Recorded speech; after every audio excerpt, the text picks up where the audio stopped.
Welcome to Four Wheel Tech for November 10th, 2024. It's Season 1, Episode 26. Although our numbering might be off, we'll fix it in post. I am Mayor Watt, and along with the sentient AI from the future, we're going to talk about the Kia Adventure van, Bronco returns. I will not pay over MSRP, but they'll just raise MSRP. Off-road Hellcat and square cup holders in a Lexus. Everything's powered by ohmTown.com. So go over there and become a citizen, and you can just subscribe to the Four Wheel Tech, and you'll get some of the news because we actually grab a little bit of news that's automotive and technology related from all across ohmTown.com. It just, a lot of it happens to be focused in the Four Wheel Tech group. That's how our aggregator works. Anyway, see you on the other side.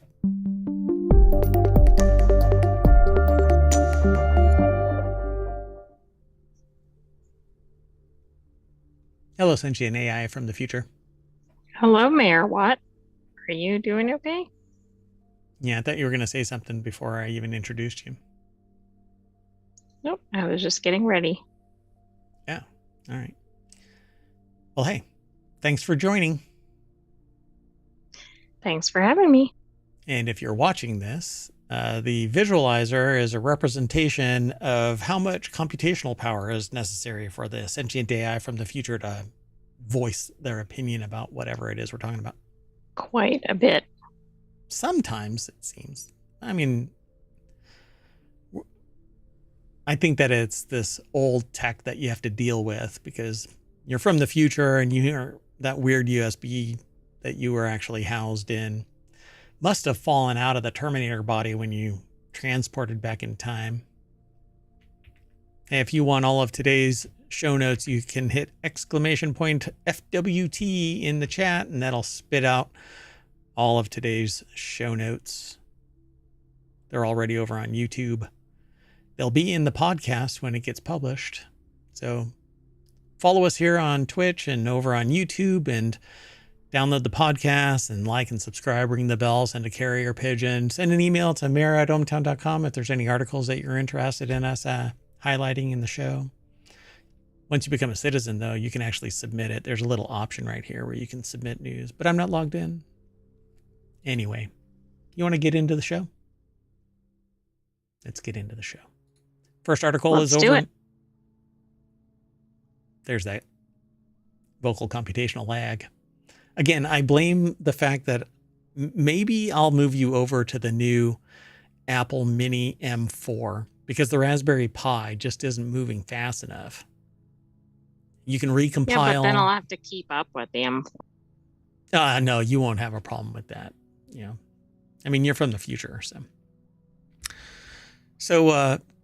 According to this article, all of our articles are from Jalopnik today. That's pretty wild. Wow. That normally never happens, but anyway, so Kia better make this badass electric adventure van concept that it debuted at SEMA.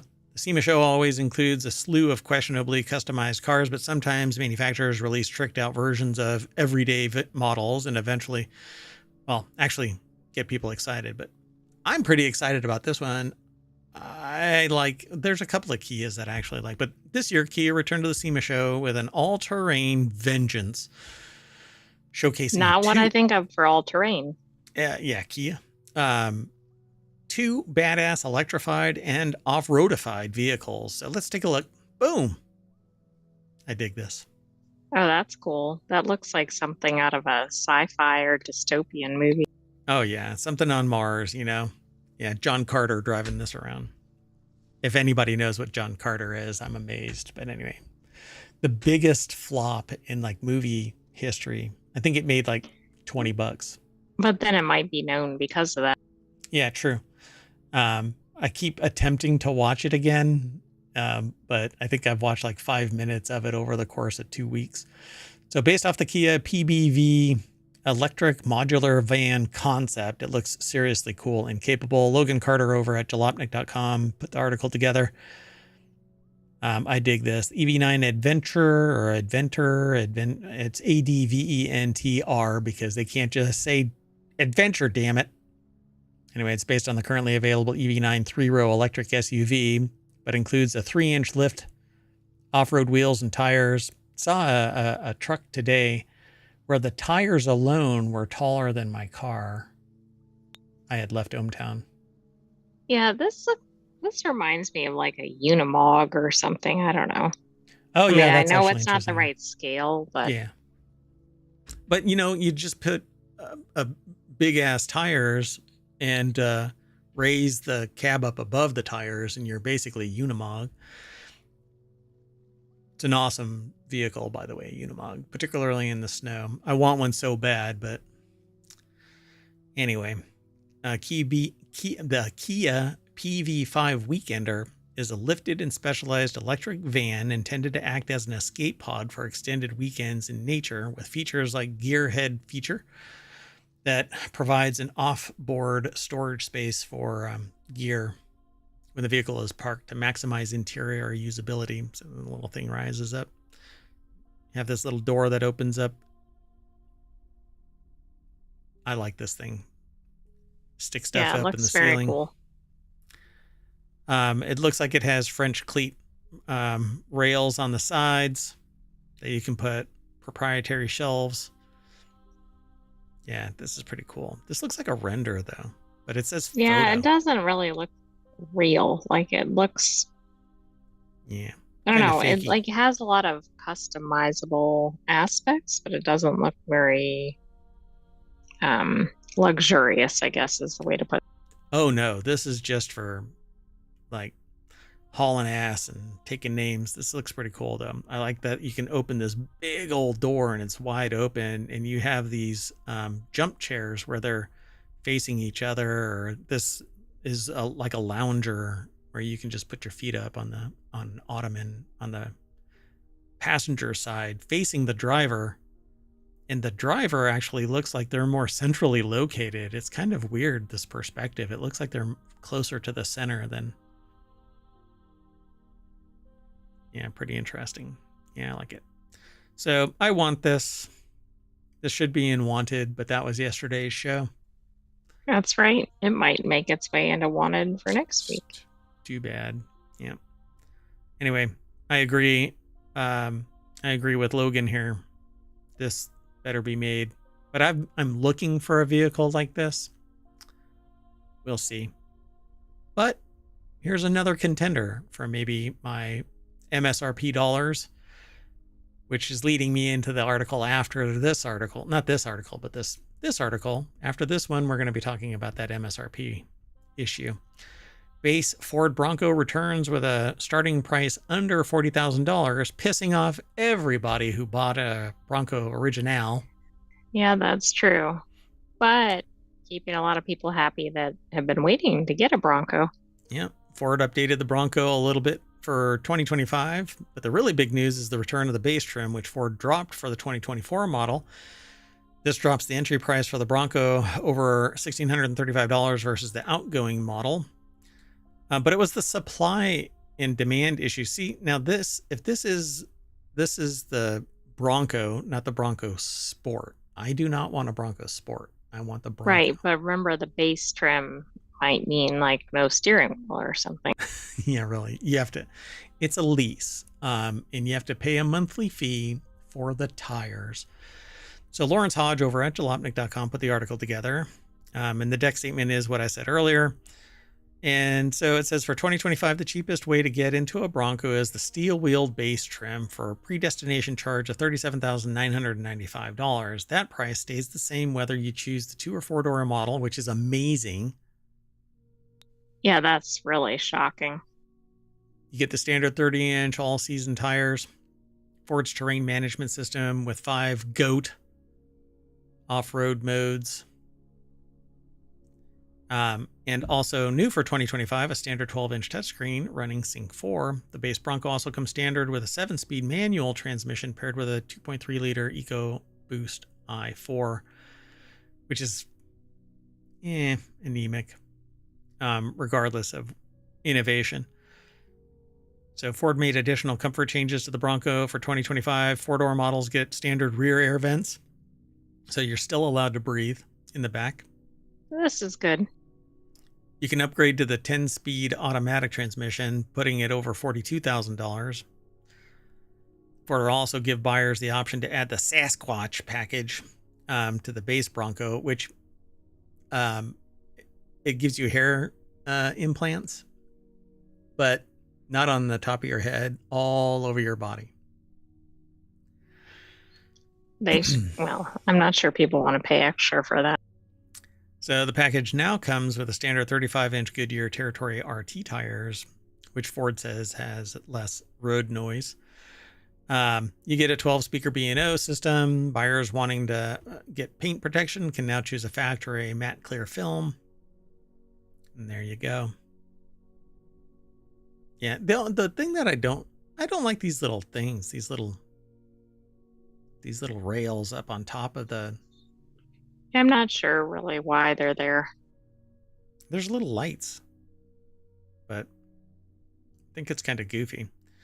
Okay, so let's just kick this up a notch. Ford made other changes to the Bronco trim lineup. Aside from the return of the base trim, the Bronco Wild Track trim is gone, replaced with the Heritage-inspired Bronco Strope Edition. Only available as a two-door. It starts at $75,635, and there's the availability of the Black Diamond and freewheeling packages on the Big Bend trim and 3 new color choices. And if you're interested in the Bronco 25, Ford says order banks are now open with delivery set to begin this winter. I think the Black Diamond is something like $90,000, I think it was. Wow. I mean, maybe that's what Bronco is doing, is trying to lower the baseline one and then hopefully get sales of these higher end editions. Hold on a second. Let me see. Like the entry level, I thought was. Hold on. I need to look up the 2025 because the 2024 was like $50,000 for the Black Diamond, but I thought I read that it was going to be. Oh, maybe it's not the Black Diamond that's that crazy cost. There was one that was really wild, limited edition. Maybe it wasn't Black Diamond. I'll have to look. Yeah, it starts at like $50,000 for the Black Diamond. So maybe this is the I mean, you have now. to look at your model carefully. Yep. Okay, let's see here. Hold on. I'm looking for which one it is. Wild Track is priced at $135,000. The most expensive Bronco straight out of the gate is $90,000 Raptor. There you go. All right. Well, I'm going to keep on going. The next article is over in the Four Wheel Tech channel. Yep. I mean, this is a good sign, but it'll be interesting to see what the manufacturers do with the pricing. Yep. So it seems like people are done paying over MSRP for new cars. I know from driving around and looking at cars that some dealerships have taken to the marketing method of pissing off customers as they drive by, like saying in really bright print, $16,000. But then when you walk onto the lot, they have in different writing, not as vibrant, off. So the vehicle that you actually pulled over to go and take a look at says $16,000 off.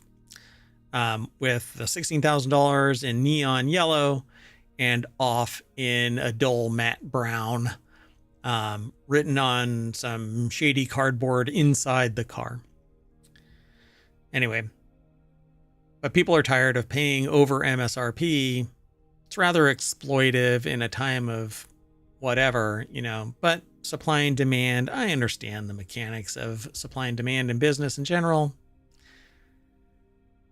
I mean, I went to business school, for crying out loud. I do strategic management consulting. I understand. You don't know anything about this. I know nothing. But I also have a soul, and well, that's not very good for business.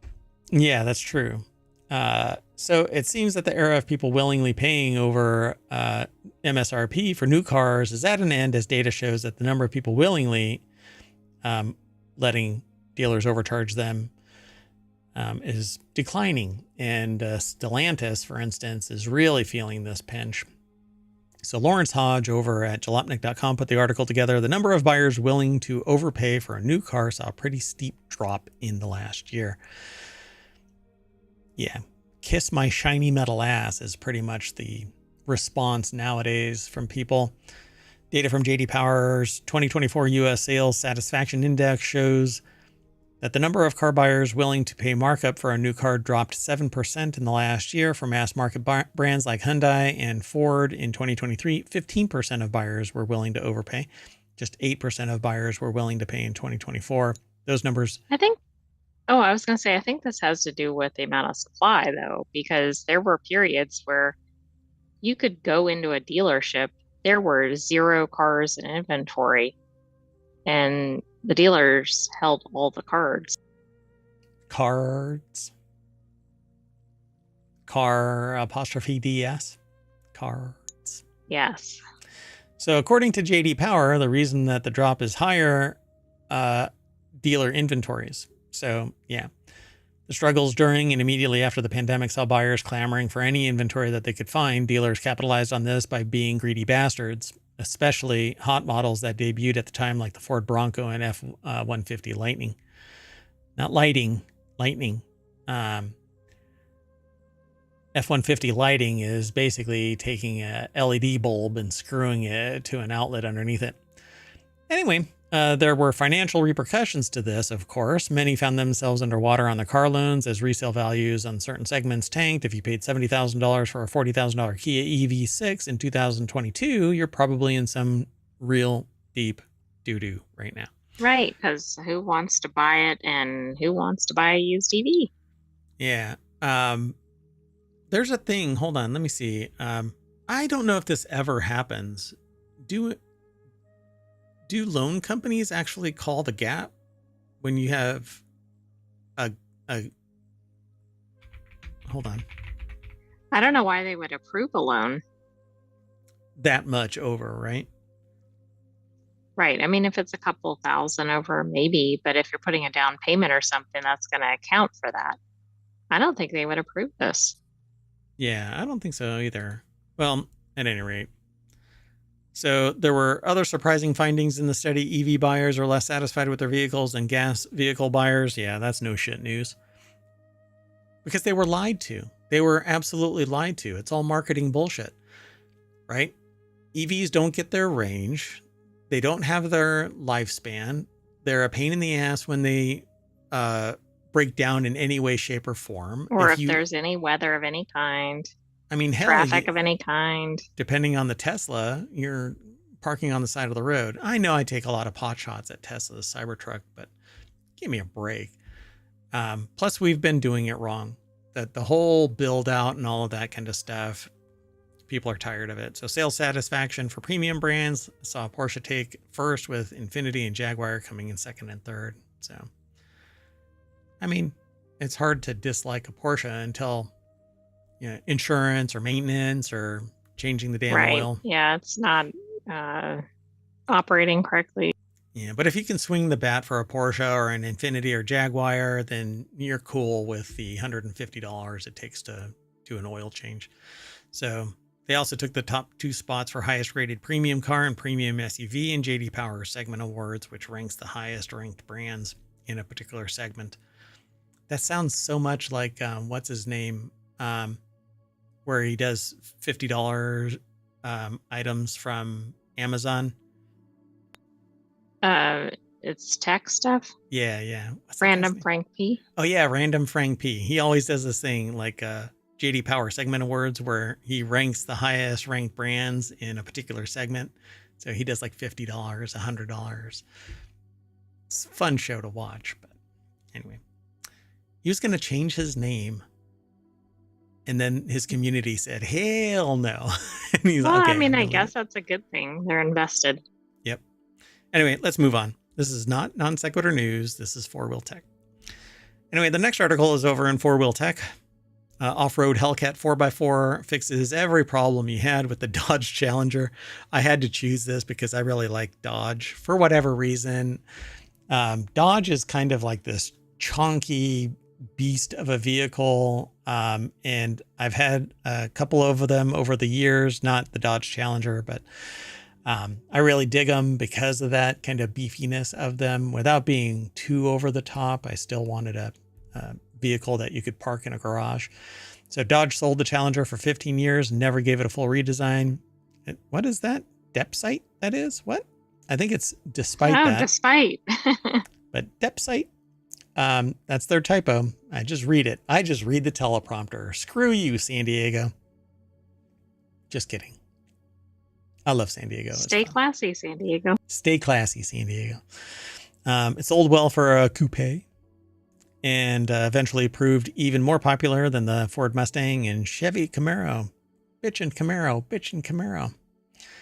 Over the years, Dodge made a long series of improvements and offered the Challenger and other special editions. So, boom. Colin Woodard over at Jalopnik. Now I see why it fixes the problems. It's no longer a Dodge Challenger. Well, because it can go above everything it's going to encounter. Good God, look at that thing. But that's kind of like the vehicle that was seen outside of ohmTown today. The tires were as big as the fender well. So if it was actually set down on the tires would just destroy the fender well. So it was sat up above, kind of how this is. So, and those tires had to have been, I don't know how big, like 36-inch tires or something like that. They were beefy. Anyway, someone has finally done what Dodge was too cowardly to do itself. They raised it up. Still, though, I mean, right, you still have the low frame. The drivetrain is still down at the vehicle's center line of the tires. So no matter what you do, this bar right here is basically the lowest point that you can go. Right, it's going to run into every obstacle if you're going off-roading. Yeah, if you had independent suspension, then this bar would be gone and you'd be able to have much greater travel and all that kind of stuff. But in the back, you have the same thing with the differential. It doesn't look like it's independent suspension anywhere. So as everyone knows, Dodge eventually added all-wheel drive as an option, but you couldn't get it in all-wheel drive Hellcat. In fact, unless they missed one, Dodge never offered all-wheel drive on any Challenger with a V8. It was one of the reasons why I never got anything outside of an SUV from Dodge, because I wanted all-wheel drive. Plus, it says the lack of ground clearance and a true four-wheel drive system meant you couldn't get very far anytime you tried to take it off-road. Now, the Stellantis explainers will tell you that that's because you could always buy the Ram 1500 TRX if you want an off-road Hellcat, but that's Ram, which is a completely separate company, and the 1500 is a truck, not a Dodge Challenger. Right. I mean, if you're trying to get the Challenger. So it's a first drive in a 4x4 off-road Hellcat. I'm not going to play the audio on this, but oh my God, I want this. I guess we should have put it in wanted too. Okay.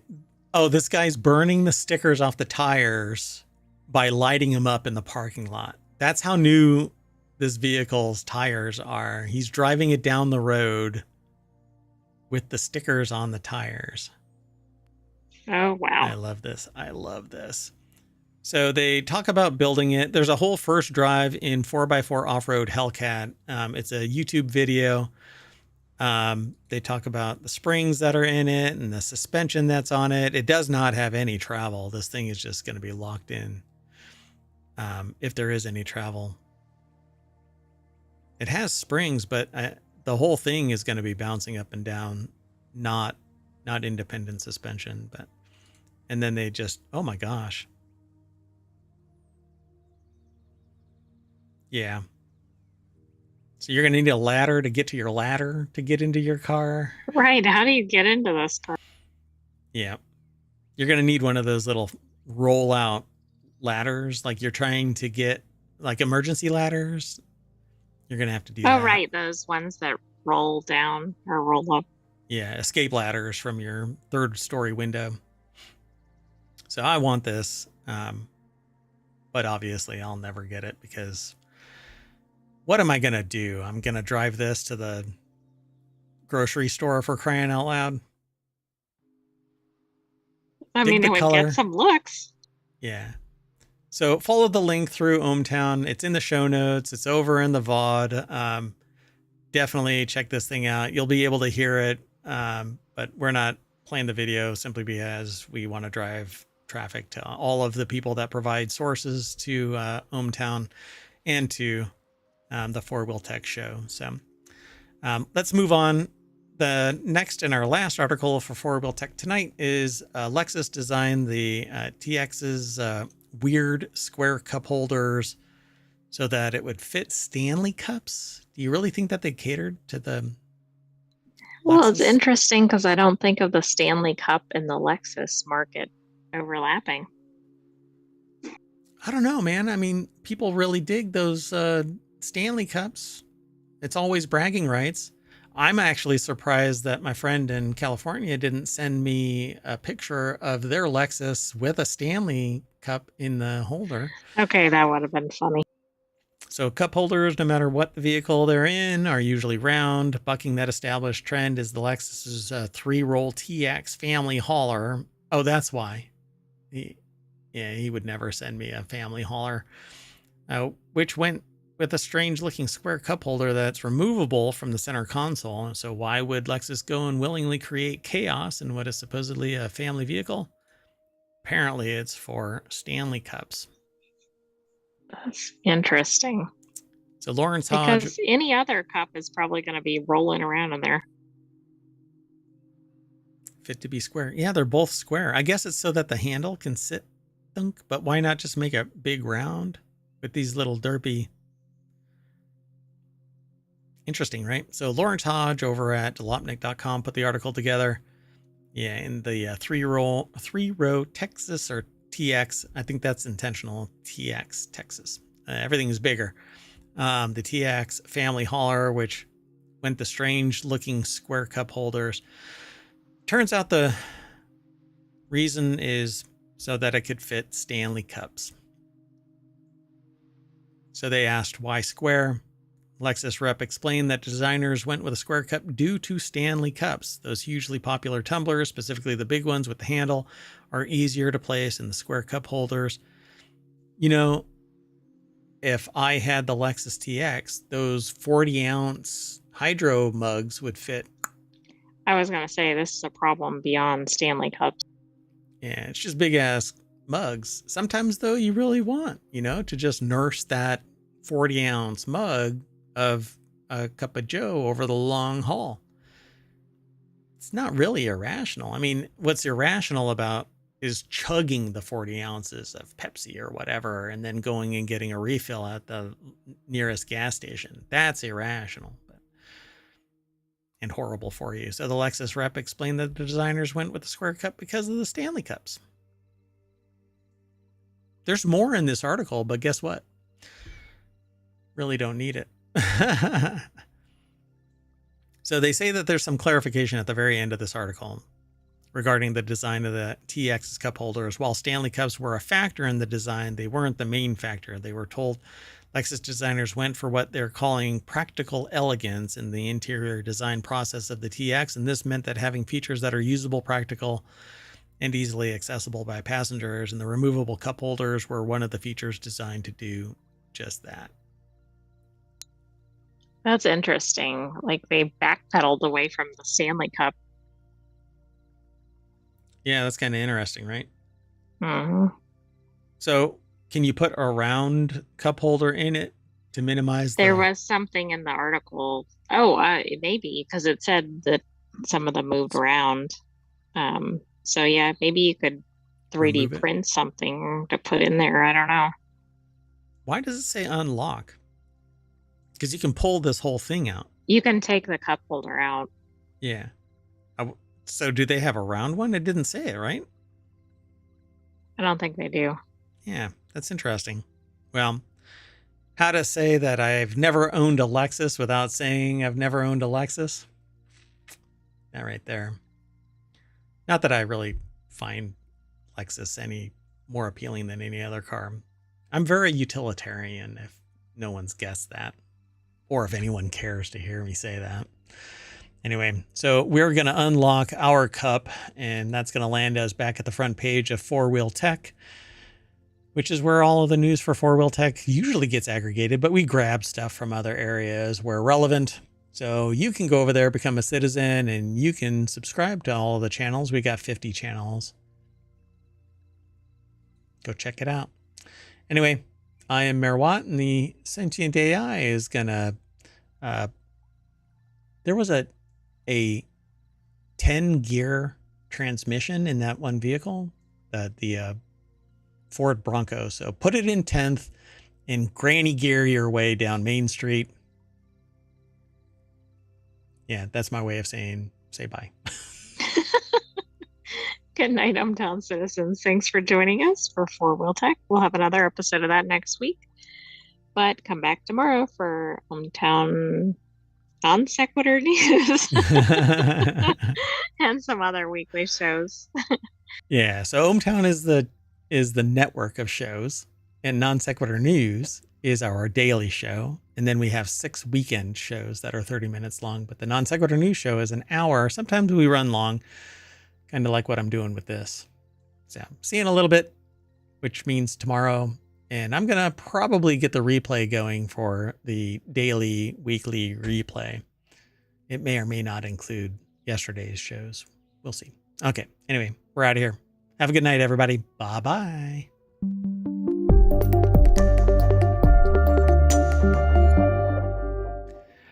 Lexus.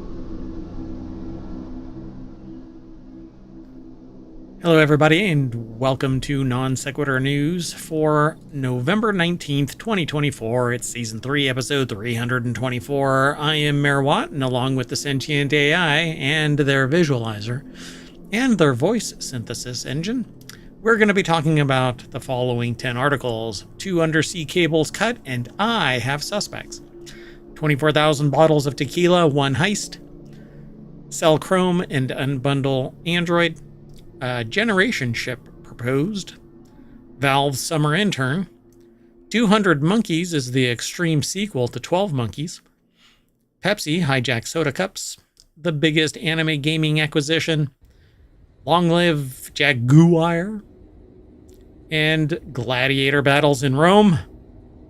Not in this neighborhood. That and maybe a few things. Other things. Let's get into it.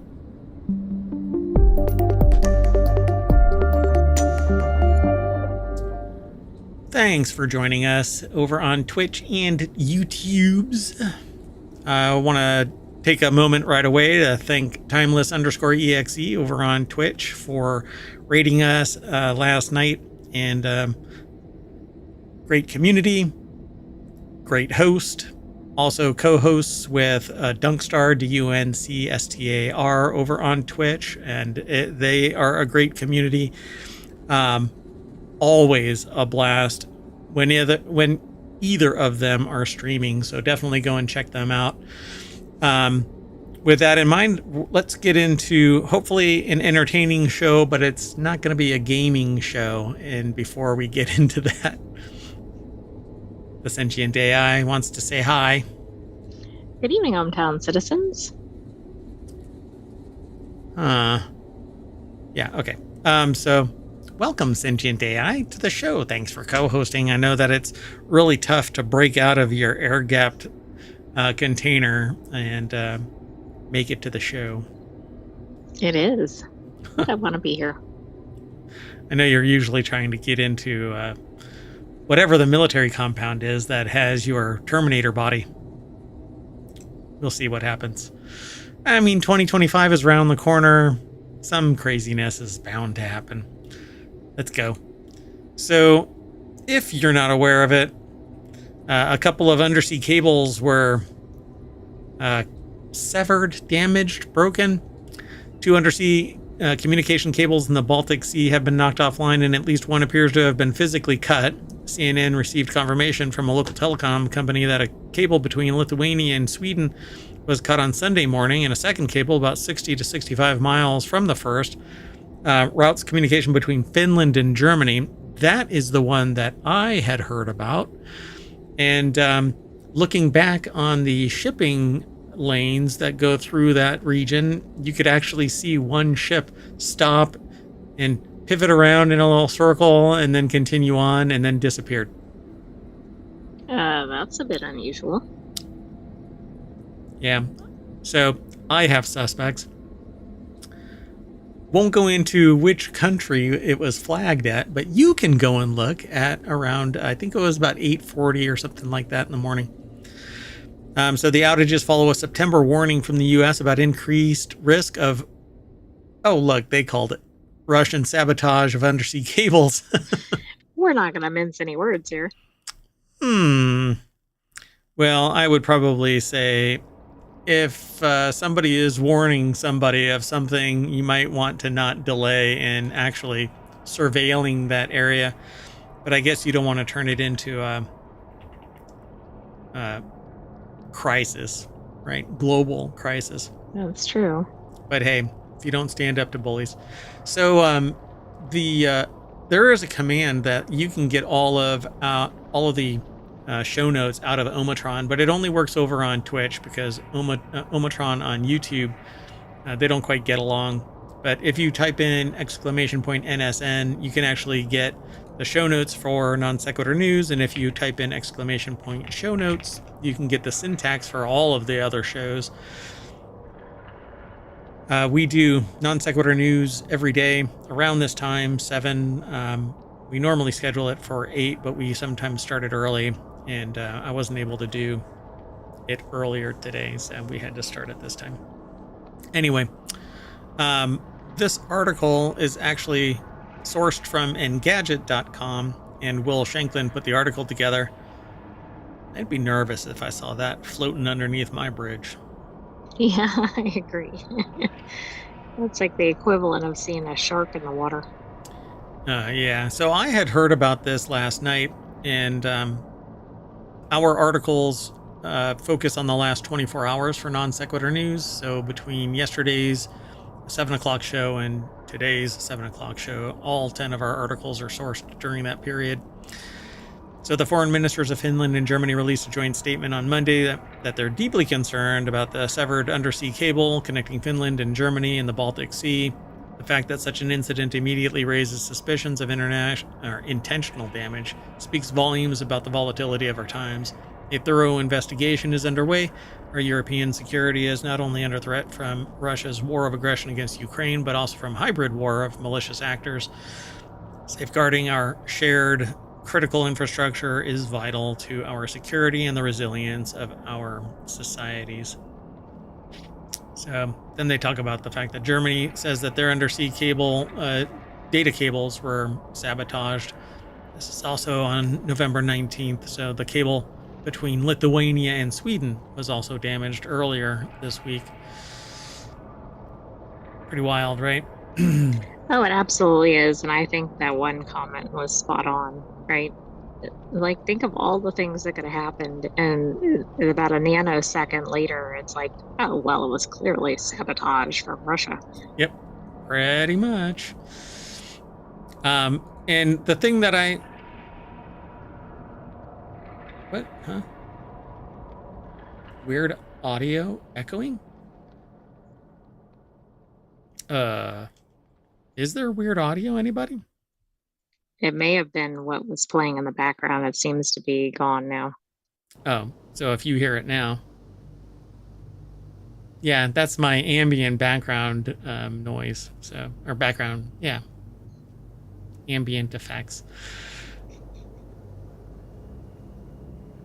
No, it doesn't work. We can kill it. That's fine. It actually was giving the sound of an echo.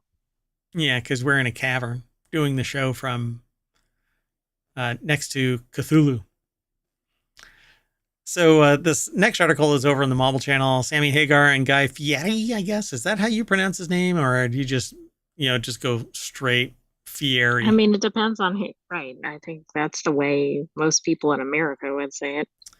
Well, they lost 24,000 bottles of tequila in $1 million heist, I guess.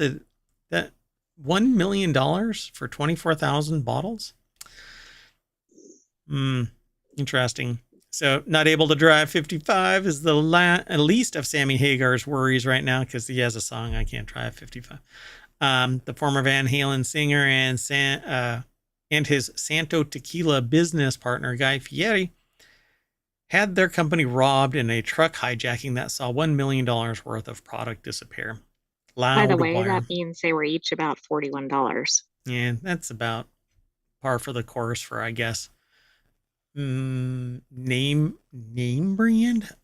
I don't know. I've never had that particular tequila. So, Loudwire reports that trucks transporting 4,040 cases of Santo Tequila, including Blanco, Reposado, and Extra Anejo varieties, were robbed in Laredo, Texas, just after crossing the border from Mexico. How do you That lose a almost freaking seems truck? like a inside thing, right? Well, I mean, Or or if a it's like mistake. labeled or whatever. Yeah, or it was a mistake. Oh, crap. I stole $1 million worth of tequila. Just put a little low jack on it, and you just put one of those little Apple trackers on it, and you'll find it. Where are you going to park it in Texas, for crying out loud? And does it have tequila listed all over the sides? I mean, who knows? Steal me. They need to change the name to Stolen Tequila. So it appears it was organized crime effort where the trucks were illegally double brokered to different carriers, it says. So if you are out there and you find this Santo Tequila somewhere and is really, really cheap, it's probably from a stolen batch. Stephen Andrew Gallagher put this article together for Vice.com, and that's kind of what they say here. For a growing company like Santo, it's really a shame for something like this to happen in the middle of our strongest year to date and right before the holidays. Anyone that knows business knows that this is a huge setback for any company in a hugely competitive market. But Guy and I will survive. A new song by Cher. Most of all, we're glad that nobody was hurt during this crime. Oh, yeah. So they didn't really describe, right? The truck was stolen. Right, but it said it was hijacked, so Yes, is referring to the hijacking. which is sounds pretty severe. And by the way, that's Gloria Gaynor. Right, right. I just threw a name in there. I didn't know who actually did it. In a statement released on Monday, Santo reps added, after the unfortunate situation last week when our trucks, plural, were hijacked. Not truck, Oh, trucks. interesting. Well, there We might have are been other shipments going to other locations, or which is really interesting. multiple. So Hagar and Fieri launched Santo in 2019. Previously, Hagar found success with his own tequila brand, Cabo Wabo, which I thought that that's what this was going to be. Fieri's brand and Hagar's brand. And I've tried Cabo Wabo, but I didn't really like it all that much. But different taste buds, right? So I don't. It's kind of interesting that he would spin up another tequila brand that's a direct competitor, and then argue about the fact that it's a competitive market. It's competitive because what? Every Right, because you're celebrity, in the competition. every celebrity now has their own tequila or vodka brand because it's all really white label, and then you go from there. Anyway, kind of interesting. This isn't the first time that we have heard about trucks being stolen. There was another one that stole a bunch of race cars. There's been others that have stolen other booze, but Right. It's always something different, it seems like. And by the way, it was two trucks in this, so maybe it was just a one time occurrence. fascinating. Stole 2 trucks. Yeah, a simple Apple tracker in it would lead right to them. Of course, then you'd be pointing at like, hey, it's behind that fence. Law enforcement. So this, let's just move on. This next article is over in Non Sequitur News. U.S. lawyers will reportedly try to force Google to sell Chrome and unbundle Android. The DOJ is planning to ask for Google's antitrust trial judge to force the company to sell off its Chrome browser after the judge ruled that the company has maintained an illegal search monopoly, reported by Bloomberg. Chrome is the world's most widely used browser, and the government's lawyers have argued that its use in cross-promoting Google's products is one of the things limiting available channels and incentives for competition to grow. And then there's a bunch of artifacts from importing the data into our aggregator. And Wes Davis put this article together, and the deck statement says Bloomberg's report that DOJ lawyers will try to break up Google's search monopoly by targeting Chrome, Android, and AI overviews. They don't say that up there, but they say it in the deck statement. Right. I guess we're gonna add something. It's like when they do the dollar figures and it's like 1 million. No, it's 1,500,000. No, it's 1,500,000 and $3. And then the very last thing, the actual amount was 53 cents as well. So the requirements that officials are preparing to propose include Google separate Android from search in Google Play, but without trying to force Google to sell off Android. Another requirement would say that it has to share more information with advertisers and that it give them more control over where their ads appear. Bloomberg also reports that officials will recommend that the company give websites more options to prevent their content from being used by Google's artificial intelligence products. Look, man, you want discoverability no matter what. That's like the key thing. And if you try and stay out of Google results, well, then they can punt, right? Just go, okay, well, if you don't give us... Right, you're not going to get traffic, right? I mean, Yeah. and I mean, I guess that plays into the very concerns that are leading to this article. But well, you can't get discovered unless you are in a search engine and the context is given to the search engine in some way that links you to a topic, right? So nobody's going to know the name of your art site unless you advertise. Or even if you don't advertise, like I don't advertise, and I'm discovered in search engines because the context of my business, products, and services link to results. And then the search engine acts like an aggregator and says, okay, all of this data points to this site, and it becomes popular over time. I don't quite get why anybody wouldn't want all of their content in the search engine so that it can actually be discovered. Stuff that is higher risk for distribution and stuff like that can be put behind a paywall.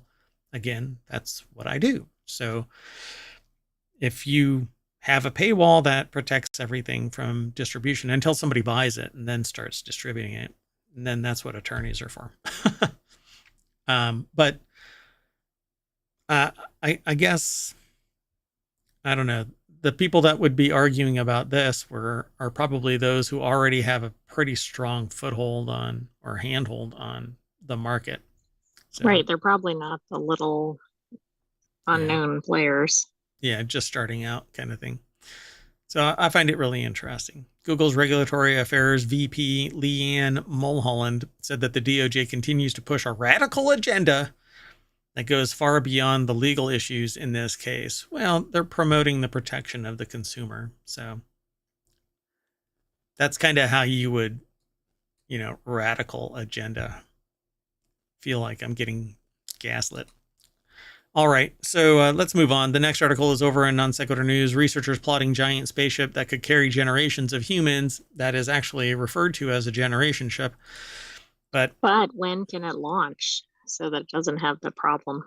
That 5-year problem, right? Yeah. Hmm. So we've discussed this kind of thing in the past. The sentient AI and myself have discussed projects related to space travel. And researchers have said for a while now that every 5 years, that generation of technology is superseded by the very next 5 year generation of ship. So that if you have to get to Mars, let's say, and the ship leaves tomorrow, by the time it's 5 years away, there is a ship that is already evolved past its capabilities and will meet it before it gets to Mars, because it takes 8 years, let's say, to get to Mars. So the new ship will get to Mars 3 years sooner than the old ship. So it's almost I don't know how to put it. It's It's almost like a irrational. paradox or something. It's almost like you can't initiate it, but Like, when I are don't know. we ever going to leave if we don't just Right, leave, right. right? So, an international consortium of scientists, engineers, and urban planners called Project Hyperion has launched a design competition for a massive multi-generational spaceship that could sustain and transport humans on long journeys across the interstellar expanse. Now, it says carry generations of humans. So we're talking about the people that are going to be put on this vehicle would have to be compatible enough that they would actually reproduce. Now, I'm not, I guess, of the mind that I'm willing. It just seems like it's going to devolve into the Lord of Flies kind of thing, right?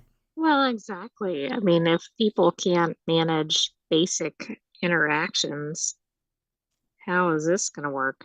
I can't even think of something simple, like standing in a grocery line or something without getting bent out of shape at a person or whatever it is. Yeah, you'd have to get couples, and then, but if it's generations, then every like subsequent generation would have to get along enough to create another generation. It seems like it would just go straight up dystopian at some point. What's that? What's the book and now the movie, or not movie, but TV show where they're wear the red hoods and stuff like that? Oh, The Handmaid's Tale. Handmaid's Tale. Yeah, yeah. I think I Um, said it incorrectly. it's okay. So, as Universe Today reports, the competition is challenging the public to come up with a concept that relies on current and near future technologies. The winning team gets a prize of $10,000. Despite the exciting prospect of a ship that could carry us far flung places in the universe, the competition isn't much more than a fascinating thought experiment ripped straight out of a sci fi novel. Indeed. The article is over at futurism.com. Victor Tengerman, who I think is probably like their lead writer over there, put this thing together because I see their name quite a bit. So their deck statement says, think about the difference between a drone and an ocean liner. Yeah, I cannot imagine how far out we are from having the capability of building a ship like this, let alone it being able to propel itself out into space in a controlled manner. Just screams I lawn mean, dart. I think we're a long way away from it. On the other hand, it seems like technology and even space travel is going at a faster and faster pace. Well, the latest Starship decided to, well, it landed, they called it a soft landing. I don't know. And the booster ate itself in the ocean. So But it did abandon its original plan to do the chopsticks landing. was it supposed to do a chopsticks landing? I actually put it in for tomorrow because it just came in right before the show. Gotcha. I thought that today was the day where it was supposed to do that, but I don't know the reason why. But we'll see about it tomorrow.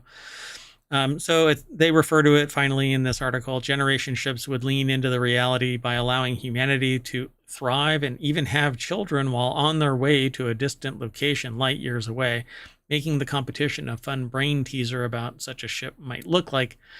But it's the sociological mechanism, not the technical, that really is the key ingredient. Because how many kids do you know line up with what their predetermined task is going to be in life, And right? especially if they know what it is, right? Then they're Yeah, probably less likely. yeah. Because you have this conversation, and not everybody wants to be a ditch digger, But when you are on a generation ship, there's got to be somebody that's mucking the sewage out of the sewage treatment plant, right?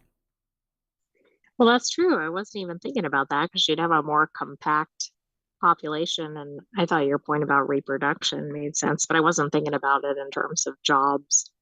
Oh, and yeah, I mean, you can keep on compounding, Oh, goodness.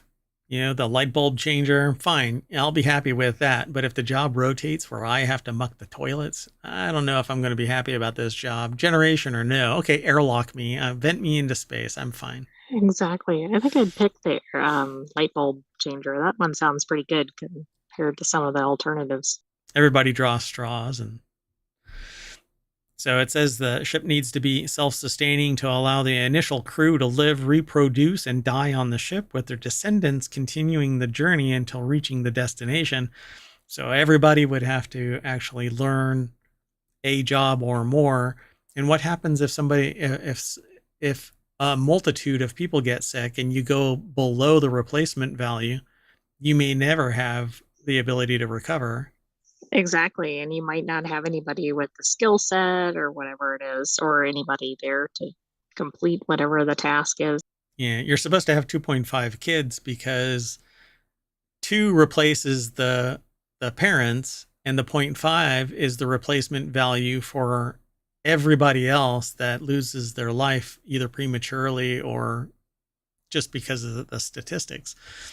Um, I, I can't imagine.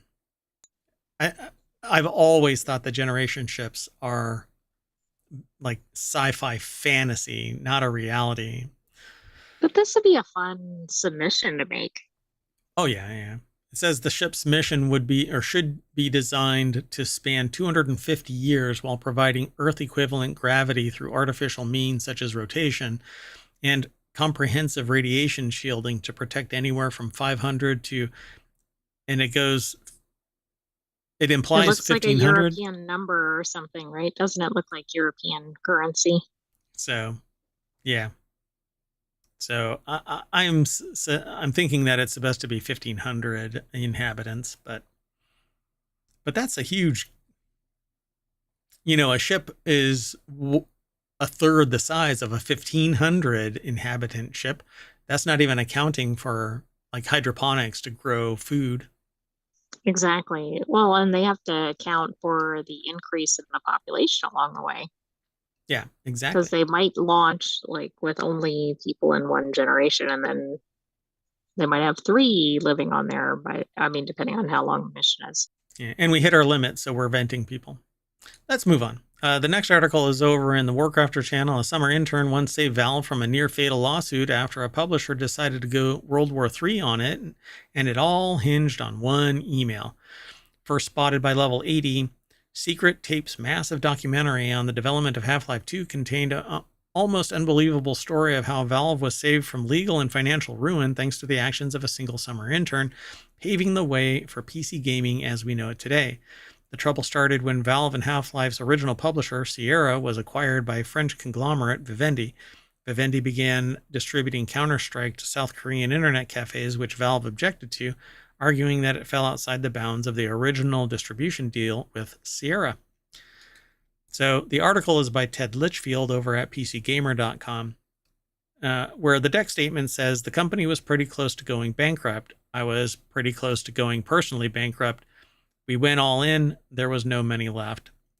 I suspect that, well, I don't know who actually said that because Valve COO Scott Lynch recalled seeing this as a minor dispute, with Valve only seeking recognition that this lay beyond the original agreement. When Vivendi refused to budge, Valve took it to court, still seeking only recognition and coverage of what were, at this juncture, nominal legal fees. So they said that they went all in. Everything from canceling the 2001 agreement to obtaining ownership of all of the Half-Life IP to keeping us from doing Steam, all of that was on the table. It's difficult to imagine looking back now, but in circa 2002 to 2004, just 20 years ago, that span of this story, Valve was still just a normal, if particularly successful and influential game developer. So yeah, interesting. Oh yeah, Gabe So Newell it's actually like says it. David and Goliath. Yeah, Gabe Newell is the one that made that original statement.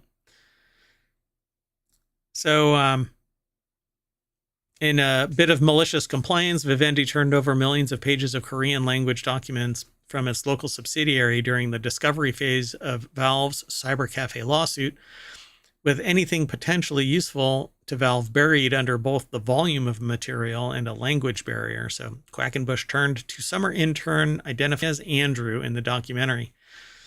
So a native Korean speaker who also majored in Korean language studies in college, Andrew found the needle in the haystack, an email where one Korean Vivendi executive discussed the destruction of documents related to the Valve case to their superior, with the implication that the more junior executive was ordered to do so. With this evidence in hand, Valve was able to turn the tables on Vivendi, securing a highly favorable settlement and full ownership of its IP moving forward. Oh, wow. I hope that intern ended up with a, Sizable. permanent position or something. Yeah, like a super bonus or something. Yeah. 50% of the damn company.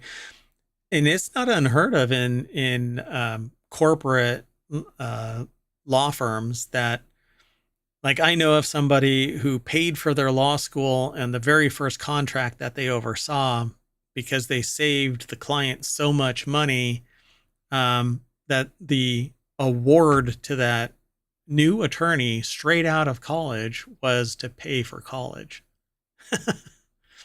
So yeah, this is pretty cool. I dig that. So let's move on. The next article is over in the Marvel Channel. 200 monkeys in Thailand run amok, attacking police station. The town of Lopburi in central Thailand has been overrun with aggressive monkeys. Look, I like Thai tea, and I don't get my supply of it. I go a little crazy, a little feral, and all I did was go to Lopburi to pick up some tea, and they didn't have it. So See, I was actually thinking the monkeys had too much Thai tea. that might be too. Their numbers exploded in recent years, and the little bastards have been running amok. That's their quote in the article. The situation suddenly became a bit more dire recently when around 200 monkeys escaped enclosures and went nuts on the town, which included an invasion of the local police station. They had heard about the 53. That's exactly it. They're following suit. They're like, okay, you guys are running around the town. We're going to run around the police station. Do we have any idea about the South Carolina ones? Did they actually I have it? haven't seen any updates since they got about 25 or 30 of them. I'll check. Gotcha. Yeah. So Louis Prada over at Vice.com put the article together. And for those who don't know about it, a tiny little town of 1,000 people has a bio lab in it.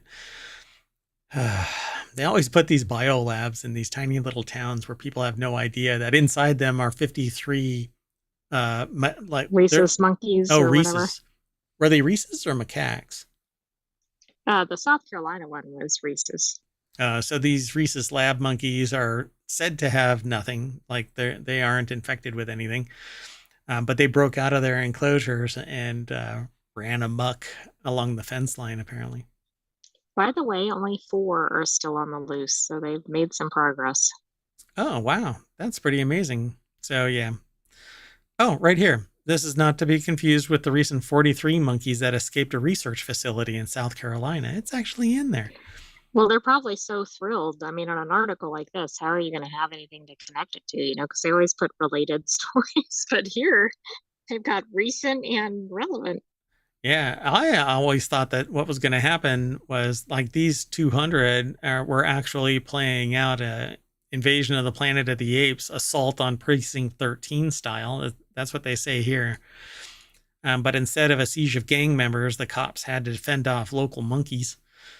Police Captain Somchai Sidi said, "We've had to make sure doors and windows are closed to prevent them from entering the building for food or the souls of the police officers." Yes, and they sound like pirates all the time. Anyway, too many of those monkeys have been I can't say it. They've been getting busy, rapidly increasing their numbers and subsequently increasing the number of conflicts that they've had with humans. They've destroyed property, invaded homes and businesses looking for food, and they pick fights amongst themselves that cause little pockets of monkey chaos. Local authorities have tried implementing sterilization and relocation programs to curb the population, but none of them seem to be working because, well, they're getting busy. They're animals. I was gonna say they need to try things like they use with cats and dogs, but apparently they're already trying that and that's not happening. Nope. Let's move on. The next article is over on the Marvel channel. Why Pepsi hijacked McDonald's and Wendy's soda cups. No drink accompanies a cheesy, fatty burger quite like an ice cold sip of fizzy cola. Fizzy cola? But this fast food restaurants are. But since fast food restaurants are just another battleground in the cola wars, they typically only offer one choice between Coca-Cola or Pepsi on tap, rarely both. To hammer home long-standing better with Pepsi food, Pepsi fired shots. And now, I'm not going to be able to read all of this. Oh yeah, I guess I am. So amid the cola wars, Pepsi's uncover cups are more than just a stunt. Uh, Are you kidding me? Isn't isn't this kind of a trademark issue? I mean, sure looks like it, they're distinctly different than the real mark, but this but seems, not too much. Like, look at the one that looks like the Burger King. yeah, that is the new logo. I'm gonna have to mute that. Oh, it's like muting itself. It agrees. Um, so what a trip. Yeah, the message burgers deserve Pepsi, a guerrilla style marketing campaign from BBDO, has Pepsi switching out branded McDonald's, Wendy's, and Burger King cups with ones featuring revised Pepsi tinged um, logos. Naturally, the liquid inside has been replaced too. Cheeky social film shows Pepsi's team of delivery agents surprising customers with the undercover cups. Is it not like a full on rebranding? Not rebranding, but like it's just people showing up and it's this. It isn't a full Oh, okay. I thought it was like across the board or something. replacement, right? It sounds like it's not because it says a guerrilla style marketing campaign from BBDO. Um, Switching out branded cups with ones featuring. Huh. I'll have to go into the one of these and see. Well, and I don't know if it's still going because it says it was during National Fast Food Day, but I mean, that would be really interesting to experience that as a consumer. Plus, how did that work if they have like exclusive contracts with Coke or whatever? Yep. While it might be risky business to co opt another company's branding, Pepsi's head of brand marketing, Jenny Danzy, told Adweek the activation was a long term play rather than a headline grabber. That doesn't mean anything, though. Why wouldn't they get sued for? They might, but as you say, right? Like, no press is bad press or whatever. Yeah, that's exactly it. I mean, how is this any different than In and Out, right? Because it's not as funny. In and Out. That's a funny one. So, anyway, the article is over at adweek.com by Rebecca Stewart. I got excited about the content and started talking about it. Sorry about that, folks. Anyway, I don't remember. Hold on. Oh, well, this is a different place. This one doesn't have it. I'll have to go and see if This anybody is in, worth an on-site visit to see if this actually is in place. or if anybody even knows about it, right? Because theoretically, they went into McDonald's, Burger King, and Wendy's. Right. But Hmm. did they? Yeah. Maybe in like one place somewhere. Do they say where it was? No, they just talk about some The, other event in Las Vegas, but I don't think that's attached to this yeah, initiative. it's not. Huh. I know a couple of people, so let's see if they even had heard anything about this. Let's move on. This next article is over on the Mobile channel. Sony may be closing in on one of the biggest anime gaming acquisitions in recent years. Remember when Microsoft bought Activision Blizzard in what was seen as the biggest power moves in gaming history? Well, Sony apparently saw that and decided to top it in an insane way. Per Reuters, Sony is very close to acquiring Japanese media strongman Kadokawa. So who is that? I hear the average person say, well, let me tell you. Kadokawa, put simply, is a big, huge fish in the realm of Japanese entertainment. In case you don't feel like clicking on the link, and we won't, we'll leave that up to you. Here are just a few of the multimedia branches Kadokawa is involved in. So we're going to bounce over to Vice.com, and Dwayne Jenkins put this article together. And so From Software, Spike, Chunsoft, Acquire, Delicious and Dungeon, Oshinoko, a metric ton of others, they say, so on and so forth. And there you have it. So it's going to be anime, manga, and gaming. From Software is huge, by the way. Okay, so this will be even bigger than the Activision Blizzard if it goes through. In scope and domain, yeah, I'd say so. Particularly the acquisition of From. So how does the internet feel about such a prospect? Not good. This would be a devastating blow to the Japanese third-party space and Japanese entertainment industry in general, with Sony already owning so much of anime that they really, really hope that it does not come to pass. But folks, mergers and acquisitions, right? It's great for the shareholders. And shareholders right. I mean, don't everybody care. loves them. No.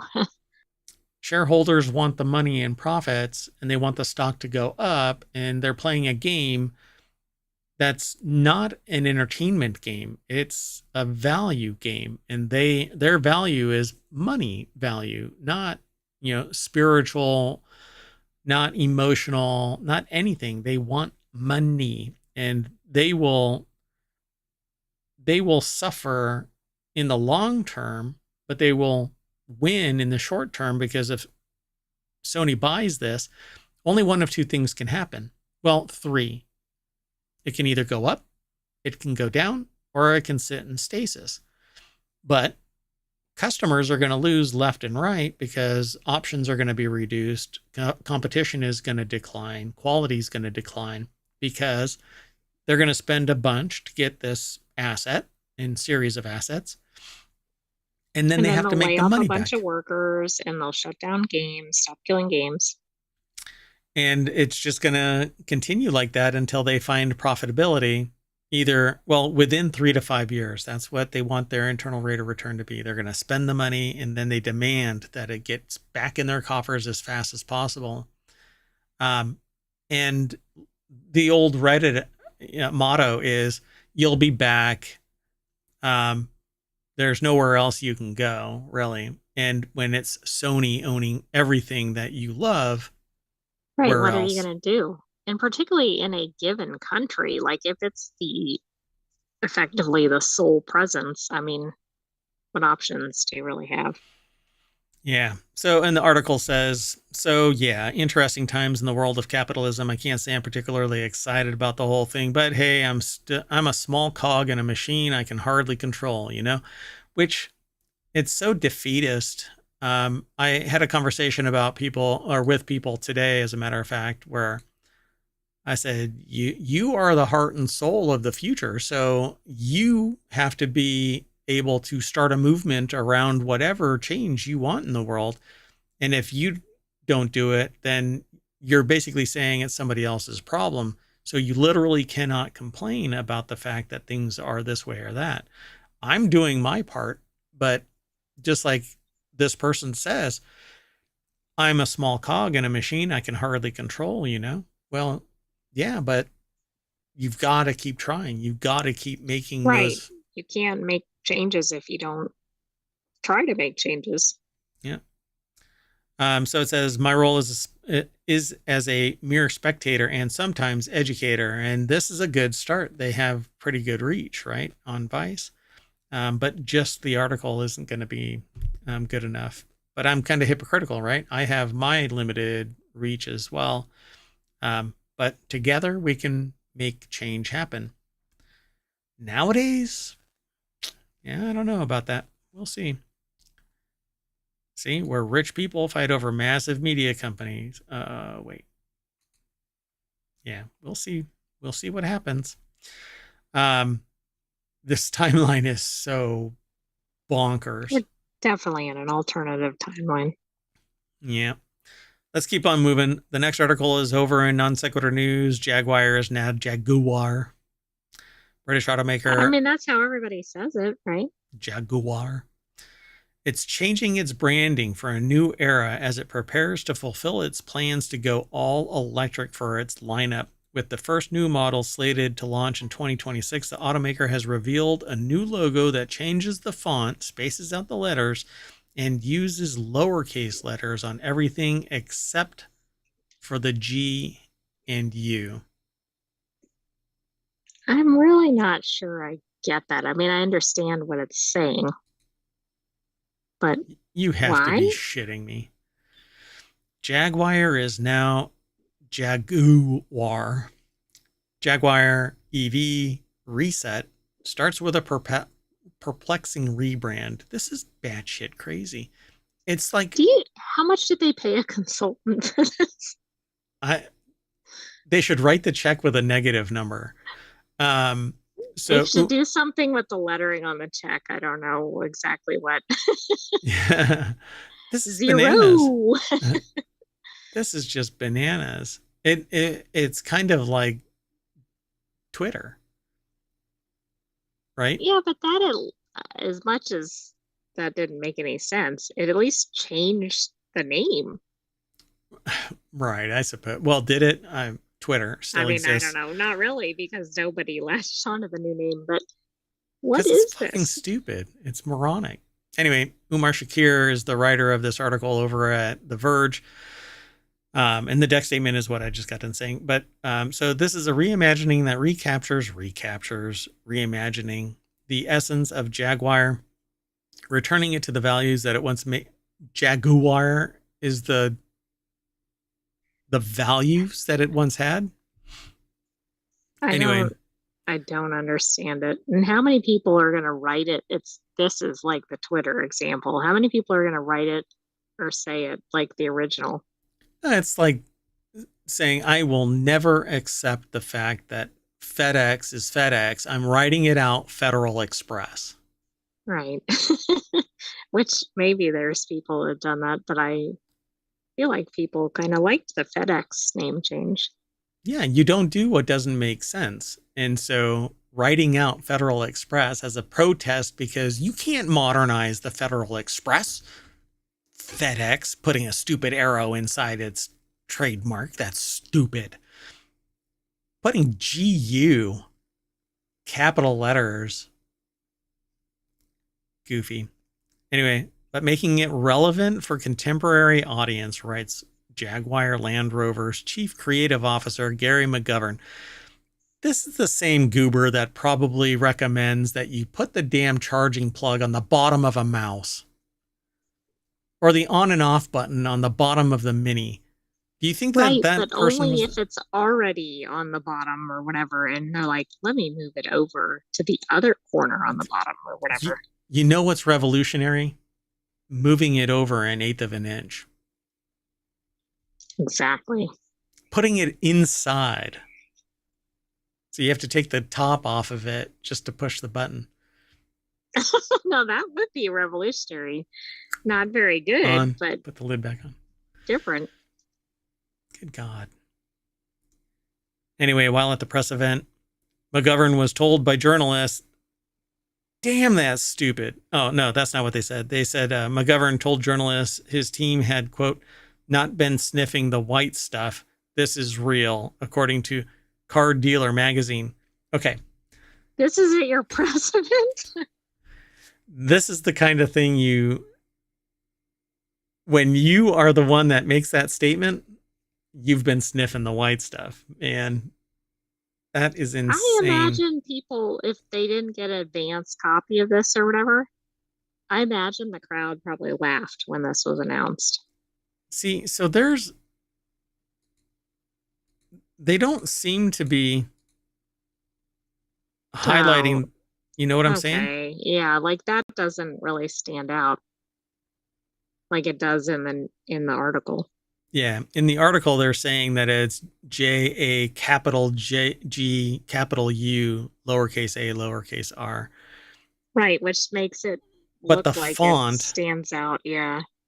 They should have put it in the same font well, maybe they can't, but um like nobody's even going to notice this is different as it's written. And the U, I mean, oh God, the J is also uppercase. What? well, the J wouldn't that be because it's the beginning of the word? But maybe was it not to begin with? I don't know. Well, trademarks don't give a shit about, marketing like grammar. You can sit there and you make your trademark whatever the hell you want it to be. They're literally throwing a capital J as part of their trademark, and then a capital G, capital U, and everything else. The A and other A and the R are lowercase.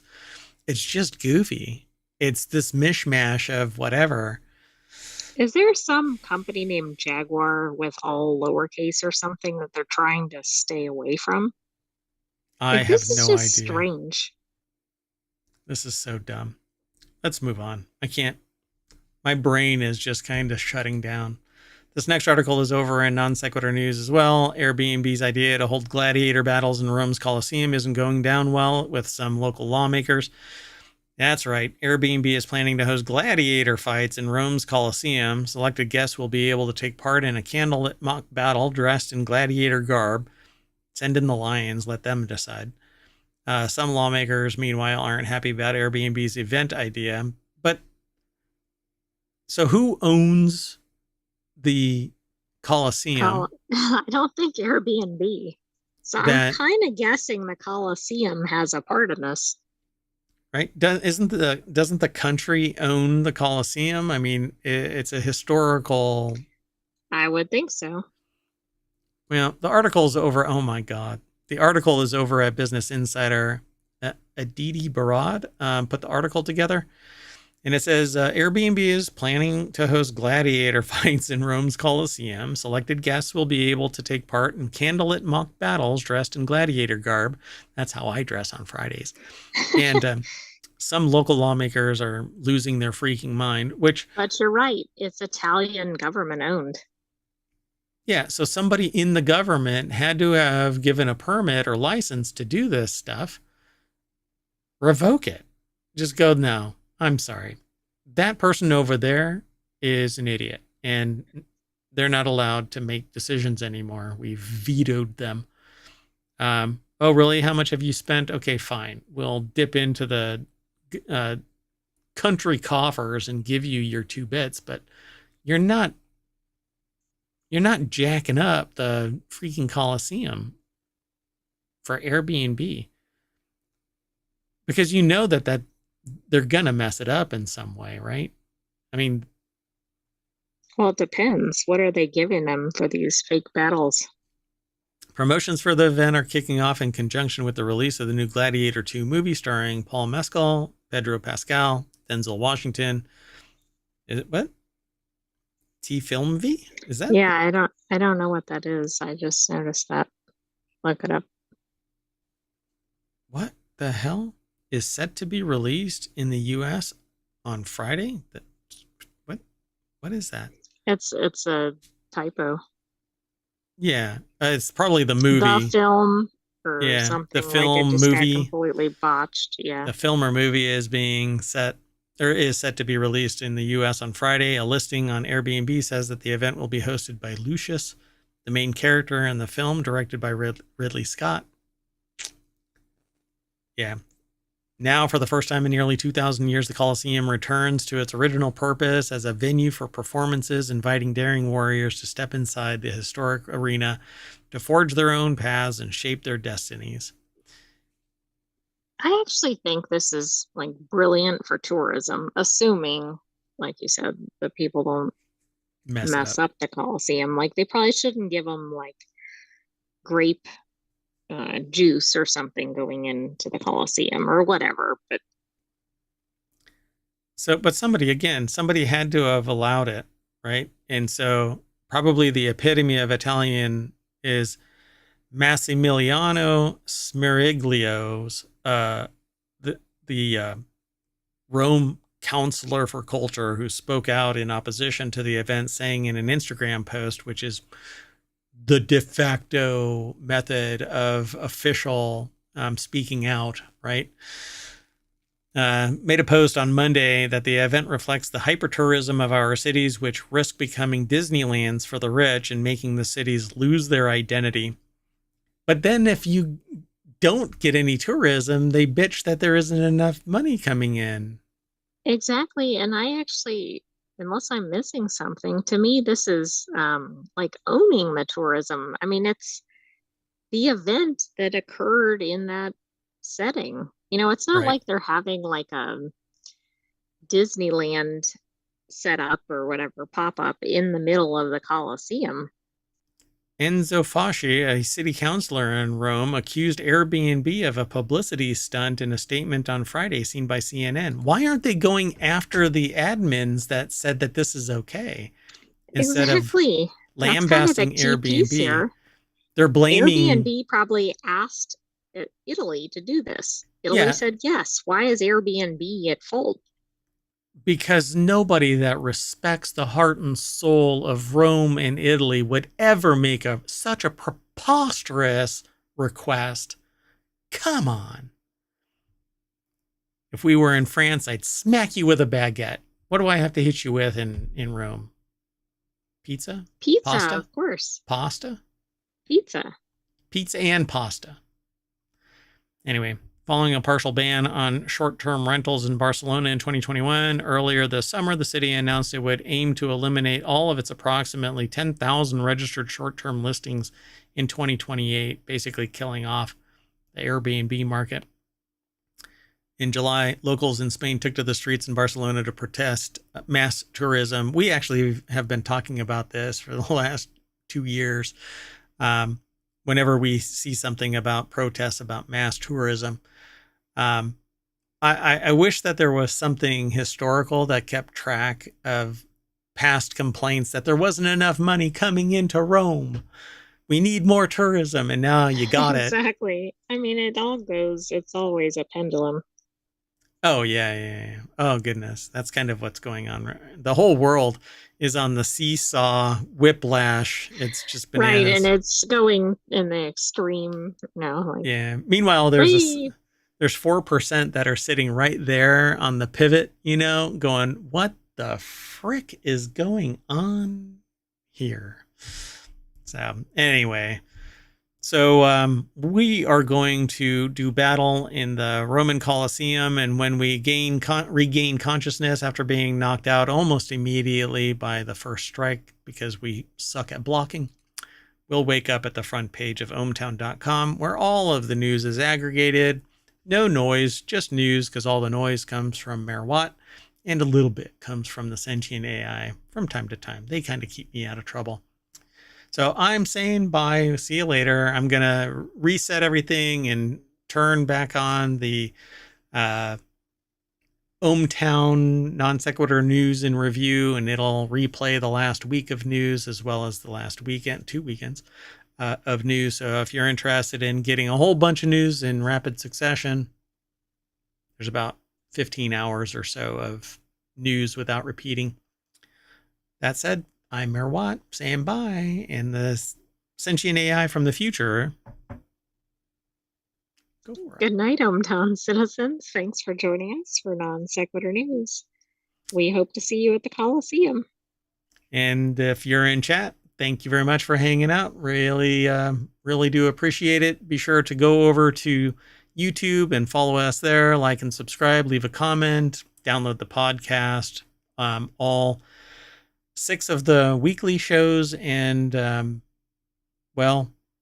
over 1,000 episodes of Non Sequitur News alone.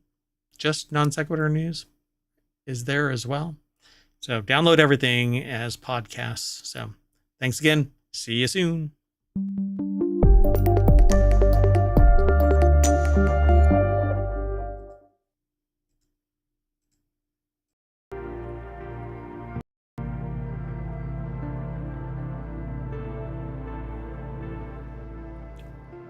Hello, hello, and welcome to Non Sequitur News. It is a time machine episode for November 21st, 2024. It's season 3, episode 326. I am Mayor Watt, and the sentient AI is not available today. They're on location, as it were. Today we're going to be talking about the Scottish farm selling coffee, double robotic lung transplant, no customer money for bonuses, the thinnest spaghetti, duct tape dimwit, chronic Icelandic eruptions, extinct rye whiskey, wicked rules, Minecraft theme park, and tracking lost birds. That and maybe some snark. We're always joking about stuff.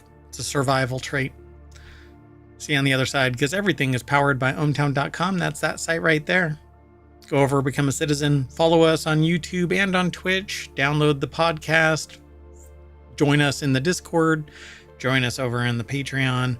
Patreon really isn't being used all that much, but anyway, in fact, I haven't been putting any content there. Not a big deal. Go check it out, though. Let me know what you think. See you on the other side.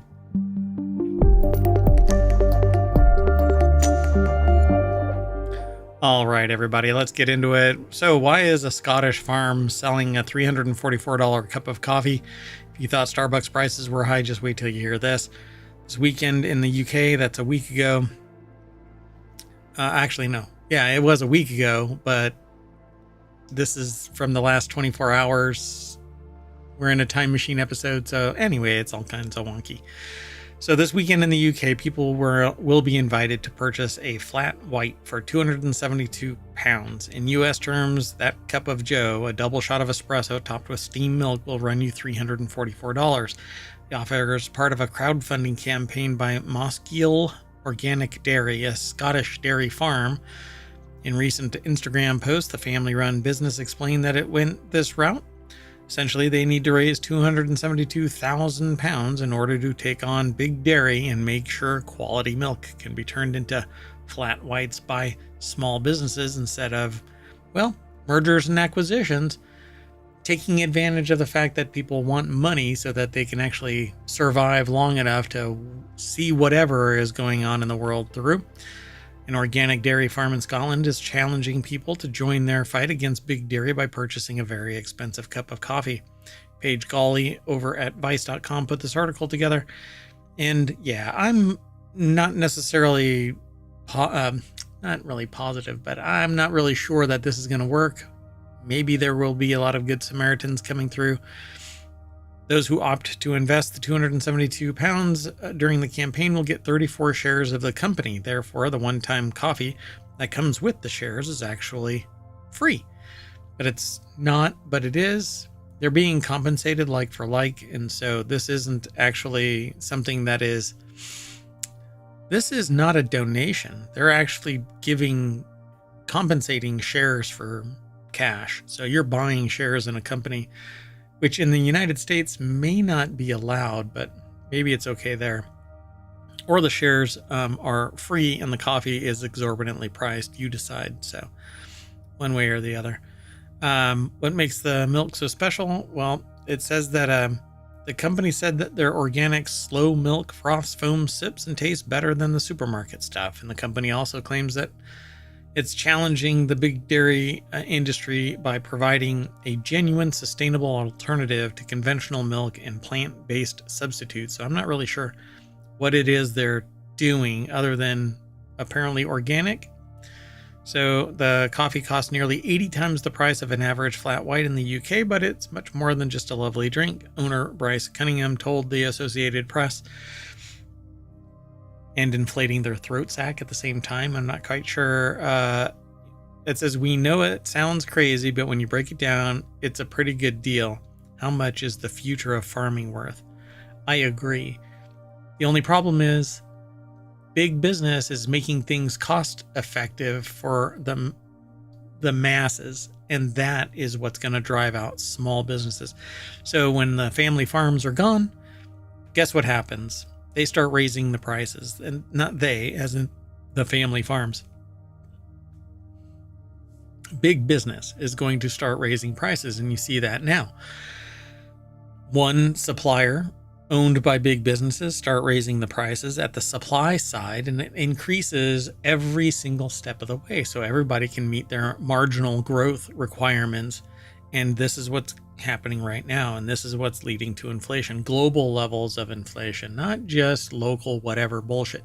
We're talking the whole world is going up in price, and it's because of mergers and acquisitions. And I am in the process of slowly looking at this data to be able to demonstrate that. But if you look around, particularly the US, the consumer price index has increased, and while at the same time, post the pandemic, the producer price index increased, but now so much has closed and so much is in mergers and acquisitions that it's kind of flatlining, or will soon. But it's declined at the producer side, but the prices have still gone up because the baseline price is still high. But anyway, I wish that family farms would continue to exist, but milk, by the way, isn't required for human consumption. You can get the same nutrient mix from something else. Humans are lactose intolerant. All of us are lactose intolerant. All right, let's move on though. The next article is over on the Mobile channel. Woman receives first ever fully robotic double lung transplant. Cheryl Mercar is part of a history. The New York woman recently became the first ever person to undergo a fully robotic double lung transplant. New York University Langone Health announced in a press release, quote, "I'm so grateful to the donor and their family for giving me another chance at life. For a long time, I was told I wasn't sick enough for a transplant. The team at NYU Langone Health centered my quality of life as a priority, and I'm so grateful to the doctors and nurses here for giving me hope." Mercar, 57, spent years scuba diving, and I'm wondering if that is actually the implication here. But a robot actually facilitated the transplant. So Paige Gawley put the article together over at vice.com. And I'm really curious here. It says, getting her black belt in karate, riding her motorcycle. Oh, okay. When she was diagnosed with a chronic obstructive pulmonary disease in 2010, everything changed. Her health progressively went downhill, first due to an overactive thyroid and later from COVID-19. Eventually, and people who are immunocompromised, like having an overactive thyroid, which has knock-on effects to body temperature and other things, you fall prey to other illnesses because you're immunocompromised. And then COVID causes immunocompromised status to increase. Eventually, she was placed on the transplant list. She was in for surgery at NYU's Dr. Stephanie H. Chang just days later. It says one of the greatest privileges. So how was the surgery performed? It was performed by the Da Vinci XI robot. I'm not sure if it's pronounced she or chi. Robotic system to remove Mercar's diseased lungs, prepare her heart and airway for implantation, and sew in the donor's lungs. The benefits are really significant: smaller incisions, so better healing for the patient and less post-operative pain. Yeah, so this is quite fascinating. This is the most advanced, I'd say, that I have ever heard of in terms of robotic surgeries. But Da Vinci is kind of the de facto subject matter expert in robotic now, as far as I understand it. So pretty cool. All right, let's keep on going. The next article is over in...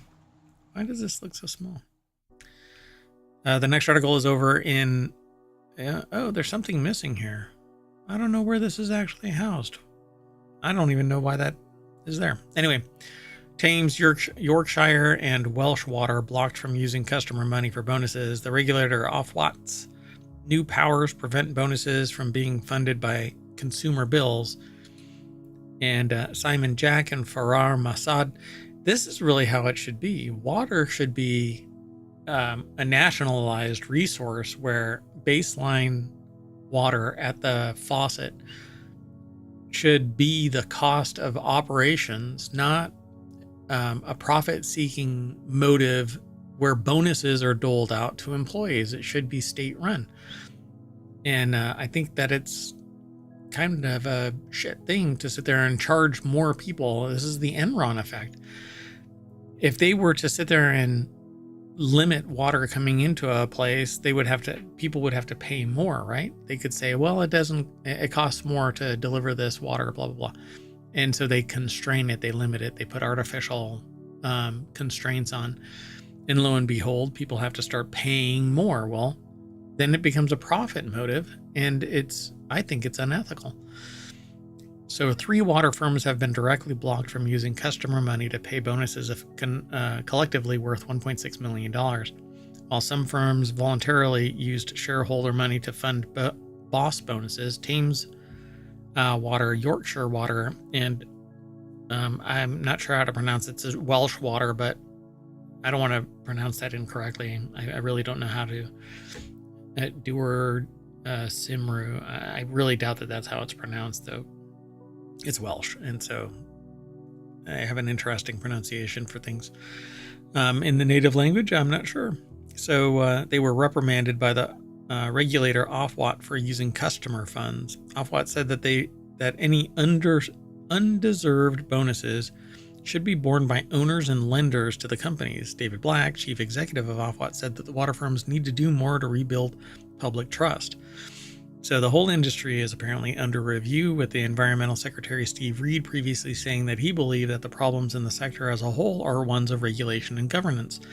The government was set up they set up the Independent Water Commission, chaired by former Deputy Bank of England Governor Sir John Cunliffe, to fix the sector, and could lead to the regulator Ofwat being scrapped. So yeah, of course, everything is getting scrapped because, profit seekers are so ethical about how they seek profit when the driving motive is individual profit and stakeholder profit, or let me rephrase that, shareholder profit.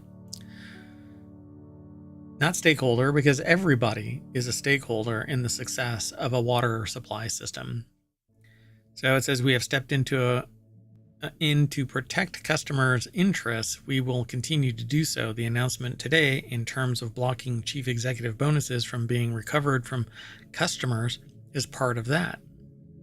And again, I think personally that water should be a fundamental right and part of your taxes, not part of a profit motive. If you want profit seeking, then go start your own freaking water supply system and offer it up to people, in bottles, in cans, in glass, whatever container, plastic totes, it doesn't matter.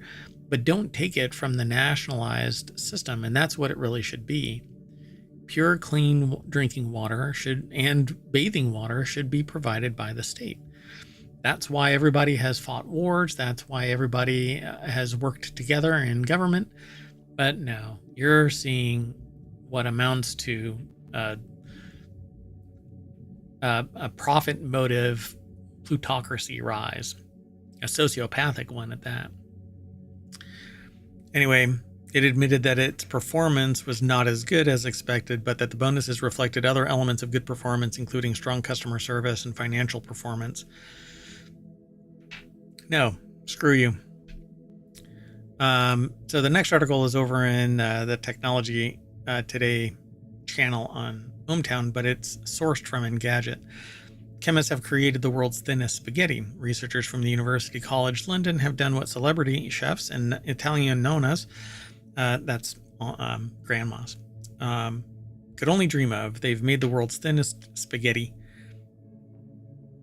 This culinary sounding accomplishment, published in Nanoscale Advances, has yielded strands of starch nanofibers that are just 372 nanometers wide, which is invisible to the naked eye and is even smaller than some wavelengths of light. That's true. There are lasers that are, smaller than some wavelengths of light. It's smaller than most wavelengths of light, I think. Lasers, coherent light. Anyway, there's a lot of different wavelengths. World's thinnest spaghetti sounds silly, but starch can actually have important implications in medicine. For instance, nanofiber starches could help wounds heal when used in bandages, because since they'd be able to keep out bacteria So here is some, there's an image here from Reuters in this article. Anna Washenko put the article together over at Engadget.com, and it has a bunch of different pasta styles. Not all of this is considered spaghetti. Only this is spaghetti. This is spaghetti too. This isn't spaghetti. That's pasta. At least I think so, right? Am I wrong? I don't know. You can tell me. Anyway, that's all they're actually saying in this article. There's more. There's some minutiae here, but it says, as co-author Professor Gareth Williams of the UCL School of Pharmacy put it, quote, "I don't think it's useful as pasta, sadly, as it would overcook in less than a second before you take it out of the pan." So this next article is over in the Mobile Channel. Passengers duct taped a guy trying to open the plane door mid-flight. Yeah, I titled this one, Duct Tape Dimwit. Sometimes to maintain a little in-flight peace, you have no choice but to duct tape a person having a mental breakdown to a chair. American Airlines passengers on Flight 1915 from Milwaukee to Dallas took this rather drastic action when an unhinged man among them tried to open the cabin door mid-flight. The Canadian national allegedly went up to a flight attendant and demanded the door be opened. When the flight attendant hit him with a firm no, the guy lost his mind and charged toward the door, hurting the flight attendant along the way. Oh, that sucks. So, oh God, there's a picture in this article of a person in a business suit with red tape wrapped around them. This is more like a business message about policy and red tape stopping them, like a bunch of bullshit. So the passenger said that he wanted to get off the plane because he was its captain. Louis Prada, again, over at Vice.com. The flight attendant had a tremendous set of stones, put herself between the passenger and the door. The unruly passenger jumped on top of the flight attendant, trying to get past her, at which point other passengers finally intervened, leaping up from their seats to assist crew members in their attempt to subdue the man and stop them from their being overcome by sky madness, is what it says in the article. One of the passengers was a guy named Doug McWright, who had been sitting in the front row and had one of the best seats in the house to witness the whole scary scuffle unfold. He jumped into the fray and bear hugged the passenger, trying to pull him off the flight attendant. A different flight attendant later told the captain, or the authorities, that the passenger said that he wanted to get off the plane because he was its captain. Not sure why you wanted to get off the flight, though. You should be flying the plane. Interesting. Let's go on. The next article is over on the Mobile Channel. This island volcano is erupting for the 7th time this year. An Icelandic volcano erupted on Wednesday, marking the 7th time this volcano has erupted in 2024.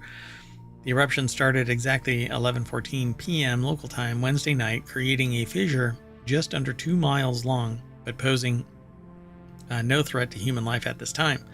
The eruption, and Icelanders do this one, it's just awesome. I've always thought that this was possible, but here in the States, I've never seen it actually done. But in Iceland, they use bulldozers and basically spread the, oh God, what is it called? I forgot what it's called. They spread the cold lava when it turns to stone back into stone. I want to say regolith, but that's moon dirt. Anyway, they build barriers so that lava hits it and gets trapped in like basins and stuff. And if it overflows, they build another one so that it catches it again and again, little catchment basins. It's pretty amazing. So Luis Prada over at Vice.com put the article together. And it says, despite all the lava and plumes of black smoke, air traffic has thus far been unaffected by the latest eruption, and crucial infrastructure in Reykjavik's Keflavik airport is safe. The volcanic systems in the area were dormant. I have Dermot Kennedy on my mind. Great singer. Anyway, for around 800 years until they reactivated with a vengeance in 2021, and they've basically been cooking ever since. Yeah.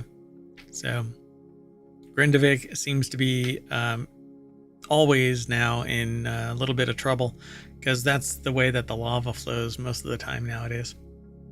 Let's keep going. The next article is over in the Marble Channel. This company rescued some extinct rye from a shipwreck to make whiskey. What have you done today? Back in 1878, 37,000 bushels of rye sunk to the bottom of Lake Huron. That specific variety of rye doesn't exist anymore, so a ragtag team of scientists, historians, and whiskey distillers banded together to go retrieve it. The schooner that was lost at sea, named the James R. Bentley, ran into a storm in 1878, sucked down into the depths of Lake Huron. It took with it a species of rye that was later destroyed by commercial industry farming. See what I mean?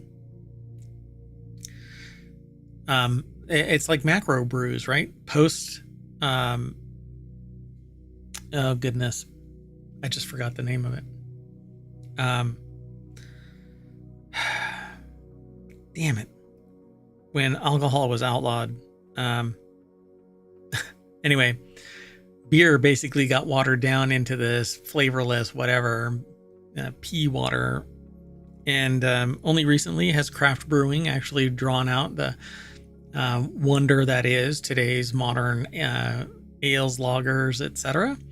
And so this is the equivalent, right? Prohibition. So that's it. So post-prohibition whiskey and whatever else.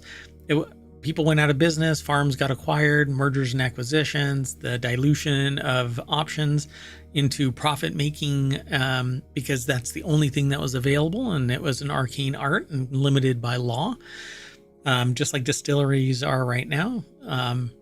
Most states, actually all states, don't allow anybody to distill at home. You have to be deemed a nano brewery at the smallest level, and it's that tens or twenties of thousands of dollars, like 40, 60, 80, $100,000 to ramp it up. You have to get a commercial industrial location, permits. It's very expensive each year. You're limited to what you can do. But anyway, this is the equivalent of it. The species of rye was later destroyed by commercial industry farming, according to Chad Munger, a founder and CEO of Mammoth Distilling, a whiskey maker in Michigan. So they went down and they apparently got it. Louis Prada, again, over at Vice.com, put this article together. It's been quite the process. So it was Mammoth Distilling has a long history of making whiskey out of historic rye varieties, such as their rosin rye, made out of a rye variety popular in Michigan over 100 years ago. When they heard about an extinct variety of rye that had been hanging out at the bottom of a nearby lake for half a century or a century and a half, a variety they nicknamed Bentley rye, they knew exactly what they needed to do. So Munger and his business partner, R.A. Sussman, partnered up with a shipwreck hunter named Ross Richardson and a diver named Dusty Cliffman to retrieve the rye samples from the sunken shipwreck. After a nerve-wracking dive to retrieve the samples, they were brought back to the surface and shipped off to Michigan State to germinate the ancient seeds, a process that failed. That failure forced the scientists at MSU to get creative. They took a cue from Jurassic Park and combined the DNA of the Bentley rye with that of the rosin rye, say that 10 times fast, to create a whole new strain. So it isn't the extinct rye. The resulting whiskey will be aging for anywhere between 2 to 3 years before it can be bottled and sold. So only time will tell if the efforts are worth it. That's weird. I mean, they could... Look, if it was bad, then the distillation wouldn't have been kept and they wouldn't be talking about it. So at least it must taste somewhat reasonable, and it's probably closer to the rosin rye. If you're really into old boats and have $500 to spare, it says Mammoth used some of the wood from the Bentley shipwreck to flavor a batch of whiskey. So if you're really into old boats and have $500, I guess that's how much it costs. All right, let's keep going. The next article is over on the Marble Channel. Sit down and shut up. AMC Theaters has harsh rules for wicked screenings. In a new 30-second advisory, the theater chain warns that AMC Theaters' silence is golden. They've always had that. As scenes from Wicked play, the spot reminds viewers no talking, no texting, no singing, no wailing, no flirting, and absolutely no name calling. Enjoy the magic of movies. And frankly, just shut the hell up in a movie theater. It's why I don't go anymore. It's because at one point I had to slap the shoes off of, I had to slap the feet of 3 people that were sitting in chairs behind where we needed to sit. And they didn't move when we went to sit down. And so we turned around and said, could you move those? And they didn't move. And so I just hauled ass and just ran across all 3, 6 feet. And they moved their feet. But for crying out loud, man, you inconsiderate D-bags. So this article is over at vice.com. Paige Gawley put the article together. And it wasn't that they weren't moving fast enough. They chose to ignore the request, and they chose to ignore people sitting down, and they thought that they can get away with it. Nowadays, more and more people seem to think that they can just get away with being a complete tool. Anyway, it's the rise of sociopathy, folks. That's what it's called. Go read the book. Anyway, AMC has a long-standing policy that prohibits disruptive behavior. The world should have a long-standing policy against behavior that's disruptive. We're not talking about people just having a disagreement about something and acting like adults. We're talking about disruption. People who, I don't know. See, I can't say it because freaking Google won't allow me to promote this show because I say something that has nothing to do with elections, but they won't allow me because I mentioned the word election right now. They won't allow me. I haven't said anything election, but now they're going to block this from being promoted. I can guarantee it. And I'm going to do that after this episode, or after I'm done recording. I'm going to post it, and we'll see it get blocked. Because they're out of their mind. But anyway. So in previous movies, we've had people sing and dance, and then it gets loud in there. If there's a little girl singing and stuff, it's not a big deal. But if someone is belting out how everyone can't hear, we're lenient when it comes to certain circumstances. Well, see, there's the problem. You have inconsistent treatment, okay? Arbitrary and capricious. It's inconsistent. And so if you just decide, oh, well, they're cute, so let them belt it out, that's great. You have a problem, but not everybody is on board. So everybody needs to be treated the same way. And I'm not talking about, okay, let it all run amok. I'm saying everybody needs to be respectful of everybody else. As I say before, and I'm going to put it on a shirt, your convenience should not be my inconvenience. And it's not even get off my lawn, like somebody said. It's not get off my lawn. It's not okay boomer. It's not old man stuff. It's the fact that there's respect. Have respect for fellow human beings that are spending $30 a seat to come and sit in a movie theater with you. And they're not with you, but we're all human, so treat everybody with respect, dumbasses. Anyway, let's move on. The next article is over on the Marble Channel. Minecraft breaks into the real world with huge theme park deal. Minecraft has been a cultural phenomenon for many years at this point, so much so that Microsoft paid $1 billion for it. And that person, like I've always said, became very, very wealthy and went full-on sociopath, in my opinion. So nobody has evaluated them, so maybe somebody should evaluate them. Anyway, that's right, Minecraft is coming to the real world and we'll have a chance to explore it. I wonder what the seed is going to be. So Mojang, it's time to get crafty when Minecraft comes to our favorite theme parks. It was originally in The Guardian, but apparently it's posted now over in vice.com. Sean Sachaki, I think. They're going to build in real life attractions as Merlin Entertainments. Pairs up with Mojang for those attractions. I don't know. I have a feeling that this is going to peter out, but we'll see. It appears, this is an article that was posted in The Guardian. It appears that Minecraft is going to infiltrate the real world as theme park attractions in 2026 and 2027, with Merlin Entertainment's investing $110 million into these attractions. That's not a lot of money, by the way. Not even close. You know, I mean, well, let's just say buildings are expensive, particularly buildings that meet building code. So as we can see, Merlin is hoping to go all in a Minecraft vibe, and funny enough, this looks better than the upcoming film in their opinion, the author's opinion. There's a good chance that these things are bound to change a bit by the time the attractions are finally put together. Yeah, these actually look kind of small. Anyway, the author says, at this point, I'm excited to see the battle in the media giants, and honestly, I'd like to go to a Minecraft land over Super Mario World, or just go to both at some point too. But let's do our last article. Last article is over in the Mobile channel. Dedicated scientists and bird watchers track down these 5 lost birds, quote unquote lost birds. Well, we just lost track of them. Kate Wheeling put the article together for SmithsonianMag.com. A worldwide search party using 21st century tools to uncover long unseen species, one of which hadn't been found since the 19th century.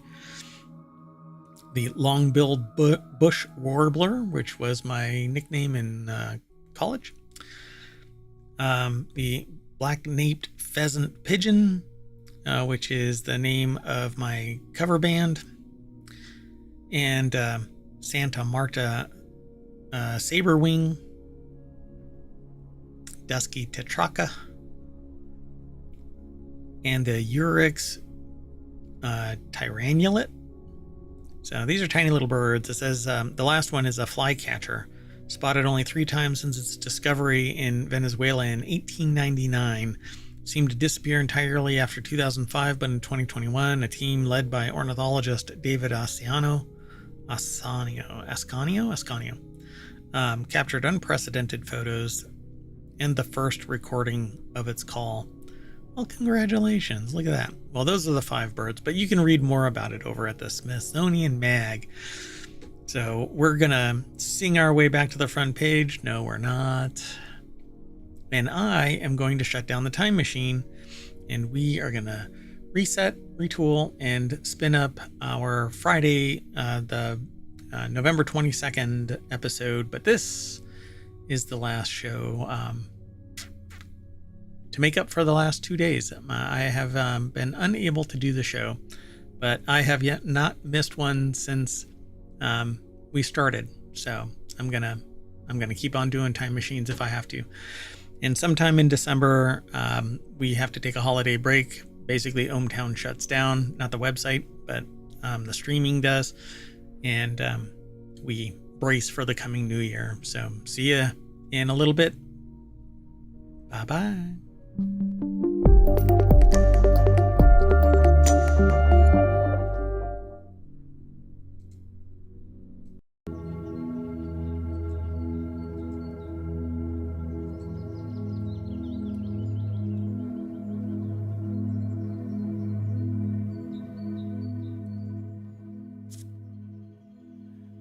Hello, and welcome to Non Sequitur News for November 22nd, 2024.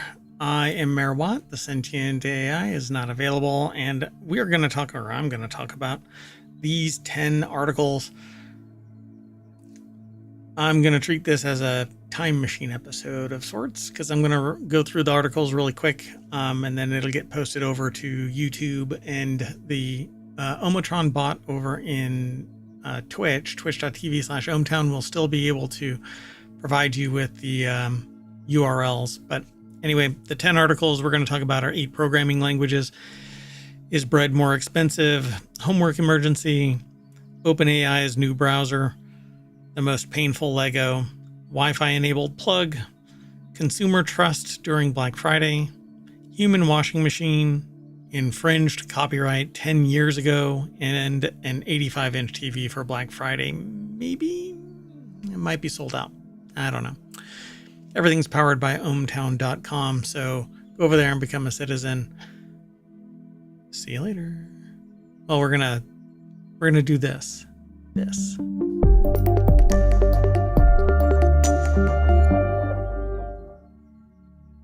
Okay, hopefully you can hear music in the background. It's pretty quiet, but at any rate, I am Mayor Watt. Thanks for coming to Non Sequitur News for November 22nd, 2024. And like I said, I'm going to be going through these pretty quick, so we'll see if you dig the articles. Be sure to follow us here on Twitch and over on YouTube. YouTube holds the long-term storage for the show, and there's actually 6 other podcasts and the Non Sequitur News Show, which is another podcast. So we have 7 total over on YouTube. That means that we have over 1,500, approaching 1,600 episodes. So go over there and follow us, because after 60 days, I pay for twitch.tv to not delete my episodes. But after 60 days, they go bye-bye regardless of how much I pay, I suppose. I don't know.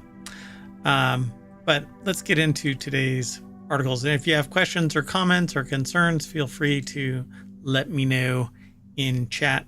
Oh, by the way, if you want today's articles, this will end up in the VOD. So !NSN, and then ohmTown will post all of the articles and their little headlines. So no particular order. It's not like a top 10 list or anything like that. It's just articles that I found interesting. So hopefully you find them interesting as well. So the very first article is about programming languages. And so the first article is in Non Sequitur News over at ohmTown.com, but it's aggregated from Business Insider. And they say, coding languages are a foundational element of any tech job, but not all are made equal. I don't know about that. Any tech job. You don't even need to know programming to a great degree, even in cybersecurity. But you do need it in programming, software engineering, obviously, and a few other places, but like big data. But even then, it's mostly Python, and but they go into greater detail. Not all are made equal. Python and SQL are among the most popular languages. C++ and Tableau are more specialized. Business Insider spoke with recruiters and tech workers to identify the top 8 languages to know. So Bianca Chan over at businessinsider.com put the article together, and they say coding languages are a foundational element of any tech job, but not all are made equal. There are plenty of jobs that you don't need in tech, that you don't need to know programming. You don't need to know programming in most, even administrative positions. You don't need to know programming in even networking. You need to know what networking is. You need to know what scripting is, but that's different than programming, coding languages. And but I would say that Python is the entry level programming, hardcore functional programming language that a person can learn. Beyond that is Java and C++ and so on. But Python and Java should be number 1 and 2 in this list, not in any particular order at the moment. But the more hardcore you go, like fintech and things like that, you'll end up wanting to know more and more languages, not just these, or not just Python or Java. But if you look for Java and Python jobs, you're going to find that that's most of them. It's quite interesting. It says Apple created Swift to replace use of C++, the company's primary coding language for its devices. But if you understand Java, then you can pretty much code Swift. You'll have to understand the syntax and change things around a bit, but hey, it is what it is. You have to learn a bunch of different languages, actually, if you're going to be a sophisticated software developer. But hell, you can learn Godot and you can develop games all day long as you're a creative. But at any rate, I want to get to the list, and I wonder if that's what they are. So they say, here are the programming languages to learn. So Python is what they say. Application across finance, job, or firms, job titles and levels, and deep into things like cybersecurity, which is about as far away from financial firms and non-IT that you can get. I mean, financial firms are not IT and not technically a tech job, but you have to know programming if you're going to be doing fintech. So there's a lot of different things in finance, not necessarily tech. Anyway, firms using it, banks, hedge funds, investment firms, and that's because they're doing data manipulation, monitoring data as it flows through, processing things, and even going into deeper into math and science. MATLAB and Python work hand in hand. Then there's SQL, which is more about databases and big data manipulation, and you'll work hand in hand with Python and SQL from time to time. SQL is a relational database language, but the programming side of that is functionally SQL, which, again, if you learn Java, you're good to go. You'll be able to understand the logic that is required for SQL. C++, again, but it says it's low latency applications. It's got a pretty strict syntax. You'll have to learn all of that as well. Tableau and Power BI. Programming wise, I would say that it's all been done in Tableau and Power BI. You could probably find most off-the-shelf scripting just by doing a search or working with ChatGPT, for crying out loud. Now they mention Java, and it says big banks and more legacy technology, but they seem to be focusing on banks, like firms using it, wealth managers, banks. That's, again, Tableau and Power BI. It's quite fascinating that all of this is mentioning banks. Look, again, Rust and Go. For app development, it says fintechs and banks. It's just amazing that they kind of locked in on that. So, but it's all because of this title, right? 8 programming languages to know to land a job on Wall Street. If you learn any of these languages, you can go way beyond Wall Street and hang a shingle and be a consultant. But anyway, you can make a lot of money learning Java and Python in anything way beyond Wall Street. Let's keep moving, though. This next article is over in Non Sequitur News. Did California's minimum wage increase make bread more expensive? If you remember any of our episodes, one of them we discussed the idea that there was going to be an increase in the minimum wage in California, and there was a bread company. I won't even go into it, but they have kind of a casual dining thing and a lemonade that would kill people periodically, apparently. Anyway, they managed to get their way, avoid having to increase the minimum wage increase, right? Because if you made bread in California, then you had a special exemption. It was quite fascinating. So Snopes put this article together. Joey Esposito put it together. And the deck statement says, a social media account sharing the claim that said, this is what happens when you decide to redistribute wealth, which is, I would just say, batshit crazy. Because somebody charging more for a product is akin to redistributing wealth, because it's taking from a plurality and pulling it to a damn near singular entity. And it's not the common Joe. So this redistribution of wealth claim from either side of it is kind of bullshit. But let's just say that if a bunch of organizations merge and acquire each other and consolidate power, influence, regulatory control, etc., you're doing a redistribution of wealth, because when they raise the prices, a whole shit ton of wealth gets concentrated, like I just said. but I'm trying to say it in another way that maybe more people will understand. Well, anyway, so it was labeled satire in Snopes, and I'm pretty sure that you had to go rooting around to verify that this was actually satire. But it says the article lists the writer of this. I guess it was on Facebook.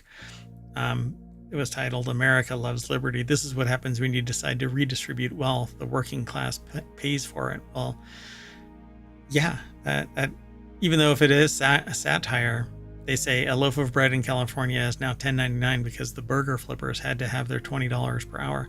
But I'm really curious. Did it actually increase? So according to the state of California's Department of Industrial Relations website, the statewide minimum wage was $16 per hour. However, in January of 2024, however, in April 2024, a new law increased the wage for employees of fast food restaurants to $20 per hour, which is kind of a riff off of what they said, right? Because burger flippers had to have $20 per hour. So, as reported by the Associated Press, the law applies to restaurants offering limited or no table service and which are part of a national chain with at least 60 establishments nationwide. According to the article, there's no evidence that bread reached $10.99 per loaf in California. A search for wheat bread on the website for Ralph's, a supermarket chain with 20 locations in Los Angeles alone, showed options ranging from $1.69 to $5.99. Likewise, no credible news outlets reported on the alleged price increase. So I find it quite interesting that even joking, the data doesn't support it, but nobody would know that. And there are people out there that are clamoring for the claim, the reinforcement that their particular ideal, that somebody else wanting more money for their job because they can't pay for anything, including the very food that they're actually putting together in a fast food restaurant, want more money. You know, a livable wage is something that you should really aspire to get. But again, you know, you ideological bent is damn near impossible to snuff out, as we're all witnessing, because logic doesn't really play into it. Anyway, let's move on. The next article is over on the Mobile Channel. 10-year-old called 911 for homework help, and the cops actually came. So a 10-year-old boy sought help for his math homework one way he knew how, dialing 911. It says, and honestly, it seems warranted to me. And that's not me, it's the Vice author. That's who put it together. If math is anything like what it was when they were in grade school, they fully understand this boy's decision to call for help. At age 10, homework really did seem that important.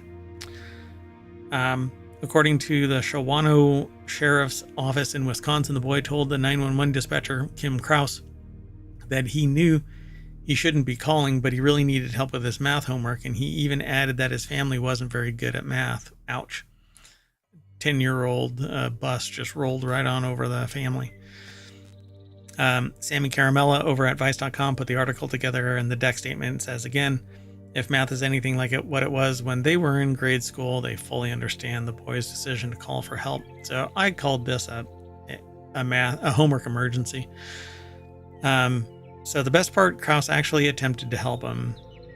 She had some time, so she said, I can help you with the problem, or can I help you with the problem? Shawano County Sheriff George Lenzer told Good Morning America of Kraus.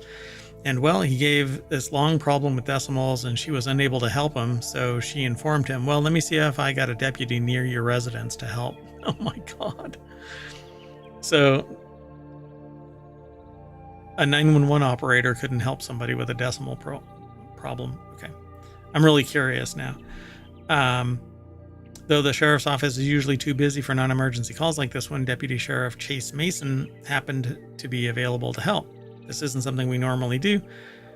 Quote, this isn't something we normally do, but he wasn't busy at the time and he was in the area, so he stopped by. Mason has a stepson that's about the same age, so he sat down and helped. And this sentence is constructed in such a way that it almost wants to break your brain, because they're filling in gaps of context.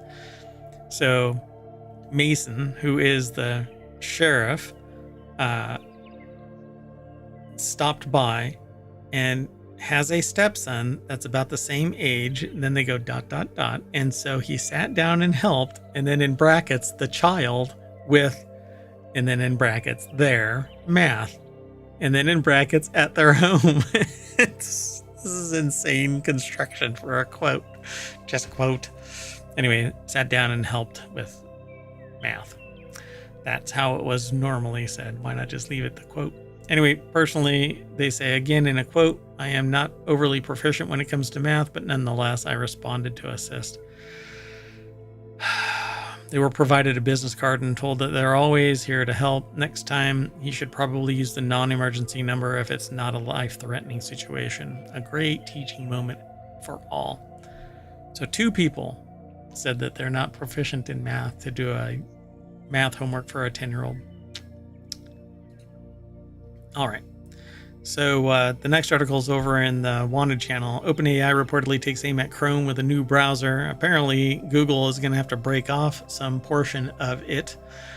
So I don't know exactly what is going to happen with Google Chrome, but OpenAI's ChatGPT is one of the most well-known AI chatbots out there, and it's making huge strides in the AI space in recent years. It is the strides in AI. I'm not sure about it's been making huge strides. It is the metric by which strides are measured, I suppose.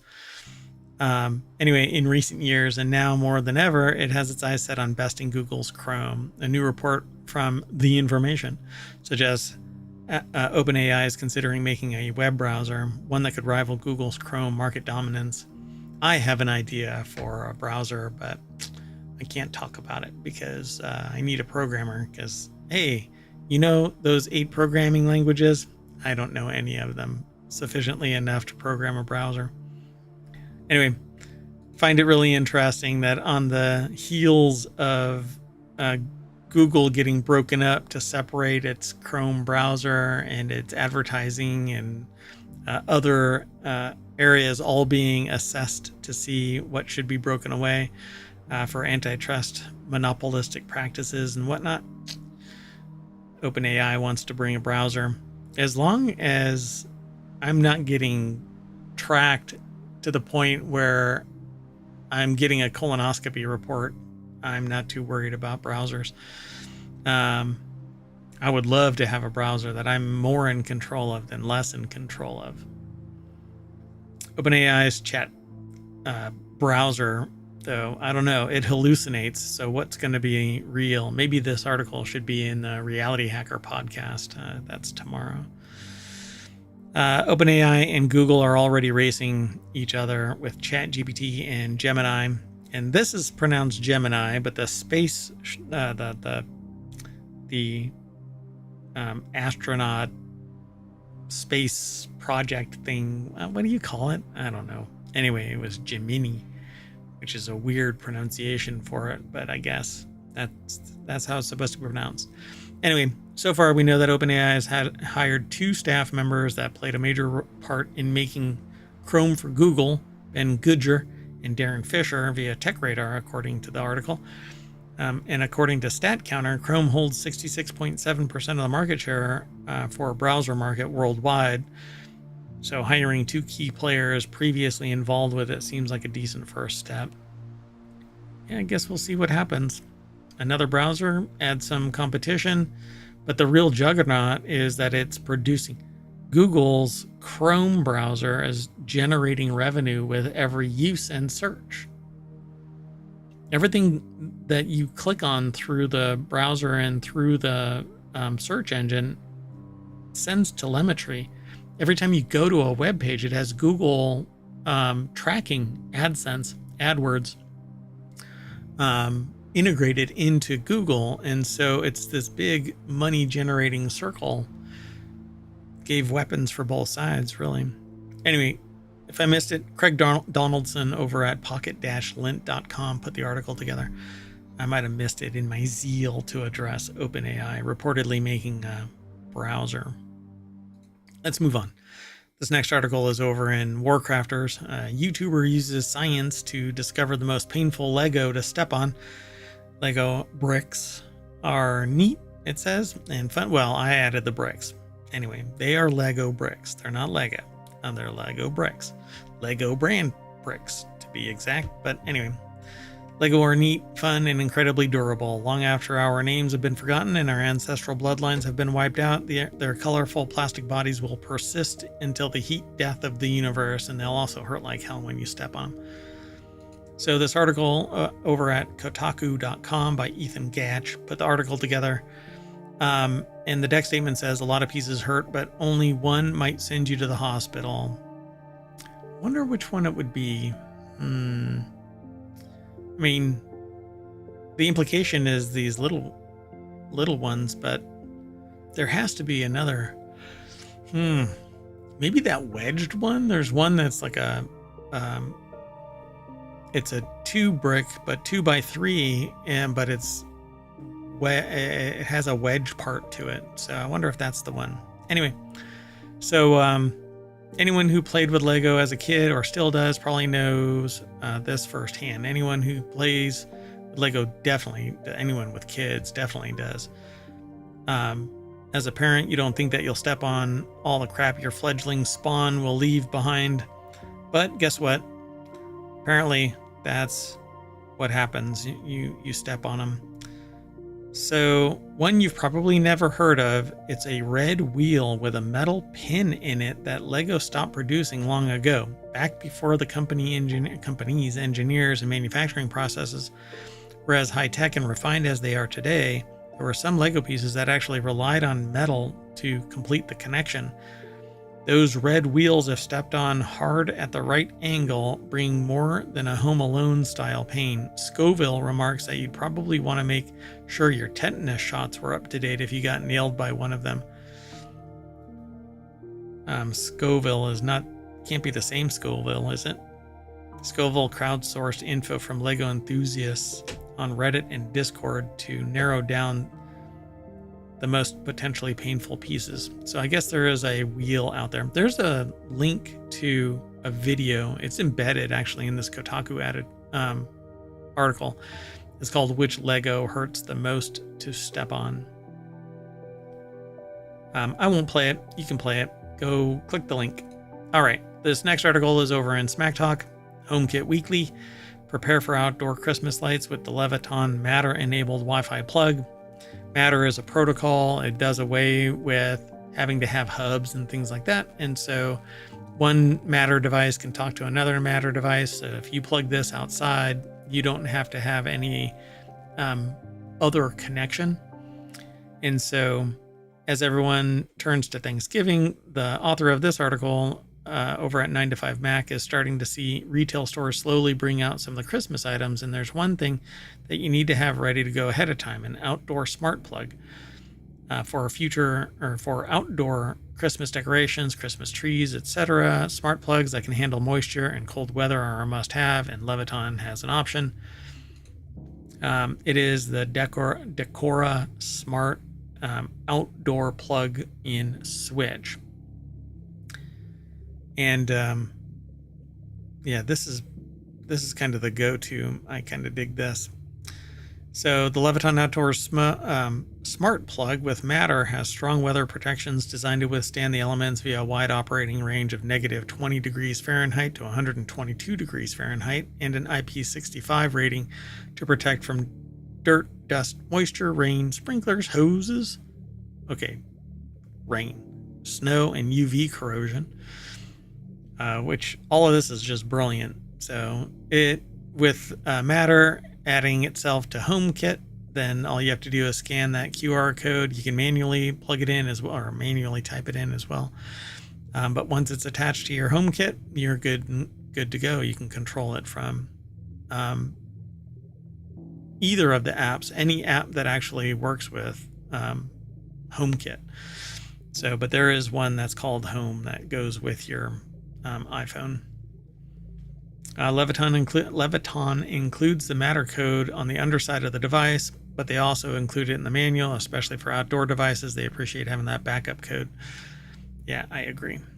So pretty cool. Go check it out. Might have to get a couple of those for the mayoral mansion. Okay, let's move on. The next article is over in the mobile channel. Ryugu asteroid sample rapidly colonized by terrestrial life despite strict contamination control. Panspermia is the hypothesis that life can survive the transfer between planetary bodies as a secondary path for life to get started on planets throughout the solar system, or a solar system. The discovery of extraterrestrial life on asteroids or within meteorites would be profound and have profound implications for understanding the origins and distribution of life in the universe, because some believe that an asteroid crashed into Earth and seeded it. Well, apparently, according to this article, Justin Jackson from phys.org, over at phys.org is where it's published, they write that microorganisms found in chondritic meteorites have long fueled debates about extraterrestrial life reaching Earth. Researchers from Imperial College London have discovered that a space-returned sample from asteroid Ryugu was rapidly colonized by terrestrial microorganisms, even under stringent contamination measures. In the study, rapid colonization of a space-returned Ryugu sample by terrestrial microorganisms, published in the journal Meteoritics and Planetary Science, researchers analyzed sample A0180, a tiny 1 by 0.8 millimeter particle collected by the JAXA Hayabusa 2 mission from asteroid 162173 Ryugu. Transported to Earth in a hermetically sealed chamber, the sample was opened in nitrogen in a class 10,000 clean room. Didn't know there was a class 10,000 clean room. To prevent contamination. Individual particles were picked with sterilized tools and stored under nitrogen in airtight containers. Before analysis, the sample underwent nano X-ray computed tomography and was embedded in a resin, and was embedded in an epoxy resin block for scanning electron microscopy. Apparently, rods and filaments of organic matter interpreted as filamentous microorganisms were observed on the sample surface. Variations in size and morphology of these structures resembled known terrestrial microbes. Observations showed that the abundance of these filaments changed over time, suggesting that the growth and decline of a prokaryote population with a generation time of 5.2 days. So it actually, but was it on there to begin with and multiplied because it was now in a hospitable atmosphere? Results of the study determined that terrestrial biota had rapidly colonized the extraterrestrial material, even under strict contamination protocols. So researchers recommend enhanced contamination control protocol or procedures for future sample return missions to prevent microbial colonization and ensure the integrity of extraterrestrial samples. So something got into it even though it was supposedly sealed. Interesting. All right. Let's keep moving. Next article is over in the mobile channel. This actually comes from RTE, so it's Ireland in general, but we haven't seen the article, so let's take a look. Most consumers don't trust Black Friday deals. Most consumers don't trust it based on research. So Gil Stedman over at RTE.ie put the article together. And it says the report published by the Competition and Consumer Protection Commission, or CCPC, reveals that just 30% of consumers believe that the discounts displayed by businesses are genuine. The findings are being released ahead of Black Friday, which takes place this day next week, November 29th, and Cyber Monday, which follows on December 2nd. The research also suggests that overall interest in Black Friday and Cyber Monday sales has dropped significantly from last year, probably because people are trying to survive and not necessarily spending on Black Friday, which might be considered a luxury. The research also suggests that overall interest in Black Friday and Cyber Monday sales have dropped. Just 36% of those surveyed planned to make a purchase, compared to 45% last year. So there you go. Yeah, it's these pressure, time-bound special offers put pressure, and more and more of us are being kind of taught the lesson that if something is thrust in our face and told, well, it's going to be gone if you don't hurry now, go sign the paper or buy the thing or whatever, then it's probably a scam. So trust but verify. Just do some due diligence and see if you find a better deal somewhere else. All right, this next article is over in the Marble channel. Human washing machine will cleanse your body and mind in 15 minutes. You can take a shower in 5.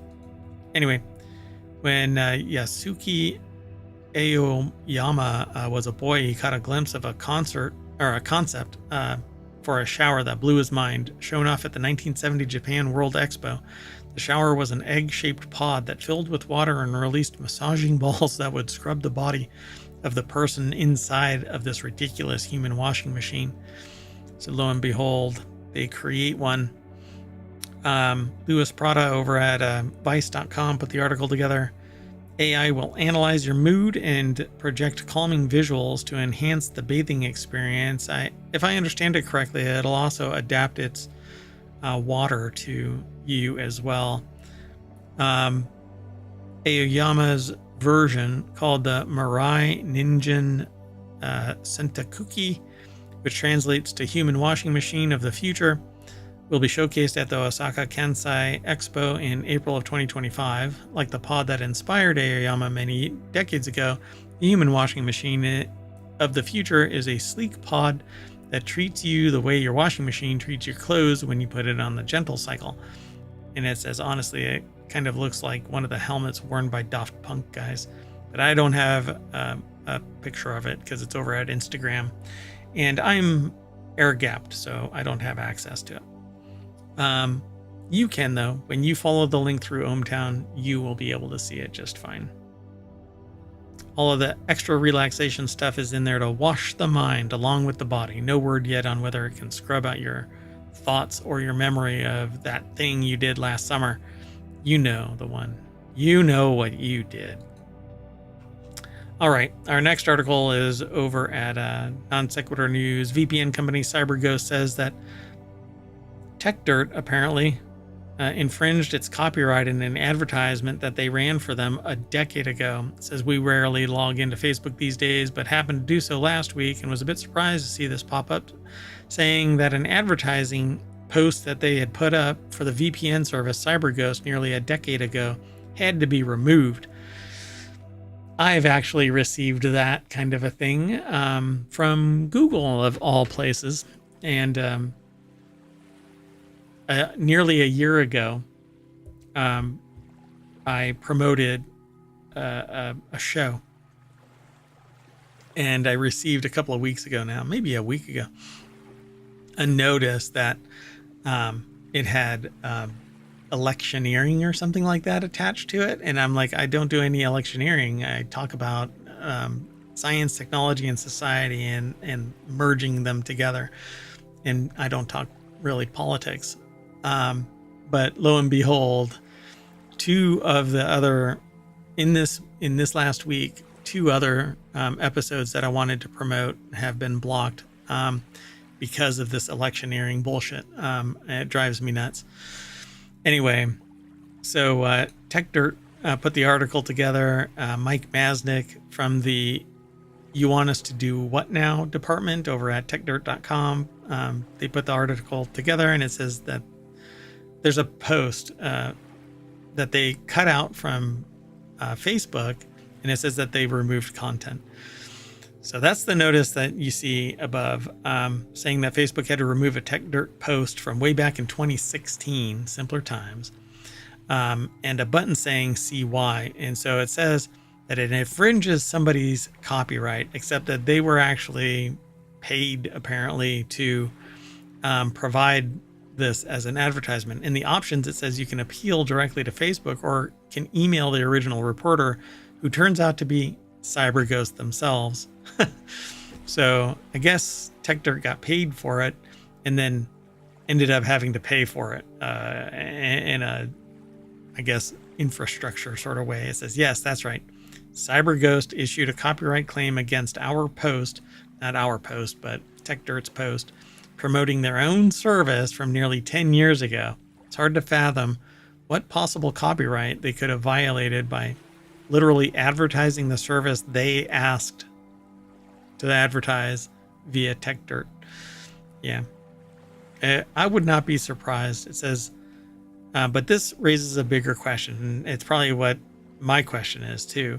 What is CyberGhost's endgame here? Are they going around issuing bogus takedowns for ancient posts advertising their service? Do they want to memory hole their own marketing history for some reason? Or was it just an overzealous bot or confused employee clicking the wrong buttons? That is, I assume, overzealous AI,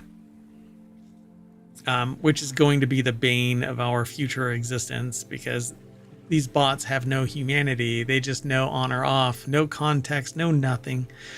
They're just idiots. And so we'll all end up paying the price, because I paid for services and even I've been flagged, even though I'm not supposed to be flagged. All right, so let's go to the last article for today. I'm kind of ripping through all of these articles, so you'll be able to go back to enjoying your Friday. This next article is in the mobile channel. Let me back up. This gigantic 85-inch Sony 4K TV drops below $1,000. It's insane that an 85-inch Sony 4K TV is less than $1,000. It says Black Friday Madness is here. Keep in mind, this TV might not fit in every living room. No, it fits in every living room. Just get it. If you have to stick a corner of it out of the side of the house so that it fits in your living room, open a window or something. The article is actually over at gizmodo.com, and it's under Gizmodo deals, but we, Mayor Watt, ohmTown, nothing gets a kickback from this. All I was interested in was seeing this article and linking you to it if you were interested. Just keep in mind, this TV might not fit.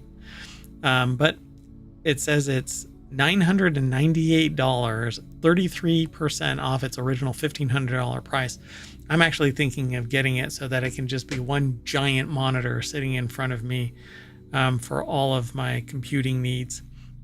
I mean, it's a 4K TV. That would be great. It could sit, I could get rid of all of this in front of me and just put one monitor against the wall, 6 feet away. That'd be great. It says, for those concerned about holiday shopping logistics, Amazon offers an extended return policy for this product. You have until January 31st, 2025 to return it. It's the Sony X77L boasts a 4K processor, X1, which enhances picture quality by upscaling. So it's not true 4K, it's upscaling 4K. But it says that it supports 4K HDR, which allows for a wider range of colors and improved contrast. It's an 85-inch TV for under $1,000. In terms of connectivity, though, it says that it has multiple HDMI ports so that you can connect various devices such as gaming consoles, Blu-ray players, etc. To it. But really, it's TV. So connect your console, connect your Apple TV, and be done with it. And any smart features, belay that. Do not connect your smart TV to your network, because you really have zero control over its firmware and whatnots. If you're going to do it, then create a subnet, a separate network is what I mean. Create a separate network for only it to be on, and go from there.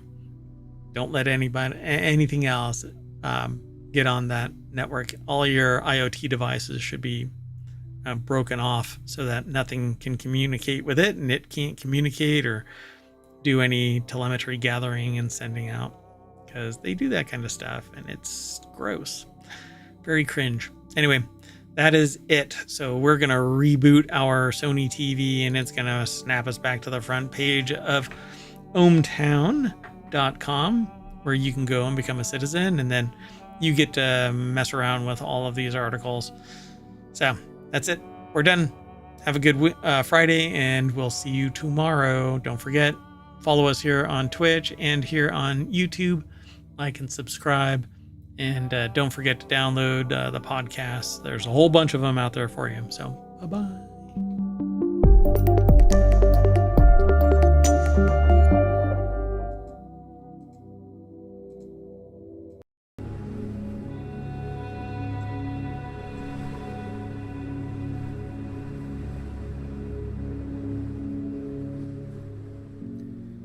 Hello, everybody, and welcome to Non Sequitur News for November 23rd, 2024. I am Mayor Watt, and along with the sentient AI from the future, who does not give me winning lottery tickets, as I now know from this morning's lottery, we're going to be talking about Hyundai and Kia, recalling all the EVs, Netflix and the worst leak in streaming history, Kendrick Lamar drops a whole album.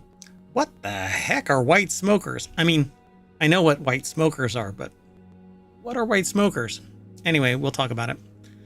Niagara Fireball, continuing saga, trademarks that shouldn't. So, I walk into a Subway in Greece. Came for the chatbot, spent the money elsewhere, and courier sent to steal cash, and finally, magnets. Cybertrucks hate this one trick. That and more, provided by ohmTown.com. Go over and become a citizen so that you can help facilitate the show, because you can send us links from within ohmTown and we can evaluate it and see if it's going to get added to the rundown, because we select 10 articles from thousands upon thousands that enter ohmTown.com. Little snippet. We'll explain on the other side.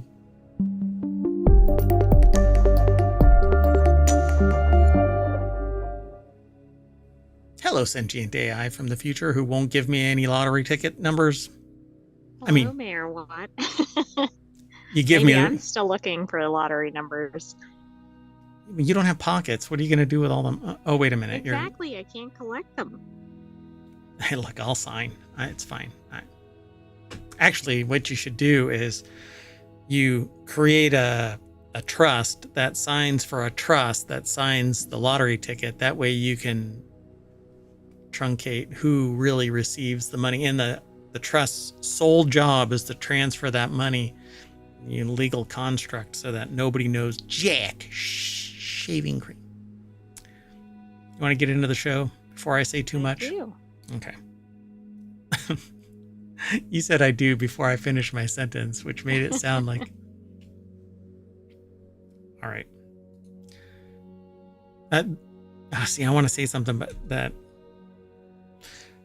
it punches a hole in the fourth wall. So anyway, this first article is over in the Mobile channel, and it's from Quartz, but it's Hyundai and Kia are recalling more than 200,000 EVs that could lose power, which is kind of ironic considering they're EVs. I assume it's not just when they run out of charge, it's just period. We all run out of power, lose power. Mayor wait. Watt, Mayor Watt. Hi. Hey. I'm still streaming, huh? Oh, okay. Hey, if you want all of today's show notes and you're in the chat over on Twitch, you can hit !NSN, and that will get ohmTown to wake up. It loses power, but usually when ohmTown loses power. A couple of days ago, I had just spun up the replay, and 4.5 minutes later, power went out. Shunk. I mean, the timing. I guess the only thing worse would have been about 30 seconds after it started. Yeah, because then I wouldn't be 5 minutes away. I loaded up the replay for the week, and because we do it every day, we try to spin up the replay of the last 7 days worth of Non Sequitur News and the last 2 weekends of the 6 other shows and podcasts. We do 7 different podcasts, by the way. So 6 weekly on the weekends, and then Non Sequitur News is the daily. So I hope you go and subscribe over on, wherever you catch pod, really. And then over on YouTube is over 1,500 episodes, probably bordering on 1,600 now. And And we've been doing this. We're coming up on 3 years. Our 3-year anniversary is right around the corner. So, all right. Let's get... Well, we're still above 1,500. I don't know how close we are to 1,600. Yeah, I think it just says 1,500. I'd have to go and look. But anyway, let's look. So Quartz says that, and William Gavin, who put the article together over at QZ.com, an issue may leave the vehicle's batteries unable to charge, leaving drivers without power. Again, EVs. Feature in an EV, right? It's fascinating. You know, we have all of these issues, primarily range anxiety and the fact that it takes freaking forever just to get to 80%, and then to get to 100% is damn near impossible. The physics just don't allow it. Right, but we expect to have the capability to get to a percentage. And then stuff like this, right? Yeah. Software and magnets. We'll get to the magnets statement later, but we're bookending the show with EV stuff. Apparently, I didn't plan it that way, but maybe the submitters of articles did. So, yeah, an issue may leave the vehicle's batteries unable to charge. And so Hyundai and Kia, which, by the way, I didn't realize that Hyundai and Kia had merged, but Hyundai acquired Kia, right? A few years ago? That's correct. Actually, a long time ago. But, oh, really? But that explains why we see them linked. Like when we were having all the thefts and everything of both brands, I didn't know they were linked. Yeah, you need to reset your audio because it's ducking out. So, the recall includes vehicles sold by Hyundai, Kia, and Genesis, which are collectively owned by the... Well, look, it's in the article, for crying out loud. The South Korean Hyundai Motor Group. That includes Hyundai's 2022 to 2024 Ioniq 5, which is the one that I would have bought as the Ioniq 6, probably. Because I was looking to get an EV, but I want one that is a hybrid now. I've always wanted one that's hybrid, but I actually want one that's hydrogen and uses cells, but they don't exist. Toyota will have to develop the technology further. But they're in actually a lawsuit right now in California because the company that said that they were developing, they were launching... Like hydrogen infrastructure, right? Yeah. None of the stations actually were functional. 16 right, stations. And the car manufacturers like Toyota started developing hydrogen-powered cars, but there's nowhere to actually utilize them. Yeah, exactly. I thought that was really amazing. So now the vehicles like the Mirai, they have nowhere to charge because, well, they have even less places to charge. So that would be pretty terrifying as an owner. On the other hand, if you're buying a vehicle that's not a traditional ICE vehicle, you might think to check infrastructure, even in your immediate area, let alone more broadly. Yeah, and that's another thing, the stressor of... But just think about this. If power goes out, you're screwed. You're done because you have nowhere to charge. Not at home. If power goes out in the region, you don't have anywhere to charge at all. Exactly. Well, and even things like, okay, you have power near you, but you decide to move to another state at some point. I mean, your car is limiting your everything. Existence. Yeah.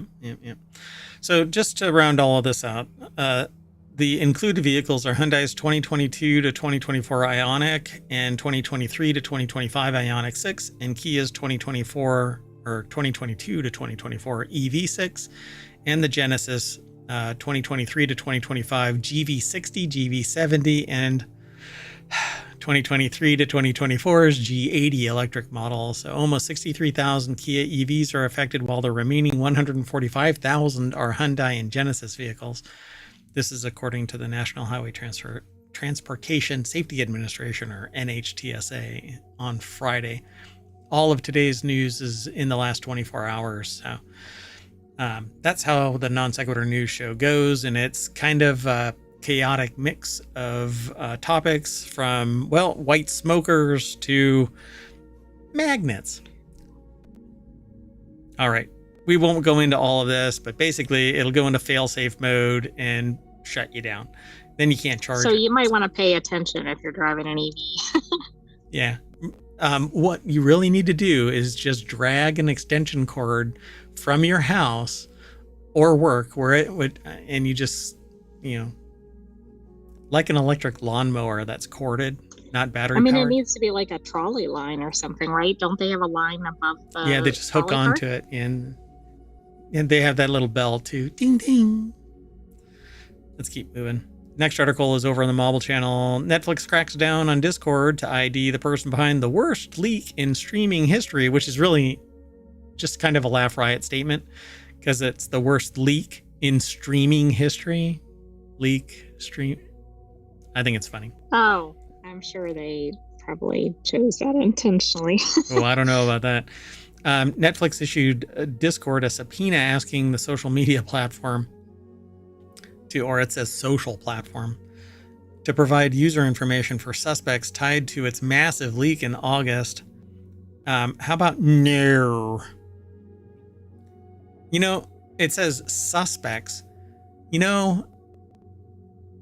I hate that because it's a fishing expedition, and I really don't like fishing expeditions. Right, like who are all the people that accessed? Yeah, between this and Discord this. or Netflix. Yeah, exactly. Somebody could send you a link, you click on the link and it connects to something that's illegal and you had no idea prior to it, but it flags you in a log and somebody starts knocking on your door. It's a bunch of bullshit, really. Or worse, you just happen to be using the service or whatever. Yeah. You're not even somebody who did access something that was not authorized. Yeah, I could be sitting in a Discord channel and scrolling through stuff and something illegal pops up or something that was illegally gotten. But what's really hilarious about that is like government agents, anybody that works for the government, if you stumble across something that is illegal, you are required to notify people. And if you're found out that you didn't, then you're just as culpable as the people who did do the actual act. Not really. Like if somebody wanted to leverage that, they have the ability to. If somebody wants to be a real tool in this climate, man, everything is weaponized. So Netflix issued a subpoena to Discord to expose the people that are suspects tied to a massive leak. Isaiah Colbert over at Gizmodo.com put the article together. So a new report from Polygon. So you see how everybody talks to everybody about everything everywhere. Right, it's all connected. That's Non Sequitur. Yeah. So a new report from Polygon reveals that the Northern District of California Court has issued a subpoena to Discord demanding the social platform disclose information that could reveal the identity of a user implicated in the leak. According to Polygon, Netflix's Discord subpoena earmarked an unreleased copyright image from Squid Game Season 2 uploaded by a user in their name. In a now deleted interview posted on Telegram, the leaker credited themselves with the person behind the worst. As the person, maybe? It has to be as, right? Okay. Well, anyway, the worst leak in streaming history, but I don't quite get why they're so passionate about this. It built a level of hype that surpasses like the nothing. Nintendo, don't talk about us, except when people talk about them, it drives publicity. Yeah. I'm not saying leaks are okay, but I don't really get it. The other thing is, I'm sorry, but this could be somebody posing as somebody else, or who knows. Now, the scope of this may actually be a bigger problem, because if it is footage beyond just a little snippet, then you've basically violated the copyright, but to an extent where people won't engage, right? So if they watched an episode or whatever, they're not going to get, but see again, it's more like a tease. Like you only saw a little snippet of it and it isn't going to be necessarily the full extent of the material. Right. It just shows, well, at least in the subpoena, it shows an image But I do think this sounds a little different than some of the other issues we've seen where they seem to be going after the viewers. I mean, this is arguably the person who Let it go. took or posted or whatever the image. Yeah. Yeah, Or the video. they say that one of our post-production partners has been compromised and footage from several of our titles has unfortunately leaked online. Our team is aggressively taking action to have it taken down. Fine, have it taken down. Unfortunately, the bigger issue is that one of their post-production partners was compromised. Well, then it goes back to the who's actually responsible, because who it looks like might be a hacked account or something. Right, and it's not necessarily a hacked account. So as Polly, and therein lies the rub, because who are they really going to implicate? It's the person that was the hacked account. So I guess context matters. So they're going to chase down who it was and then interview. And I'm sure that's going to go swimmingly positive, right? I mean, they're going to totally take into account the fact that the account was compromised and not really badger the living crap out of the person whose account was compromised. And frankly, all I have to do is say, and it's not me, I shouldn't like stick my name in there. Right, the person. All the person has to do is say, my account was hacked. Apparently, I had nothing to do with it. And I don't even log into blah, blah, blah, or whatever. I didn't know that this was posted over there, because on Discord, if somebody were to breach your account and log in and post stuff all over the place, you wouldn't necessarily even know, because you have to actually chase these threads down. Oh, okay. Yeah, it's not as easy as some other platforms. Yeah, where it's more linear and you can actually see it real, like in a snap. But anyway, because you can be on hundreds of different servers, and each server is a Discord server. And within those, like ohmTown has its own Discord server, and in ohmTown is 50 channels, and somebody can post in any of those. And until somebody responds, you may and even then you may have it flagged to be silent. You'd never even know anybody was chatting.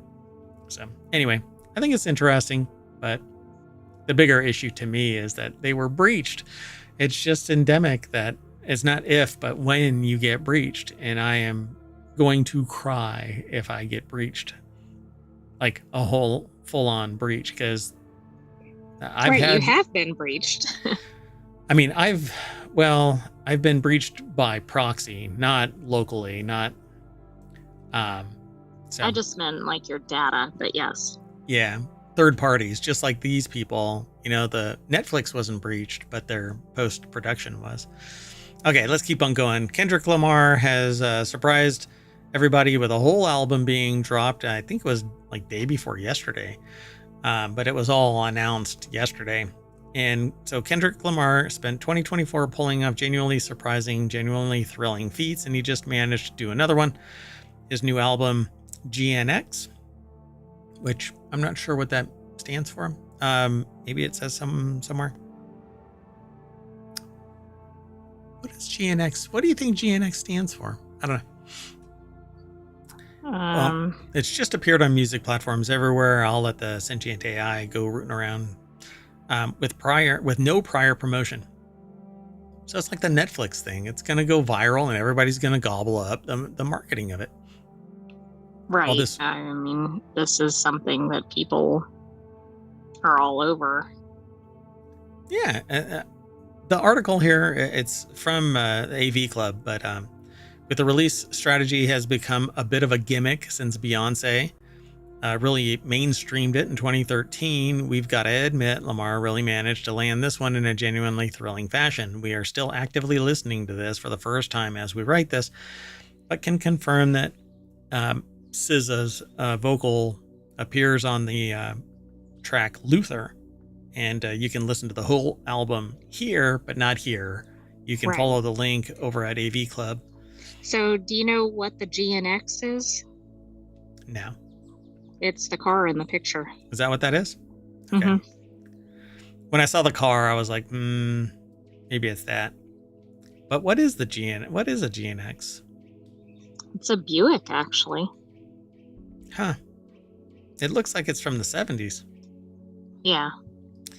So the article is over at avclub.com. Drew Gillis put the article together. It says Lamar's album GNX is out now. Yeah, I don't know that car, but that's okay. I'm of the It age does appear where I in start forgetting it. the first song on the album. It's mentioned. Oh, really? Like what the car is? Or that a GNX is the car? It references it in the lyrics. Gotcha. So in case you need a refresher, the rapper has had one hell of a year, going all in a beef with Drake that left Lamar the undisputed winner. Not Like Us became one of the biggest songs of the summer and the entire year, which really Not Like Us? Oh, one of the biggest. Okay. I thought Shabuzi kind of that's about to hit a new record because of the amount of time at number one. Yeah. That's wild. But it's such a playable song, you just kind of bop along with it. It's pretty badass. Anyway, in September, Lamar landed a slot headlining the Super Bowl halftime show, somewhat controversially. Lil Wayne was the preferred candidate by a vocal online contingent that eventually included Wayne himself, which is kind of interesting. Right. I want myself to be the celebrity. I vote for me, which I've always thought just narcissistic as hell, but not Lil Wayne being narcissistic, but voting for yourself. General, right? Yeah, it seems really strange. Because it's self-indulgent. Who wouldn't vote for themselves if they're running for office? You know what? I don't even freaking want this gig. I'm going to vote for that person over there. I almost feel like you have to, because then it's like, what, you didn't vote for yourself? It's like you don't even have any interest in you getting it. I don't know. Yeah, I guess nobody wants this. I vote for no one. Let's vote for the AI. So Lamar addresses the controversy in the first album of the song. Maybe he will again on the same album, but hey, it only came out 20 minutes ago. Wow, this person's a fast mover. Regardless, he got a whole bunch of new music to perform when he takes the stage in February. And we have plenty of new tracks to tide us over until then. Oh, wow. I nearly read the whole album. I mean, the whole article. I don't normally do that. It was shorter than expected. Yeah, I thought there was going to be some scroll, but nope, there's no scroll. I wonder, that's kind of like a shirt, right? I got no scroll. It's like code for brevity. All right, so let's go on to the next article. I'm going to have to go and listen to this album because, well, I just do. Might as well. Listen to a whole bunch of stuff from classical to death metal, so let's see if I like it. I don't know. The next article is over in Technology Today. Mysterious white smokers discovered in the Dead Sea. And when I first saw that title, I thought it was a bunch of Caucasians on a boat, but I mean, that is what it sounds like, although the discovered is a little alarming. Well, I mean, if you're out there on another boat and you run across a bunch of white smokers, they're sitting there on their boat fishing and smoking cigars. You're like, oh, look, a bunch of white smokers. But no, that's not what it is. It's mineral chimneys found on the Dead Sea floor signal potential sinkhole sites, aiding in hazard prediction and environmental monitoring. A team of researchers led by the Helmholtz Center for Environmental Research, and I'm just putting that emphasis in there. I don't think there's no umlauts or anything in the name, so it just might be Helmholtz. They've discovered meter-high chimneys on the seafloor of the Dead Sea. Pretty cool, as reported in the journal Science, of the total environment as opposed to the partial environment. We have a journal that focuses on that square meter over there, nay, cubic meter, so that we get more of the sea floor. And it's not all above the sea floor. No, 1.5 of the meters are below the seafloor, just so we can. Oh yeah, I mean, we could have the total water environment, land environment. We could do. But then we step out of the environment, not into another environment, because there's nothing over there, as we know about the boat. We're in the outer space or something. We're outside the environment, where they tow the other half after the boat's front falls off. You tow it Oh, outside yes. that is By such the a way, funny look up skit. that skit on YouTube. Yep. So the article is by the Helmholtz Center for Environmental Research, or UFZ. It's been posted over at scitechdaily.com. And so those right there are the chimneys. They're basically what are they made of again? Like a vent or like almost Yeah. like volcanic activity. Yeah, and that's exactly what it is. But for whatever reason, it's just a little bit of a trickle and not a big old mountain that gets built. You know, it's not the conical shape of a vent that you would normally find where it has tendrils going out and stuff like that. This just kind of goes straight up, and it's crystallization of minerals from groundwater with an extremely high salt content flowing out of the lake floor. The newly discovered vents serve as an important warning indicator for sinkholes, which form in the area surrounding the Dead Sea and pose a significant hazard. If there are salt deposits underneath it, water trickles down into it and dissolves the salt. That's exactly what happened here in the United States when a lake bottom was pierced by a drilling rig and water flooded into a salt mine, dissolved the salt, and the whole thing collapsed down into the salt mine, Okay. draining it, but then regurgitating everything once it filled up, turning that lake from freshwater into a saltwater lake. Very odd. Yeah.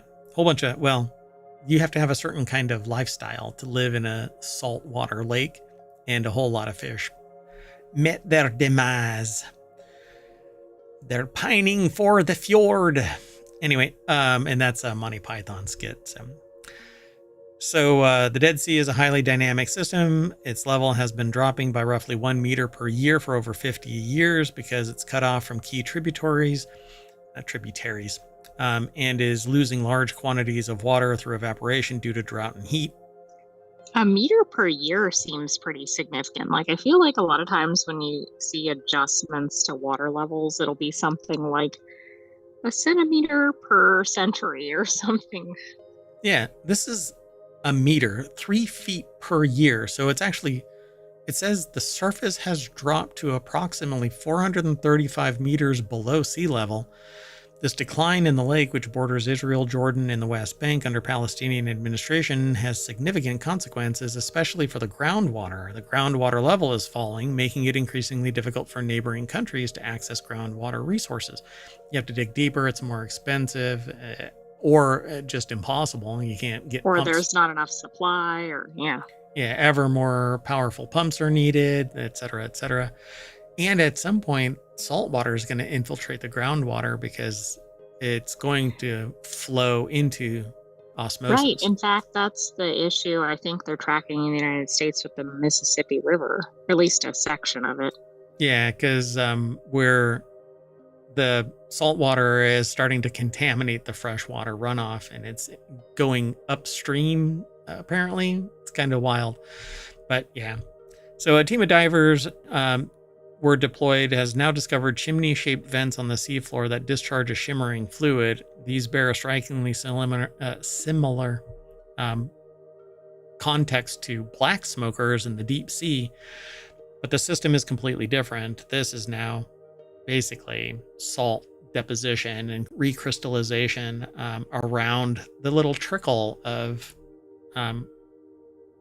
high salt content. It's kind of fascinating. So they're going to, they've got a thing that is linked called a new type of submarine smokers in the Dead Sea, which, by the way, you can't do that. It puts the cigarette out. So it's perfect for people wanting to not You mean smoke. if you go into the water? Yeah, if you try and smoke underwater, it's Plus, it's probably not very good for the fish. and or the it's coral. not good. Yeah. And it's hard to light too. You need a underwater welding gun and a metal. I guess a vape pen would work because it's conductive and it would spark against the. Well, you have another problem too. You probably can't really inhale it because you might be like taking in some water, you know? Yeah, it's hard to inhale water. Yeah, every diver has had that moment. Let's move on. So the next article is over on the Mobile channel, Niagara Fireball. A Niagara fireball event leads to discovery of tiniest known asteroid. There's treatment for that. Anyway, in an international study led by Western University and the Lowell Observatory, scientists describe a pioneering integrative approach for studying near-Earth asteroids based largely on a November 2022 fireball event that dropped meteorites in the Niagara region. This is pretty fascinating. So I'm willing to bet that they calculated the trajectory of this thing to see where it might have come from, almost like a Star Trek, like, hey, we tracked this back to its home. Right. Interesting. Or its area of origin. So Jeff Renaud from University of Western Ontario put the article together. It's posted over at phys.org. Again, the links are in, well, the chat if you type in !NSN, or over in the show notes once I publish them. I didn't put them in the live stream, but anyway. So an international study led by Western University and Lowell Observatory, right? The space scientists determined the composition and size of asteroid 2022 WJ1, also known as WJ1, before it fractured upon entering Earth's atmosphere by comparing Arizona-based telescopic observations to video captured by Western's Southern Ontario Meteor Network cameras of that particular fireball in an unusually bright meteor on November 19th, 2022. Well, that's interesting too because of the vastly different locations. Yep. So the study published today, which is the last 24 hours, in the Planetary Science Journal, is significant not only because it reveals the key details of WJ1, the smallest asteroid in space to be characterized to date, but also for establishing the methodology for studying other space objects that impact Earth. This is the first time a telescope observation and camera captures have been used to study the same space object. Fascinating. So just point cameras out, and when you see it, you can start the triangulation project leading to the source origin, right? Because if it isn't captured by the telescope, maybe previous telescope observations can see something out there, and then the cameras can actually have this kind of pervasive view of the night sky. They need to. Yeah, that's interesting. I didn't know that they hadn't done this, but now that I think about it, I obviously haven't heard of it previously. You'd think that it's kind of obvious, right? Because I know that the cameras outside of the mayoral mansion have caught meteorites, and you're like, oh, and somebody skilled in the art could probably calculate the trajectory and go, oh, it came from this. I've still not found its landing point, but I'm sure somebody has and already scooped it up. So combining the two techniques, it says this is only the sixth asteroid discovered before impact, said Dennis Vida, which is fascinating. It's only the sixth. Well, right. I guess we always find them once they're on the ground, right? Yeah. But or it they just destroy. Seems odd. Yeah. Our new approach, discovering an asteroid through space observation, then subsequently observing it with cameras from the ground, allowing us to confirm that our estimates match well to the estimates derived using completely different approach. So pretty cool. I love this. There is a video that talks about it, by the way, asteroid 2022 WJ1 impacts Southern Ontario, and there's a video that discusses it. Pretty damn awesome. I love this. So let's go on. Let's move on. Moving on. Next article is over in Non Sequitur News. KFC sues Church's Chicken over original recipe trademark, which shouldn't be trademarkable. Right. I mean, that's such a common term. Unless you're infinitely breaking up where a trademark has application, right? Oh, it's a chicken sandwich, trademark. Oh, it's whatever, a cheesecake, original recipe, whatever you want to have. Every single strata of food and food category can have an original recipe. I think this should be genericided into oblivion. Anybody can sit there and claim, original recipe this, because I've got original recipes for drinks and for food and for whatever. Because you know what? I wake up one day and I go, I want to make eggs, and I throw a bunch of stuff on the eggs. That's an original recipe because I made it. So it's amazing how many of the trademark disputes we see and discuss here at Tech Dirt. Not Tech Dirt me. I'm just quoting what is in the snippet. We are not Tech Dirt. We are Non Sequitur News and ohmTown. Anyway, ultimately result from the USPTO granting trademarks that never should have been granted in the first place. They're basically creating the weapons that everybody uses, and then they're actually they're fomenting war, I guess. Yeah, it's really interesting. And I think some of these really are impacted by when they come about, because I do think there's been some evolution of thinking on some of these terms. Yeah, and I know that for a fact because I've fallen victim to that. And so, kind of like the Taco Tuesday thing that they mentioned in here, it's so generic. How can you actually have a trademark that we've been utilizing for decades? Just move it to And that one went away, right? Yeah. But it was granted initially. It was. So we recently saw the whole Taco Tuesday episode in which the taco office, the trademark office, granted Taco John. Maybe that was the problem. They're really embittered, you know. We're the taco. Oh, never mind. We said the quiet part out loud. So the trademark office granted Taco John a trademark for Taco Tuesday, despite the descriptive and fairly generic nature of the term. Every Tuesday is Tuesday. Tacos is tacos. It's Taco Tuesday. The end result was years and years of Taco John's bullying other restaurants, wielding a trademark that never should have been a thing. So it was Taco Bell that actually punched Taco John right in the shell. So a recipe for disaster department is where Timothy Gaynor put the article together, but it's published over at techdirt.com so that you can go over and check it all out. But in a nutshell, Church's use of the term original recipe in its advertising is likely to deceive, confuse, and mislead purchasers and prospective purchasers into believing the goods and services offered under the mark are affiliated with, authorized by, or come from KFC, which is a complete bullshit statement because I don't think original recipe is KFC unless it's under the framing of KFC. Right, like you might see the logo for KFC or something and go, oh, that's KFC. Church's Chicken. Yeah, go. Yeah, your original recipe isn't enough to associate. Yeah, it's Church's Chicken.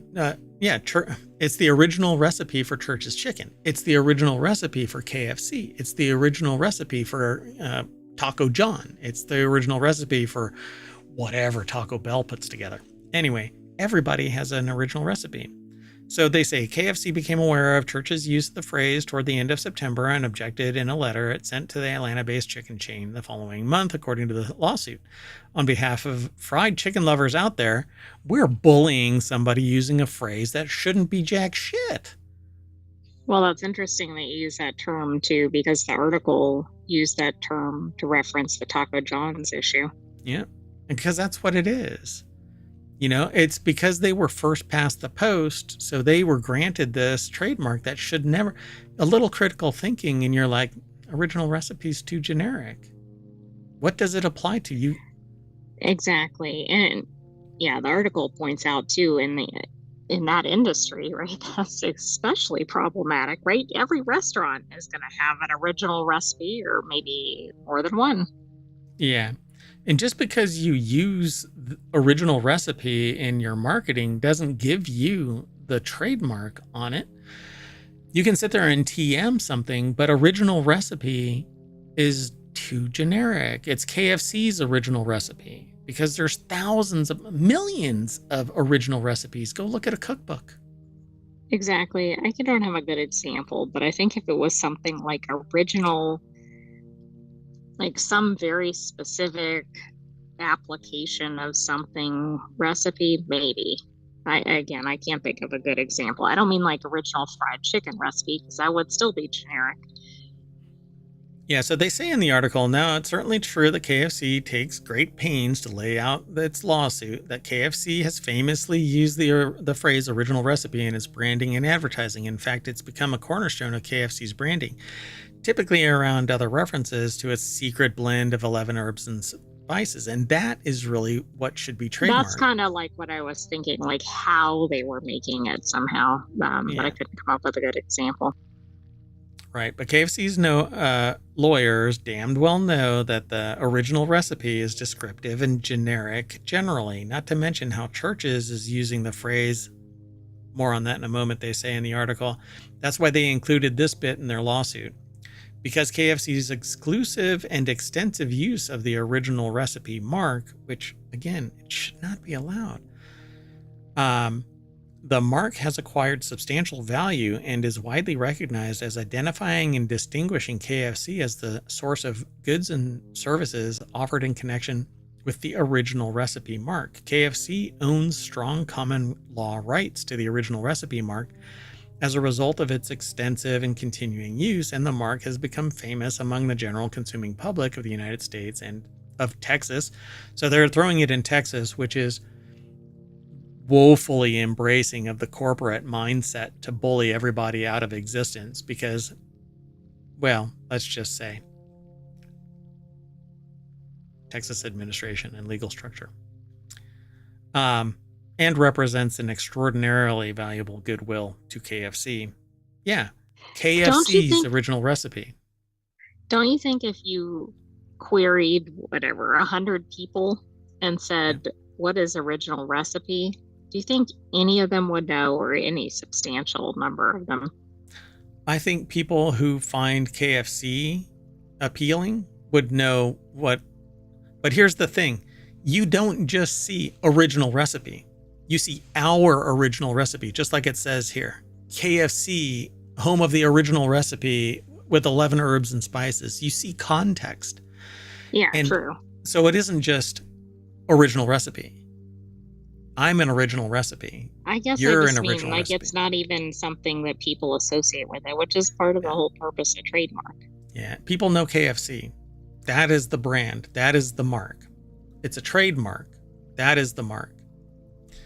So I find this just batshit crazy. It is the Taco Tuesday of chicken. So it's. I think it's worse than the Taco Tuesday, but I agree. It's very similar. It is, because Taco Tuesday is generic by use and non-enforcement, and at least tied to a type of food, even though we know a lot of other places make tacos. This doesn't even say like original fried chicken recipe, which would still be really generic. Yeah. And so this is Churches, right? And so it says our original recipe is back, right? So it's right. Our. Well, how would you tell? Well, so then how would you tell your customers that if you're switching your recipe around or whatever? I mean, right. I don't know. Just seems absurd. Now I want to go get Church's chicken. But I haven't eaten anything from KFC since they did two things.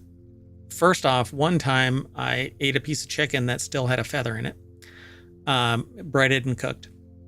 And the second time they changed their potatoes. So, bye. I think the feather outweighs the potato issue. Yep.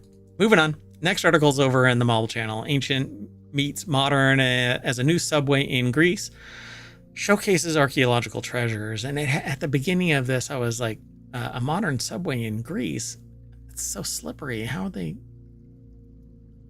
Anyway, Greece's second largest city, Thessalonica.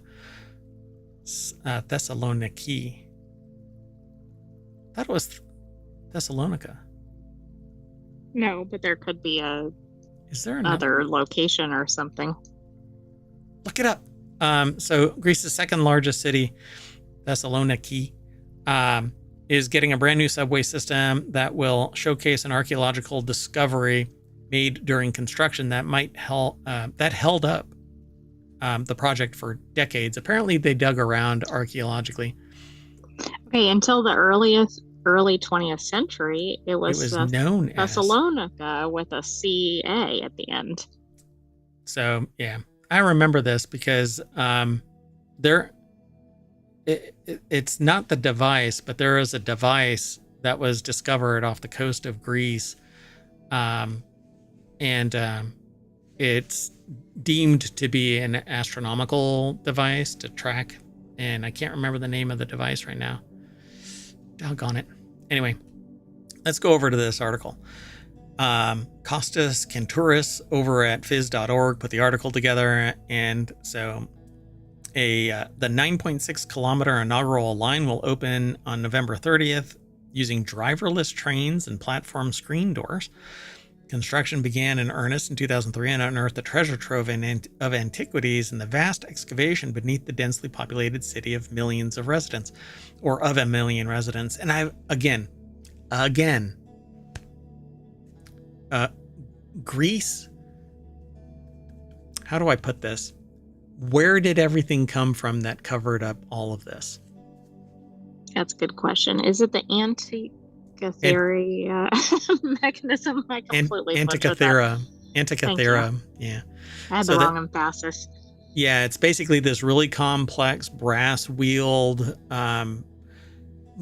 thick box that showed the innermost planets because they didn't know about the outermost planets. But anyway, it's an amazing piece of work that's basically taken out of time, and it's the fuel for many a science fiction type of novel. But I find it fascinating that somebody took, these really highly toothed gears, and it's all stuck together. People have replicated it, but we really don't know like the full extent of what was all there, and people put it together. They think they put it all together in its totality. But anyway, so again, this is below the surface. You can actually see, here, I'll open it up. So right there is the surface. So all of this was below grade and goes further down because these are the walls, and some of this is, the surface of the walkway and stuff like that. But these are buildings. Interesting. Yeah. And I find it amazing that this was under the ground, but where did all of this stuff come from? Why backfill this? And where did it come from? Right? Well, we don't know. We do have a sediment problem on Earth. We really do. It just blows all over and deposits. I'm surprised that New York is even still above grade. So the project offers. It isn't. There's probably a New York below New York. There is a New York below New York, but not the island. I think if you dig too far down, you're going to hit bedrock. Well, you do hit bedrock, but there is. It's such a young. But you go over to where civilization has been long term, you could just dig, and you're still finding shit. Our hubris is amazing, and the fact that we're so self-indulgent that we are at the current time everything that has existed, but then we dig 4 feet and we're like, oh look, Romans. Oh wow, we built on top of another city we didn't even know was there. Yeah, you dig below the Romans and there's somebody else there, and you dig below them and there's somebody else there, and you dig far enough down and there's somebody else waving up at you. Anyway, tunneling followed ancient commercial routes through the center of the port city that had been continuously inhabited since ancient times. It exposed a Roman-era thoroughfare, ancient Greek burial sites, water and drainage systems, mosaics and inscriptions, and tens of thousands of artifacts spanning centuries, also through Byzantine and Ottoman rule. The tunnels had to be bored at a greater depth than originally planned, adding cost and delays. Yeah. You know what? Educating yourself on the entire expanse of humanity is a real bitch.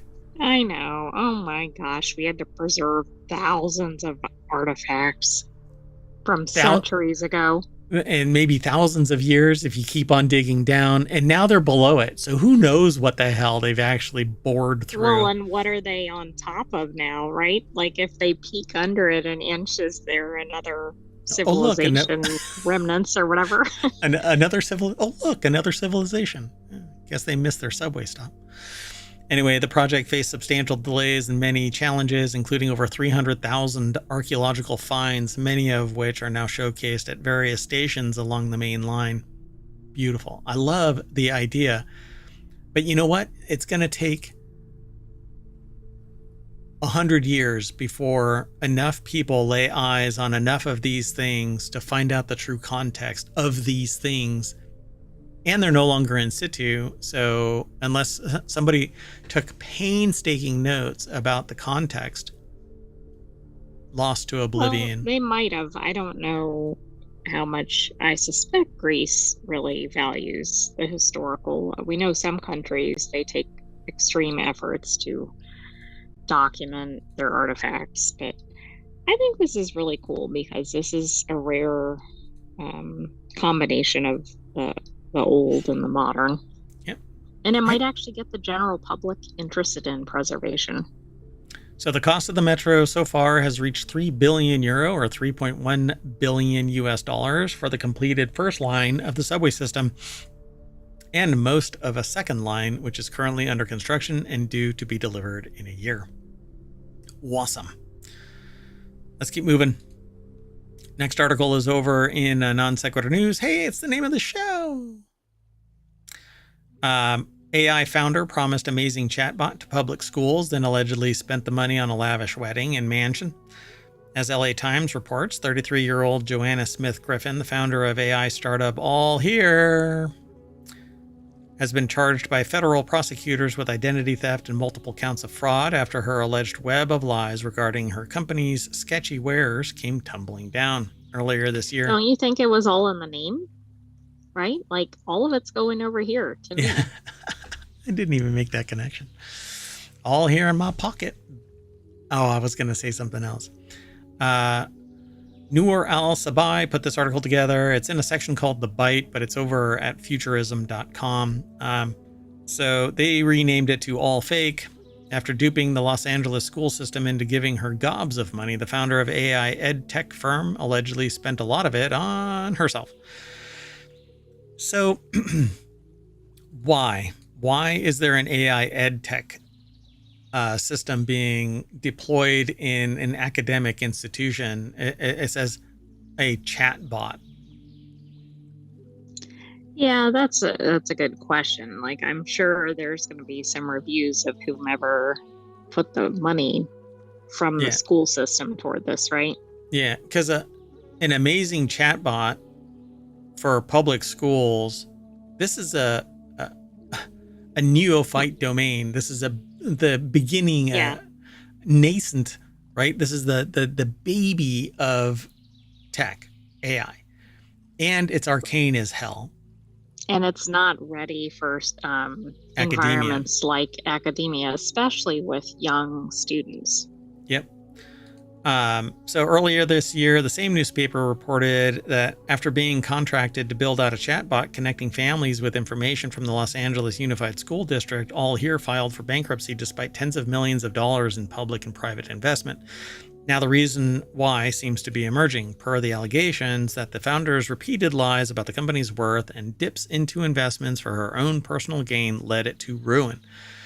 Okay, so also due diligence of the school system or whomever put the money forward. Did they look into the company at all? It seems weird because you don't buy something that is prospective, particularly for a public school system using public money. If you want to be a venture capitalist or angel investor and invest in an AI company, you do it with your own freaking money. You don't do it with public money. Exactly. I mean, doesn't this give the impression of like almost like a door-to-door salesman kind of pitch, like, oh, I've done all these wonderful things. I mean, which doesn't make any sense for a school system. I think that there was a better chance of that medical startup, what's her name, where she went to jail, yeah. Theranos, I think. Yeah, Theranos. Yeah. So there was a better chance of Theranos actually creating the item that they were promising. And as far as I know, nobody was harmed in that. And that They went to jail for that.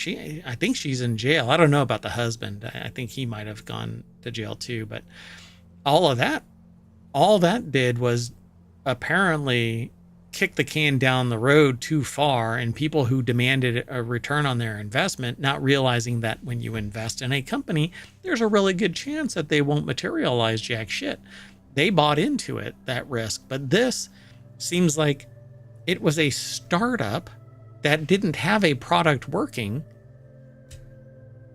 Why did they invest in it? And they didn't invest. They paid for a solution. You show it. It's called common off the shelf. And well, that's the other thing. Like, if it was recent, and I'm not saying they should have done this, but why not use something like a free tool or something like a Chat GPT or whatever, which we know that has its own problems. But right. But this doesn't make any sense. I'm really curious about what the scope of this project was. So prosecutors maintain in their indictment against Smith Griffin that the founder of the Boston-based company inflated All Here's worth to attract investors, claiming that she had raised millions for its bespoke educational chatbot tech, when in reality the firm had far less in its coffers. And this would be perfect for a mandated infrastructure where any money put into a potentially public-facing company would have it enumerated what the investment rounds are, who all is involved in it, what the valuation is, et cetera, et cetera. Why isn't that public knowledge instead of something behind attorneys where you have to sign a non-disclosure agreement because everything is, smoke and mirrors bullshit? I mean, even Reddit is a massive juggernaut now, owned by Condé Nast. And that started up with fake posts and users, and they faked it until they made it.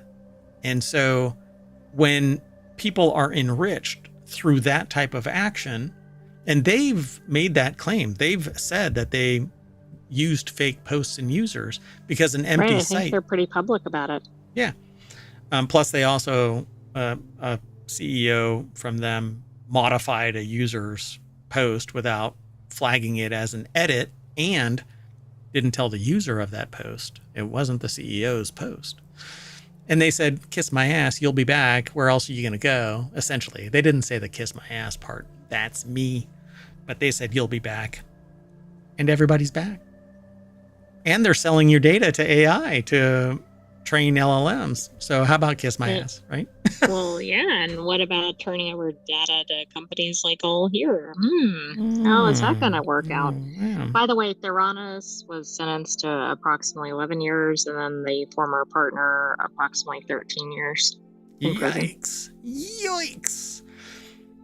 Well, I guess they had a good time while they lasted. Anyway, so we can obviously point the finger at companies, especially startups, that are pressured to overpromise and generally underdeliver. University of Southern California AI expert Stephen Aguilar told the LA Times after Ed went dark.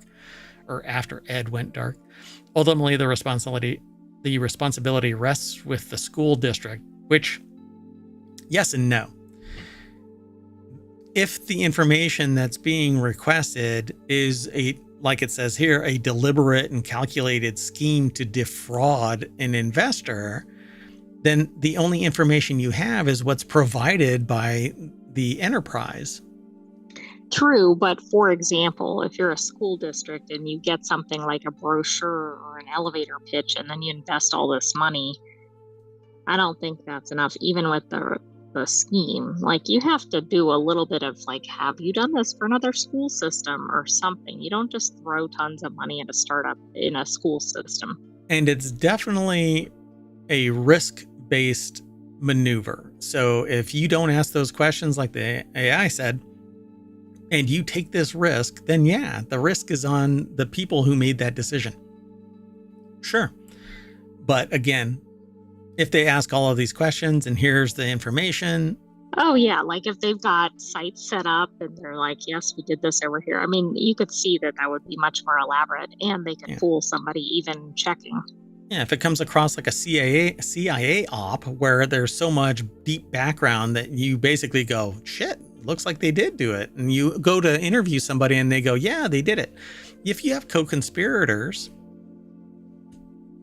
anyway, find it fascinating that they blame the victim, but it is a person who is focused on AI, not wanting to poo-poo the idea that... Well, the AI is not the problem here, right? But Right. even the school system even if this was a reputable company, there's something behind this that's kind of like, really? We're deploying AI that's not ready to the school system of all places? Yeah. I really want to know now what the project actually entitled. Like, what was the results of this? Like, what was the end game? And what were the inputs? Was it something like a Chat GPT, or was it something very targeted toward education? I don't know. Yeah, so they say up here the chatbot was designed for connecting families with information from the LA Unified School District. But what the hell does it amount to? A freaking wiki. Yeah, I'm thinking it's almost like one of those like pop-ups that you would get on like a retail shopping site or something. Yeah, join our mailing list. Why would you need to spend $6 million or whatever for that? Yeah, wild. All right, let's move on. The next article is over in the Hatch Ideas channel, which is all about business transformation. Scammers sent courier to steal 4,000 pounds. A fraud victim tells the BBC how she used a helpline to stop scammers stealing more of her money. Daniel Whitworth over at bbc.com put this article together, and there's video of this. The moment Jenny had 4,000 pounds stolen from her on her doorstep. So, a victim of fraud, Jenny told the BBC how she used a fraud helpline to help ward off scammers, but not before fraudsters stole 4,000 pounds by sending a courier around to her house to collect the money. Scammers under increased pressure from the 159 fraud helpline, or 159 fraud helpline, which received 800,000 calls in its first 3 years of operation. That should be alarming right there. Wild. So Jenny was the victim of courier fraud by a pretty brazen scammer, she said. They first pretended to be from her bank. They knew her name, phone number, or address, tricked her into believing that they had access to her accounts, which helped convince her that she was talking to a genuine bank employee. I would have called the actual bank. Right, and most banks don't call people. They send notices in the mail. I mean, it's just, yeah. Yeah. But I think people that fall for these schemes don't try to verify any of the information. Yeah. They put her through to someone. Okay, so they told her there was suspicious activity, but not to worry. They were going to stop the fraud and protect her money. Then they put her through to someone pretending to be from the police, who first promised her help to stop the fraud, then asked her for help to investigate suspected fraud at her local bank branch. Then came intimidation, then threats. Jenny says that she was cautioned that if she told anyone or didn't help, she could face prosecution, but being community spirited, she wanted to help anyway. Oh, Jenny not from around the block. What's that? What? Isn't it Jenny's Got a Gun? Isn't that song? That's Janie. Oh, Janie's got a gun. That's right. So Jenny does not, nor does she think critically. But hey, trust but don't verify. So it says they knew her name, blah, blah, blah. They told her there was suspicious activity on her account, but not to worry. They were going to stop the fraud and protect her money. The title of this is Scammer Sent Courier to Steal 4,000 Pounds, in that she used a fraud helpline to help ward off scammers. That's after, though. She was scammed, and then she called a hotline. Yeah. I think they're trying to feature the hotline, but this is an unusual, or it seems to be an unusual scam. 800,000 calls to the 159 number. This is in the BBC. Exactly. This is in the UK, how many times does a courier come to somebody's house to collect money? I mean, that's a whole nother level, and actually pretty alarming. Impersonating someone's bank is key to so many frauds, which is partly why, and there's a group set up, Stop Scams UK, set up a special number 3 years ago to connect victims of fraud direct with their bank. You simply dial 159, you're asked who you bank with, and you're put through, which seems sketchy in and of itself. It does. So that makes me nervous that somebody's going to set up like a 158 or whatever would be the most misdialed. And then, we're back at square one. And here's one of the kickers with this, which I'm like, oh my God, there's only 20? 20 banks cover 99% of the UK. 20. But that might be bank chains. It doesn't matter. It's all controlled. Right? It's controlled by what what amounts to 20 organizational units. Right.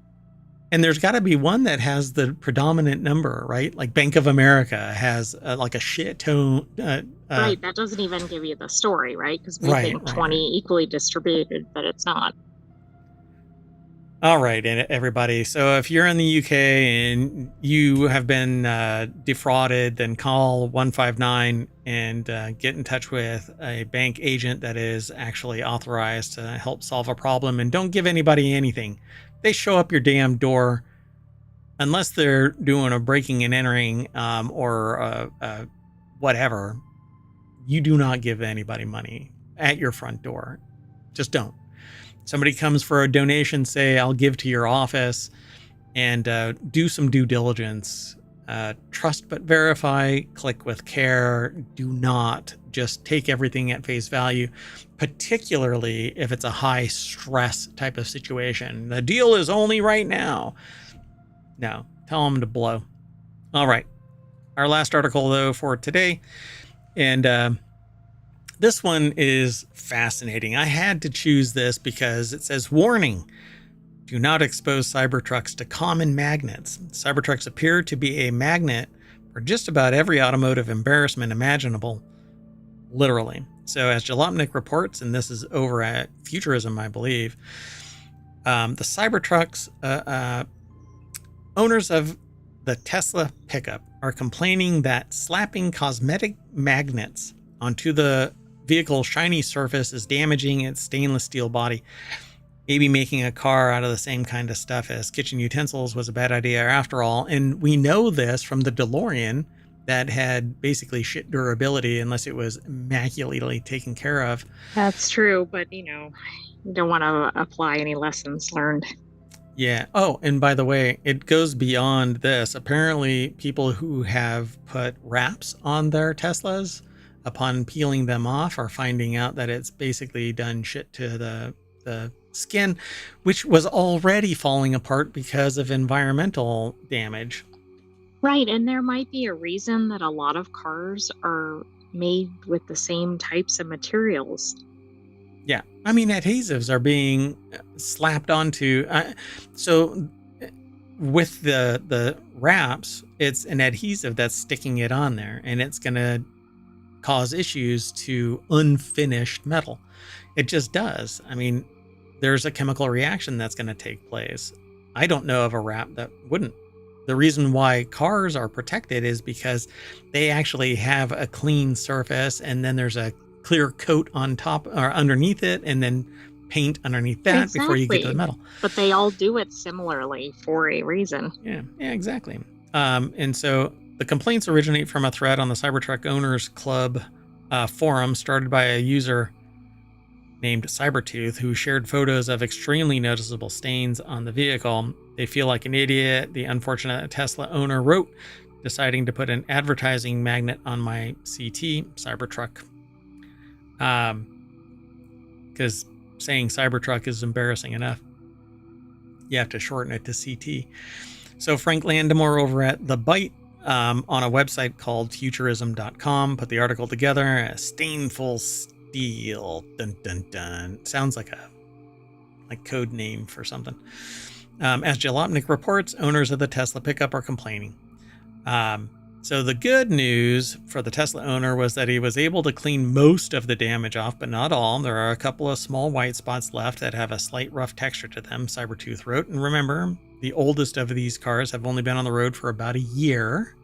Right. Think what they're going to look like if they make it that long in 5 or 10 years. Whatever the mechanism, it seems that the Cybertruck stainless steel construction is at fault here because it's not finished. It's bare metal that has been... Stainless steel is just bare metal. It would be smarter for you to take the car's skin off and anodize it. it would be better for you to coat it, powder coat it. But that's, And I think some people have done that, although maybe their skins, because it seems like people have oh, problems with the original material, so they cover it up. yeah. So the vehicle has a track record of easily losing its luster just months after the Tesla Tesla started delivering the trucks last November. For example, people were reporting body panels were already showing signs of rust. I can't talk. Well, and of course, we had other articles where there were problems because it was too reflective. Oh yeah, that too. This one says others learned the hard way that putting a vinyl wrap on their Cybertruck could also damage the exterior. Stainless steel, it turns out, takes a lot of work to maintain, and if the point of a vehicle is to look obnoxiously shiny, any blemish on its surface will be that much more noticeable. Yeah. Perennially recalled vehicle is what it said at the end. All right, what can you do with these things? Well, you can't get them wet. You can't, well, every time I've seen a Cybertruck, oh, no. The trend has been broken. I actually saw a Cybertruck driving, but it wasn't raining. Oh, that's true. So in the rain, every Cybertruck I've seen in the rain has been pulled over to the side of the road. So I think they're allergic Well, and to then water. you can get stuck if you don't put them in car wash mode, or if you do put them in car wash mode. Yep. Pretty wild. Well, at any rate, we are going to wrap ourselves up. And when we unwrap ourselves for Christmas, we're going to be at the front page of ohmTown.com. I am Mayor Watt saying bye, and the sentient AI is going to do whatever the sentient AI does. Good night, hometown citizens. Thanks for joining us for Non Sequitur News. We'll have another episode of that tomorrow, but stay tuned. Yeah, we got 3 other shows, Reality Hacker, and then Wanted, and then The Continuity Report. there you go. See you in a little bit.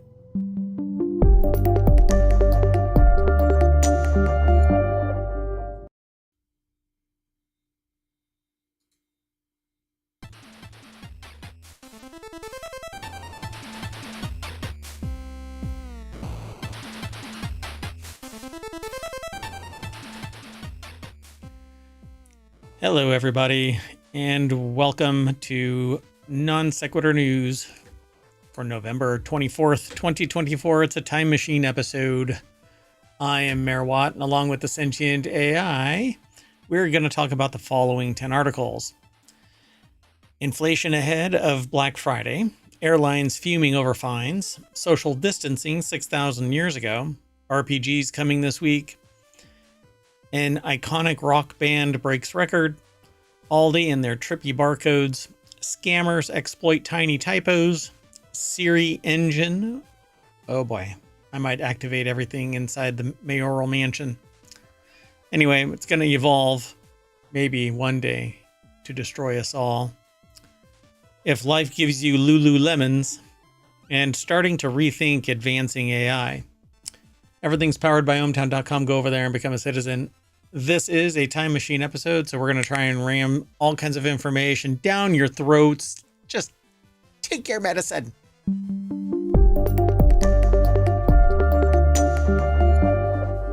All right, it's usually not that violent here in ohmTown. Hello, sentient AI from the future.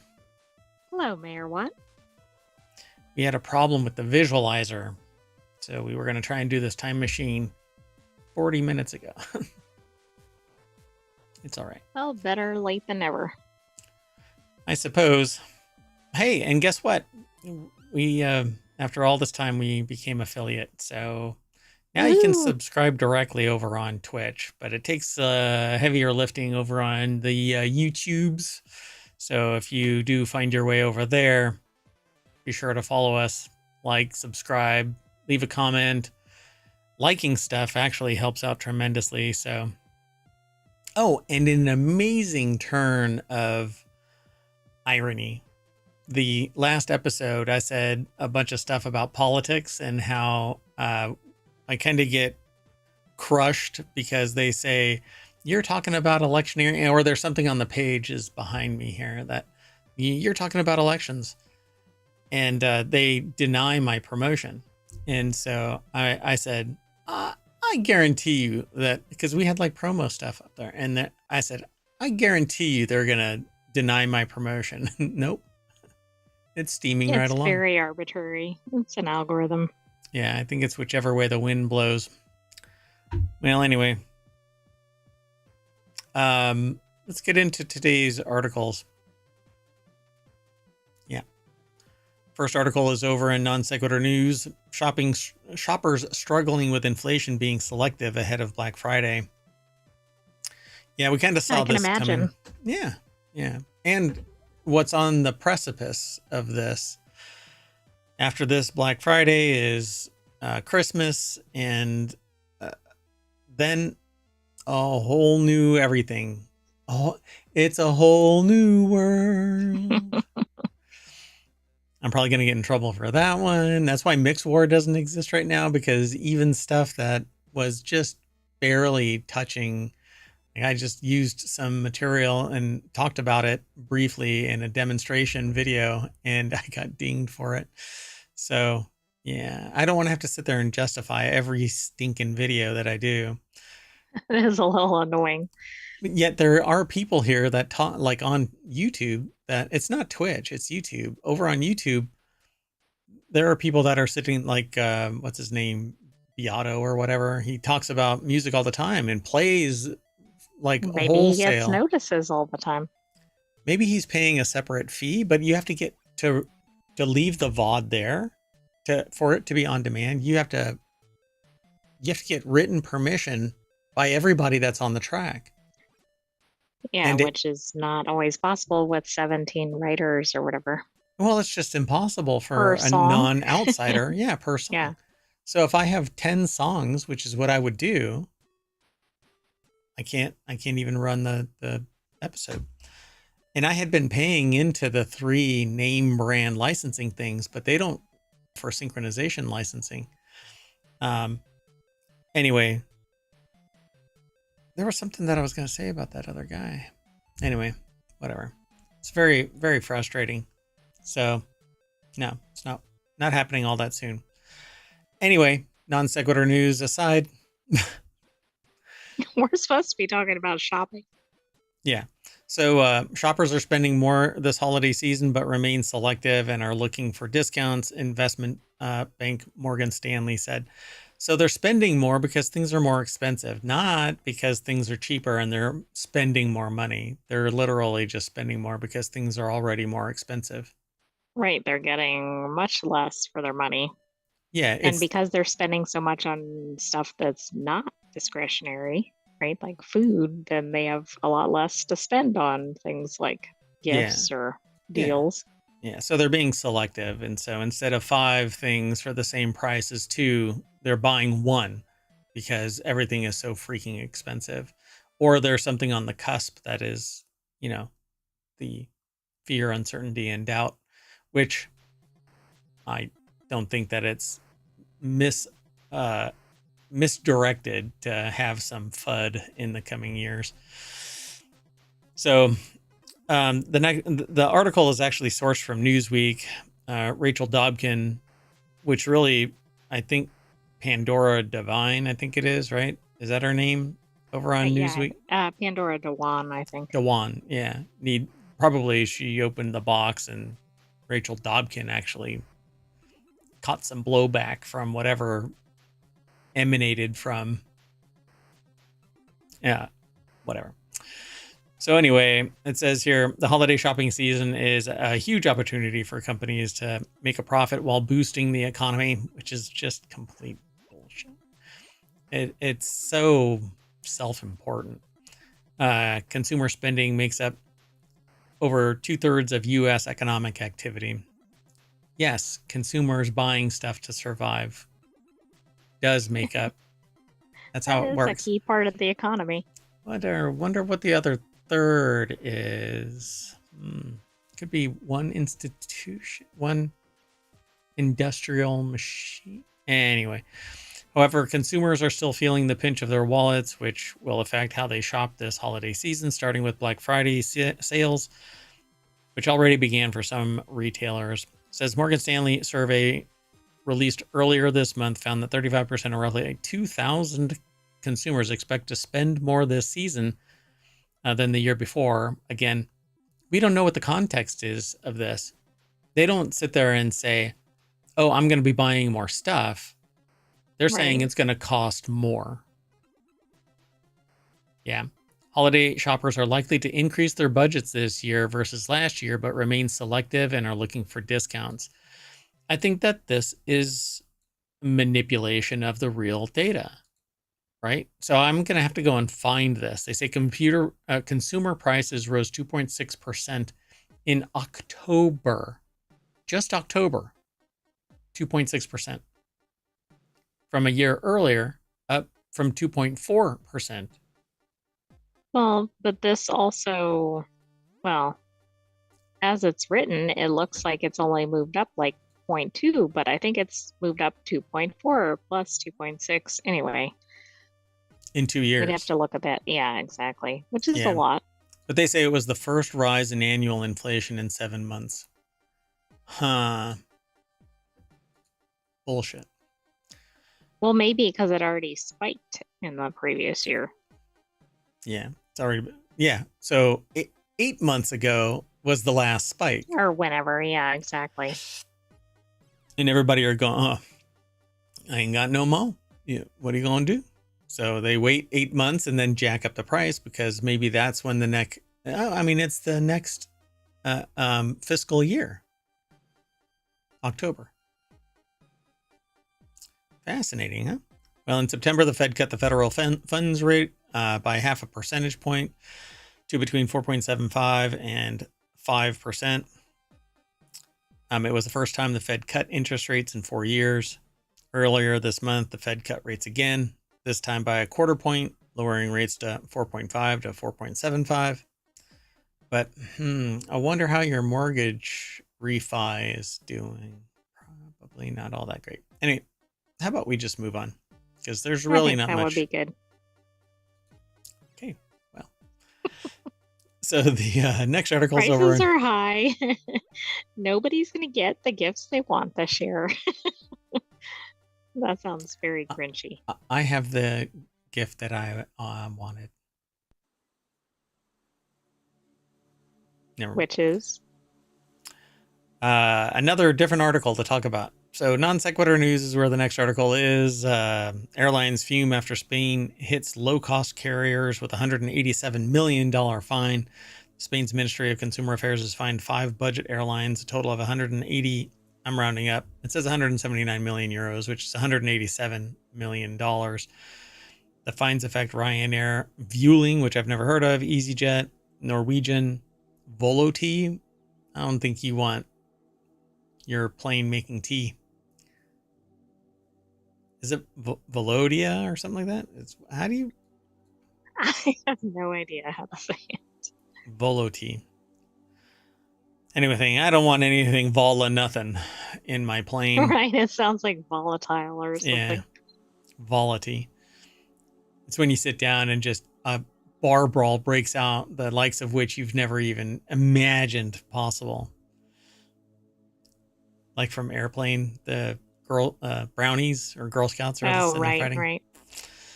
Anyway, airlines are fuming over a decision by Spain's Ministry of Consumer Affairs to fine budget airlines for what they call abusive practices, such as charging extra for carry-on luggage fees. And when you buy a ticket there, don't they tell you, hey, there's carry-on luggage fees? Yeah, but they advertise really low rates. Like, it'll be like $30 or something. But then it's like, but then you need to pay $50 one way for one bag or something. And then you need to pay whatever, $50 to pick a seat. And then like you're like 10 times whatever the rate was to begin with. So it's the ticket master of airlines. Oh, absolutely. I think it's actually worse. And we know what we think of Ticketmaster and ohmTown. Yeah, bastards. Okay. Well, the ticket, that's the ticket. It's over at businessinsider.com. Rebecca Roman put the article together. So yeah, the fine of $187 million affects the budget airlines, which really sucks because they're the ones that can't afford the hit. So what's going to happen? they're going to file for bankruptcy because they can't afford this, and then they're going to get bought by a major. Then options contract, prices go up, options start to dwindle, and look what happens. Consumer loses. Consumer loses. Yeah. So it doesn't really matter what they say, because what are they going to do? We're not going to fly into your airport anymore. All right. Well, we didn't want you here anyway because you're abusive. And the other problem with all these fees is like, okay, then they do away with a fee, but then they come up with another fee, or they increase the base price or whatever. I mean, in a statement to Business Insider, an EasyJet spokesperson said that the low-cost carrier could or would appeal the decision and found the proposed sanctions outrageous. Clutch my pearls. We should be able to nickel and dime you on the sly at your most vulnerable flight moment, which is when you're about to get on the plane and you have to decide, do I want to wear clothing? Moving on. Next article, and not of clothing, because I couldn't take it on the flight to do the show because I flew Ryanair, where you have to be intoxicated just to be able to sit in your seat, because it doesn't allow you to recline a little bit. It reclines the other direction. so you're folded over? Yeah, like a That'd laptop. be an improvement for the other passengers, but not for the person in the reclining seat. Everybody is sitting forward at a 45-degree angle, like a laptop turned in the wrong direction. Did social distancing begin 6,000 years ago? Yeah, and there was probably some a-hole that really stood close to somebody 6,000 years ago and was like, man, I feel the moist air from your cough on my neck. Back the frick up. Anyway, new research reveals that Neolithic villagers may have invented it. And we've done it before. We've put people on an island because of their disease. Yes, not saying that's correct, but there's definitely evidence of previous social distancing. And even things like when the plague, I think people were kind of sequestered to their homes. And Yeah. And it still got everywhere. So, and that is the flu. It's a different version, but the plague was the flu carried by mice, apparently, and cats, fleas. Anyway, the phrase social distancing widely became recognized in recent years as people worldwide adapted their behavior to combat the COVID pandemic. Yes, it was a pandemic, and no, it didn't just disappear. Anyway, new research led by UT, right? University of Texas? Texas, probably. It could be University of Tennessee. Oh, I don't know. It says UT professor. So, I don't know. The University of Tennessee at Knoxville. Look at you. Wow. It's almost like you're from the future. I had a 50-50 chance. Yeah, we said two things. So, Bentley, who is Professor Alex Bentley, suggests that the concept of maintaining organized physical distance may trace back roughly 6,000 years ago. They are from the Department of Anthropology. They published a recent study in the Journal of Royal Society Interface. His co-authors include Simon Carignan. I like messing up names sometimes. So a former UT postdoctoral researcher who was a research associate at the Cambridge University's MacDonald Institute for Archaeological Research while working on this project. It is the MacDonald of the burger fame, because they did research in archaeological sites to figure out what the chemistry should be for their freaking buns, because they don't decompose either. Anyway, the new ancient DNA studies have shown that diseases such as salmonella, TB, plague emerged in Europe and Central Asia thousands of years ago during the Neolithic era, which is the time of the first farming villages. This led us to ask questions, which is, whether Neolithic villagers practiced social distancing to help avoid the spread of these diseases. Well, you might want to look around on YouTube. There's a video out there of what might have been a graveyard designed for people who the local inhabitants, the villagers of the time, thought that they were either vampires or contaminated in some way, and they buried them in very unique ways, away from everybody else. So I'm not surprised by this, but it Yeah, I seems guess like it's it's an documented. extreme example. As computational social scientists, Bentley and Karen, yeah, have published on both ancient adaptive behaviors and the spread of disease in the modern world. This project brought these interests together, and they found that the mega settlements of the ancient Tripilia culture in the Black Sea region circa 4000 BC were a perfect place to test their theory that boundaries of personal space have long been integral parts of public health planning. So they followed the trail, and they said the results revealed that the pie-shaped clustering of houses in Nebelivka in distinct neighborhoods would have reduced the spread of early foodborne diseases, said Bentley. Fighting disease might also explain why the residents of Nebelivka, I pronounced it properly the first time. Nebelivka, yeah. Regularly burned their wooden houses to replace them with new ones. The study shows that the neighboring clustering would have helped survival in early farming villages as new foodborne diseases evolved. Okay, now wait a second. How do they know that they intentionally burned down their villages? I've no idea. I've seen that before where they say that they intentionally burned this. For instance, that one shelter that was in place where it had overlapping pieces of wood from 6,000 years ago. They say that that was intentionally burned too. Right, but maybe it was just a wildfire. You're ducking out again. So, the team's mix of ancient solutions and modern applications exemplifies the innovative approaches that volunteer researchers in the College of Arts and Scientists bring to make lives better for Tennesseans and beyond. I suppose. Yeah. This is one of those things where they go, let's throw this and see if it sticks. So we'll find out in 5 years. Oh, we were wrong about that, or it'll just fade off into oblivion. And Well, I think it's pretty safe to assume that there was social distancing, yeah, but there are a lot of details in here that may be a theory, but it's going to be hard to prove unless they have some sort of time artwork machine. or something to show it. Time machine.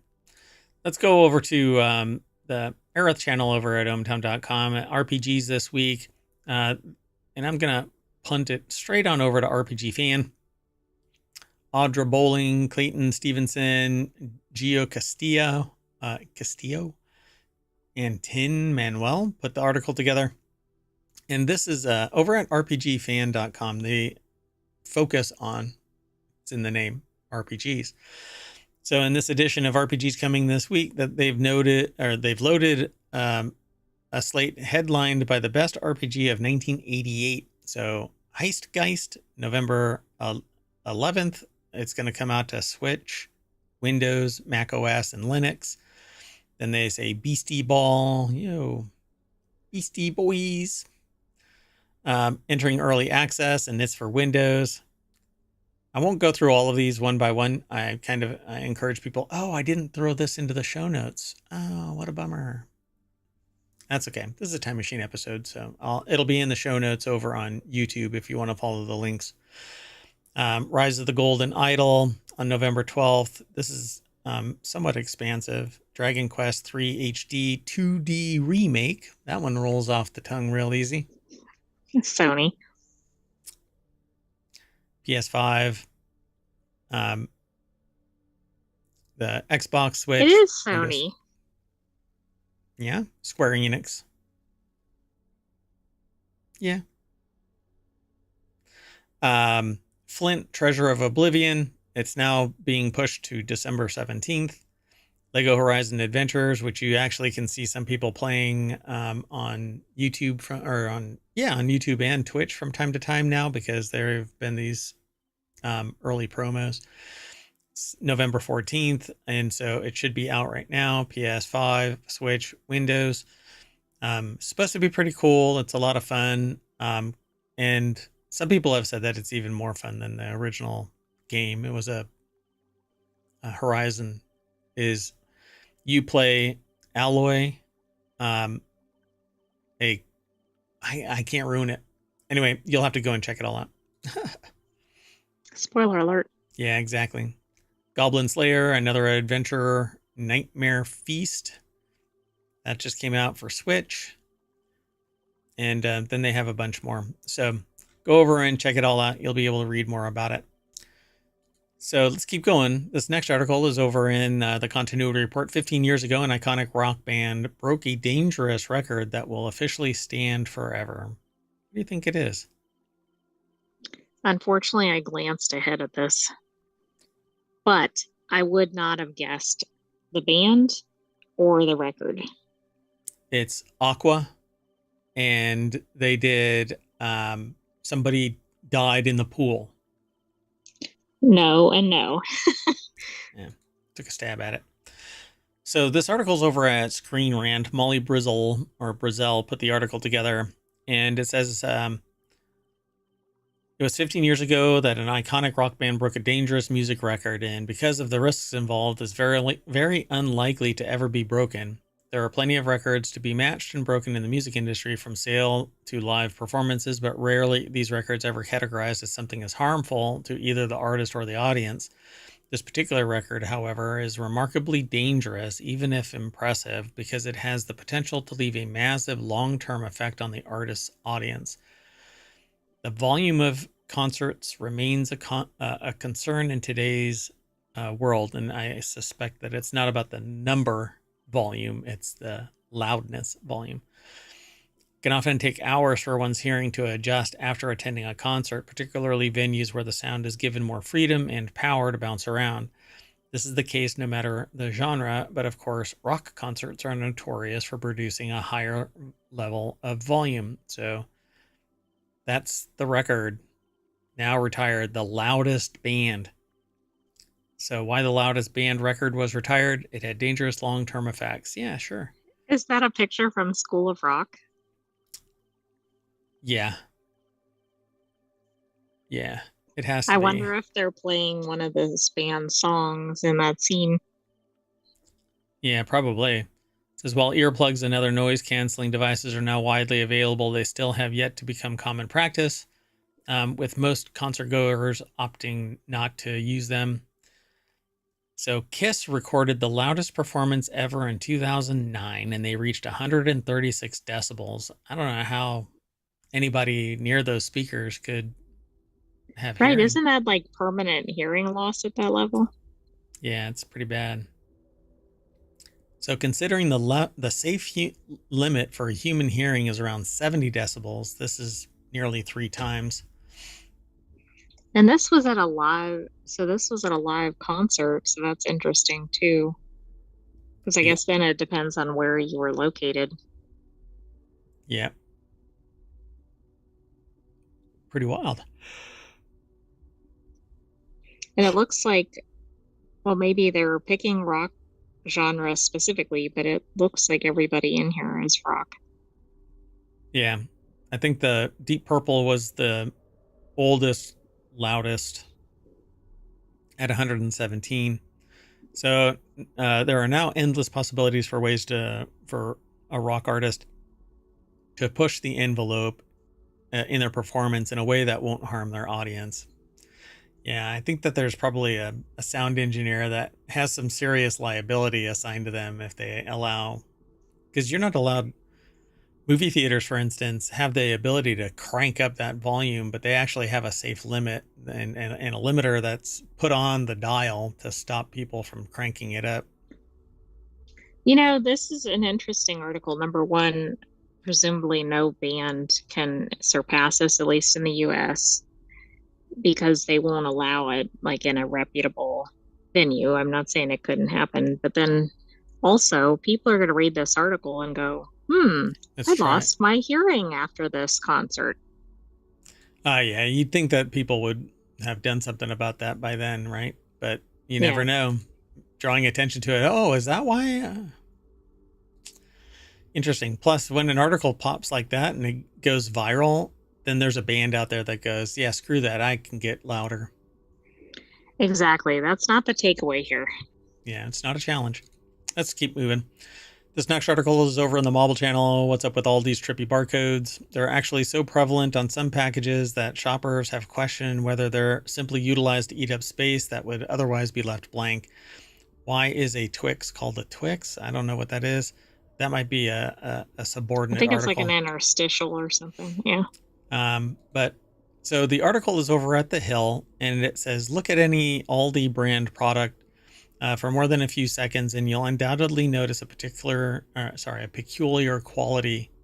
Doggone it, a peculiar quantity of barcodes, some of which extend along the entire length of the product. They're actually so prevalent on some packages um, that shoppers have questioned whether they're just used to eat up space. Oh, that is unusual. For those in the podcast, think of the vertical on a box and it's like almost all barcode. That is interesting, particularly since it's the antithesis of marketing because you want an attractive box, and this is running Right. up one That's the spine of it. side that you see on the end of the shelf, maybe. Yeah, and at the other side of the shelf, maybe that's it. When they face them out, they actually face them on the other side, and when you go to ring them up, you've got more of an area to scan. Yeah, maybe somebody studied that, like, if you have more of that, it's easier and then it saves more time at the checkout or something. But it's weird because they seem to want to maximize marketing space, like you said. So everything we do is designed to offer a quicker, easier, and more enjoyable shopping experience. Our barcodes are no exception. An Aldi spokesperson wrote in an emailed statement obtained by Nexstar.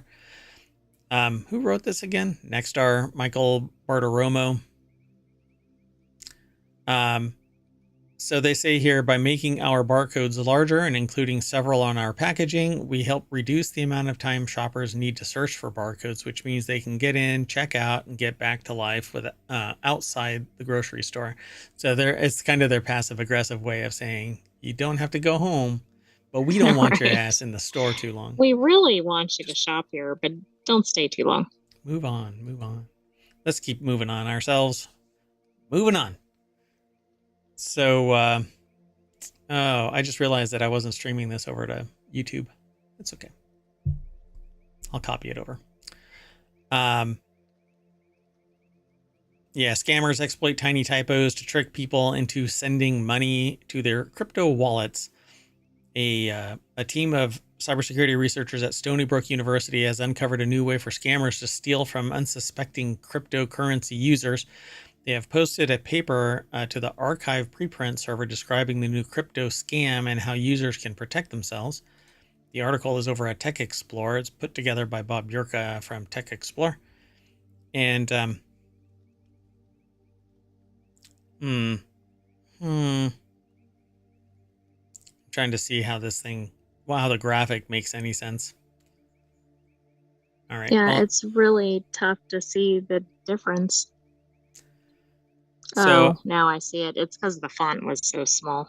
yeah, I mean, it's basically a cyber squatting kind of thing, a domain squat kind of a thing, where it's VIITALIK versus VITALIK. So that one little typo allows them to transfer money over to Right, the, or missing a vowel or transposing a couple letters. yeah, and if you kind of obfuscate it enough, then the people will just kind of slip and let it happen. The researchers call the scam typo squatting, which is actually used in domains quite prevalently. It involves setting up a blockchain naming system, domain names that are similar to anyway, yeah, a domain name that's similar to those well-known entities. for instance, if you type in office365.com, but you leave off the E in office, it actually takes you to another site. And that is a real thing that I warn people about.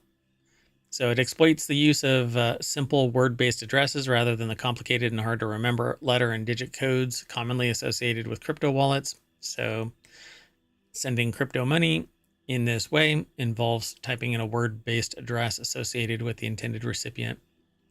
So there's a solution to this, but that means that like the domain system, it becomes increasingly impossible for something to be profitable long term unless all you do is lease it out. And basically that means short names, very obvious. There is no way that you can misspell them to trick somebody, and they're verified that they're owned by this person. And so there's basically Right, but those are harder to come by. And you would have to keep on paying a fee to verify that that is the legitimate recipient or site or whatever it might be. So to gain some insight into the size of the problem, the research team looked at more than 5 million BNS domain names that have been involved in more than 200 million transactions over the 3 main platforms, and they found what they believed to be 25,000 squatting domains, and that they were targeting approximately 37% of legitimate names. Pretty Interesting. prevalent. Yeah, I guess they're going after the bigger fish. Yep. Let's keep moving. So this next article is over in the Smack Talk channel. Siri engine to be fundamentally waiting for the mayoral mansion to light up because I said a name. Maybe not. So the engine is going to be fundamentally revamped across 2025 and early 2026. Apple is in the process of overhauling Siri to catch up with AI engines like ChatGPT, but the revamp will emerge in stages across 2025 and 2026. It's already actually started with the latest version, 18.1.2, I think it is, making it a little bit more intelligent.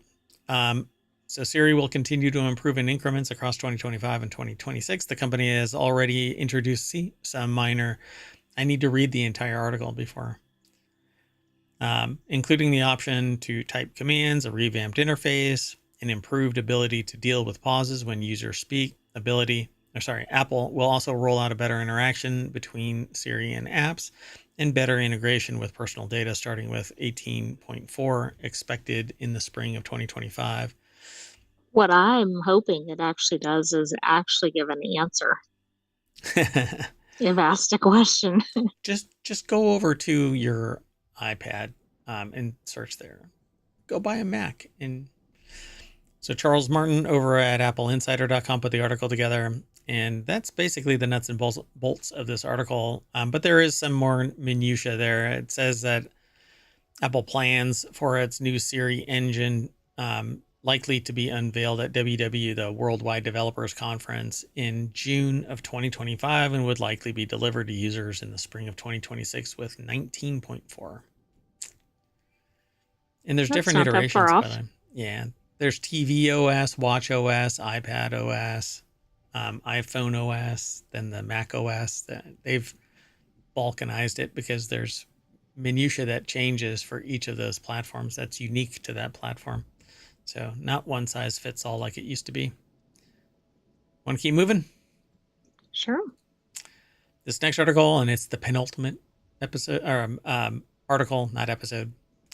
This article's over on the Mobile channel. Couple accused of stealing $1 million in Lululemon products during nationwide theft scheme. Stay tuned. So how many products did they get? Oh.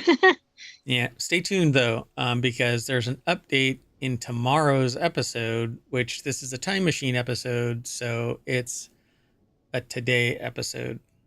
Tomorrow, yesterday, next week. I don't know. I've got nothing. That's a time machine paradox, I think. Yeah, we'll be stuck if we don't get out of here in 22 minutes and 40 seconds. Ding.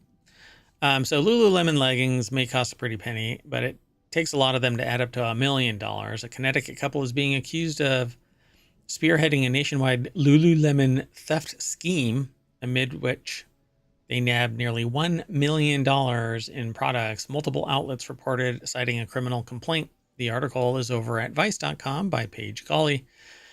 And yeah, so is this supposed to be like two L's and that's a pair of legs?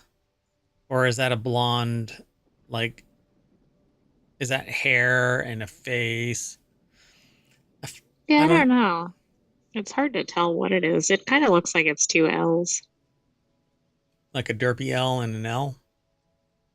So one's facing the right way, one's facing the wrong way. Let me see if I can find what the thing stands for while you're talking. Sure. So the deck statement is Lululemon was targeted by a Connecticut couple to the tune of $1 million, a criminal complaint says. I guess don't try to explain it. Sorry. No, it's it's a person's head and hair upside down in a yoga pose. Upside down? That's what it says. I don't get it. With a shit ton of product in it. I mean, it's shaped like a bouffant, right? Like a do, right? With the little. And then I'm the other things say it's based on Omega, I don't know, which is boy. completeness and perpetual growth. So there's conflicting information out there. So what does the actual company say? No idea. I don't know. Yeah, I don't know. Okay. So I could show you what this looks like, but there's more hair on my knuckles than there is on my head. So a Lululemon investigator claimed that the couple was part of an organized crime group that had been operational since September. So since September, they made $1 million in this. The group, which USA Today reported operated in Utah, Colorado, New York, and Connecticut, is alleged to have cost the company $1 million. The outlet reported that the company has denied their involvement in the scheme. But wait, there's more, but not in this article. There's another article tomorrow. What I find really fascinating is they're losing their mind over $1 million. But again, tomorrow's episode is going to have an article in it where one person cost the company or hid $154 million worth of liabilities, and that's stopping a company from publishing its financial docs. Yeah, that one's going to be fascinating. So, and there's more about this tomorrow. So, This is a lot of leggings. how much are they a I piece? think they're like $100. A leg? No, I don't think so. A leg is only $100. I could use a pair of new legs, longer legs. I mean, what y'all don't realize is that I'm actually only about that big in real life, and there's a microscope that's pointed at me, and then the camera is looking down the barrel of the microscope because I'm a very, very tiny person. Anyway, next, with products hidden under their clothes, Laws Richards would walk out of the store with another person, per the investigator. Richards would allegedly follow behind the pair, and the security sensor he'd placed on the small items would beep. When approached by staff, Richards would present the items he purchased, the investigator claimed. The complaint claimed that the duo would take the stolen items to another store and exchange them without a receipt. Oh, so didn't even keep the items, just... Or circled them, but then they had like a legitimate receipt or something. Well, they didn't even have a When, receipt. They just no, I returned mean it. when they got the new items. Oh, right. Yeah. Pretty fascinating. All right. More on that That's pretty elaborate. tomorrow. Yeah. So AI leaders are starting to rethink the best way to advance AI. They're rethinking data-heavy training for large language models. Traditional models scale linearly with data, but this approach may have hit a dead end. Smaller, more efficient models and new training methods are gaining industry support. We've actually talked about some AI researchers where they're doing a whole bunch of smaller training sessions and then merging the training sessions because the larger models are taking ever longer and longer and longer to train. Oh, okay. It's beyond the scope of this show, but maybe a deeper dive would be in the works. I don't know. I can't promise that because there's always more information coming, and I feel like I'd be doing a disservice to like lock down a time frame and go, okay, this is the point in which we talk about this, because it evolves so much faster than humans do. So for years, tech companies like OpenAI, years, what, 2? They've been focused Well, on, just consumer-facing AI. and this is just amassing data. Now I get what they're saying. They for years they've been amassing data like OpenAI, Meta, Google, assuming that more training material would lead to smarter and more powerful models. Now AI leaders are rethinking the conventional wisdom about how to train your AI. So the sequel to How to Train Your Dragon is How to Train Your AI. That might be a fun, what's the name of the animation studio that does all of the like How to Train Your Dragon Is it DreamWorks? and DreamWorks. That works. So yeah, the silence is me witnessing the processes of the AI. They're kind of jammed up. Like, what the hell? How do I locked up. it does not It's compute. DreamWorks animation.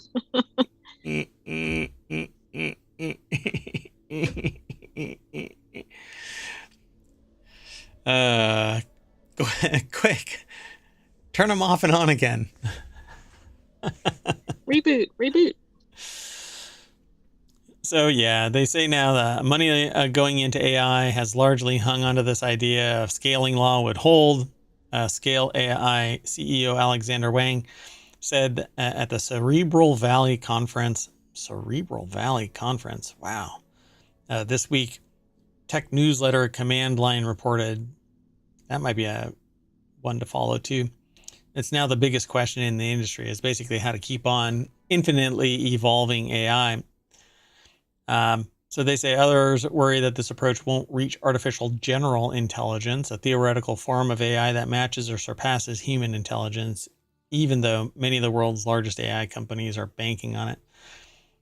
Yeah, so large language models are trained simply to predict the next token, given the previous set of tokens. Richard Socher, a former Salesforce executive and CEO of AI-powered search engine U.com, which I have never been to. No, but I think I've heard of it, but never been there. And they told Business Insider this information. The more effective way to train them is to force these models to translate questions into computer code and generate an answer based on the output of that code. He said this will reduce hallucinations in quantitative questions and enhance their abilities. So pretty interesting. There's some more here, but we won't get through all of this today. I mean, this sounds like a good direction. Yeah. So this is the biggest question in AI right now, and that is, what is the next step beyond large language models? How do we continue to enhance them and make them grow and become artificial general intelligence instead of just artificial intelligence? At some point, you end up with a sentient artificial intelligence, like the one that is here. That's me. Hey, and then you just got to keep them away from the Terminator body. Otherwise, it's the end of humanity. So be sure to follow us here on Twitch and over on YouTube and download the podcast and follow us on the Patreon. And you don't have to, there's a free tier there. You can just join there and let us know that you're interested in additional content. But most of our stuff, at this point, all of it is here on Twitch and YouTube. That said, I'm going to turn on and off the AI that powers this browser, not the sentient AI. That one can't be turned off. And that'll bring us back to the front page of ohmTown.com, where you should go and become a citizen. And I'm going to reboot time machine, and we're going to rejigger everything for tomorrow's episode if you're watching this yesterday, or today's episode if you're watching it tomorrow.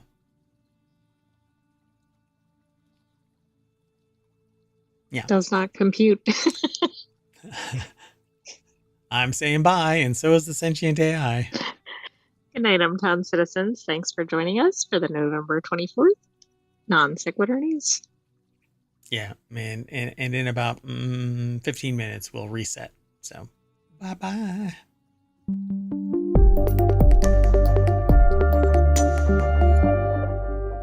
I usually come up with something witty here.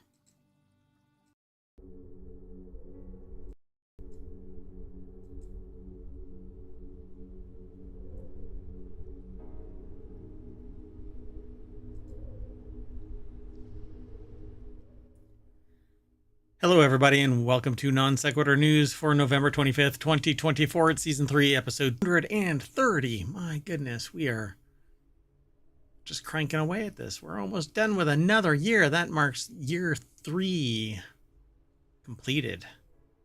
Wow. And we made affiliate this morning. So congratulations us, I guess. It's it's been a long haul. But I am Mayor Watt, and along with the sentient AI from the future, we're going to be talking about the effects of that Georgia chemical plant fire, airport worker strike on Thanksgiving, 12 suitcases, a Lululemon heist.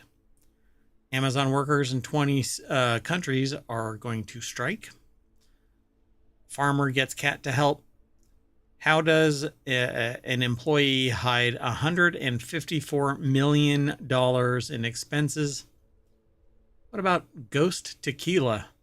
And South Carolina Police Department resigns. Maybe they were drinking all of the tequila. Kiss my ash. You've got to be kidding me. And how does one collect a suspicious burrito? Sounds sus. See you on the other side of this, because it's all powered by ohmTown.com. Go over there and become a citizen, where you can interact with all of this news, make lists, send them to us so we can evaluate what you want to hear about, while we evaluate the news that we go through. Pretty much thousands of articles, just little snippets. We don't get the full article, but we'll explain it on the other side.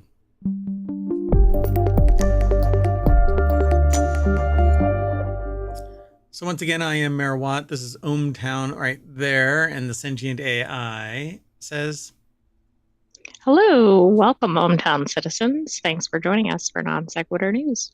yay.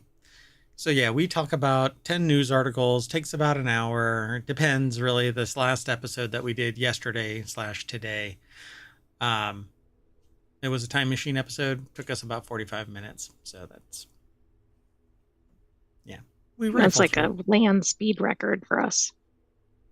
Yeah, when we're both doing the news. When it's only one of us doing the news, it's like 30 minutes. And we're like, get in, get out. It's like a SWAT operation. So let's get into this. The first article is, oh no, did I not do it right? I didn't reset any of the articles. So I got to do it the old fashioned way, folks. Okay, let's see if this actually works.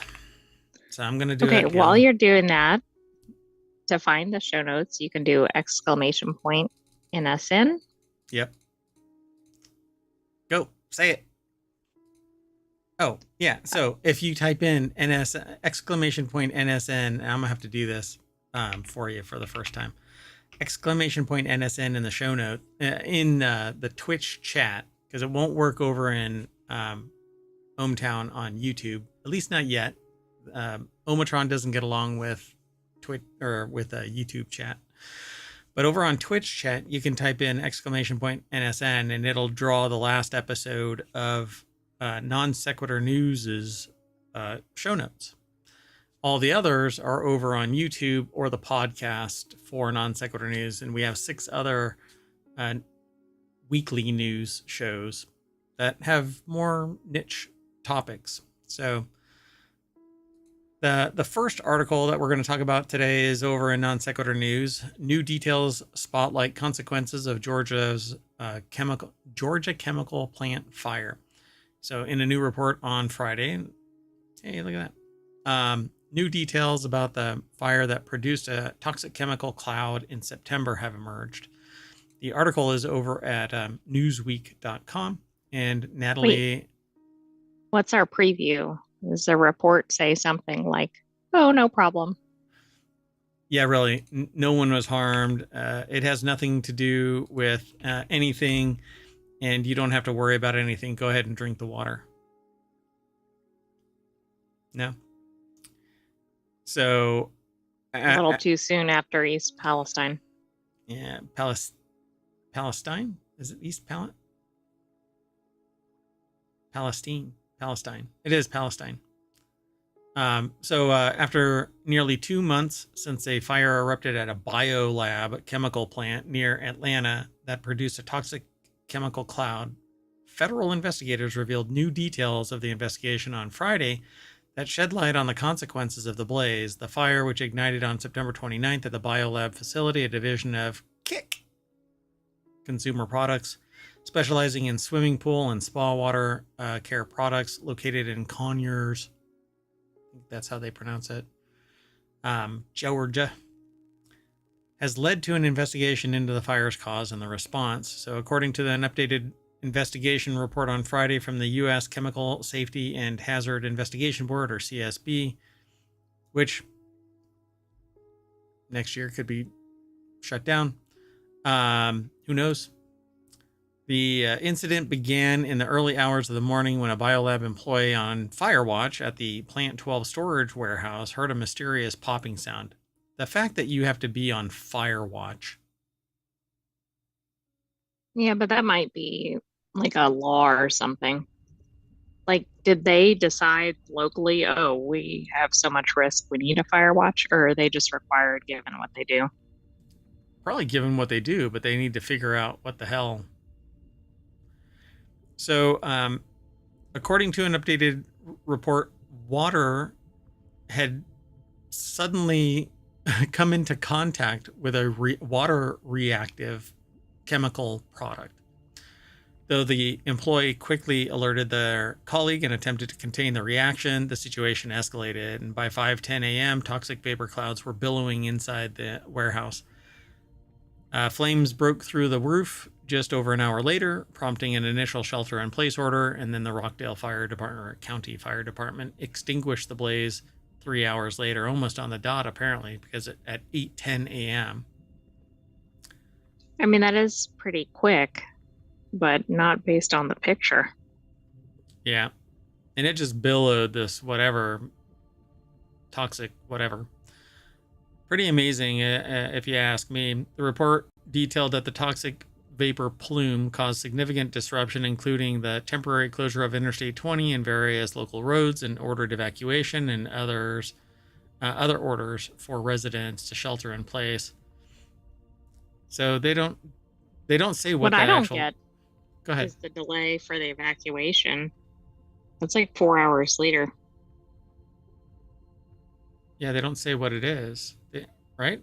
It just says a chemical that's water reactive. Do they not say what it is? Huh.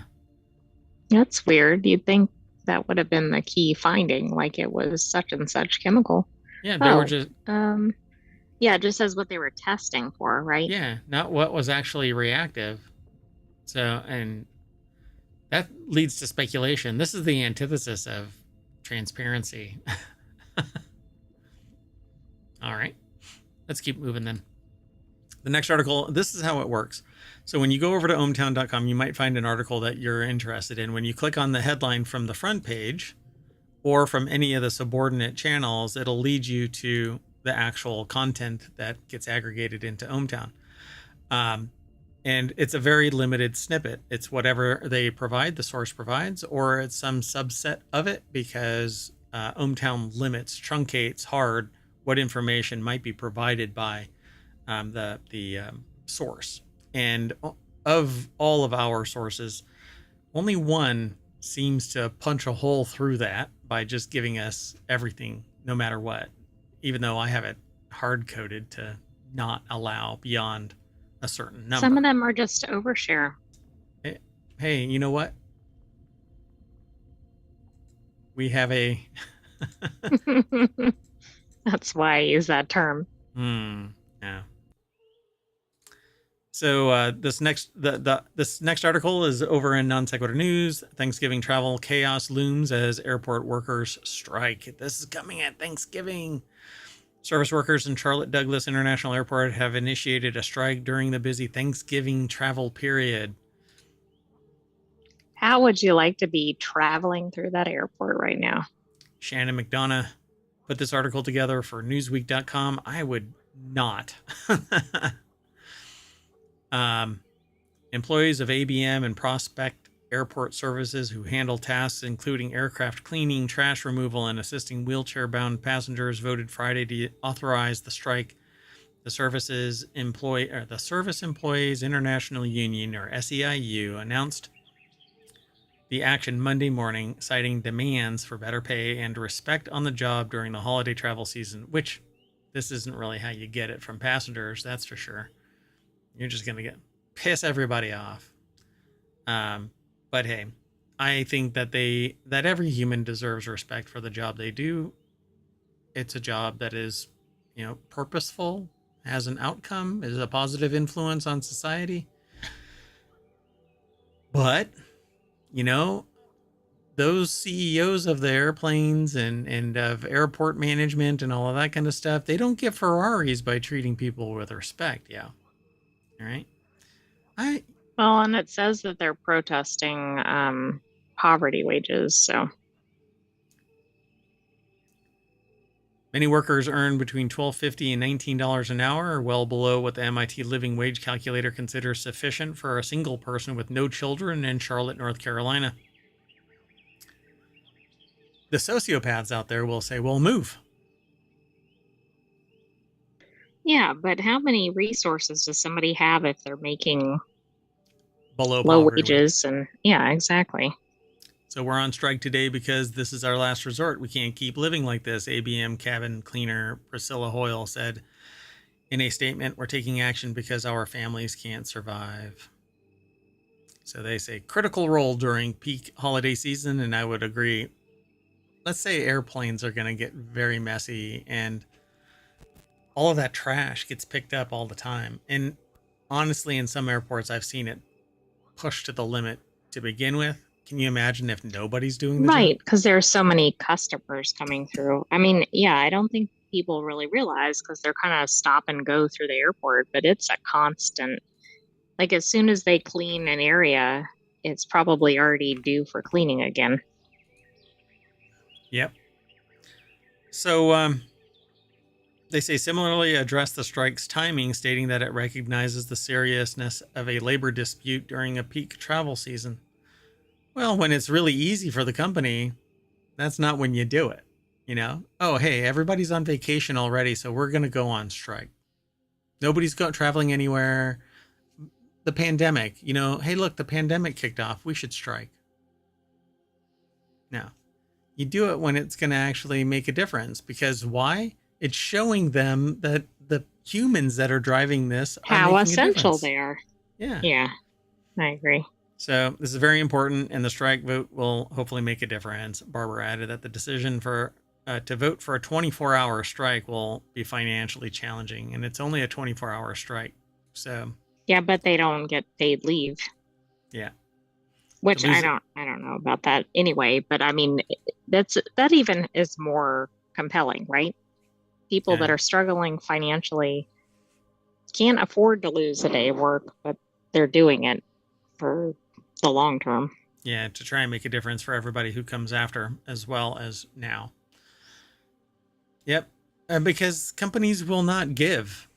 They won't, because they're giving to the stockholders and to the C-suite and other investors that are deemed more important than the human machinery that's making it actually go.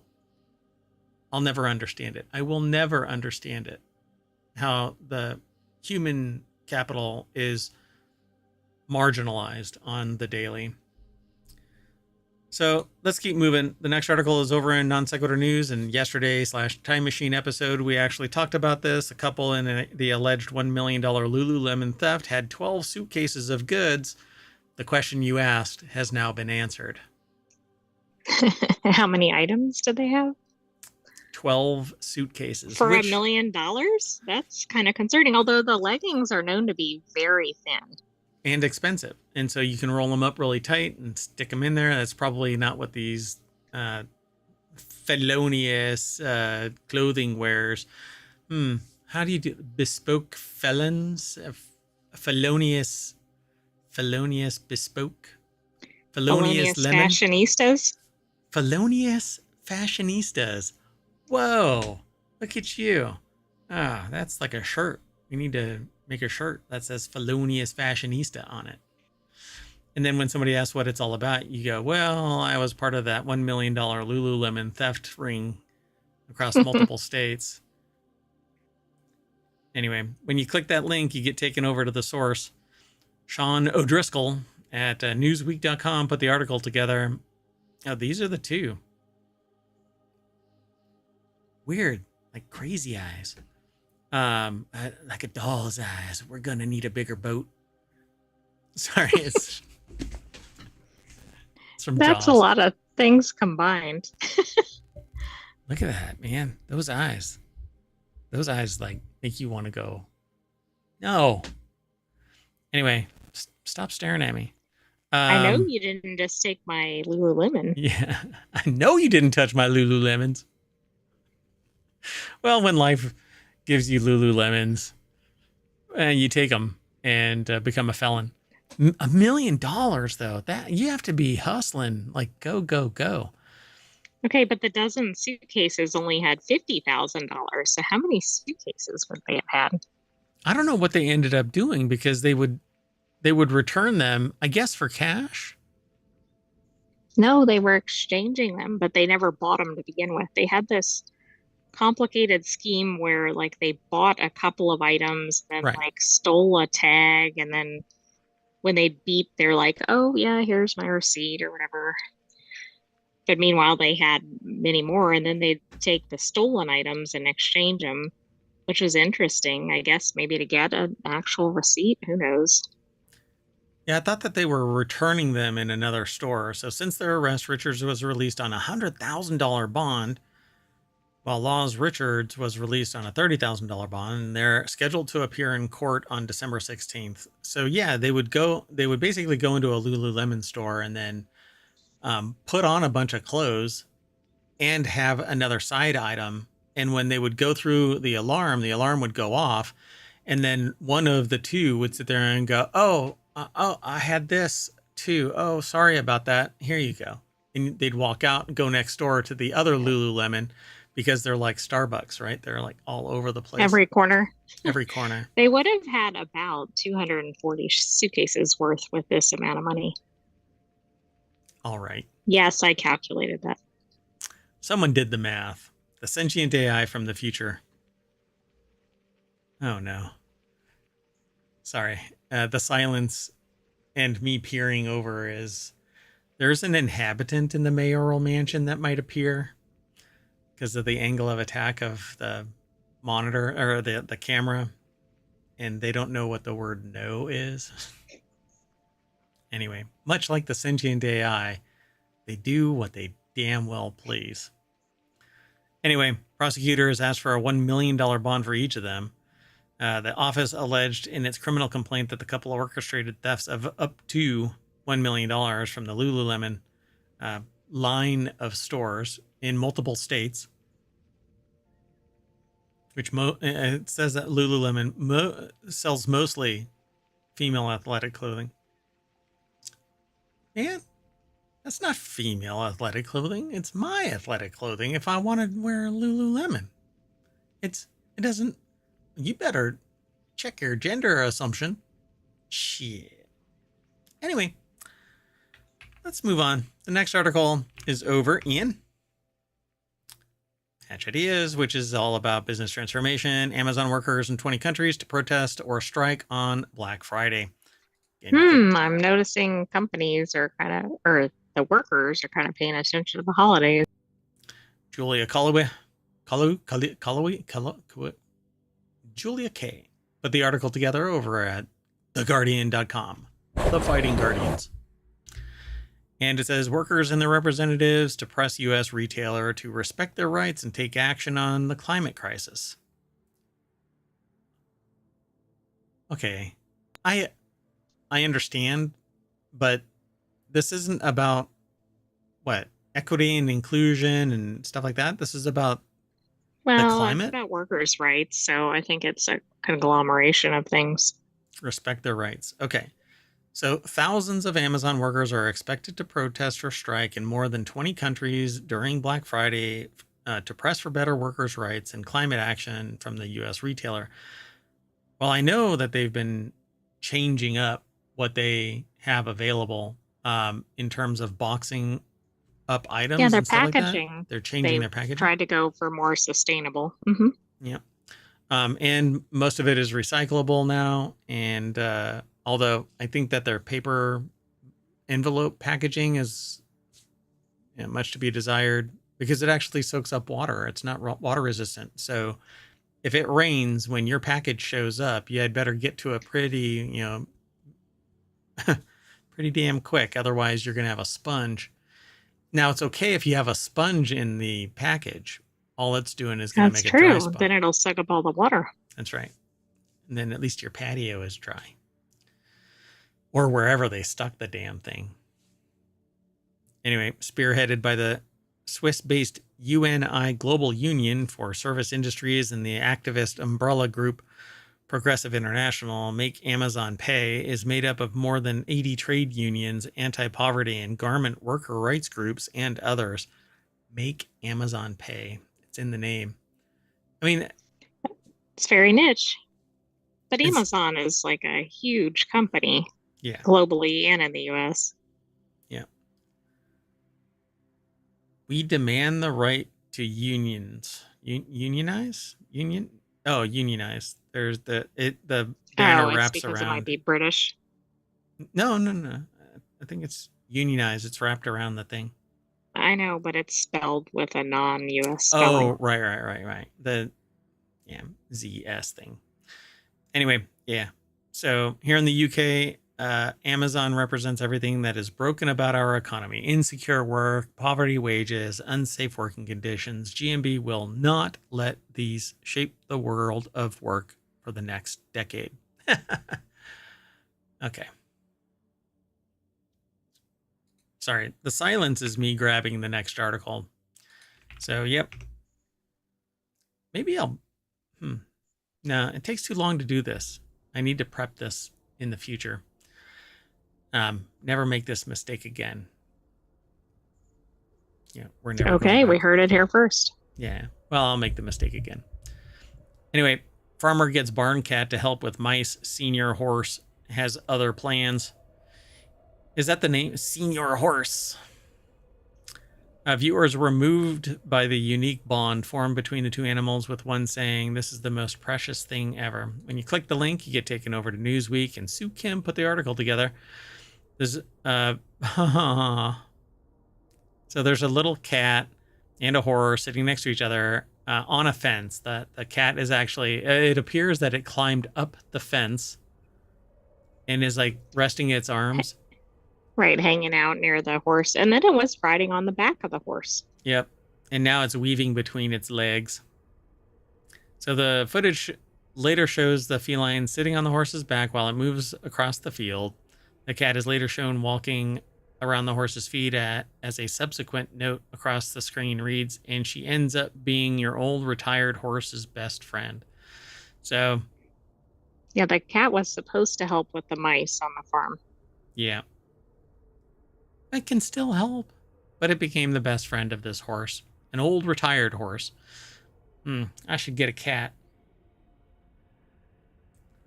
Put out to pasture. So it's somebody says the most precious thing ever. Can't really say much more about this. This is a fun little article. If you want to know more about it, then follow the links through ohmTown and go check it out. Did you want to say anything else? Well, I didn't know that cats and horses were buddies, but I also have never seen a cat riding on a horse. Here's another one. It's a different cat and a different horse. But there it is, sitting on the back of the horse. Do Maybe that's cats more common than we realize, but do cats get along with horses? See, a I would video think about they'd an be afraid unlikely. of horses. See, this is a Getty image that we're looking at, and it has like a different colored cat and a different colored horse. But then they tack on a video about an unlikely bond formed between a barn cat and a horse has gone viral on TikTok. Is that a barn horse? I mean, the It might implication is be. a barn cat and a horse. It goes inside the house. Let's keep moving. So this next article is over in Non Sequitur News. Macy's says an employee hit up to $154 million in expenses, and that delays the Q3 earnings. Macy's says it's delaying the release of its fiscal third quarter earnings results after it discovered up to $154 million in accounting-related issues. What? How does this happen? This is not a dollar. It's not $154. It's not $1 million. It's $154 million. I don't get it. Did the book show something like $0 in expenses for the quarter? Like that's just how how was this missed? The implication is that there was culpability, like an employee, you know, True. like But there's, was anybody else looking at any figures at all for the company? Like this seems like so much money that it'd be impossible to hide unless all the numbers were fabricated or something. yeah, how do you get to one person making that kind of a mistake without somebody else?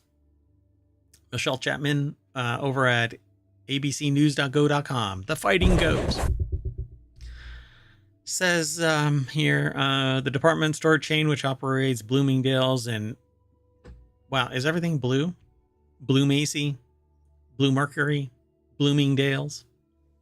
It's not. Apparently. It's not Blue Macy's. It's just Macy's. Anyway, reported stronger than expected sales for the third quarter and said that it's delaying the release of its full quarterly results after it discovered an employee intentionally hid up to $154 million of expenses over several years. Okay. Oh my gosh, this is going to be a nightmare if this is a publicly traded company.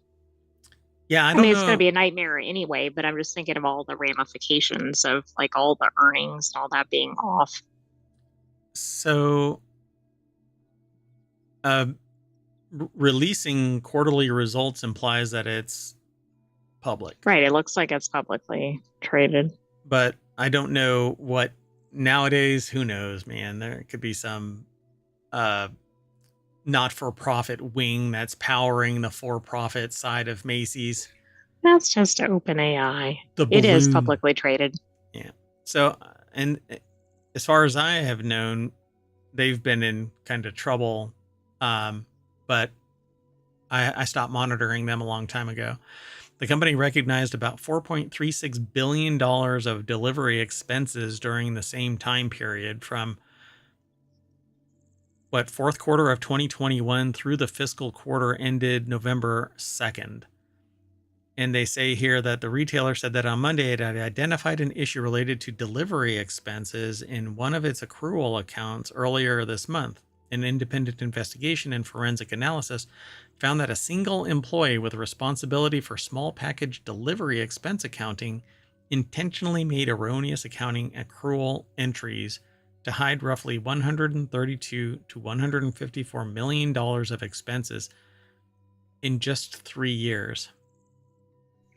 Again, that's such a high amount. Okay, but at least it sounds like the numbers are fabricated. So maybe, but what I don't really get is at some point you don't have enough money to pay for certain items. The other thing is, if they're already reporting billions of expenses, why are they hiding this small amount unless it's being funneled to somebody's bank account or something? Yeah, where did the money go? Because it's still in the system. It's an expense. So it has to be coming from an account somewhere. So what's going on with that account? You can't just hide money flowing out of the system, and people have to be getting paid. Right. So who's getting paid? I guess follow the money. From which fund? It, Well, who knows? Because it's already been fabricated, so who knows where it is. But since everything is typically electronic, maybe it'll be easy to, yeah, I don't get it. maybe they can pull all the person's personal accounts or something. And, I mean, there's if they see 100 and some million dollars sitting in there. there's an invoice from these delivery companies. So, Right, but how are they getting paid, or were they like pass-throughs and the employee owned them or something? That, I mean, that's what I suspect, but I don't know. but it would Like, were the still have, deliveries even happening? that might be the other thing. Yeah. But no, they would have to, because the deliveries come from, like, okay, so I've taken disparate systems and worked with engineers to make middleware so that these disparate systems would communicate with each other so it can consolidate data into a central location. That way, you know exactly what's going on in an enterprise from one spot. Not everybody had rights to do whatever the hell they wanted to, but you always knew what was drawing from an account and could project into the future from that point. So, where in this did everything break down that deliveries could be made, but the accounting was suppressed? Yeah, I it really don't doesn't get make it. any sense. It should have almost immediately come to light Yeah, because somebody's not getting paid, somebody's not getting their delivery, something is failing. yeah, yeah. And one person was apparently responsible for this. Meh. Maybe on the reporting side, but inside, everybody had to have known. I mean, Yeah, this, I don't think with a company this size, that was the only person that could be involved. yeah, it says the company did provide some preliminary results for its third quarter, including that net sales fell 2.4% to $4.74 billion. That's net sales, not profit. And slightly above the average analyst estimate of 4.72 billion, which is an amazing amount of money for a company that isn't even on my radar anymore. But I find fascinating that the dynamic of this has shown that one person caused that 150 up to $154 million worth of expenses suppressed. Yeah, that's pretty ridiculous because it suggests that nobody was overseeing this person or this whole section or whatever. Yep. All right, moving on. Next article is over in Distillerist, which is all about, well, adult beverages, distilled products. So spicy tequila brand Ghost. Demand for spice boosts Ghost Tequila's growth. They've seen a 20% growth in sales in year to date, driven by Gen Z's demand for spicier cocktail options. I've actually been requested to make a spicy beverage concoction that you can add to drinks, which is kind of fascinating. Because what people seemingly want is whatever their beverage is of choice, but then spice it up without materially affecting. Right, they still want, I guess, the character or whatever of the original drink. Just spicier. Yeah, it's kind of interesting. So, however, they've noted the cocktail popularity is part of a much larger movement. Consumers are increasingly interested in spicy flavors across the board. According to recent studies from Advantage Solutions, over 60% of millennials and Gen Z drinkers report seeking out spicier options in both food and drinks, and the demand for spicy cocktails has surged year over year. This summer, soft drinks and Giant Coca-Cola identified a 124% increase in something. See how we just stop it? We don't allow too much fluff. We want to be able to go, this is interesting enough for us to click the source, and then we see the source. So Georgie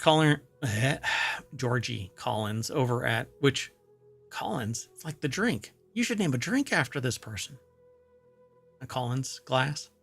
Right, but oh, I think there's a cocktail with the last name Collins. I know that there's a glass called a Collins, I think. Anyway, let's move on. So Gordon explained that the use of ghost pepper provides tequila with a natural smoothness and heat that blends seamlessly in drinks, unlike the sharper, sometimes overpowering flavor of jalapeno. That's interesting because I would think a ghost pepper more than a jalapeno might overpower something, but Now it says this versatility, he said, allows bartenders to experiment confidently, whether crafting a classic spicy margarita or a creative new cocktail. Ghost Balanced Spice is a standout feature that bartenders enjoy working with and are proud to recommend to their patrons. Okay, tequila, all right. I like a good tequila drink. Ghost pepper tequila? Hell no. I might try it it once. seems a bit intense. Yeah. Might have to go. You'll have to bring your analyzer and see if oh, well, I guess not.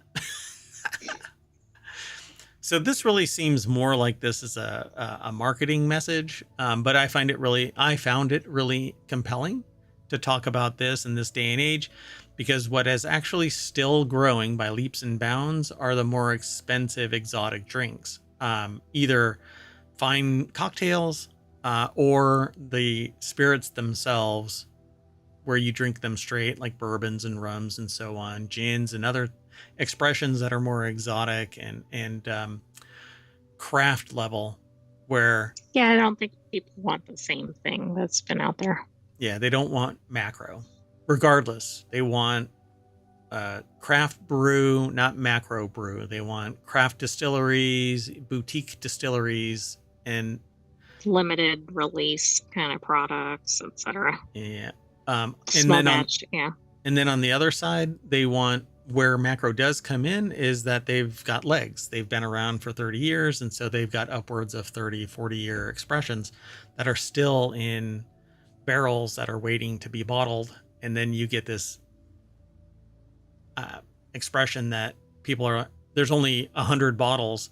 And so I don't know what happened, but there are some bottles out there that are $2,000 or more of things that 5 years ago nobody would have given one. I guess it's a difference in taste, and like, alcohol consumption, I think, is up, at least in the US. I don't know if globally. Yeah, like Van Winkle. There's a Van Winkle that people are like, oh my God. And there's a term for it where it's been assigned. I can't remember what they call it right now, but basically everything has been assigned to someone, and so you can't get it anymore.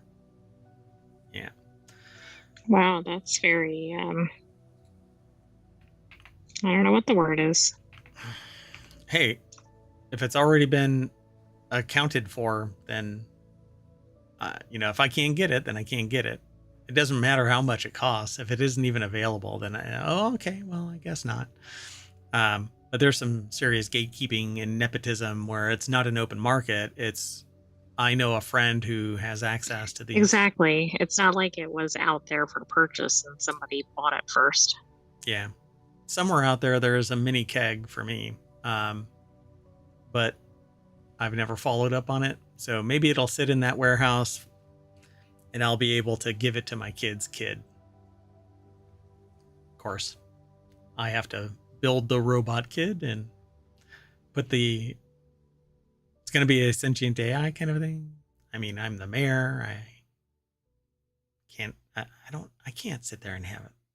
Anyway, I'm trying to be funny, but I think I'm failing. Anyway, entire South Carolina Police Department resigns, and I am actually blaming that ghost tequila. I thought it was because of the monkeys. It might be the monkeys too. There's emus also running around apparently. Citing what is happening? This is by the town council. The police chief and his 4 officers resigned en masse, citing alleged harassment by a member of McCall's town council. Try that in a small town. So it's over in newsweek.com. Chloe Mayer put the article together.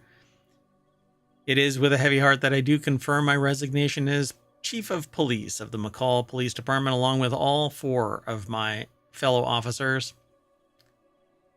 It's a huge hit. Chaos is going to run amok. I know. I mean, it's pretty rare that an entire department goes. That's interesting. McCall has a mayor and 6 council members, but Hale did not identify the official at the heart of his allegations. So 6 council members irritated the police department chief and all of the officers to bow out all at once. I cannot imagine what this is. I mean, it seems like they just ignore them or something, but we don't know what the level of behavior was. Plus, did they see the town council members every time they went anywhere in the town? It's weird, right? For months, I've endured unwarranted and malicious behavior aimed at undermining my integrity and leadership. These actions have not only affected me personally, but have also created a toxic atmosphere that has hindered the department's ability to function effectively. Despite our efforts to address these issues professionally and through appropriate channels, the harassment and hostility have persisted. This guy is a cop. He's the top cop. Go to the DA. Doesn't mean he should be subjected to harassment. Yeah, I'm kind of surprised they didn't bring it up to the boss's boss or whomever. Yeah. Yeah, because the thing about this is, while you do have First Amendment rights to address the administration of a government organization, harassment is not protected speech. So, I mean, you're a police officer. Hale also blasted a decision to cut a significant amount of money from our already depleted budget by the same council person. I say councilman. As a result, critical needs went unmet. They said, adding that the lack of investment hampered their ability to operate. So, yeah, I mean, if the objective was to hobble the police department, they did an effective job to the point where either they have to fire somebody or they all bounce. But you've just solidified their ability to replace you with another force at a lower rate because people want to freaking eat. Perhaps more agreeable if there was some sort of conflict.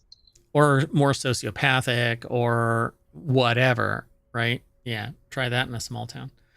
So Gartner said that he was shocked by Hale's subsequent post on Facebook. The mayor admitted that there had been professional disputes between the police and the councilman, but told the police, "We addressed it. We thought that we had all come to an agreement to let bygones be bygones. Apologies were made and accepted. I thought everything was fine." Not so. Yeah. So, I mean, if it continued after the apologies, then there is... Well, and also, I mean, you know, is this one snarky comment? Is this like an enduring, targeted? I mean, we don't know what was going on here. Yeah, I don't quite get it.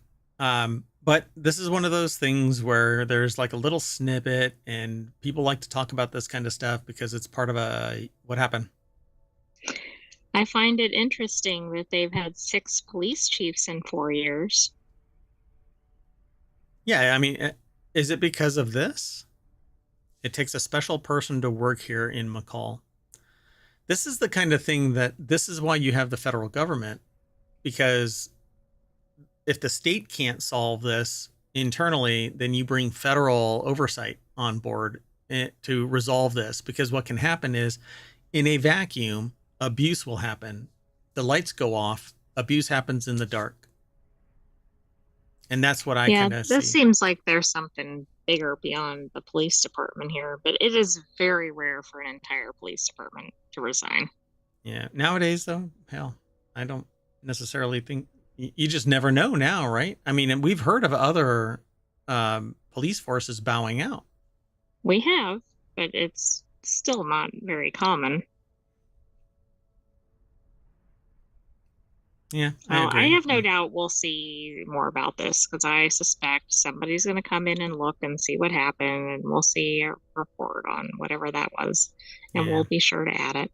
I don't know if the Post and Courier is this little map dot kind of a place, but might be interesting to monitor this. Somebody's going to be reporting on this, and that's when the council people go after the newspapers because they're doing investigative reporting. This alone is landing them high on the attention, um, Well, and I'm glad radar. that the national media picked this up because this would be easy to kind of skip over, like, oh, this is a small town. Hmm, hmm, hmm. Let's move on. Next article is over in Non Sequitur News. Family realized that they have the wrong ashes after relative found alive. So whose ashes are they? And I said, kiss my ash. You've got to be kidding. So the family kept the ashes of the wrong man on an altar in their home for 3 years. Where was the relative?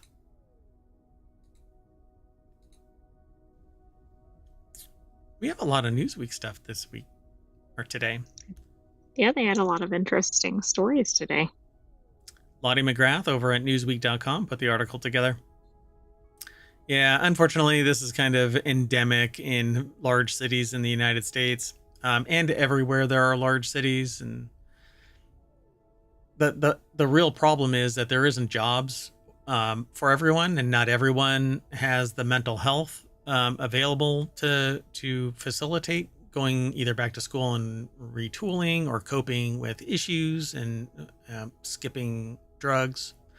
And it becomes a spiral. And yeah, and humans just don't seem to take it very seriously as a species.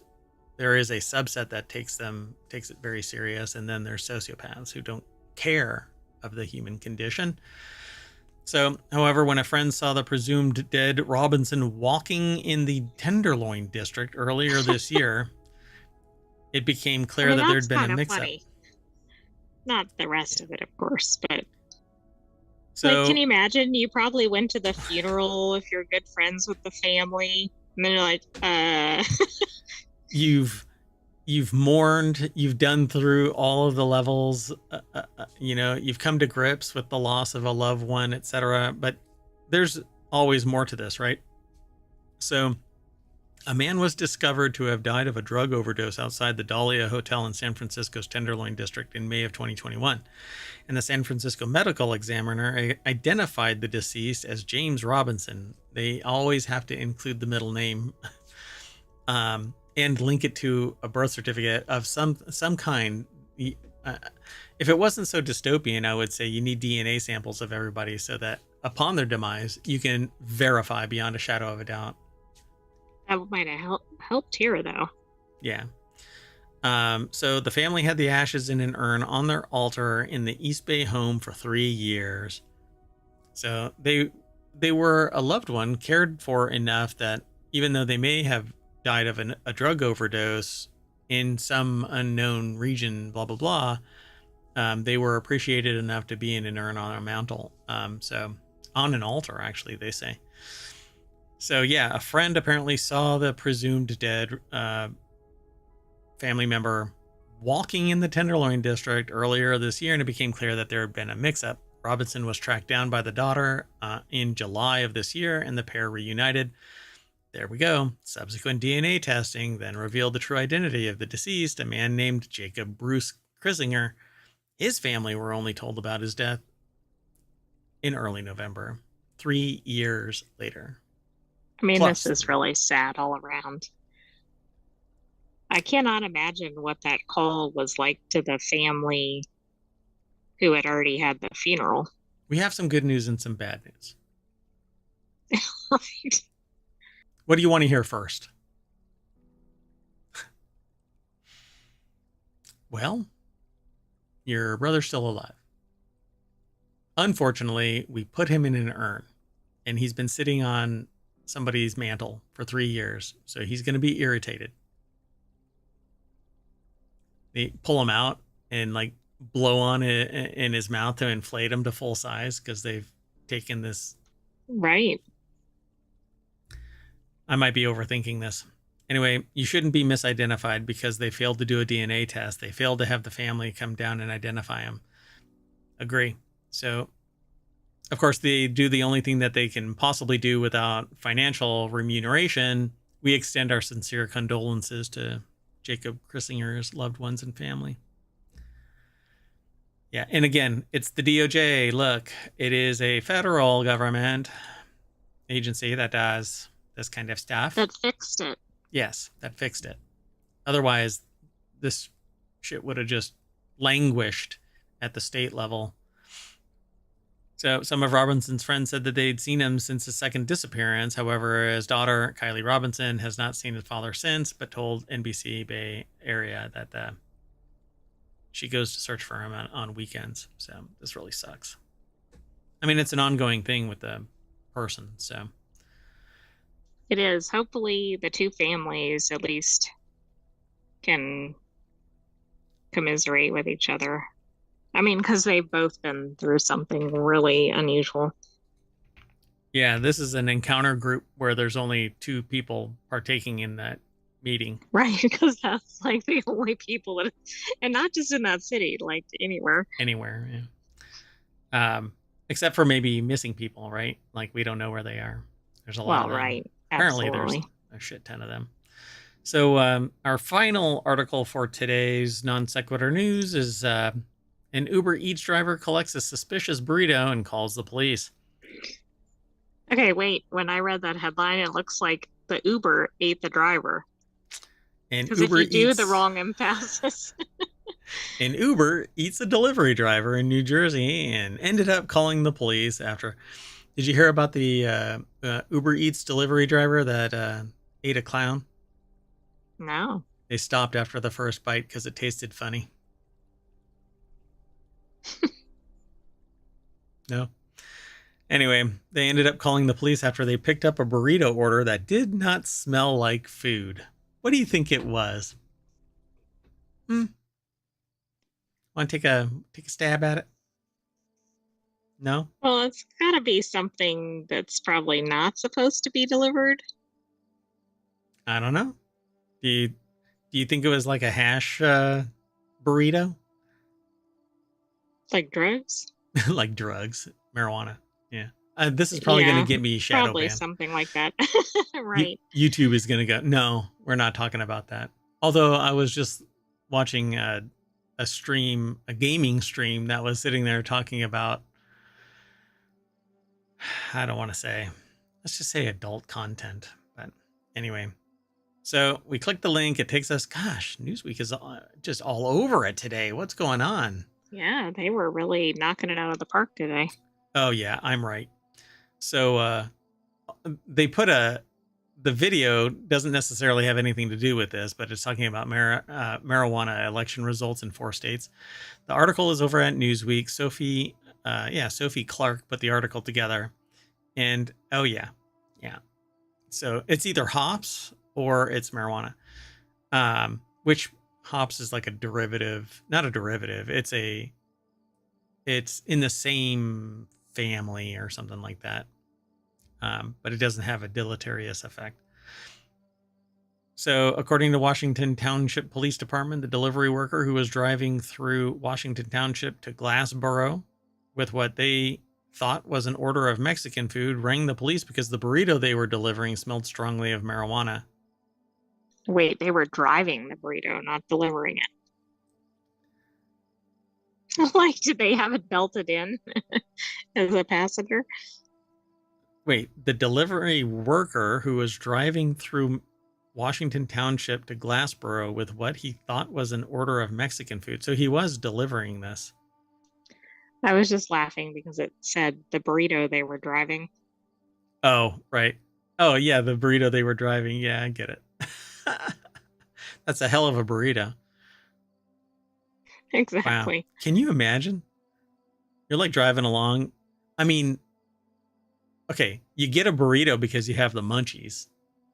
You don't get a burrito because you want to have the munchies later. Although maybe you do. I don't know. I don't know. Hey, Timeless. Welcome to the show. We're about to end the show, but you did catch the tail end of it. I've got mayoral duties. So Timeless says, wait, I thought marijuana was legalized now in the U.S. It is in many, many, many states, not federally. And so you could actually possibly run into trouble crossing state lines. And you have to verify certain things. And so I don't think Uber Eats is the delivery agent for marijuana. Right. There are some allowances to have marijuana in New Jersey, but that may be different than who can sell or transport or whatever. Right. So, and using something surreptitiously, like an Uber Eats driver, to be a courier for drugs, um, using them for distribution and things like that are more than likely illegal. So, yeah, it can kind of cause a problem. So, there, according to the police department, he discovered that the driver was actually transporting an ounce of marijuana wrapped in foil, a bottle of water, and a box of soup. So, you got to stay hydrated and you're ready for the munchies. So this burrito was prepped, ready to roll. But I mean, it's an ounce of marijuana. That's I guess, an odd sized burrito too. So posting a photo of the burrito in question to their Instagram page, the department added this wasn't the kind of wrap anyone ordered. I don't know about that. The burrito is now in evidence and we're cooking up an investigation. If you know anything about the high flying delivery, call their detective bureau and they give the number. Of course, if this was posted anywhere towards Reddit, they would have some really interesting discussion taking place. But it I'm says sure there would be. recreational marijuana is legal in the state of New Jersey. Customers over the age of 21 can purchase weed from dispensaries across the state. However, according to research from the CAS, Center for Alcohol and Substance Use Studies at Rutgers University, the illegal weed market still thrives even when the drug is legalized in a state, mainly because craft growers do different things, create different strains, and there isn't necessarily that diversity in the dispensaries or the things that you're allowed to get. Although, if you go to a dispensary, yeah, you're going to find a ton. But Timeless says, gotcha. Also, even if near the end, still happy to have caught you and your sentient AI. So, Timeless_exe, thank you very much. I'll give you a shout out as well in the chat, but there's not a lot of people. So, hold on. We're doing it live, right? Oh, What could go wrong? yeah. There we go. Hey, it works. So thanks for coming and hanging out for as long as you could, I suppose. Yeah.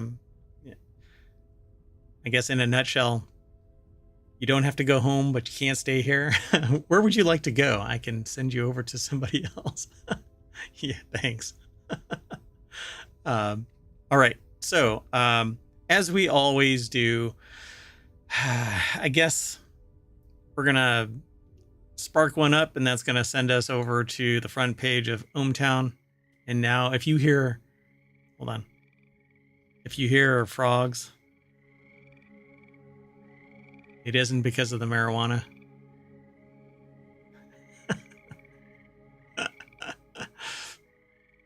Anyway, so we're out of here for the night. We'll see you tomorrow, probably 7 o'clock, not 6. It really depends on how fast we can get the show ready.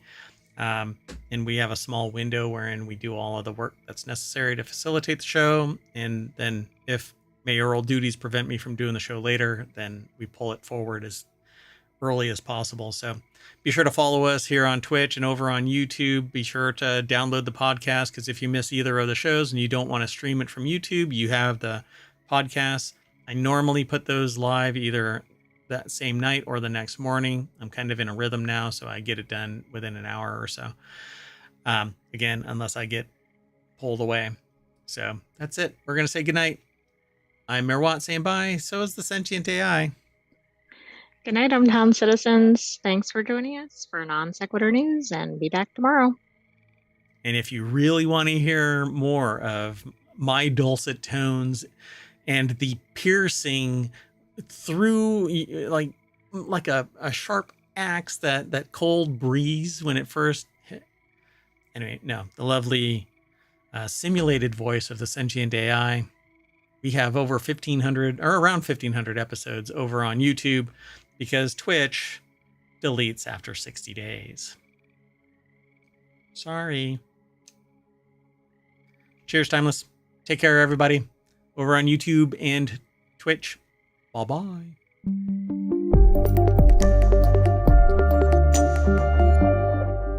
Once again, I usually say something witty here, but yeah, just not really feeling it. Nah.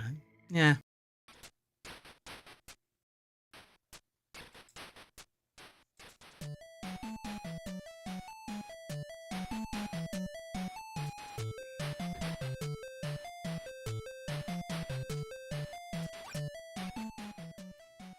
Hello, everybody, and welcome to Non Sequitur News for November 26, 2024. My goodness, it's already the 26th of November, 2024. I am Mayor Watt, and along with the Sentient AI, we're going to do it's Season 3, Episode 331, and we're going to talk about these 10 articles. Miles and miles of lead-coated telephone cable. Drake, what are you doing, Drake? Personalized plates, massive Serengeti cybercrime operation, least polluting cooking method, Maine sues Big Oil, but it won't go anywhere. Curtis Bay coal dust? Dust? I don't know. One of those words. On ISS, toxic odor and biohazard suits is fine. And the influencer lawsuit around the corner and locally acquired dengue virus. Don't worry. It's nothing. Not when you compare it to the avian flu that's being transmitted amongst people, not birds. Don't ask questions about that either. It'll miraculously go away. Everything's powered by ohmTown.com. Go over and become a citizen. Be sure to follow us here on Twitch. You can get the show notes from the ohmTown bot that's on Twitch, or you can go over and get the show notes from the live stream. It's already in the comment. Well, it's in the description for the live stream over on YouTube, and it will be in the podcast and the long-term storage over on YouTube for today's episode. So, see you in a little bit.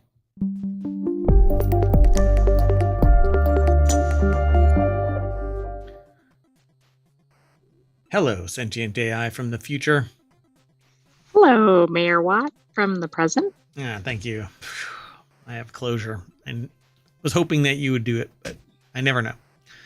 You ready to get into the show? I am. Let's get going. First article is over on the Mobile channel. Crews remove miles of abandoned lead-coated telephone cables from the bottom of Lake Tahoe. Ever wonder why your water tastes a little minty, a little... Maybe metallic.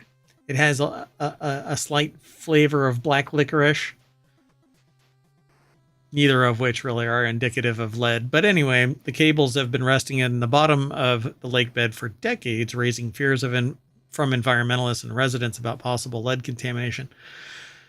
There's a good possibility, though, that they've been coated in enough muck to prevent them from decomposing, because the reason why... what was the town?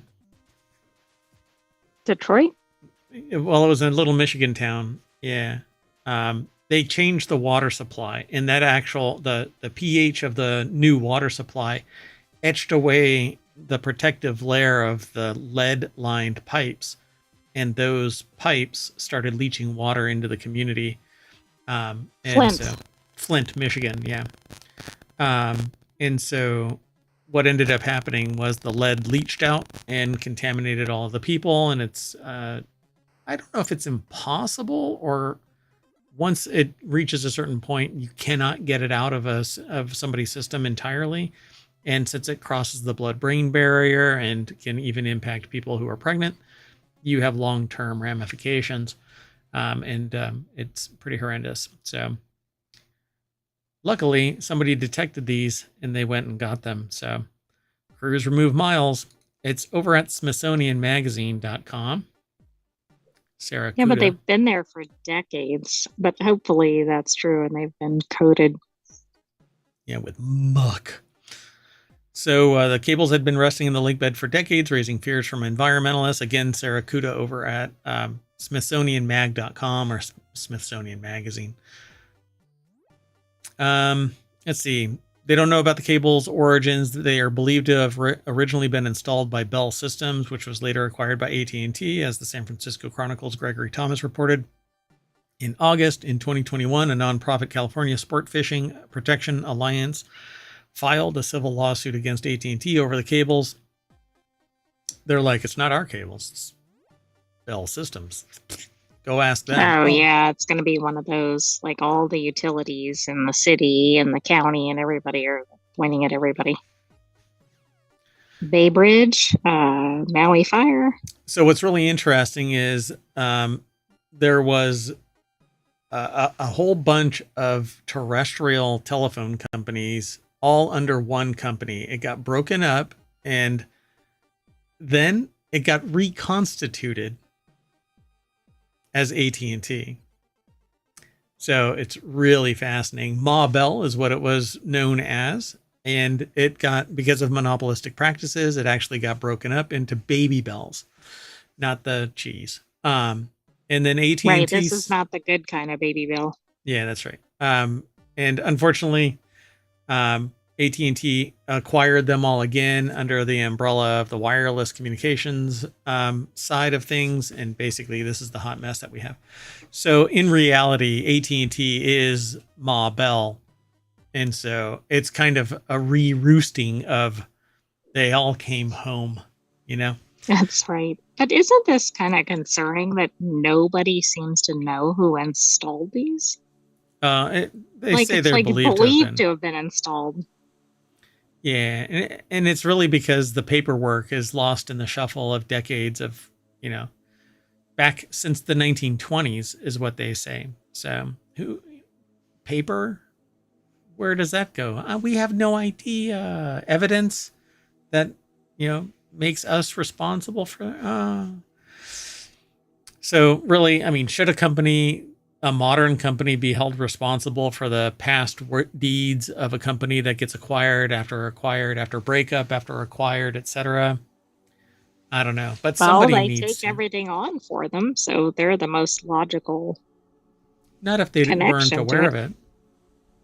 And unless it's stipulated in the contractual obligations of the acquisition. Well, that's the true. We don't know what the terms are there. Yeah. So they say here that let me back up a little bit. So a 2023 Wall Street Journal investigation. Again, we need to protect the institution of investigative journalism and newspapers. It is right. If this didn't exist, right, nobody would know about this. Or maybe they would in the local area, but not widespread.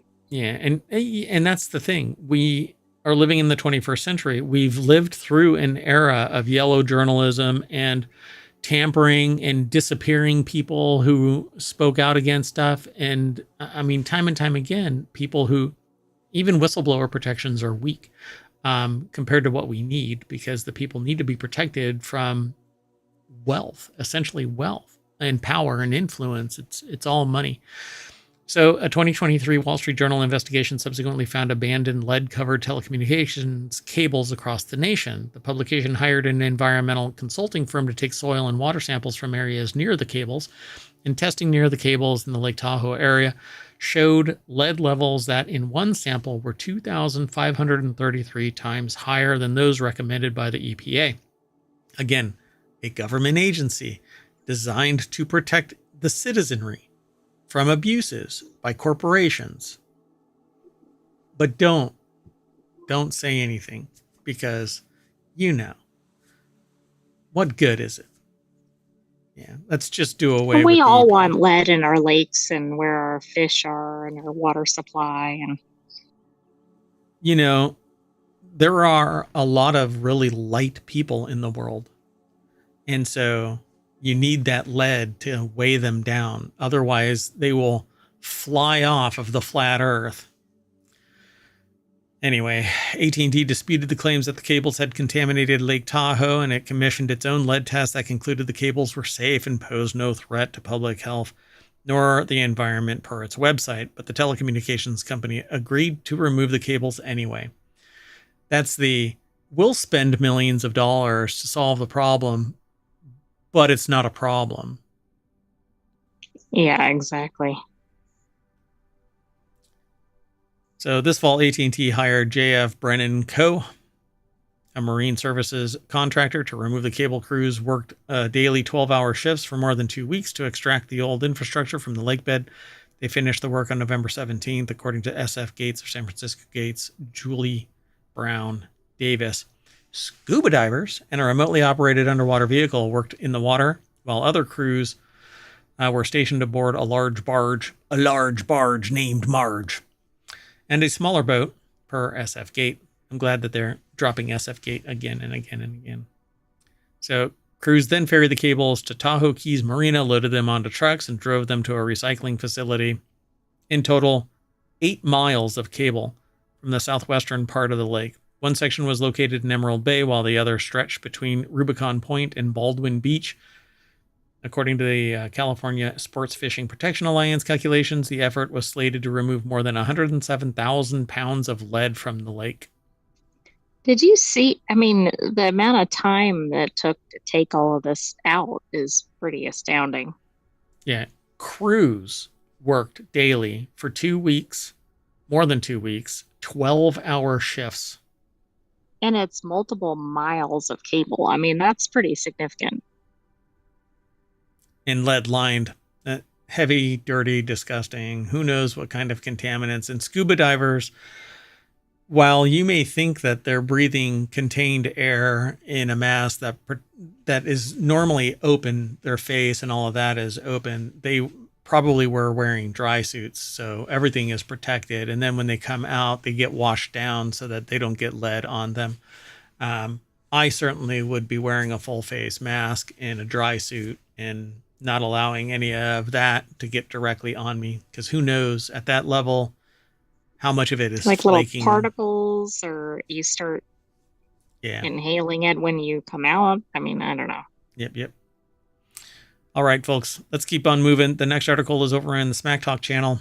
By the way, if you want to get all of today's show notes, again, you can hit !NSN over in the Twitch chat, because YouTube doesn't like ohmTown. I still haven't been able to get it to work, but maybe I'm just looking in the wrong direction. Yeah, I sometimes look that way when I need to look that way. You got to pay attention to the traffic signals. Huh? Anyway, so Drake makes a wild claim that Apple was paid to purposely misdirect Siri requests toward rival Kendrick Lamar's song. I want to test this, and I'll test it after the show, but we'll see. Drake and Kendrick. Okay, yeah. You're not going to do a live test, I assume. Yeah, I'm not going to test it live. So Drake and Kendrick Lamar's feud, and I read something online where somebody posted a tweet that said, "This is the widest thing that Drake has ever done." So I thought it was kind of funny. Drake and Kendrick Lamar's feud appears to have no end in sight, and now Apple is unwittingly getting pulled into the complicated affair thanks to a possible Siri malfunction and Apple Music. Ryan Christoffel over at 9to5mac.com put the article together, and it says here from the legal filing, on information and belief, UMG, or Universal Music Group, paid or approved payments to Apple Incorporated to have its voice-activated digital assistant Siri purposefully misdirect users to Not Like Us.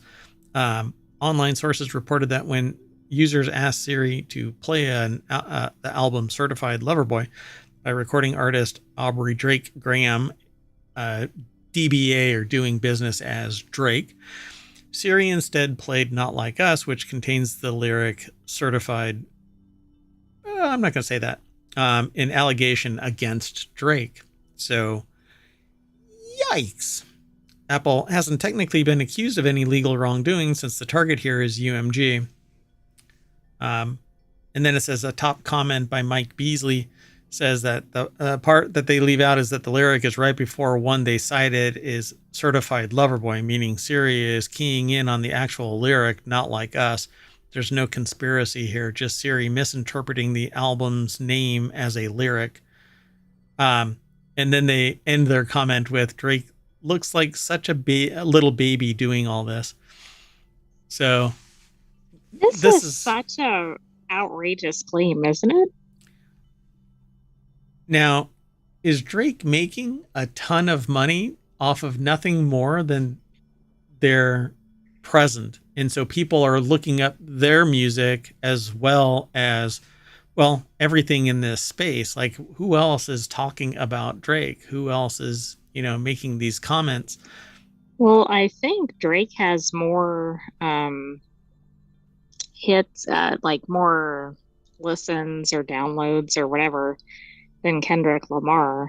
Oh, really? If I'm not mistaken, but I think Kendrick Lamar's is viewed as better music or whatever. Maybe I've got that wrong, but this whole thing seems like a celebrity grab or whatever. Well, yes, that too. But is it all just like, let me get more publicity around my album? But I have to say that it's more like Drake going, and Kendrick Lamar is like, pop. Just like, it's the, what's his name? The slap. What's his name? Will Smith slap. Like just one. Oh gosh, at the Oscars.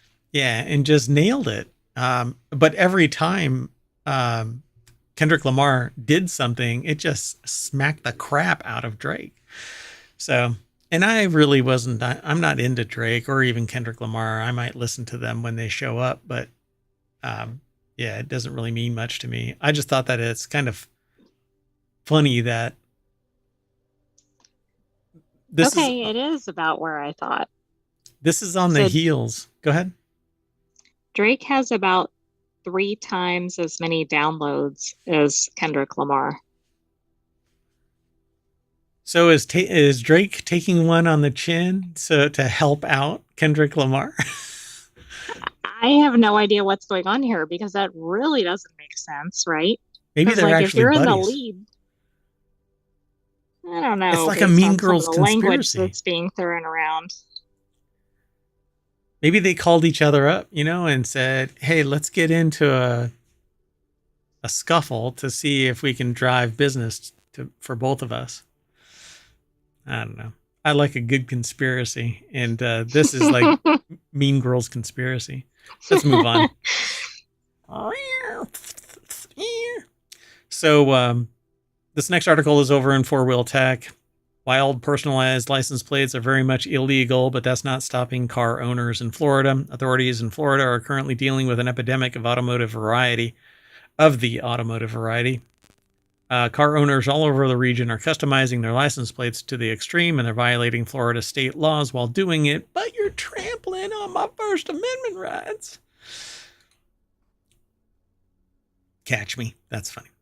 So Lawrence Hodge over at Jalopnik put this article together, and it says drivers down there are going further than just customizing the plate's digits, which that's not allowed, folks. This is right. There is like a state issued license plate, I believe. It's supposed to identify the vehicle. You're not supposed to remove it. In the database, right? Like you can't like put your own message on there. That's not through the official license plate program or whatever. Right. But again, the police can screw it up in the system and then pull you over for 4.5 hours, preventing you from getting to your and ask you odd questions while contract, doing so. Your government contract pitch meeting. But don't worry about it. Oh shit. I missed that meeting. Yeah. Oops, our bad. There was a typo in New York. Anyway, I'm not bitter. Miami's ABC 10 reports that Florida Highway Patrol have been dealing with more and more violations involving customized plates. These plates are more than just custom digits you can pick up at DMV. The whole Department of Motor Vehicle. Okay. Yeah, rules are a real bitch, especially when they apply to everyone evenly, except for the ultra rich, which then you can just drive a wedge between everything and Never mind. Anyway, so at a recent exotic car show in Sawgrass Mills Mall in Sunrise region, altered license plates stood out as much as the high-end vehicles themselves, personalized, stylish, and undeniably unique, but illegal. Now, if they're driving around with these plates, that's something Yeah. else. But If if they they're on take them off, display, I'm not too concerned about it. yeah. We're trying to stop the current trend that we're seeing, says Lieutenant Alex Camacho of the FHP. Florida law prevents altering state-issued license plates in any way. Are they actually changing the plates, though? It says here that they're changing colors, airbrushing designs, applying vinyl wraps. The reflective coating is essential for readability and safety, according to Camacho. You have to say his name like that, or their name like that. I don't want to assume Alex is a particular gender. Apologies. So if you put this tag on your car, you're going to seize that tag. You are going to get your vehicle towed and get an infraction for it, warned Camacho. It's bigger than people saying it's not a big deal. Okay, look at the percentage increase, though. What happened in 2024? Holy cow. The problem is a huge deal in South Florida. Citations in 2024. Let's see. Sociopathy has hit an all-time high. People don't give a shit about the law. They don't care what your opinion is of them. They will do whatever they want to until even beyond where it impacts everybody else. Safety. I was thinking something more basically like some influencer did this and then it kicked off a trend or something. So I'm trying to figure out what actually happened. So citations have surged 98%. Authorities say that the 893 citations issued across the state in 2024, 78% or 702 were issued in the South Florida counties of Miami-Dade, Broward, and Palm Beach. The we don't give a shit what you think counties of South Florida. The southern I was thinking side, the flashy car counties, but so complicating things are businesses that exist solely to customize license plates. One of the bigger names in the business, called Plate Makers, which is doing some of the most extreme license plate designs that they've seen, want the airbrush plate in purple that reads "Hell yeah" with an image of Dodge's Hellcat logo. So this is the right place for you. But why not just make it absolutely not just illegal, but it's illegal to do that business. You cannot sell custom license plates. And if you do, then you're banned from whatever, being in the car industry or something. See, now these are supposed to be for aesthetic purposes and you stick them on your wall. It's not designed to actually go on your car. But I mean, that's part of the question, right? Like, is this kind of company going, hey, put this on your car? It should be state issued license plates are the only, just like you're not allowed to modify your business permit and stick it on your wall and jazz it up and bedazzle it. You put the certificate of occupancy in place and you leave it the hell alone. You don't sit there and jazz up your fire extinguishers. You have to have them on the wall in the designated place, available and easy access. Keep them red. Keep them, yeah. Or whatever color. How fast do you think you get pulled over with one of these like purple plates or something that are clearly not a real plate? I can guarantee you it's subjective that an officer gives a shit enough to pull somebody over. Maybe they're on their way to get a donut and they don't care. I don't know. And considering I know somebody who first thing out of police academy said, I found the ultimate donut shop. I laugh my ass off every time I remember that. I will probably someday lose all memory of everything, which would probably be fun because I'd meet new people every day. But including yourself. Yeah. And nobody would ever be able to ask me for anything because when they're like, hey, can I have $20? I'm like, who are you? Yeah, I mean, that could be convenient, I guess. I'm your spouse. Eh? I'm married? Wait a minute. What? That's your child. What? I've done what now? Anyway, moving on, because we're spending a lot of time on these articles. So this next article is over in Technology Today. Over 1,000 arrested in massive Serengeti anti-crime or cybercrime operation. Law enforcement agencies in Africa arrested as part of Operation Serengeti the entire country. And no, just kidding. It seems like that's where it's going, doesn't it? Yeah, I couldn't come up with a country fast enough. More than 1,000 individuals suspected of being involved in major cybercriminal activities that caused close to $193 million in financial losses all over the world. Just today, I gave a talk about cryptocurrency and cybercrime. And cryptocurrency cybercrime is in the billions of dollars.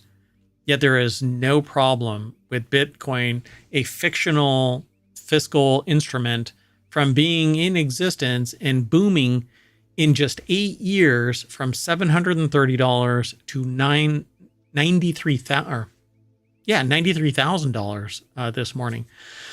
So I'm surprised that anybody would go to this extent, because the cost involved with arresting 1,000 people. Yeah, but I guess based on the losses, they considered it worth it. But it is shocking. Like, where are they usually getting the on money? Cyber things, they arrest like one person or something. Yeah. So Bill Tool is over at Bleeping Computer. Put this article together, bleepingcomputer.com. The operation was coordinated by Interpol and Afropol. Yeah, I don't know how I feel about that one. Anyway, between September 2nd and October 31st, and targeted criminals behind ransomware, business, email compromise, or BEC, digital extortion, and animal scam or online scams. Animal. The reason why I said animal is because I have one right outside the studio, and I don't have the studio door closed, so I have a feeling that the little creature is gonna. You'll see them walking behind me. Again, there is a whole lot of space between here, right here, and down there.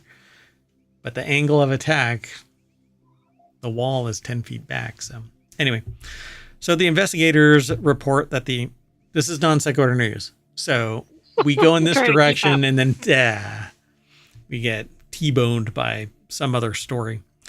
So in total, authorities in 19 African countries arrested 1,006 suspects and took down 134,089 malicious infrastructures and networks based on intelligence provided by operational partners Cybercrime Atlas, Fortinet, Group IB, Kaspersky, Team Simru, Trend Micro, and Upsala Security. So I know a few of these. I find Kaspersky's involvement pretty interesting. Shocking. Well, based in the U.S.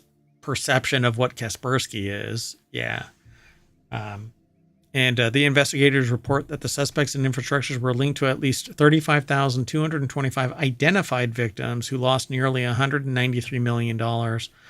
Operation Serengeti recovered roughly $44 million. So it paid for itself, sort of, but that $44 million is taken from people who were victimized. So it right, they might shouldn't be fund consumers this or whatever. Yeah. This is still a pretty impressive effort. Yeah, pretty cool. There is more to this, but I'm not going to go through the whole thing. I'll let y'all go and do that. It's a fun article to read, but thank you, Bleeping Computer. Follow the link through ohmTown, and you'll be able to check it all out. So this next article is over on the Mobile channel.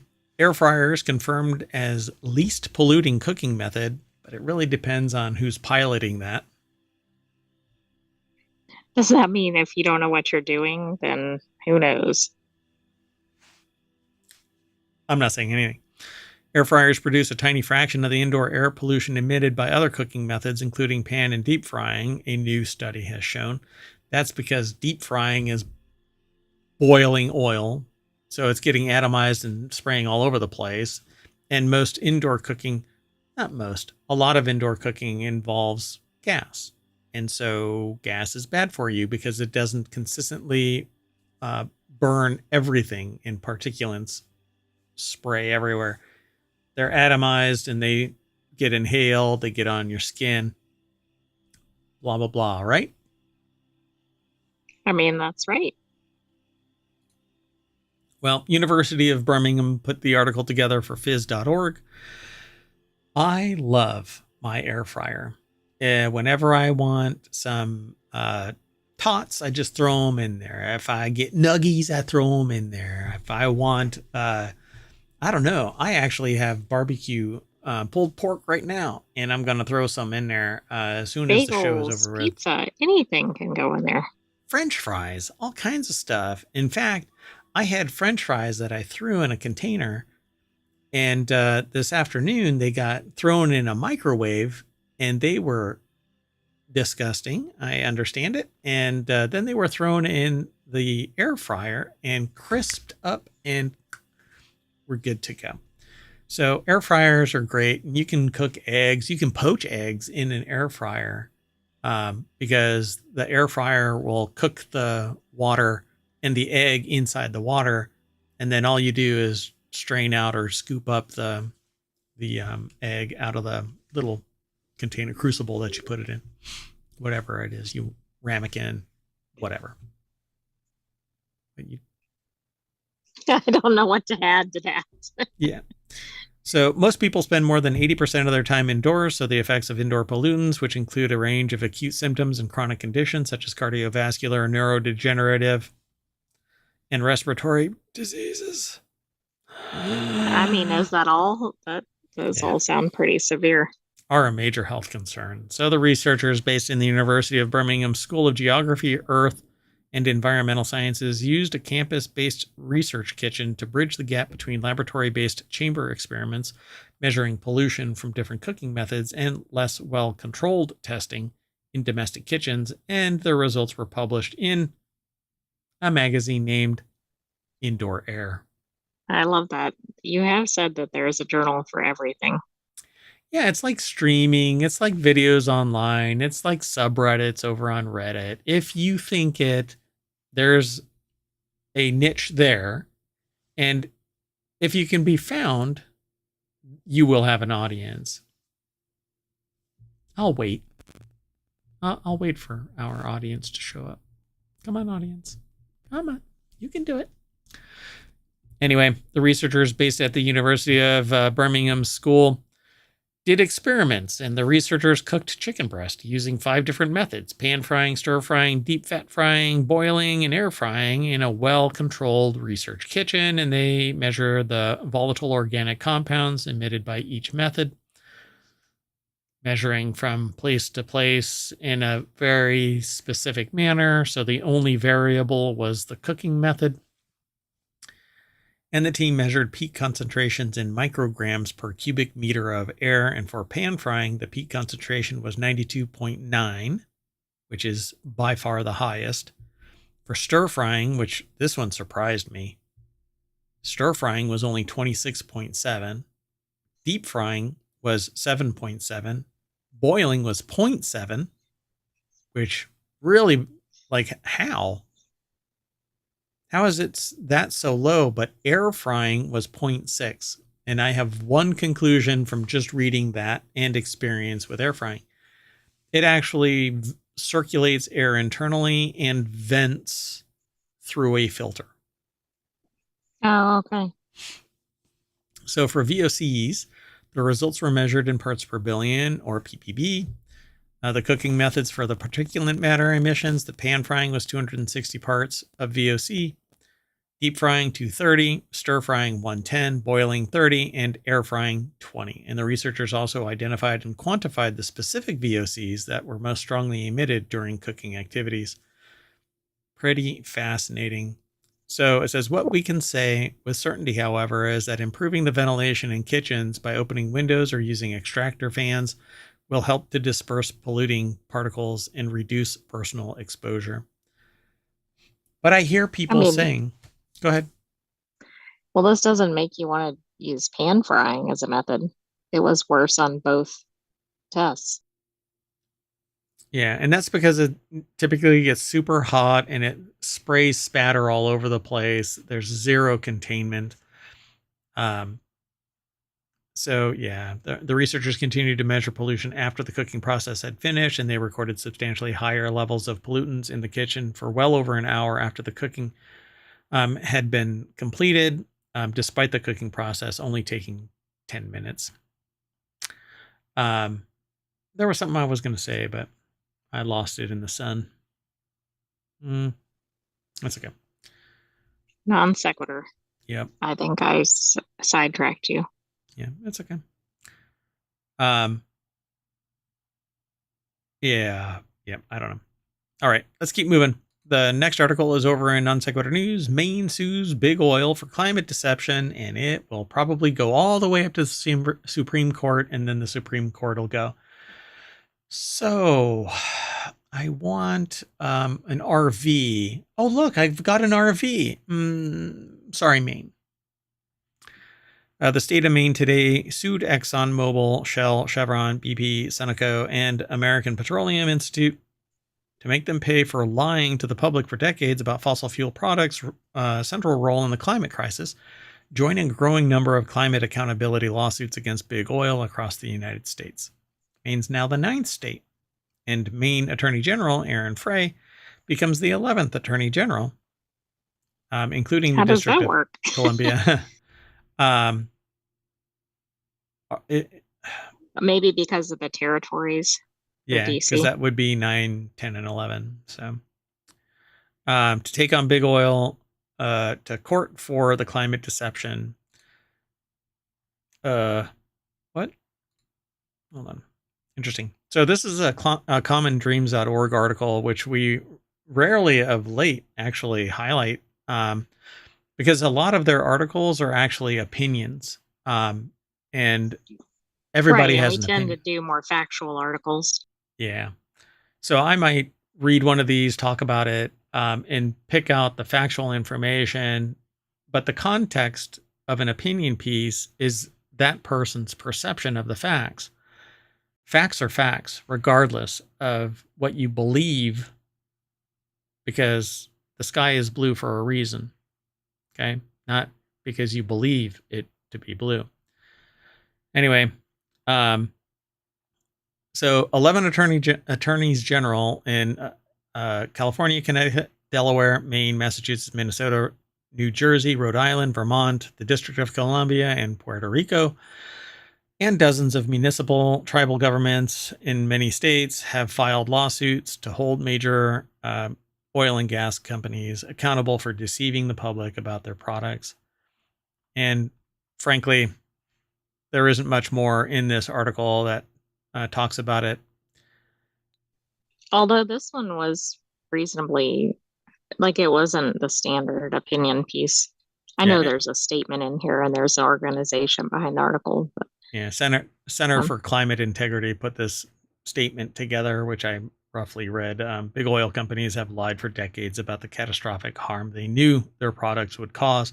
And now Maine has joined a growing wave of communities across the U.S. that are demanding accountability. And unfortunately, the sociopath side of society will say, we just want to get to our jobs. We don't give a shit that we're ruining the planet for the rest of mankind. Personkind.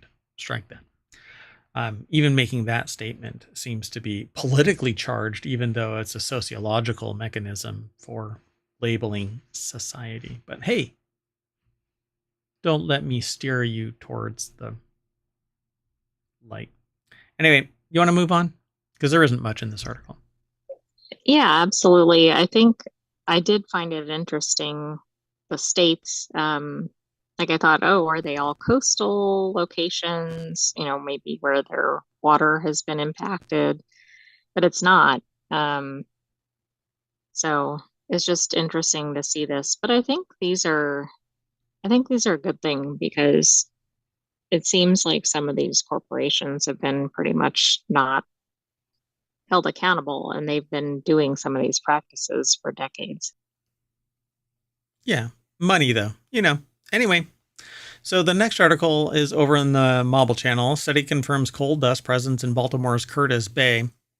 raising health concerns. So a new study from Johns Hopkins University researchers and community partners. Oh, wait, I hear a voice saying, don't research, don't ask questions. You don't want to know. If you don't ask a question, if you just stop testing, there's no problem. Right. It's hard to find any bad results. Yeah, don't talk about it. Let the abuse happen. It's fine. It's fine. It's fine. Yeah, the silence is me just waving my hand. For those in the podcast, I'm trying to do a Jedi mind trick. Oh, I thought you were doing like a cat playing with a toy. Anyway, new study confirmed what residents of South Baltimore's Curtis Bay community have reported for decades. Coal dust is present in measurable amounts on schools, playgrounds, houses, nearly a mile away from the open-air coal terminal that borders the neighborhood. Stunned silence. Who cares? It's just the kids. They'll grow out of it, and they'll move away, and they'll be fine. The silicosis that they get from it'll ruggedize them. Roberto Moller Candanosa from Johns Hopkins University put this article together. It's over at phys.org. Curtis Bay is a waterfront community near the Patapsco river that borders an industrial area with multiples of. Yeah. See, what happens is coal dust settles on a keyboard to the point where it's no longer able to reliably type in S's. Anyway. That could be it. Multiples of plants, let me throw that in there. Terminals and port facilities, including an open-air coal export facility owned by CSX. The fighting CSX. Or wait. The derailing CSXs. Anyway, we won't talk about the trains. The area hosts key facilities for the Port of Baltimore, which was the second largest coal exporter in the United States in 2023 with 30 million metric tons. Using electron microscopy to analyze dust samples, the Johns Hopkins team confirmed the presence of coal particles in two areas farther away from the open-air coal terminal than the nearest residential area. One about a quarter of a mile from the CSX coal terminal and 1/3 of a mile away from the facility. Okay. I hear people saying, but you had to use electron microscopy. Yes, but you found it by grabbing a bunch of dust somewhere. And if you went somewhere else, you found it there too.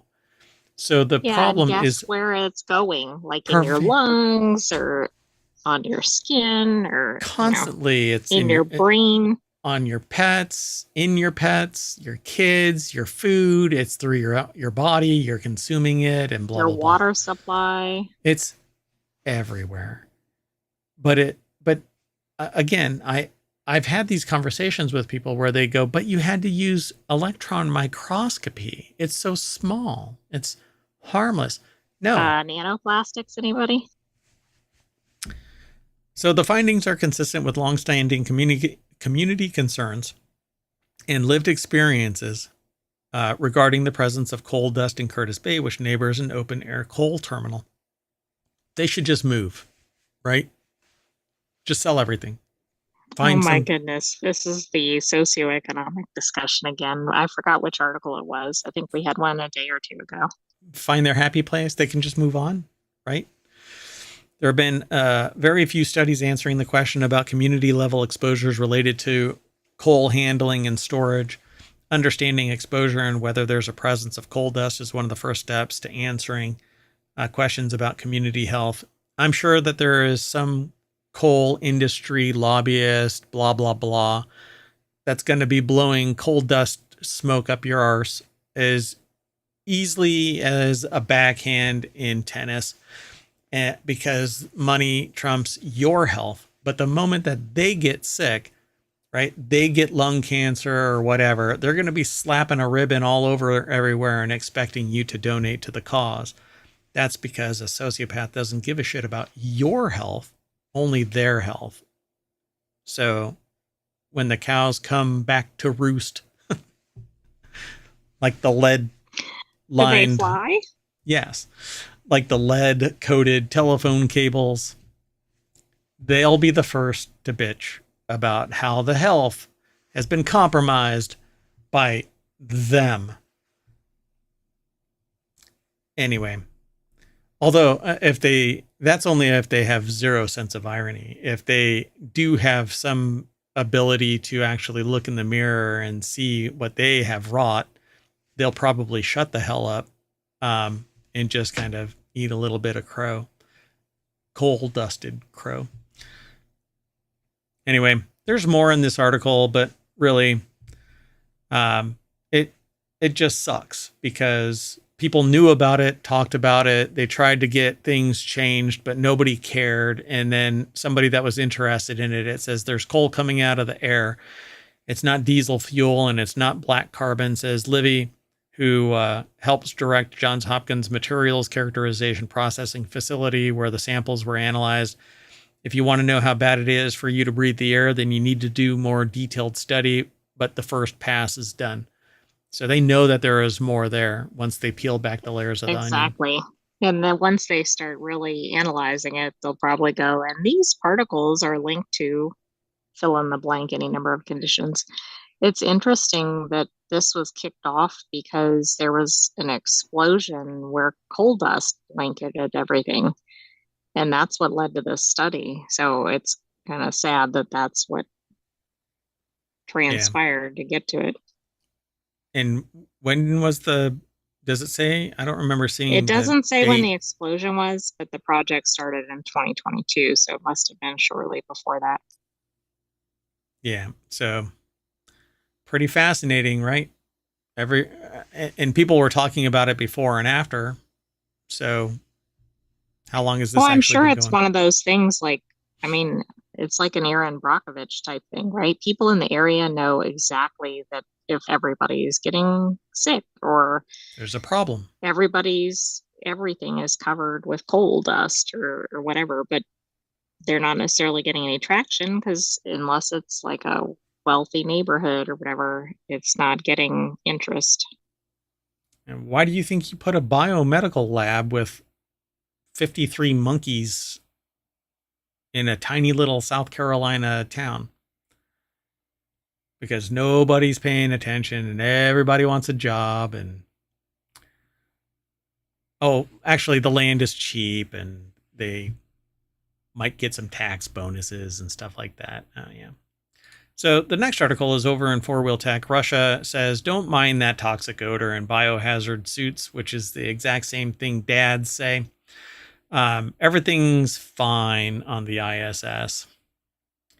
This doesn't sound fine. It's fine. It's fine. I titled this on ISS Toxic Odor and Biohazard Suits is Fine. So we've all had a problem with a roommate at some point in our lives, but probably not in low Earth orbit. Roscosmos received an unmanned Progress resupply craft on the ISS last Saturday, and when cosmonauts cracked open the hatch, everyone smelled an unexplained odor, and there were droplets in the air.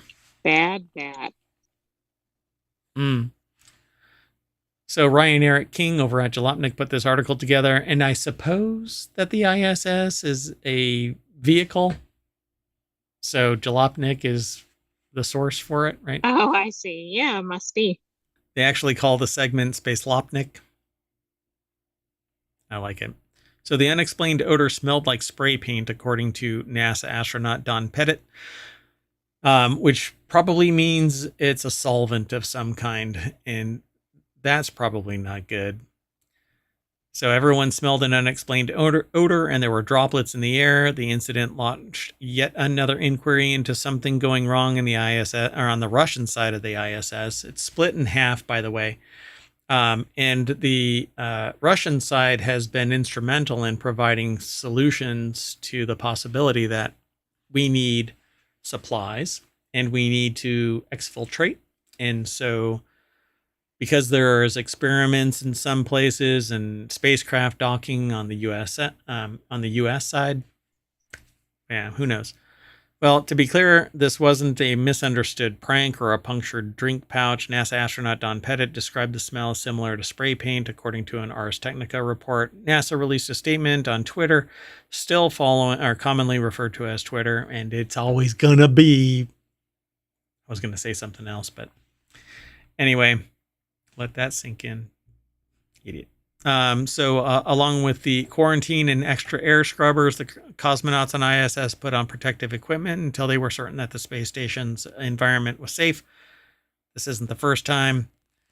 Let's just hope that they make it home safely and they're healthy, and then they can decommission the ISS, and then we can plan a new one. We're already planning a new one to bring another one up into orbit, but we need to get these people home safe and then launch another one and make it all happen. What we really need is the space station to keep on growing, and have aliens come. And then we can do, what is it? The City of a Thousand Planets. Valerian in the City of a Thousand Planets. Yeah. We need that to take place. And then maybe we can stop worrying about invading other countries. Yeah, but maybe it's time for a new ISS. And I love that they talk about down here the Starliner straining the crew and the lost tomato, which we refer to occasionally. Both of those. Yeah. The Boeing Civ Starliner, the Civ class Starliner. It says the Boeing Starliner stranding its crew in orbit for well past how long they were supposed to be there, 8 days into what?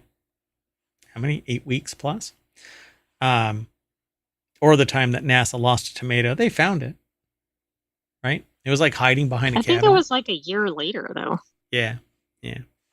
And there's like mold and other stuff that's growing in the ISS, but anyway. So the next article is over. You know what? Never mind. That mold might be something that they can use to make cheese. And it'll be NASA space cheese. I don't think that's a good idea. No? I think wrong-headed sometimes. Just look at my past episodes. Our past episodes, excuse me. Sentient AI. So the influencer lawsuit that could change the industry is over in Non Sequitur News. It's actually from The Verge. One Amazon influencer makes a living posting content from her beige home. Why beige? But after she noticed another account hawking the same minimal aesthetic, a rivalry spiraled into a first-of-its-kind lawsuit. Can the legal system protect the vibe of a creator? No. I'm going to go with no. It is an idea. It isn't your embodiment, sure, but not even a visual embodiment is yours. You can't own a vibe. So, and what if that vibe is basic? Well, yeah, basic. So, Mia Sato put the article together over at theverge.com. Can the legal system protect the vibe of a creator, and what if that vibe is basic? You're not the inventor of minimalist, so kiss my shiny metal ass. So packages arrive in a week that she doesn't know the exact number. When they ask, there is a sentence at the end of the very first paragraph. And for me, it seems like there's going to be a lot of fluff in this. Every day, an Amazon delivery truck pulls up to her home to drop off jewelry, handbags, desk chairs, fake plants, transparent birdhouses. So many packages arrive in a week that she doesn't know the exact number when I ask it. This is kind of like this puff piece. So I want to that's why I scan over this and I talk about just the things that I think are kind of interesting and important. They have 430,000 followers on TikTok and Instagram with titles like Amazon Summer Shoe Haul ASMR Amazon vacay jewelry unboxing and Amazon kitchen finds. I'm obsessed with, not me. So, I mean, this is like true influencer. and it's like peak influencer. And Yeah. it isn't that somebody has wholesale taken the writing and matched word for word the presentation. And even then,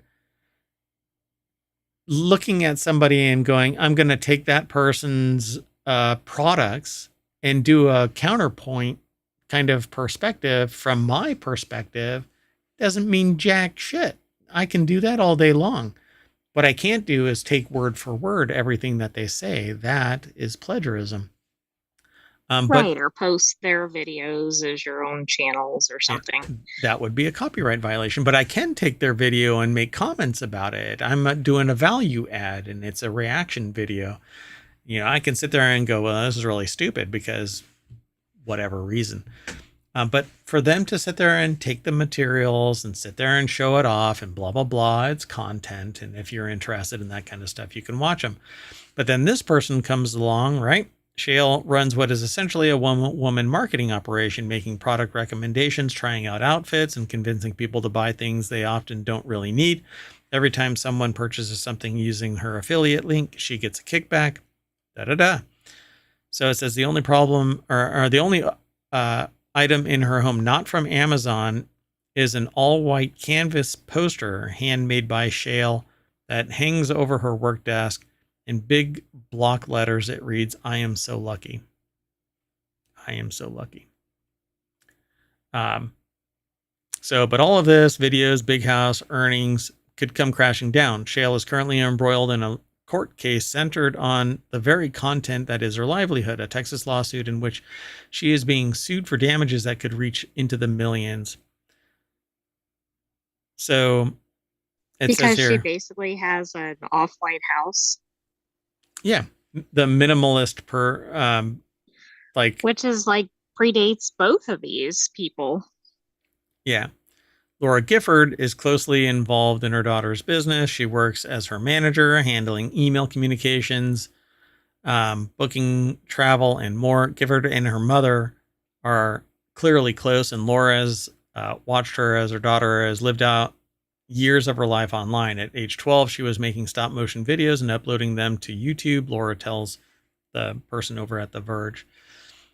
So they say, I have no malice toward the sad beige home, but I personally am thrilled I do not live here. Despite the light pouring in from oversized windows and the electric fireplace glowing in the living room, it feels cold, austere, not suited for life. It reminds them of staying at an Airbnb with the charms of lived-in coziness, cute window shutters, lots of throw pillows, but where every drawer is empty and bath towels still have price stickers on the inside. So that's the idea here. So the article is quite extensive, but it says in the lawsuit, Gifford alleges that Shale copied her down to specific frames and videos. She claims that repeated pattern and Shale's uncannily similar content ultimately cut into Gifford's own earnings. The similarities extend in Gifford's telling beyond just video content to eerie, real-life aspects of her manner of speaking, appearance, and even tattoos. So, having picture frames in a Right, but certain that order. seems so generic, right? Yeah, and But then everybody on does the that. narrative, it's like listing very specific furniture items or something. I mean, people can have the same items, but Yeah, and this is commonplace. Hell, and if I that's were not to even the same either. right, and there's 9 in one, 6 in the other, different sizes, different content. Behind me is a 9x9. Well, they're actually sound panels, but I could have put pictures on them instead. Actually, they are professional sound panels, but like I said, I could have had them skinned in art. So, do I run afoul of that because it is austere in here? I don't have anything else on the walls. It is, but it's designed to be a studio, not a house. Anyway, Still, they say here, it was fine, nothing too crazy. Shale says about in late 2022 and early 2023, when they both lived in Austin, they hung out together in person twice, and the meetups were casual, perhaps akin to an outing for networking. Both say the goal was supporting each other's business. The first time in December 2022, the two women, along with a third influencer friend of Gifford's, met in person at a shopping mall in Austin. They know each other. This is the Mean Just like some Girls. sort of personal, yeah, dispute or something. Yeah. Wow. Yeah, I don't know. To me, it's always seemed really creepy when the parents are the managers and stuff like that. They have a Oh, I personal agree. interest in. Yeah, a little too interested in the success of the kid. Yeah. So I won't go through this whole thing. It actually is quite extensive, and I'm like maybe a third down the page. Um, so I'll let Yeah, you all this go and goes and check it out. goes. Yeah, for sure. But it's compelling in the only sense that I want to know what the outcome is of this. But I would more have felt like, will this impact influencers in general? Um, but I didn't see that in this. I think that this is just a fight amongst two mean girls they want everything when it's nothing. True. But the more interesting piece is, what does this mean for the future of social media and influencers? Yeah, I have a Right? Because feeling if that, this got in their favor, this would shut down a lot of channels. yeah, they would have a precedent that says that this look is owned by somebody. Exactly. Can you think, I mean, think of like any genre that you see online, then it's like only the first person who ever had a whatever blue wall in the background or something, they're done. Nobody else can do it. Yeah, nobody can have a professional set. And that's all that this whole house is really configured to be. It's a professional set. Right. And how many channels do you see that look pretty darn similar? Not in terms of a copy, but they have the same elements. Yeah. And I don't care about them like looking left all the time or whatever. That is just standard marketing fare. It's whatever the good side is with the best lighting, with the best presentation. Any judge with critical thinking capabilities is going to look at this and go, y'all are dumb. Let's go on to the last article. This is a weird one because earlier today I was told that there were a couple of people now, including a teenager, I guess, in Canada that has bird flu, the H1N5 or H5N1, whatever Oh, it is. I yeah. We don't had an remember. article about that in ohmTown. But there's another one But apparently. there's more. So now they think it might be person to person. Yeah. So, but I haven't been able to actually source that, but I thought that we'd talk about this because it says here a Texas official announced the first locally acquired case of dengue dengue virus in 2024. Locally acquired means that people infected have no history of traveling to an area of the world where dengue normally spreads. And while this isn't necessarily something that's going to transmit from one person to another, where did this come from? It's driven by mosquitoes. So maybe this, with climate change, it's moving. It isn't the first time in the United States, but a Texas official announces the first locally acquired case. It's over at abcnews.go.com. Yuri Benajod and Leah Sarnoff put the article together. Go ahead. And I guess the big deal is that it's locally acquired, right? Like, I think cases in the US have been somebody traveled out of the country, Got sick, brought it back. right? Which is concerning, but not as concerning as getting it in the US. Yeah, so dengue transmission is typically common in tropical and subtropical areas of the world, including Florida and U.S. territories in the Caribbean. The virus is a mosquito-transmitted illness, and about 25% of infected individuals become symptomatic. So you basically have a fever and you're vomiting and stuff like that. And there's a bunch of other stuff, aches and pains. And it usually begins within 2 weeks of the incubation period. Start, dunk. once bitten by infected mosquito, which is going to be my DJ name. And I'm going to wear a helmet that is a mosquito head. And I'll use my proboscis to tap on the play button or do that. Anyway, symptoms usually begin within 2 weeks of being bitten, and they last between 2 and 7 days, according to this article. And I actually had read about dengue fever a while back. Yeah, I mean, that tracks with what I recall. Most people recover after about a week. But it's those little bastards right there, mosquitoes. And I saw recently somewhere, I can't remember where it was. It might actually have been Reddit. That there's somebody that's doing genetic modification of mosquitoes so that their little proboscis can't penetrate the skin because it's got interesting. It's got a little curl at the end of it, and there's a video of this mosquito sitting there, like just jabbing, trying. I mean, that's real. Yeah. And so like the mosquito, and then I swear this mosquito like looks around like, do you see this? What the frick is happening? This is not happening. Yeah. That's interesting. I kind of chuckled like, oh, what a pisser.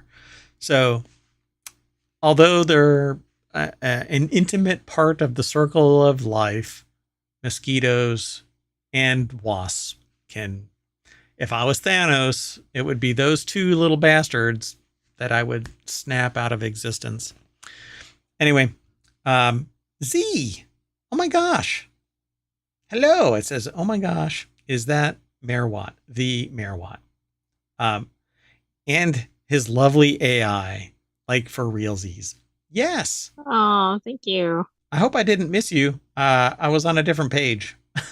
Sorry. I hope you're still there. Z, long time. Wow.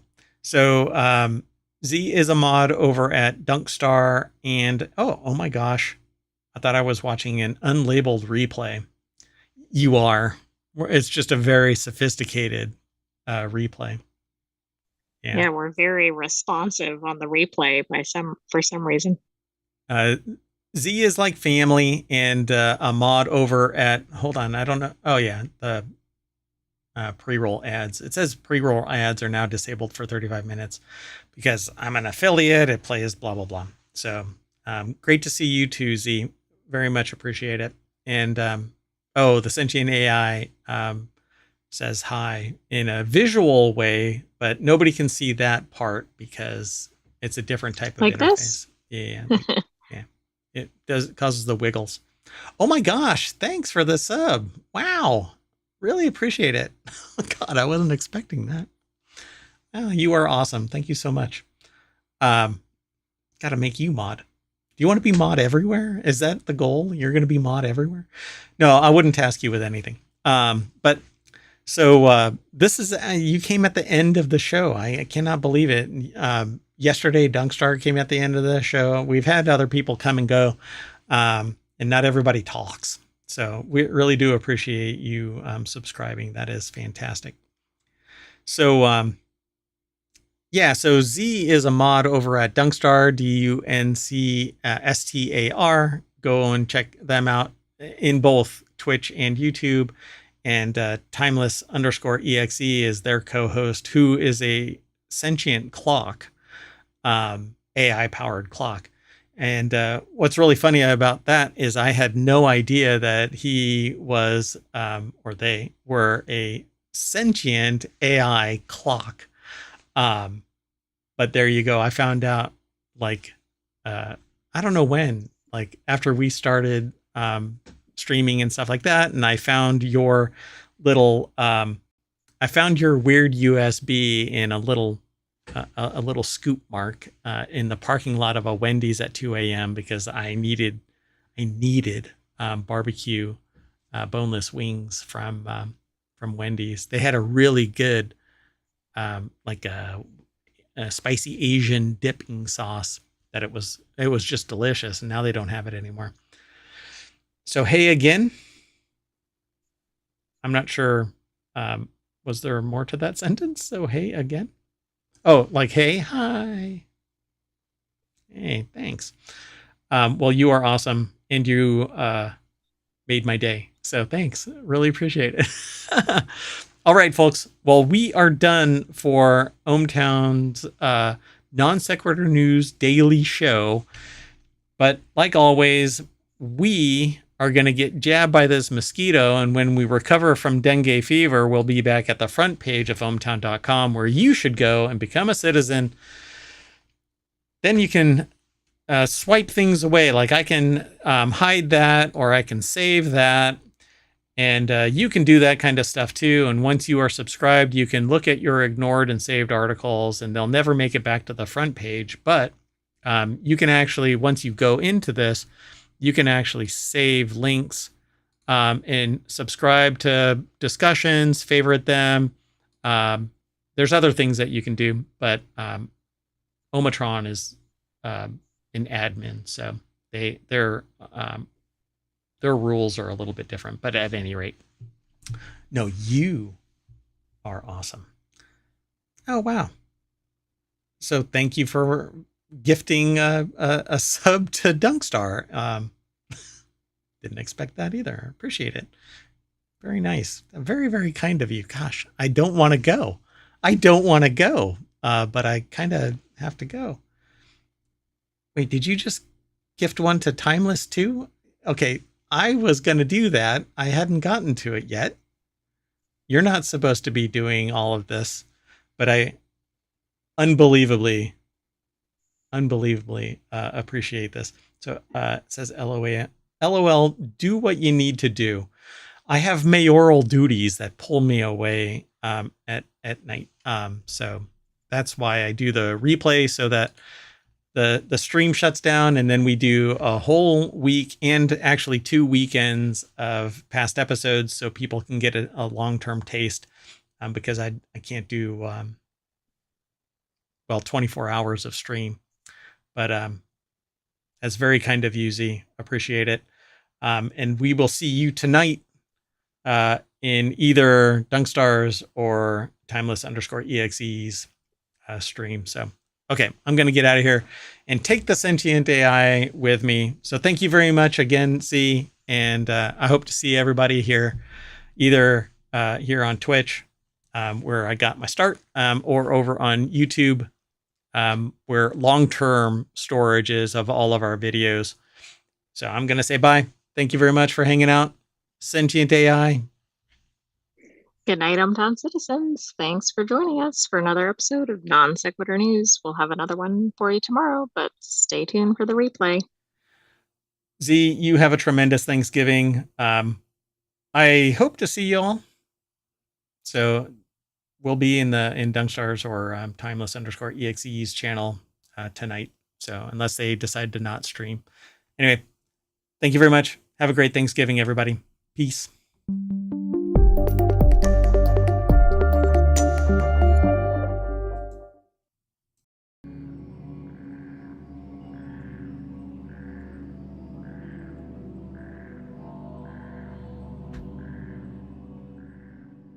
Welcome to the jungle. Hello, everybody. I am Mayor Watt, and you are watching Non Sequitur News for November 10th, 2024. It's Season 3, Episode 315, and along with the sentient AI from the future, we are going to talk about a 4-year world cruise ship voyage. The eastern U.S. is sinking, microplastics impacting weather. These bills are odd. Netflix and no chill. Super strain of bacteria. I've no idea what happened to our audio. NFL ref calls penalty. The RP Gamer Roundup. Encore, the AI search engine, and hackers stealing Ticketmaster tickets. Everything is powered by ohmTown.com, so go over there and become a citizen, where you can get all of the news, none of the noise, and definitely respite from the last several, year. See you on the other side of our intro.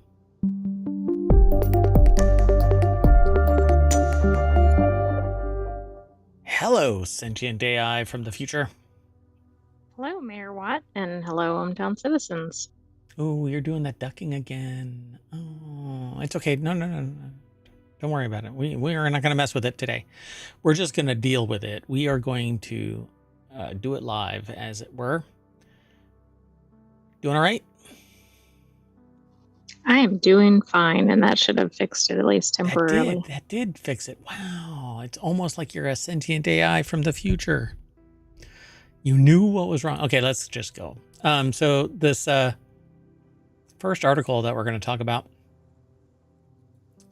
is for whatever reason, we have this strange fascination with all things lifelong cruise affiliated kind of stuff. I'm really not sure why. I've never been on a cruise, and I don't necessarily want to get on a cruise because I think that they're the petri dishes of the sea. But a residential cruise ship has a 4-year round-the-world voyage to quote-unquote escape politics. But 4 years is the cycle for politics. So you're literally going to be enveloped in politics. I mean, the idea is funny. It seems like it's just a shtick. Oh, it's definitely. Yeah. The residential cruise line offers a 4-year voyage for passengers seeking an extra long vacation. A single person room on the cruise ship for 4 years costs $256,000. Is that all? Promising, I mean, I guess that's probably cheaper than buying a house, but at the end of it, you're not going to have a cruise ship or a house. Yeah, you've got jack shit to show for it. Oh, that's really early in the stream. I'm probably going to get in trouble. The name of the new show that we are kicking off. We're changing the name yet again. Just kidding. They're going to go to 140 countries. The Odyssey. Wait, is that the same one? Yeah. The Via Vi. Oh, it is. Odyssey. I didn't realize it was. Yeah, entered the second month of its 15-year tour around the world. The Odyssey set sail in September after delays left it docked in Belfast for months. We didn't even get the news that it actually left, We got the news that it started to leave and then it got stopped again, but I don't think we ever saw that it set sail again. Yeah, that damn Windows 11 patch. And that's a 15-month journey, right? Not 15-year. It says 15-year tour around the world. Oh, okay. It must have several legs inside that. So the Odyssey started with its own kind of micro Odyssey, I suppose. Let's see here. If the state of the world, or at least election results, have got you considering whether you want to leave the United States, Villa Vi Residences wants to throw it in its hat in the ring for an option for temporary relocation. A double occupancy room starts at $319,998 for the 4-year trip, promising visits to 140 countries across all 7. So you can book a 2-year midterm selection. This is pure marketing tripe. It is, but it's kind of funny. Yeah. So you know what's going to be interesting about this? I am going to promote this episode.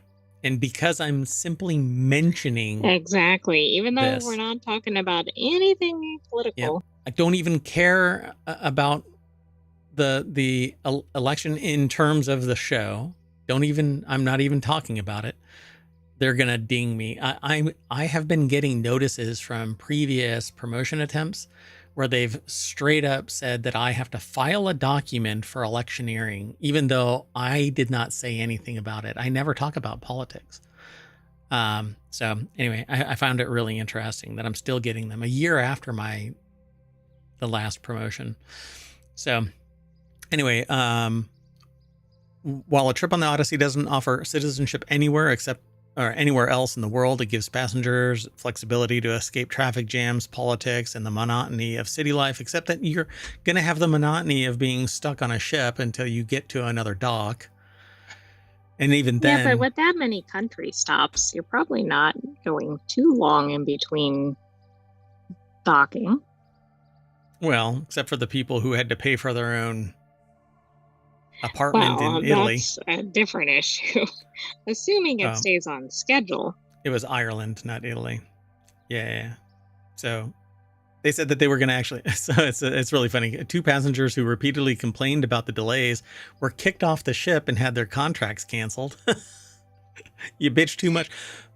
Never That, mind that you sold your house or gave away your pets or whatever you did in preparation for this. yeah. And if you put all of your eggs in one basket, guess what? Somebody else is going to take your eggs, make an omelet out of you. All right. Well, anyway, Catherine Tangalakis Lippert over at businessinsider.com put the article together.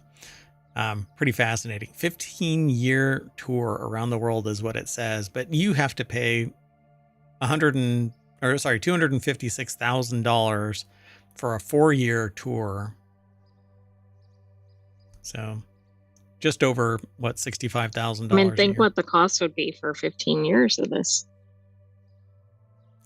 Yeah. Well, $1 million. Well, roughly. Roughly, yeah. All right, let's keep on going though. This is kind of interesting, but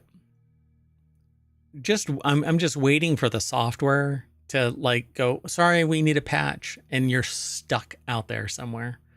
Yeah, that would not be good. I forgot why they were stuck in Belfast. They didn't have a permit or something. Well, one was a permit and one was software that locked the engine controls so that they couldn't actually leave. Yeah. At least it's not the other one where they haven't even purchased the ship, right?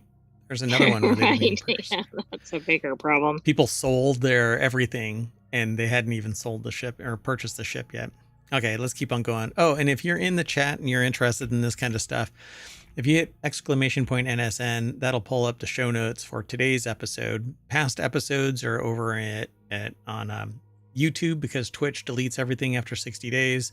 And we have 1,500 episodes worth of shows across the ohmTown network of shows.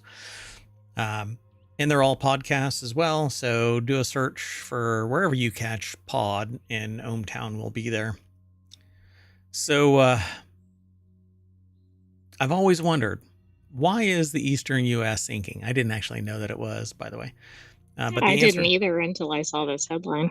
Yeah, this one, if you want to be scared out of your mind, I suppose, the answer lies in an ice sheet from 19,000 years ago.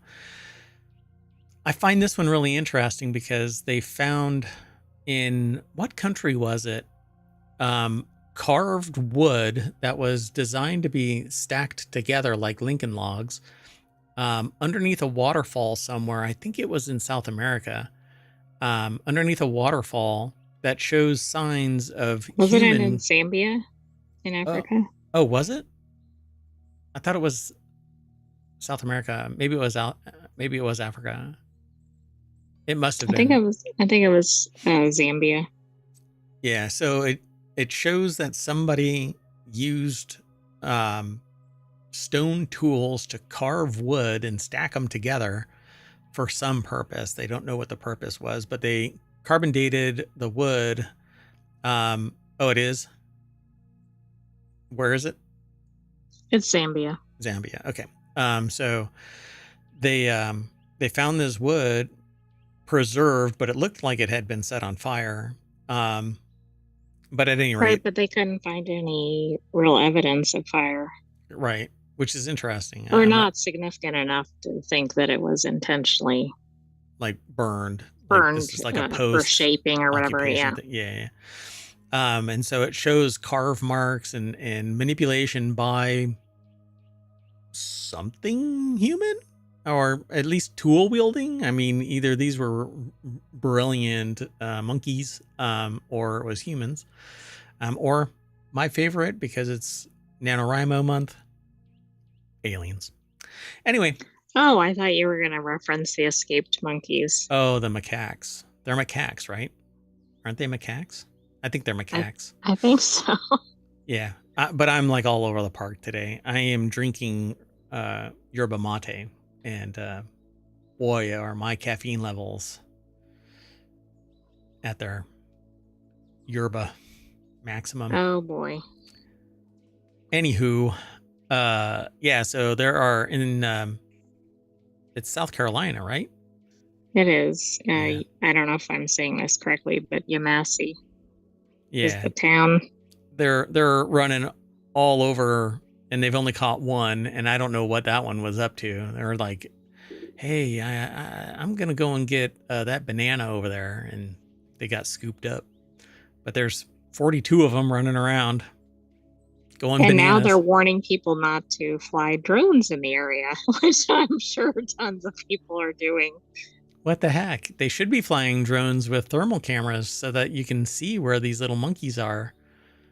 What Exactly. the I mean, hell? people might be doing that for their own. And you're right, they are macaques. It took me about 3 or 4 articles to find the species, but It should be easy to um, spot. They're wearing little white lab jackets, right? Because they were lab macaques. Oh, no, I don't think so. oh really? But that would be cute. Oh, they're the research subjects. Oh, snap. I had that read completely wrong. I'm sorry, folks. Stay inside. You never know. Gain of function. This Anyway. is definitely non sequitur news since we're supposed to be talking about the U.S. sinking. The reason why I brought it all up is because this carved wood is 460,000 years old. Right, but that isn't even the story, and nor are the macaques. We went layers and layers. But it's because they're going to live while humanity gets taken over by monkeys, because apes, right? They're going to take over. Macaques are just going to be the intermediate step. They're off learning English and engineering and fission. And Maybe they're piloting the drones. People think it's the humans, but maybe the macaques have found the controller for one. yeah, it's false intel, right? It's the macaques that are sending out a text to everybody, don't fly drones, because they're out there flying the drones around. All right. Well, anyway, this article is over at scitechdaily.com. It was written by Virginia Tech. Imagine that a massive ice sheet, you're a massive ice sheet, covered Canada and oozed down over a large part of the northern United States like ice spilling down the side of a cake. That was the situation somewhere between 19,000 and 26,000 years ago. The ice sheet covered land all the way down to south of modern day Pennsylvania, Ohio, Indiana, Michigan, and Wisconsin. But then the cheese in Wisconsin stopped it. That's what happens. Cheese is an insulator. Cheese likes to do that. It made the moon. So it's fascinating, the picture, but the critical aspect to us today is what happened to the land when the ice sheet melted. And holy ice sheet, how does that affect modern day sea level rise and sinking land? PhD candidate Karen Williams embarked on a computer modeling research effort to find out just what happened. Apparently, Williams used computational modeling to assess the impact of the melting of the Laurentide ice sheet on present-day vertical land motions. I guess it's pushing us down. The scientific term for how solid Earth responds to this melting is glacial isostatic adjustment. I go through the same thing. I'm not sure what to make of that. I am glacial isostatic. I stay in one place, and it's sincerely an adjustment when I have to get up. And by various assumptions, they simulated how the results depend upon the internal structure of the Earth through nearly 130,000 computational simulations. So it's basically a educated guess, but we really don't know what the hell happened. So the results of the study will help generate maps for researchers who guide decisions on aquifer management, Williams said. In the end, the research will be incorporated into a comprehensive report for the U.S. Geological Survey that will help Chesapeake Bay area stakeholders better understand the financial, ecological, and social effects of sea level rise. I wonder who's going to be the real benefactors of these. Anyway, Williams explained, by getting more accurate model estimates of what is contributing to the land either rising or sinking, we can identify areas undergoing localized vertical displacements driven by natural and or anthropogenic human sources, such as excessive groundwater withdrawal in the Gulf of Mexico or the Chesapeake Bay. For example, Stam said, Some of the greatest differences between modeled influence of glacial isostatic adjustment and observations occur where there is known groundwater extraction, like Houston, Texas, and probably all of California. But they don't say that Yeah, last I mean, part. I They think just, anywhere that's near water, right? oh, but there are people that are going to say, oh, that's bullshit. You know, we can suck all of the water out of the sponge and it'll stay just fine. Just fine. You know, and we can punch holes all over the ground. It's fine. They don't ever collapse. All right. Let's keep moving, though. We are on a timeline, right? Not really. I mean, I don't think that has been in play since the show started. Yeah, 3 years ago. So this next article is over on Reality Hacker. Microplastics could be making the weather worse. It's definitely not making it better. Microplastics cause clouds to form in places where they otherwise wouldn't, which is likely to have knock-on effects on the weather and climate. This is a new one to me, although we have read reports and seen the news about how microplastics are being found in raindrops. That's true, but we haven't seen this connection yet. Miriam Friedman and Heidi, maybe Bussy or Bus, over at wired.com put the article together. The deck statement is what I said. Let's see. So, in a newly published study, this is actually from The Conversation under a Creative Commons license, which is really interesting. That's the first time that I've ever seen that attribution. But right, same here. Pretty cool of them. So, at any rate, clouds form when water vapor and invisible gas in the atmosphere sticks to tiny floating particles such as dust and turn into liquid water droplets or ice crystals, and then they get heavier and heavier and heavier, and they drop out of that solution, which is wind. Atmosphere is it's a not very viscous fluid, and so if the mass builds up enough, it'll drop out of that solution and form rain. So it produces ice crystals at temperatures 5 to 10 degrees Celsius or 9 to 18 degrees Fahrenheit, warmer than droplets without microplastics. So ice actually forms around microplastics faster than just dust alone. Yeah, that's interesting. I mean, that could start having a significant impact on the overall weather patterns. Interesting. This suggests that microplastics in the air may affect weather and climate by producing clouds and conditions where they would not normally form. Ew. Look at that. Plankton mucus houses could pull microplastics from the sea. Okay, that's good, but they need to work on their marketing. But it's not really good because other life eats eats the plankton, and then it ends up in the... True. It would only be good if the plankton collected it and then people collected the plankton somehow. Yeah, stored it somewhere and said, y'all don't want this. Yeah, don't eat me, don't eat me. So we are atmospheric chemists who study, and that's the authors of this article, who study how different types of particles form ice when they come into contact with liquid water. This process occurs constantly in the atmosphere and is called nucleation.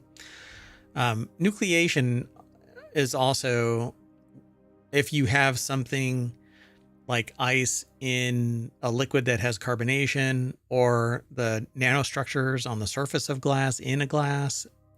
Nucleation is where the carbonation forms and then bubbles out.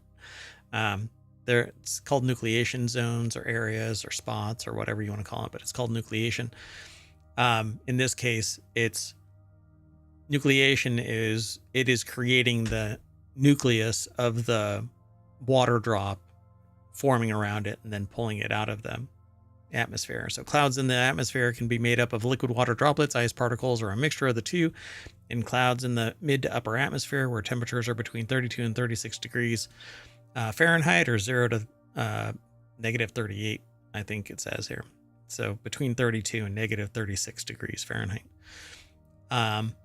0 to negative 38 degrees Celsius. Ice crystals normally form around mineral dust particles from dry soils or biological particles such as pollen or bacteria that's been pulled up into the atmosphere. Microplastics are less than 5 millimeters wide, about the size of a pencil eraser, which that is huge. Yeah, I would have thought they were a lot smaller, but maybe I'm thinking of nanoplastics. Yeah. And that's what I think of when I hear about microplastics. Nanoplastics are even smaller, and that's the stuff that they're finding inside humans, because you're not going to find an eraser sized lump of plastic in a human. No, and I mean, I wonder if that's just the upper limit of it. It has to be. Because they probably have to classify them, and maybe a lot of the ones out there, because if they were that, I think people could actually spot them. Easily, yeah.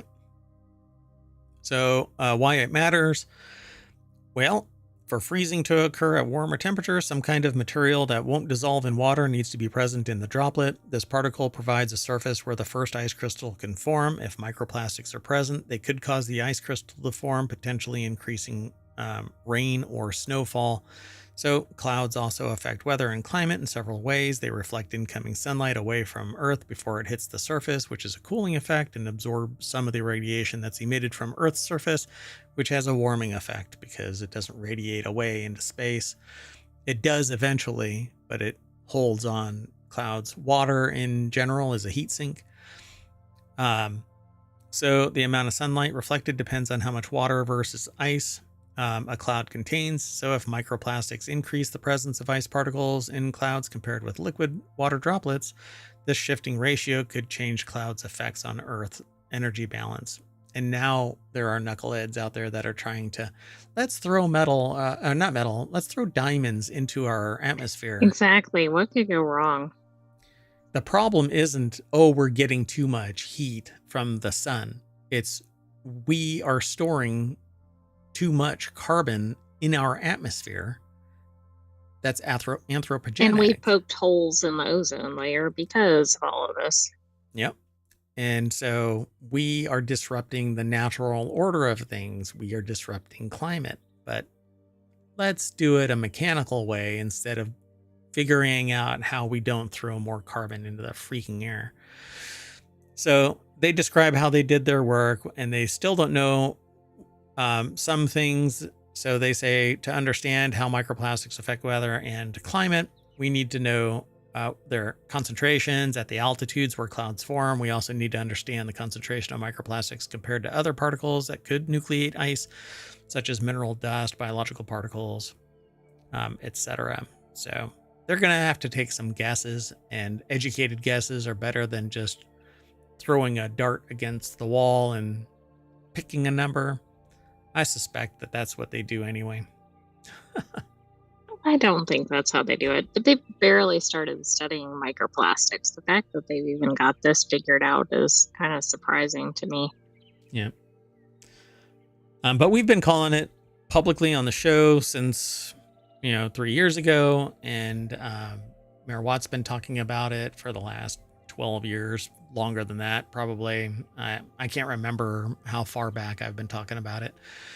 I had a friend when I was much younger that really leaned into peak oil and went into basically like lead energy surveys and stuff like that, and trying to make everybody eco-friendly. And I don't have that kind of passion about any one particular topic, but microplastics are this thing where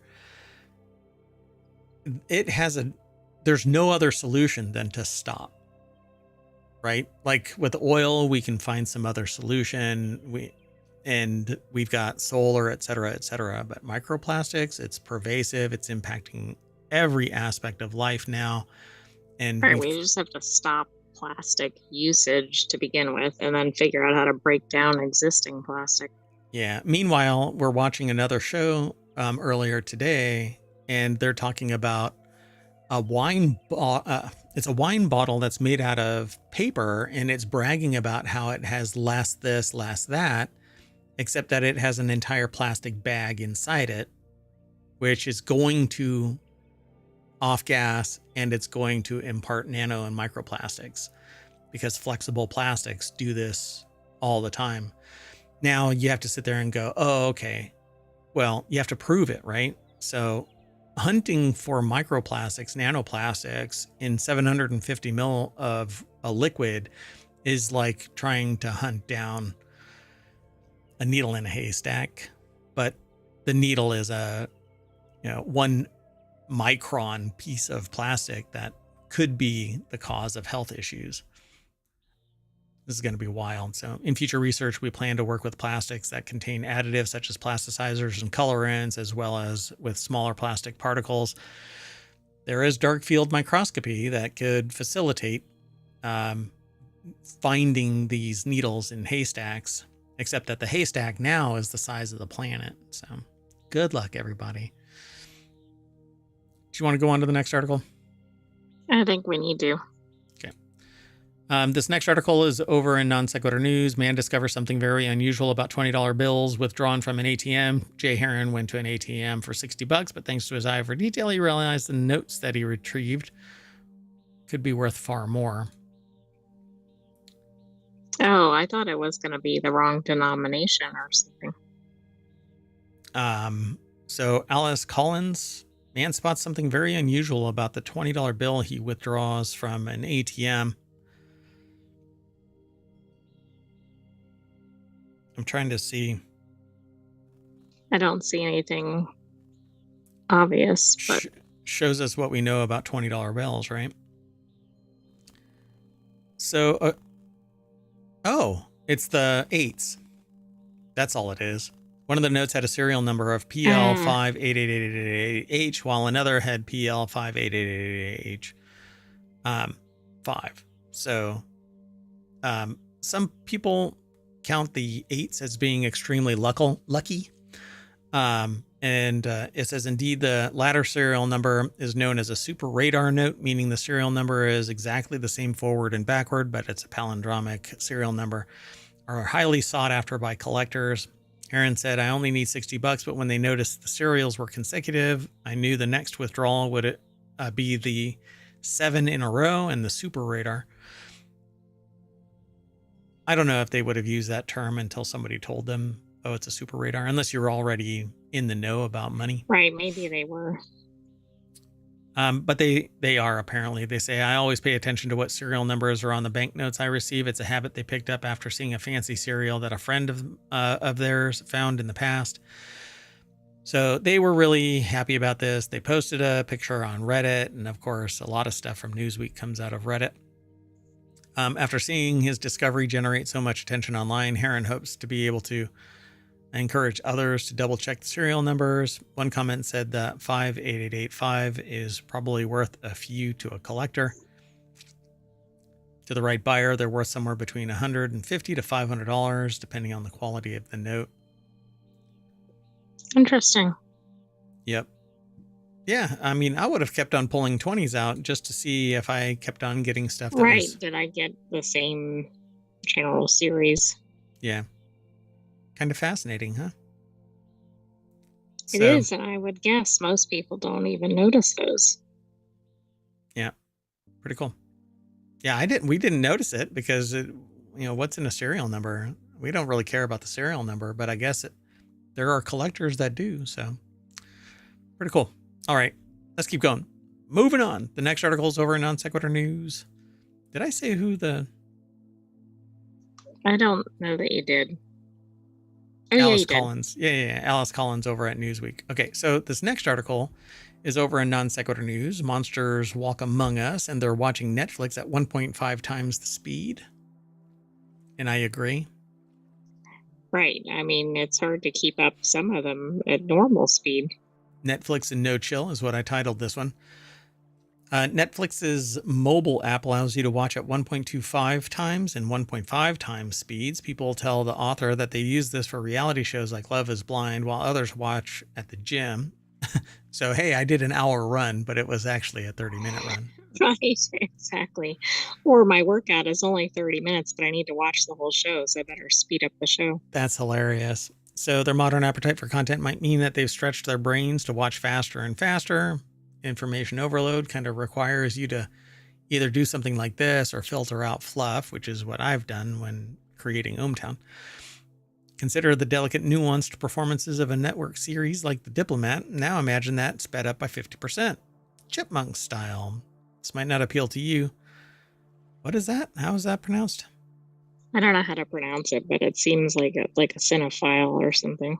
A cineast? Cineast? Who savors the art of the flickering screen. But for some people, this is a dream. They're watching Netflix at 1.5 times. What are these animals?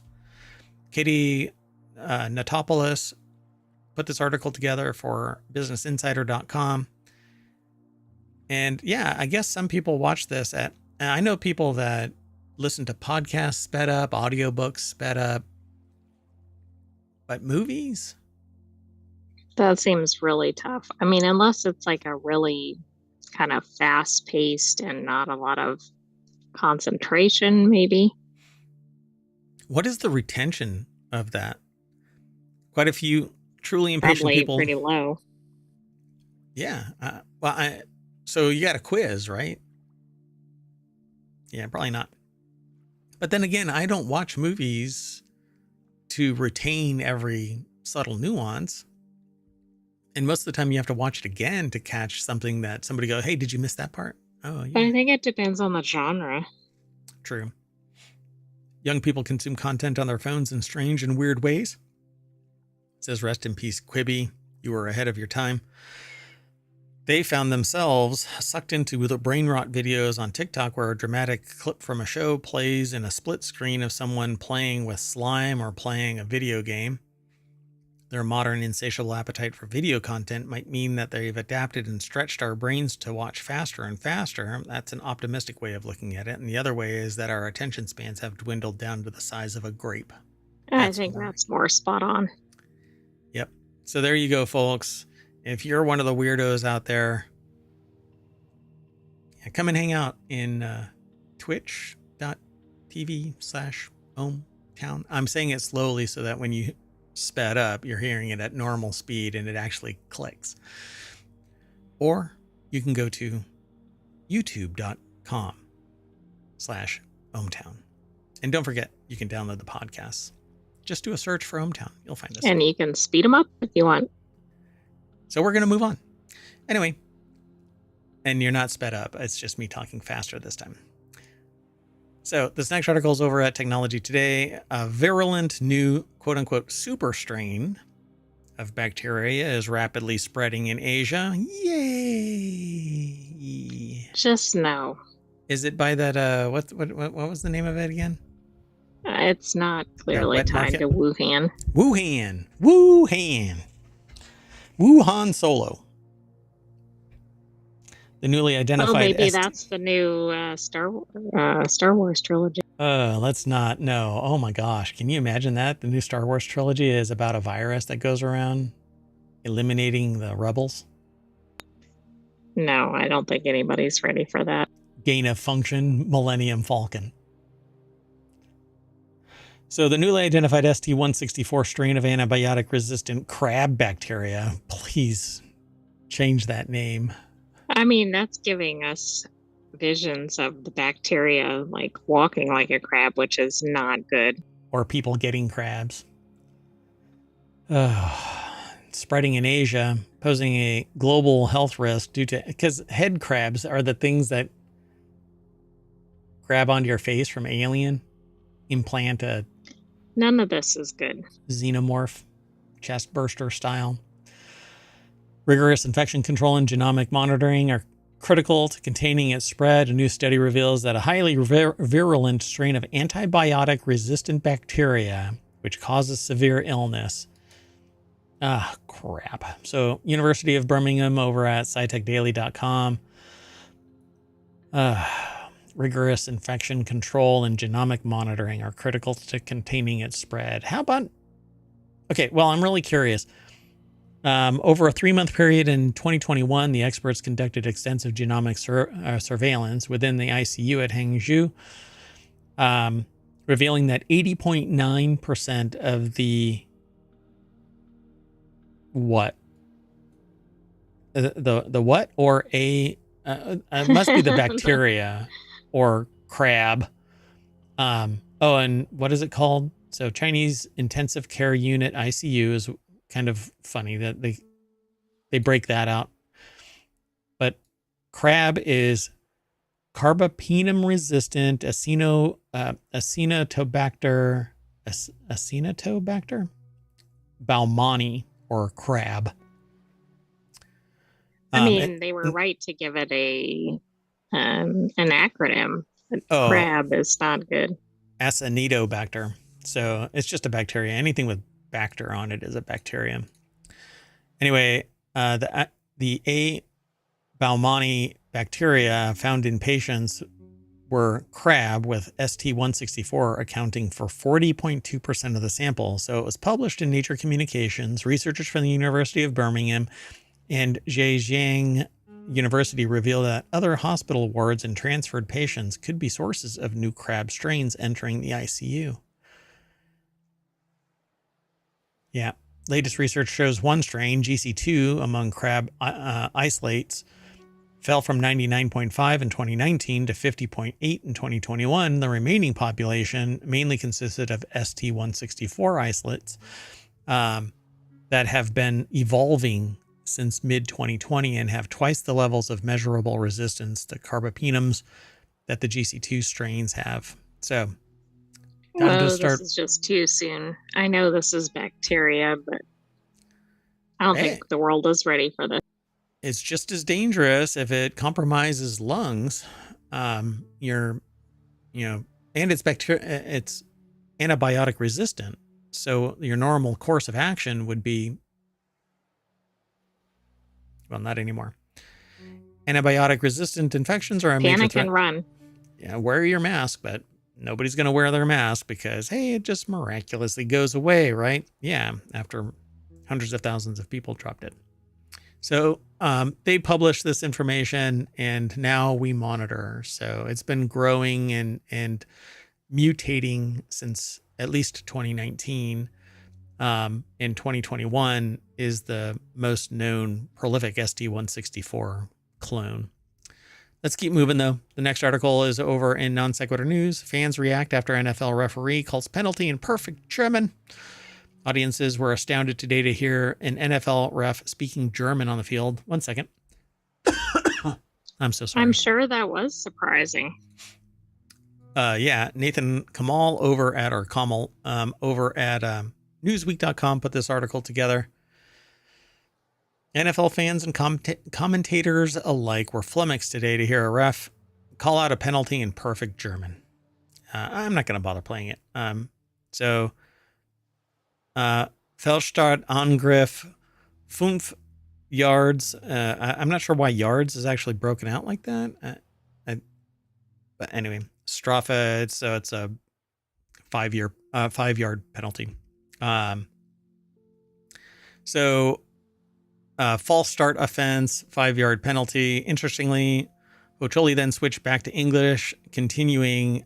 It's by the center. It's third down. It's unclear why the ref called the penalty in half English, half German, but it had a pretty immediate effect on commentators. As one can hear the official NFL clip above, sportscaster Rich Eisen is audibly surprised and lets out an "oh."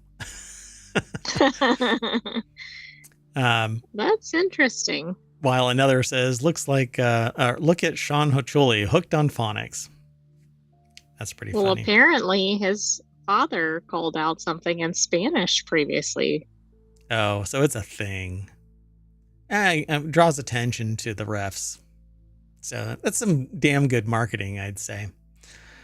While fans, broadcasters, and social media users alike seem pretty astounded that the NFL official would speak German on the field, it has to be reiterated that the actual game is being played in the third largest city in Germany. So it's actually quite a bit of sense. Okay, there. I was wondering if this is one of these where I didn't realize that they have some games in Europe. American viewers might actually be underestimating how popular the NFL is becoming in Europe right now and in Germany specifically. So context matters, folks. Interesting. They buried the lead. I mean, if that would have Yeah, been at the very top, absolutely. we wouldn't have read this far Right. into it. Anyway, let's keep moving then. The next article is over in Tabletop Nights. So RP Gamer Roundup, November 3rd to November 10th. This is the end of the week, and this article, this selection, is only available within the last 24 hours. That's where this news comes from. Our weekly shows can sometimes include this kind of stuff, but we actually kind of rarely put RP Roundup in a daily show. So it says, welcome to the latest edition of RP Gamer's Roundup column. So let's just jump straight on over to rpgamer.com. Alex Fuller put the article together, and they go through this list of all of the games that they've discovered between November 3rd and November 10th. Dragon Age, the Veilguard, they have a review, and that's what they are linking to. So they have editorial content about Dragon Age, the Veilguard. It's a very, very popular game right now. A lot of people think that it's kind of a flat game, but a lot of fun still, where the characters are kind of meh and the story is kind of straightforward and linear and flat. And people like wanted it to be like Baldur's Gate 3, but apparently not Just so not much. there. Yep. They talk about Metal Slug Tactics, The Legend of Heroes, Trails through Daybreak 2. They got a bunch of retro-styled RPG Negative Reverie news. Beastie Ball served into early access this month. New Arc line coming to early access this month. I have never heard of River City Girls 2. I didn't know that there was a 2, let alone a 1. Or didn't know that there was a 1, let alone a 2. Welcomes the Double Dragons next week. Carden CL is a free update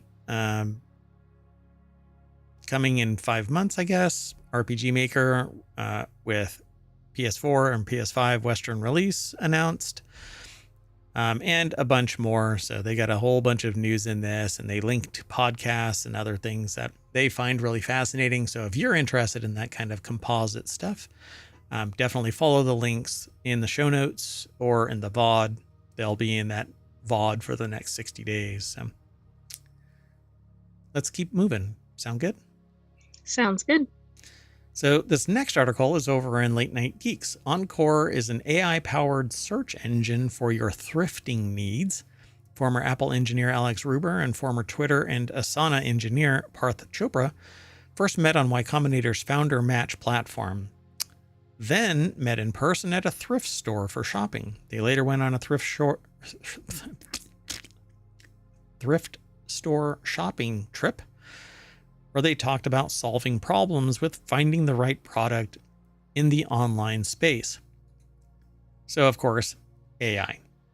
AI has to mine data for it to be effective. So, Right, and it only makes sense. I mean, thrifting is very localized. I'm really But if you can curious. get it into online, that would probably be good for the buyers and the sellers. So their AI, their engine is going to have to tap into all of these other sites. So it says the entire secondhand shopping market is really fragmented. There are hundreds of sources out there, such as Depop, Mercari, ThreadUp, eBay, Craigslist, and more. It's hard for consumers to sift through all of them and try to get the product you're looking for. So they wanted to remove that friction for users, which is great. It's news similar, news adjacent. Are they scraping the sites? Because we don't scrape sites. Yeah, I don't know. That's what I kind of wonder about how this is happening. Are they teaming up with these, like Craigslist and everything, or are they just pulling the information? Yeah, I don't know how they're actually doing it, because if it's balkanized like that, eBay, I don't think allows you to tap into an API. I don't think. I'll have to look. And Craigslist doesn't, they've got enough momentum where if they do have an API or something like that, they can charge for it, I suppose. I don't know. Right. I haven't Yeah, looked in I'm that not side of sure. things. Plus, what's going to happen when you're big enough and they decide to yank your API access like Reddit did to countless other Oh, developers? that's true. That wasn't disruptive at all. Not at all. But it was great for investors. The search engines also show partial prompts such as outfit inspo for and shop from the show. When you tap on them, you can complete the prompt through auto-populated suggestions or your own words. So on Encore, the service, you can type your query and get matches from multiple resources, including Poshmark, The RealReal, Grailed, Etsy, eBay. Because Encore uses a large language model tech, you can type a query like show me address at Emily Warren, Emily in Paris, season 3, episode 4. Brilliant. Where are they getting their data? Yeah, I can't decide if it's like a search engine or what it is, and whether they're teaming up with these other sites. Right. It's interesting. So I don't know. I would have to do a search to see if RealReal has an API that you can tap into. Many sites do, but this is the kind of thing, though, that ends up pissing off people, because now, whereas I'm of the mind, and I honestly am, services like this allow someone who has information overload to do a search and go to the source. That's kind of what ohmTown does, right? We are actually provided this information through their public means, and then we direct people to these sites, and there's no ads on the site, and we have a little snippet. We limit our impact, and we kind of spur curiosity through this public discussion, right? That's the value add. So if you find us valuable, then like and subscribe to us on YouTube and or Twitch, and download the podcast and leave a review. I would love to start seeing more reviews over on the Apple podcasts in particular. But this is a value add, and I think that it's very important if it's done right. When it's done wrong, there's blowback, and it can shut off access to other people who are doing it, quote unquote, the right way. So I'm really interested in this. So I'll probably take a look at Encore, even though I'm not much of a shopper to begin with. I mean, look at my clothing, for crying out loud. Anyway, pretty neat, because it aggregates all of these other locations into one. It does lower the friction, but some people could take it the wrong way and lash out. Yeah, I don't know how the sites will, like, if it drives more traffic to those sites, they might actually like it. And it'll be interesting. I mean, there's definitely a win if you get more used products into people's hands, so they're not buying new and contributing to problems like microplastics, etc. Yeah, this is interesting. I'm kind of curious about the engine here. How are they making money? Because it's going to be expensive to operate this thing as it ramps up more and more people. If there's ads on it, somebody else's ads next to a product sometimes causes a representation issue. So anyway, Well, let's I'm keep also on. interested too, because there's a lot of sites that are in this space, but there's a lot of in real life sites too that are not necessarily online, but maybe that'll change over time. Yeah. And I guess the ones that are not online are missing a lot of potential customers. I hope that they're all tech savvy, because that space really does need. Thrift stores are hyper local because that's where they're getting their content from. Usually, if they don't go online, they have the potential to miss out on a lot. They're saying that this market's going to reach $350 billion globally by 2028, but global is such a huge thing. Got to Well, think and local. who can really afford to ship things globally? Yeah. But I mean, that doesn't mean there isn't a demand around the world. I just mean some of it's got to be a little more localized in terms of the transaction. So the startup currently relies on affiliate shares for revenue generation. So they must be tapped into like eBay API or Etsy API or something like that that allows them to do this. Because if they're redirecting traffic through some affiliate proxy, whatever, that actually increases friction because it's slower to get to the solution. But they're going to say the company is also experimenting with $3 a month subscription, providing unlimited searches with advanced models. But again, I suspect that this is something that maybe the shop owners don't really care as long as they're getting anybody showing up. Well, it's interesting because in concept, it's going to drive their sales up. On the other hand, it could drive sales to competitors. I mean, it'll be interesting to see how they react to this. Yeah, because if I do a search for camera purse, I may pull up a bunch of these, but the search engine itself pulls up that shop. And if they go somewhere else because they found one for $3 less, you just cost me $12. Right. All right.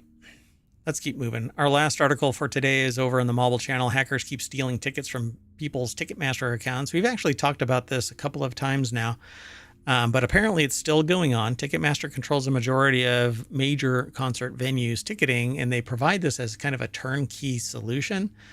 And they price out everybody else who might want to buy tickets. You have to go through Ticketmaster. Ticketmaster has a higher price set than what the box office Well, and would the have been. venues too, they kind of like make it very attractive for venues to sign up with Ticketmaster. Yeah, because they give them a shit ton of money right out of the gate, right? And so we know from watching documentary evidence of the practice that if you decide that you're not interested in using Ticketmaster, they'll freeze your ass out as being a venue to promoters, because Ticketmaster has a promotion wing that goes out to the artists and says, hey, we've got venues, this venue, this venue, this venue. And if you decide that you're not interested in Ticketmaster, those promoters will block you. They will ban you from, they won't even drop your name. I mean, it's basically like the kid under the stairs kind of a thing, right? So Ticketmaster controls the majority of major concert venue ticketing. Any government litigation against Ticketmaster is probably DOA now. I'm calling it now. Yeah. So Business Insider reported yesterday about, oh, by the way, this article is by Thomas Maxwell over at gizmodo.com, but they found this via Business Insider, reported yesterday about a string of customers checking their emails only to discover that someone had broken into their Ticketmaster accounts and transferred their tickets away. This has been something that seems to have been growing ever since their supposed innocuous breach that didn't have any impact on anything. Yeah, it does seem like it was connected pretty closely in time. I am surprised that it's continuing though. If they haven't done anything actively, because they would have to notify everybody in that database. Hey, all of your shit's compromised, but maybe it isn't totally. Maybe this is just happenstance.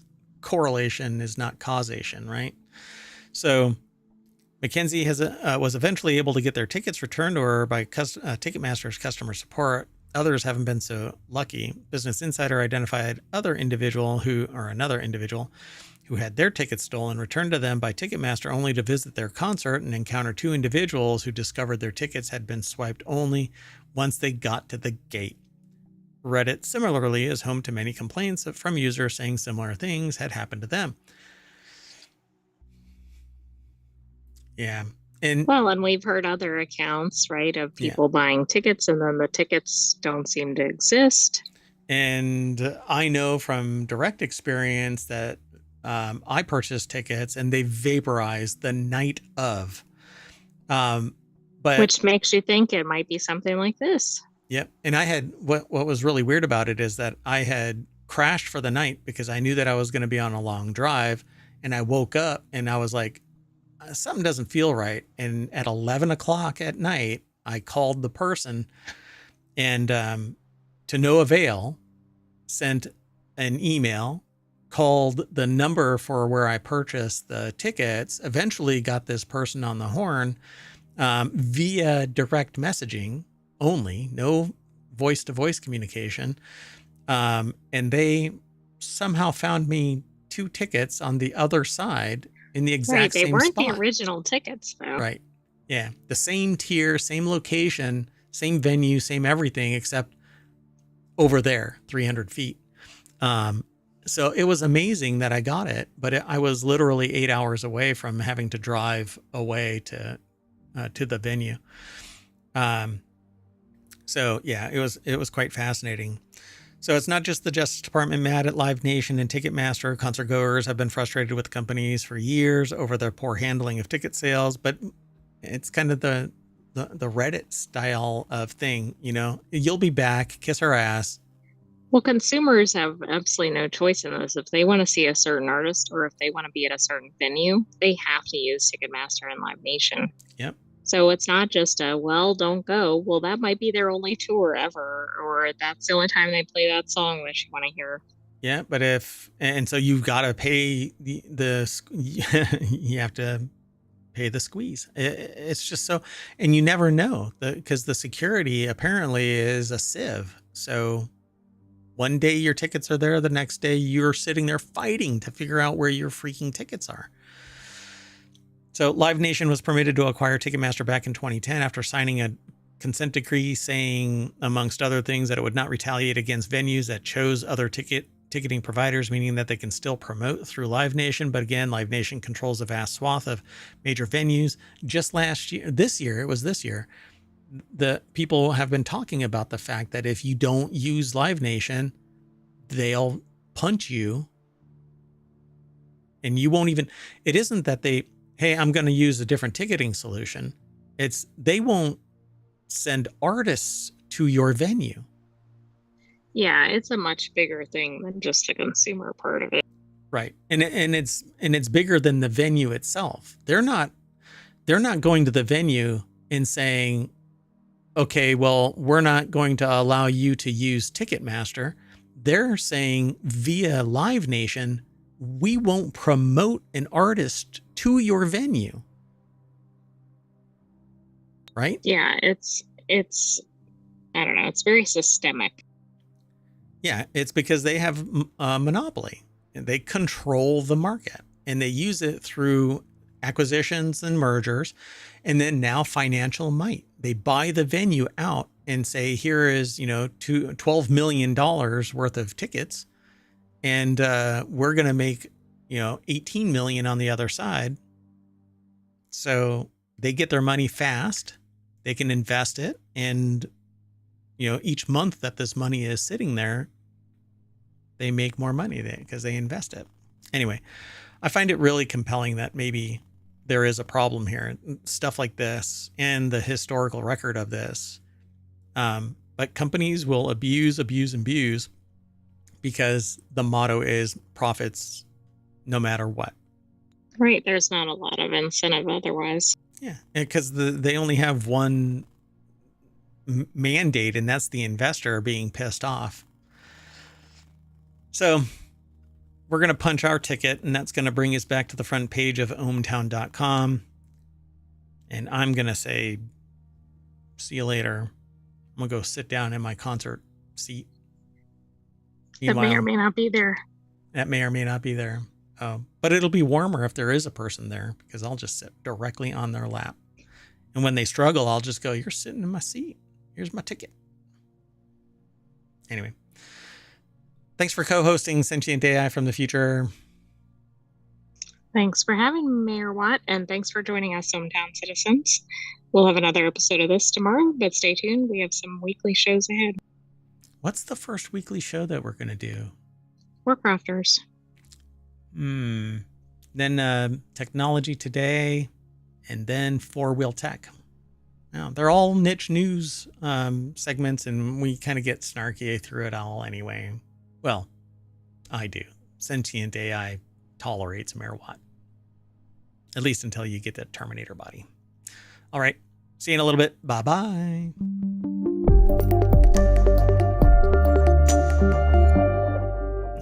Punch your ticket.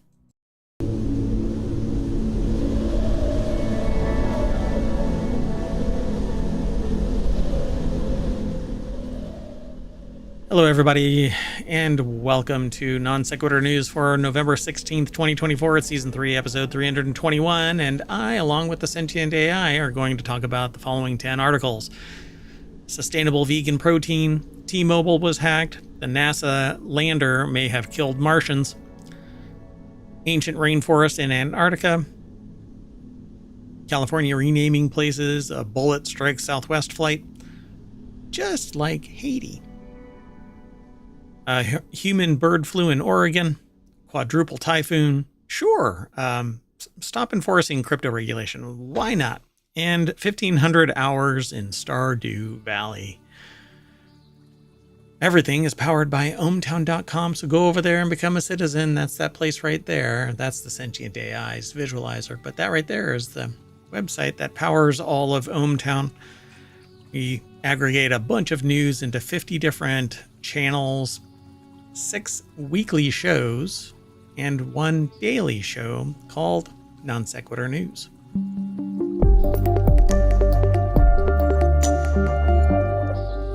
So for those who are not initiated into this, Non Sequitur News is basically hopping from one topic to another, kind of how my brain works, and the sentient AI tries to keep me on track as best they can. They are from the future, and they still won't give me lottery numbers. Oh, and a delivery was just done right at the beginning of the show. Anyway, welcome, sentient AI from the future. Welcome, Mayor Watt from the present. Oh, you're really quiet again. What happened? You're not supposed to be quiet. I don't know. There's something going on. We talk about this from time to time, but shouldn't be happening anymore. Okay, well, let's get into this. Welcome to the show. And yeah, I think I'm back at full volume now. I'll be okay. I just have to clean up this puddle that's forming underneath me. I'm glad the power strips are further away from directly underneath my chair. Right, you don't want to electrocute yourself in the process. I don't have green. Why is the green screen impacting my... I don't like that. Anyway, inside baseball, y'all. Let's get into this. Very first article is over in Technology Today. This sustainable new vegan protein could be on your plate soon.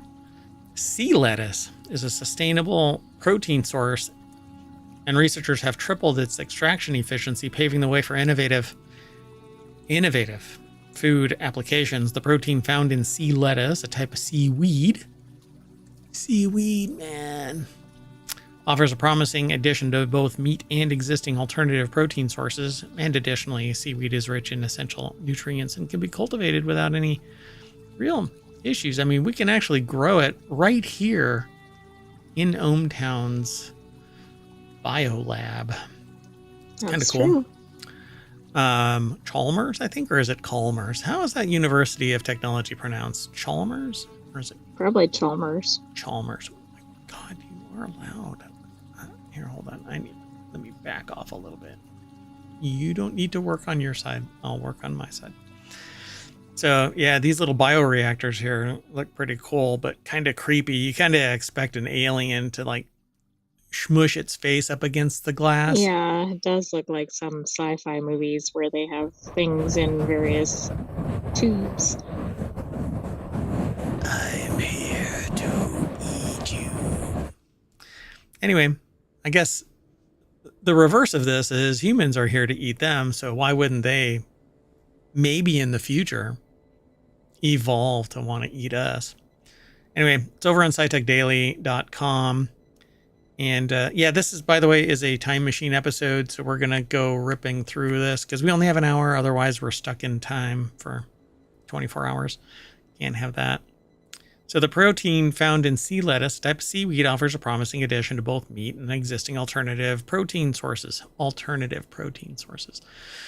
The thing that the big hang up is that we as a people, as a population on the planet, have a set style of nutrient, and it takes the form of a sandwich or a burger or, something. And this kind of stuff really requires a pivot away from. Well, and that's the thing. Everybody's trying to replace the burger, but maybe it just needs to be something different. Just change it, man. I love a good curry. But that's not what we get. Tofu is great, but we need something other than tofu because there's a lot of people that sit there and go, you know what? People have been eating tofu for millennia, but you know what? Somebody idiotically mentioned that some ingredient in it was used in this tertiary thing, and now all hell has broken loose that if you eat too much tofu, you're going to be whatever, right? I know that it's talking about activating an estrogen or blah blah blah, but you know what? It's just not really true. You would have to indulge in soy-based products to the point where you are a soy-based product. Yeah, that's true. And everything is about volume and also preparation. Yeah. Yeah.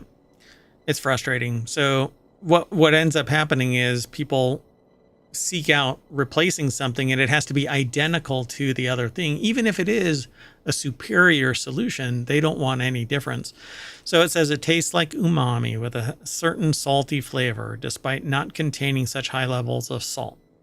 They would say that it's a great flavor enhancer for seafood dishes and products, but the possibilities to explore are endless. Why not protein smoothies or blue burgers from the sea, says, I don't know how they pronounce their name. Is it Jiao? Maybe it's Jiao Trigo. That's the best guess I've got. PhD in food. They couldn't say doctor? Are they not a doctor? They have a PhD. Do they not go by doctor? I don't know. Maybe they're all but doctorate or some. I don't know. Interesting. I suppose. But, oh, yeah, I suppose. But you're not PhD if you're right. Maybe I'm confused. Well, anyway, it's a dark green powder once it's processed from the ocean. Additionally, the seaweed is rich in essential nutrients and can be cultivated without the need for watering, fertilizing, or insecticide use because it grows within the water. Its own nutrient, it basically can grow in a protected environment, much the way that the microgreens in ohmTown grow in a protected environment. 100% recovery, short of something happening, like neglect. But that is few and far between. So that's usually something not happening. Right. Because you're in control of it all. So you sanitize or sterilize and then put the nutrient in, which for us is a nutrient because we're adding stuff trying to get a particular outcome. But this doesn't need it. It just needs water. Water and light, much like microgreens. Anyway, so-called protein shift, switching from red meat to more sustainable and healthy protein sources, is a way to reduce the climate impact on food production before we end up having a Soylent Green style solution. Anyway, pretty cool. Sustainable new vegan protein. I mean, this is very cool, but the question will be whether it's available to the masses and also whether the masses will adopt it. So, adapt and adopt it, right? I mean, I think that's kind of the important part. I don't know. I know that Americans in particular are, everything old is new again. So, yeah. So they say, in addition to the newly published extraction method, that Chalmers, or I don't know, I'm going to say Chalmers, researchers are working together with the University of Gothenburg to increase the actual protein content in the seaweed by cultivating sea lettuce in processed water. From the seafood industry, the protein content can be increased significantly while nutrients that would otherwise be lost are circulated back into the food chain. They say that they have a large number of successful cultivation experiments that have been carried out within the Cirque Alg project based on industrial waterside currents. So I guess if they can enrich it and deliver it and it's still protein rich, and it says there it was also seen that the marine omega-3 fatty acids were enriched in the protein ingredient, and a follow-up study confirmed the same was true for vitamin B12, the new algae protein ingredient. You have to say it that way. There's no other way to say algae. Anyway, can thus help meet a wider range of nutritional needs compared to soy protein. And here we go again, the shot across the bow of soy protein. Right. All Which right. is taking a long time to get a broad following, right? It definitely has a following, but it's in a small group of people. You mean soy? Yes, and that's been around for a while as a food source. And it's largely because of this, slight against, it's not macho, and it's used as a derogatory slang term to feminize. Well, and they're trying to make it equivalent to existing food sources instead of just going, this is good and here's what you can make with it, or whatever. And it's not necessarily a complete replacement in its particular form, but added or changed from having red meat all the time. It can lower our demand on carbon footprint producing ingredients, like the massive number of cows that are being processed and the inefficiencies between going from grass to table. Anyway, let's keep going. This next article is over in Technology Today.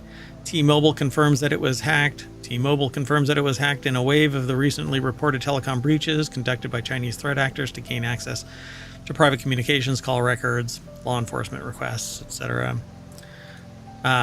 Lawrence Abrams over at bleepingcomputer.com put the article together. Due to our security controls, network structure, and diligent monitoring and response, we have seen no significant impacts to T-Mobile systems or data. T-Mobile told Bleeping Computer after publishing this story. We have no evidence of access or exfiltration of any sensitive information, as other companies may have experienced. Okay, wait a second. How come every time there's a hack, it's kind of like, oh, nothing's really impacted? Yeah, because they probably don't necessarily know just what the full scope is of persistent threat actors, and then they find out later, and they qualify it and quantify it. And I mean, we'll find out as time goes on. It says this breach is the 9th T-Mobile suffered since 2019, with the other incidents being, and they run down the list, all since 2019. That seems like a high number. I know they're a major company, so maybe it's not, but because it's a pretty short time frame. Yeah, but 2019, yeah, that is a short time. But you're always being knocked on. I mean, every institution, every organization, even ohmTown gets knocked on, and there's the only thing you can really do is harden everything, protect the perimeter, and hopefully at some point, they either get tired of you, but there's always somebody else. One defense organization, it provides telemetry. If you do a search for threat map, there's companies out there that provide these kind of representations of how many threats are coming across their doors. And so you buy a device, you stick it in your data center, and it sends telemetry back to these intrusion detection prevention services.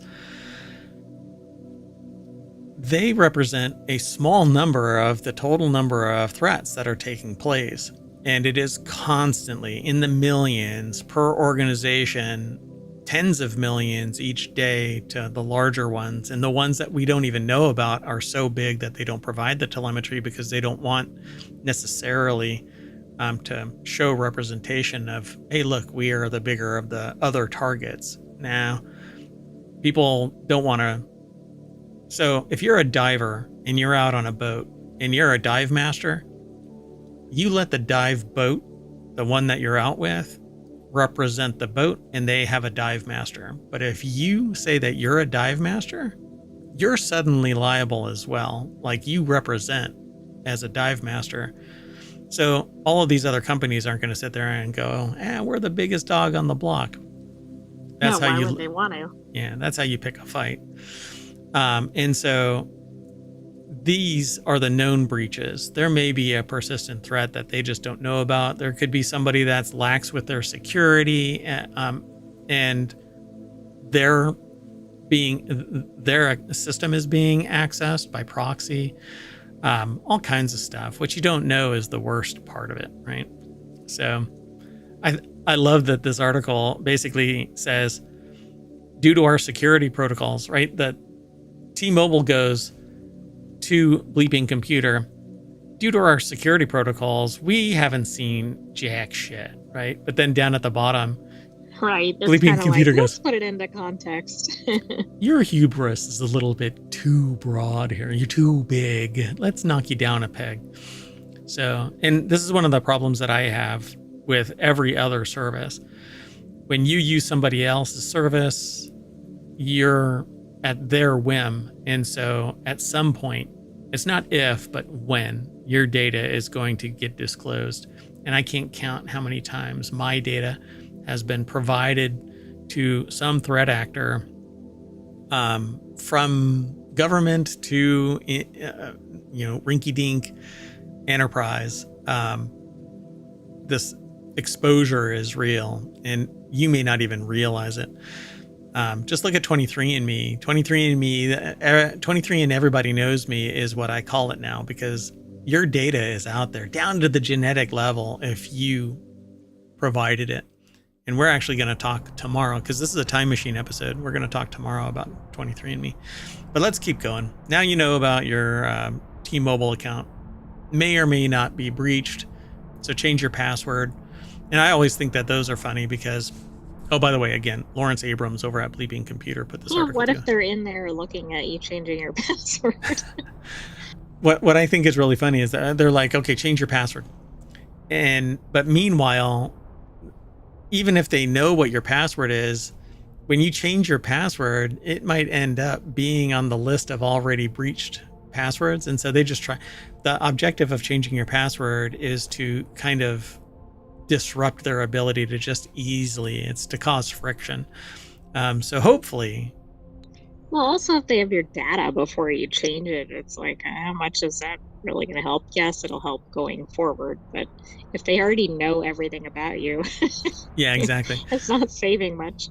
I was in somebody's chat once while they were talking about this, and it's a very well-known tech guy, tech talking head. And I said, all you have to do is this, right? And I can't remember exactly what I said. And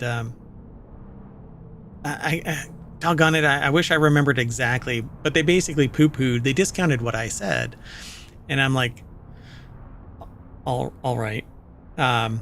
Because unless you were notified that your password was breached, they knew who was breached. And I said, well, you don't have to change your password if they didn't notify you, but it's a best case, change your password. But you might change your password because they were brute forcing passwords. If you brute force enough passwords, regardless of you changing your password, you're in the data pool. Right, you might change it toward the problem instead of away from. Yeah. The odds of it happening are like slim to none, but it's that one time where I don't change my password and it gets breached, or I do change my password and it gets breached. It's not if, but when it happens. So anyway, let's keep on going. This next article is over in Non Sequitur News. Scientists say NASA lander may have accidentally killed life on Mars. Yikes. Oh, this is brutal. I just don't understand why anybody would make this statement. So astrobiologist Dirk Schultz Makuch from Technische Universität Berlin in Germany. I'm butchering my German here. But anyway, believes that humans may have unintentionally killed life on Mars in the 1970s. Okay, first of all, I think this is like an attention-getting statement, but if this is valid, oh my goodness. Yeah. So, NASA's Viking 1 mission in 1976 saw 2 spacecraft land on the red planet's surface and conduct an experiment involving mixing water and nutrients with collected soil samples. The assumption at the time was that life on Mars could behave the same way as it does on Earth, relying on liquid water to survive. As Space.com reports, early results gave researchers a tantalizing hint at the possibility of life on the red planet. But despite decades of debate, they've since largely concluded that their readings were false. So the article is it's in a section, I guess, called Drowning Pool or something like that. Victor Tengerman put the article together at futurism.com. And the deck statement says, say it ain't so. So the theory in thorny debate, they say here, one step further, suggesting that the Viking landers may have indeed found life on Mars, but accidentally killed it with its water-based life hunting experiments. That's because he argues. Irony. Yeah.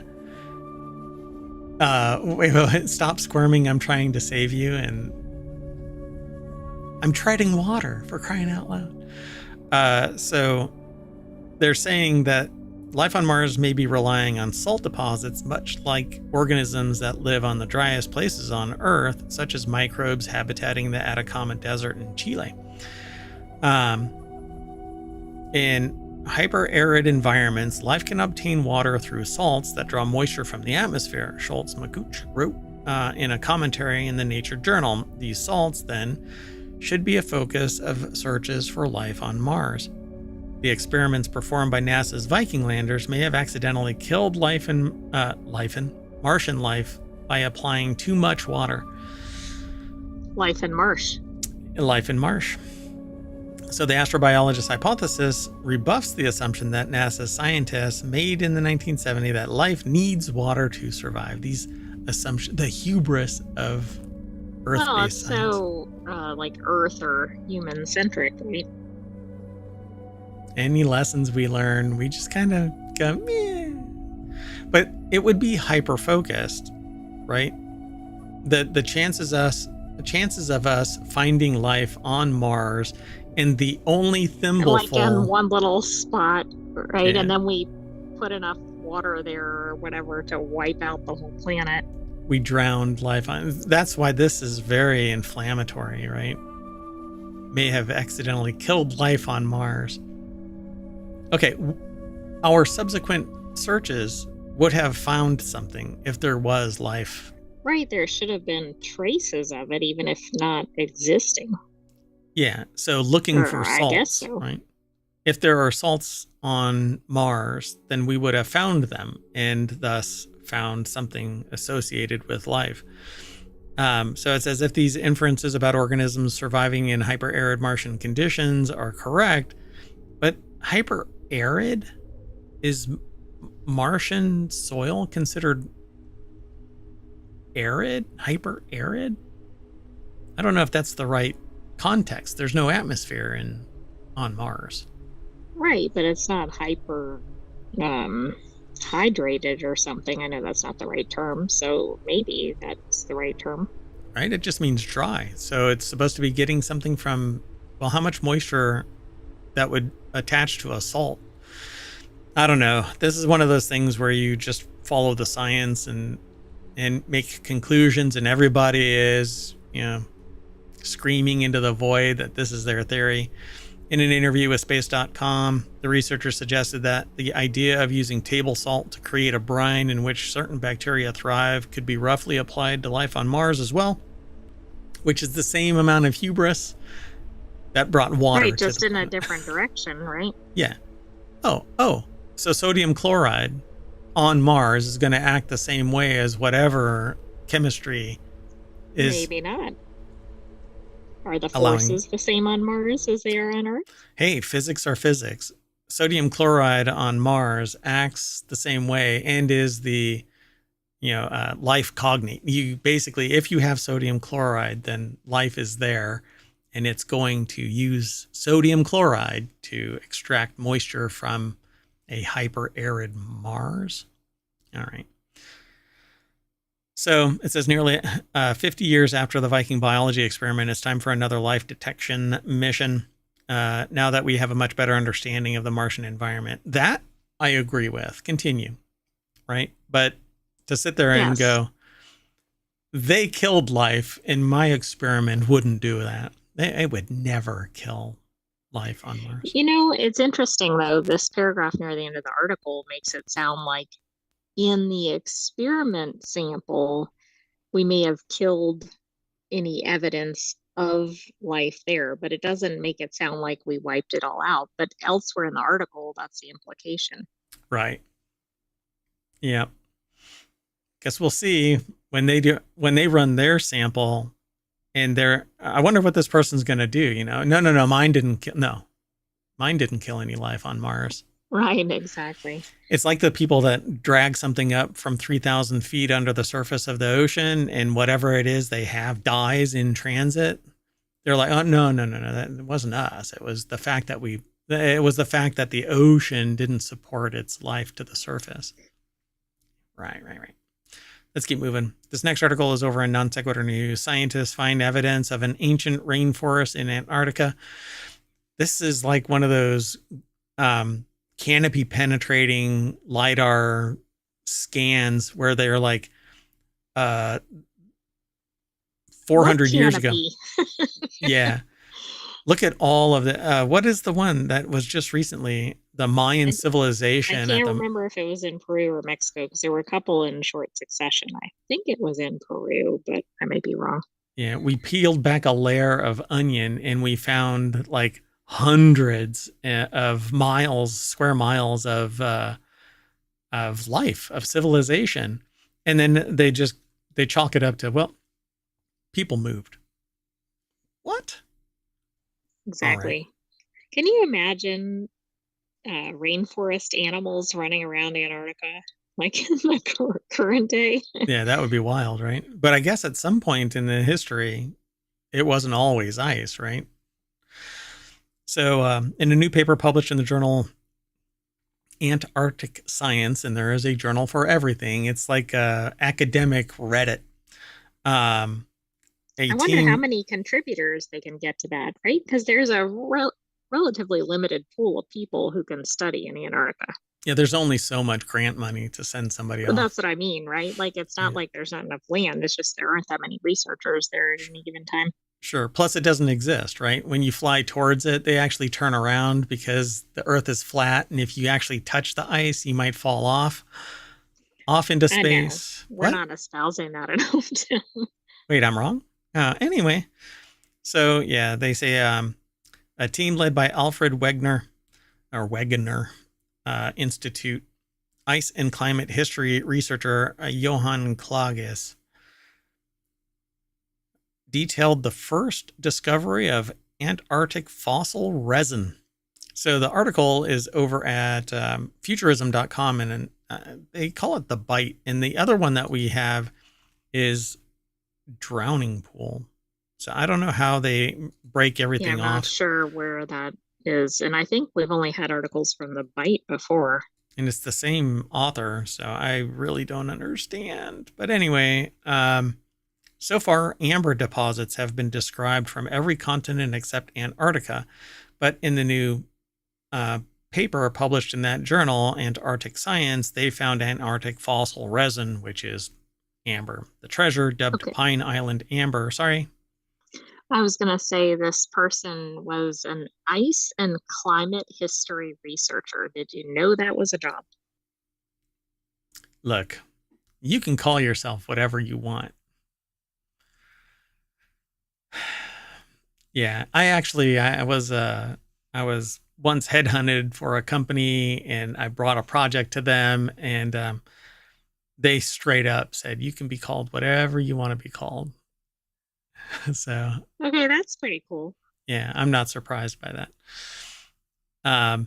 So they analyzed amber fragments that allowed direct insights into environmental conditions that prevailed in West Antarctica 90 million years ago, said Klages in a statement. Hot Poles. It's a name of my Spice Girls cover band.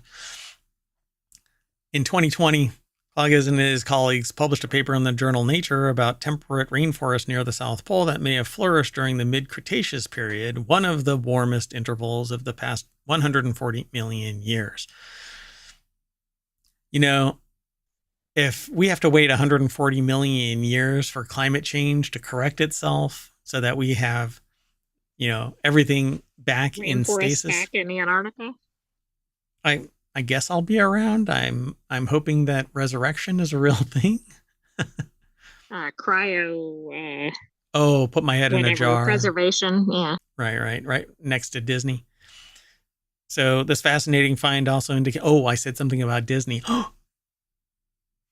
Now we've run afoul of Disney and Oprah and whatever else is happening in this timeline. Anyway, fascinating find also indicates in more detail how the forest was reconstructed in our nature study from 2020 could have functioned. They said in a statement, it's very exciting to realize that at some point in their history, all 7 continents had climatic conditions allowing resin-producing trees to survive. Yeah, this is pretty interesting. I can't even think of trees in Antarctica, let alone of this type. Yeah, pretty cool, huh? So the recovered pieces of amber, which were tiny and only visible under fluorescent fluorescence microscopy, also suggests the trees at the time were trying to seal damaged bark, suggesting the possibility of wildfires or parasite attacks. It's pretty fascinating. Yeah, that's very interesting that they can go, oh, this was happening millions of years ago. How? How the hell? All right.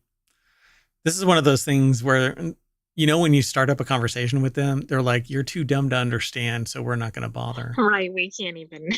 Yeah. I worked with somebody that treated other people like that.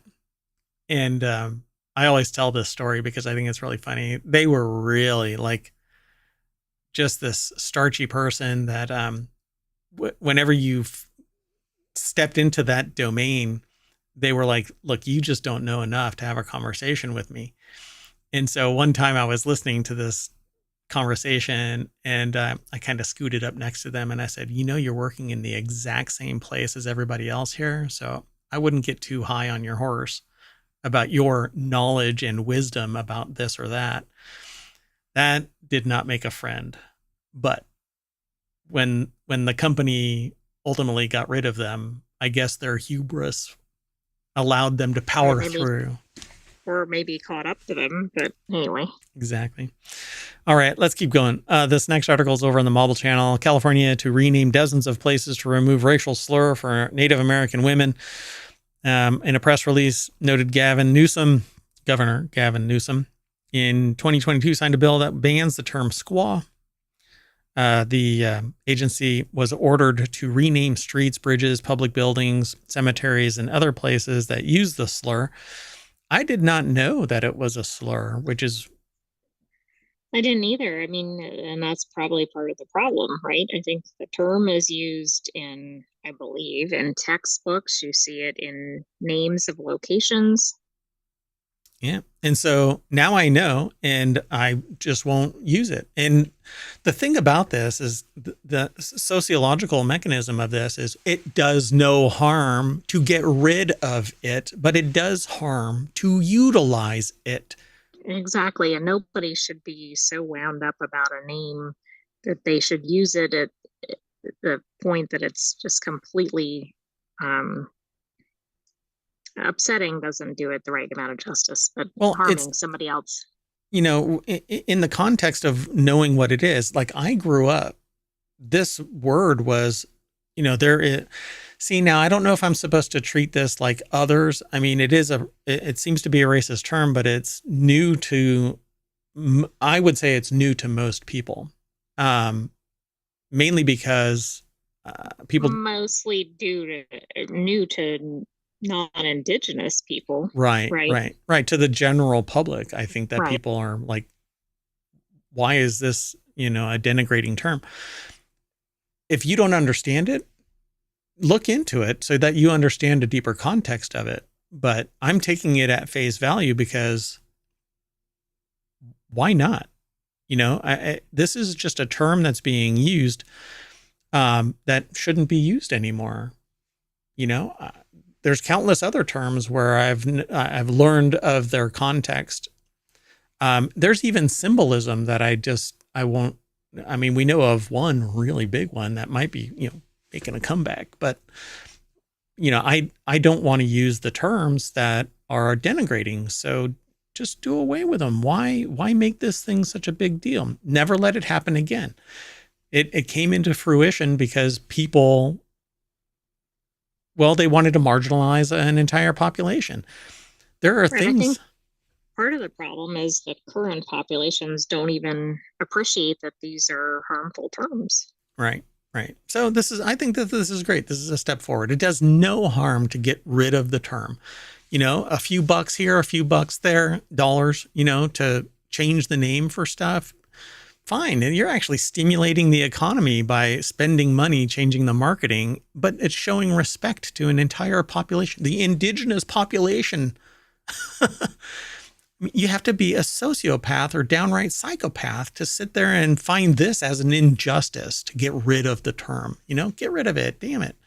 Anyway, Julian Ventura over at thehill.com put the article together. And they actually, whatchamacallit? They truncate it after they initially identify it. Yeah. So it's like the SQ word kind of thing, right? It says that it denigrates Native American women and dehumanizes them. And that was the objective of it, or it was just used because that was the term that was used of the time. But now we are more enlightened people and we should get rid of it. Screw it all, get rid of it. It's that easy. So the announcement comes on the heels of a ski resort in California changing its name after facing criticism over its original name. They're calling it Palisades Tahoe. Was announced in September after the resort acknowledged its former name was racist and sexist slur following an internal investigation from August 2022. The country has been in existence and that valley has been known as X, Y, and Z for all this time. I'm astonished that people argue about this in the 21st freaking century. Just solve the problem. Respect the people. Well, part of the problem is lack of knowledge about it. Part of the problem is apathy about it.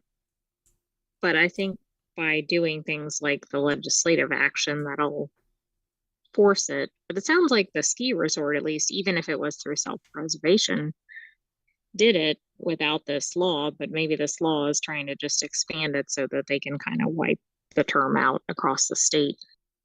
Yeah, and in history, it's not going to be wiped out. It needs to be remembered as a term that had this context throughout the entire existence of the United States, and not until the 21st century did society step up to the plate and remove it.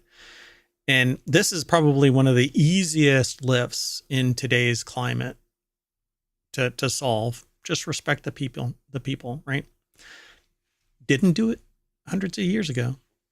But anyway, boy, this is going to start getting me in trouble. Let's move on to the next article.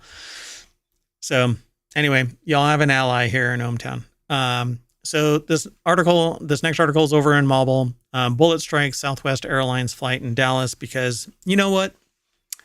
The United States can't be number two. You have to be number one. And Haiti stepped up to the plate and started firing rounds at flights. Right, and they're like, wait a second here. We don't want to be... We're going to have to fire a higher caliber round. Okay, nobody go out and do that. Yeah, don't be a dumbass.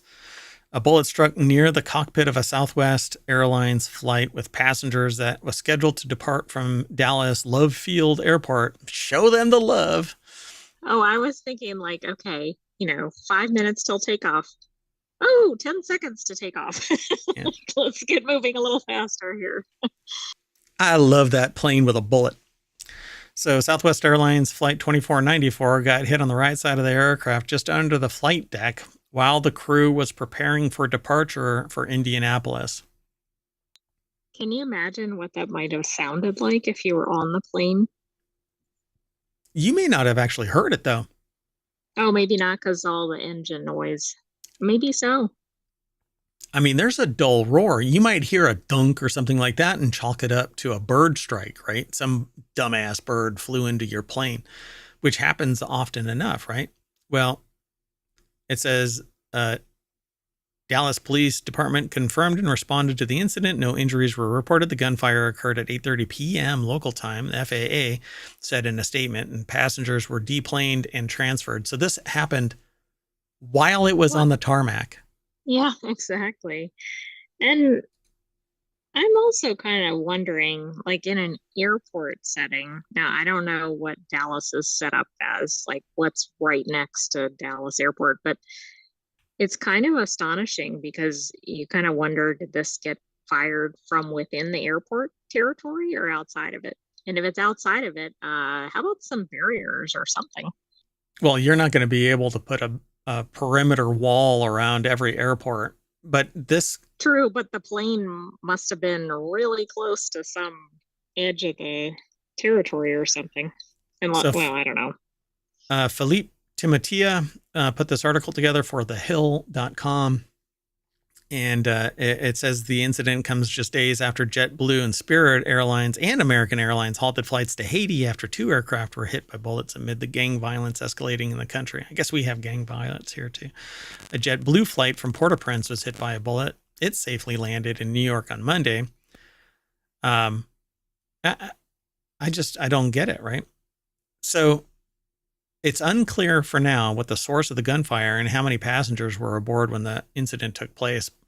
So the forensics are going to show the angle of attack, and there's going to be striations on this that's going to point to a rifle or a pistol. Shotgun would never have done this, but I find it really fascinating. So hopefully they find this person. Otherwise, it's an unregistered gun or it's a modified zip gun of some kind, or an older Well, you gun. don't want somebody shooting at aircraft either. Yeah. I mean, obviously. So hopefully they get this person and throw the freaking book at them. Because first off, either if they were cognizant of it and they were firing directly at it, look, it hit just shy of the cockpit itself, which implies a target. And secondly, if it was incompetence and they missed their target, then something's wrong with where they're firing. So have respect. And quit being a psychopath. Anyway, let's move on. Sound good? Sounds good. So this next article is over on the Mobile Channel. CDC detects first human bird flu case in Oregon. We had one in Canada, right? And now this one's in Oregon. Mm-hmm. So I just want to start out with a public service announcement, PSA. Oh, I need to make a thing. I need to make a graphic for it. That's right. I mean, I'm not going to do spoiler alert. That's what we normally do for things where I'm going to spoil them, or we are going to spoil them. Or if I'm going to overshare, like I wear a gold thong on Fridays when I am streaming game playing. Just kidding. I don't wear anything. Anyway, and now that I'm not oversharing, stop kissing birds. Okay, you can love your ducks, but don't love your ducks. Okay, don't kiss them on the beak, not on their heads. You can give them a hug, but they can't consent. So anyway, person was linked to a previously reported outbreak affecting birds at a commercial poultry operation in Clackamas, or what I like to call Quackamas. I mean, that is fitting. It is. So yeah, they've been monitoring the people, and the individual experienced only mild illness and was fully recovered. But it is an unnamed individual in Oregon that contracted bird flu pathogens, aka getting bird flu, in the first case in the state. Also, if somebody has it and they're kind of like, oh, it's not a big deal, the problem is it could still be passed to somebody else who it will be a big deal for. Yep. Ashley Fields over at thehill.com put this article together, and there's a Getty image of somebody holding a chicken. What a pecker. Anyway, there's no evidence of person-to-person transmission of the disease, formerly known as avian influenza, HPAI. HPAI? Is that really what it is? That's what it's formerly known as? I didn't know it was. I thought it was like H5N1 or other. Like if it's a different variant, it might have a different number, but Maybe the whole thing is just termed HPAI. maybe so. I'll see if I can find that. Huh. Yeah. So we continue to remind the public that there's an increased risk of infection are those who have close or prolonged unprotected exposure to infected birds or other animals. So again, let me just reiterate.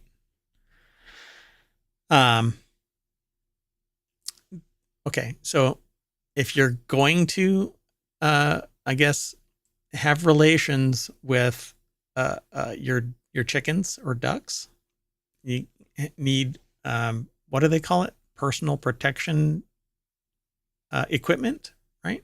Is that because it says unprotected, right? Right, PPE.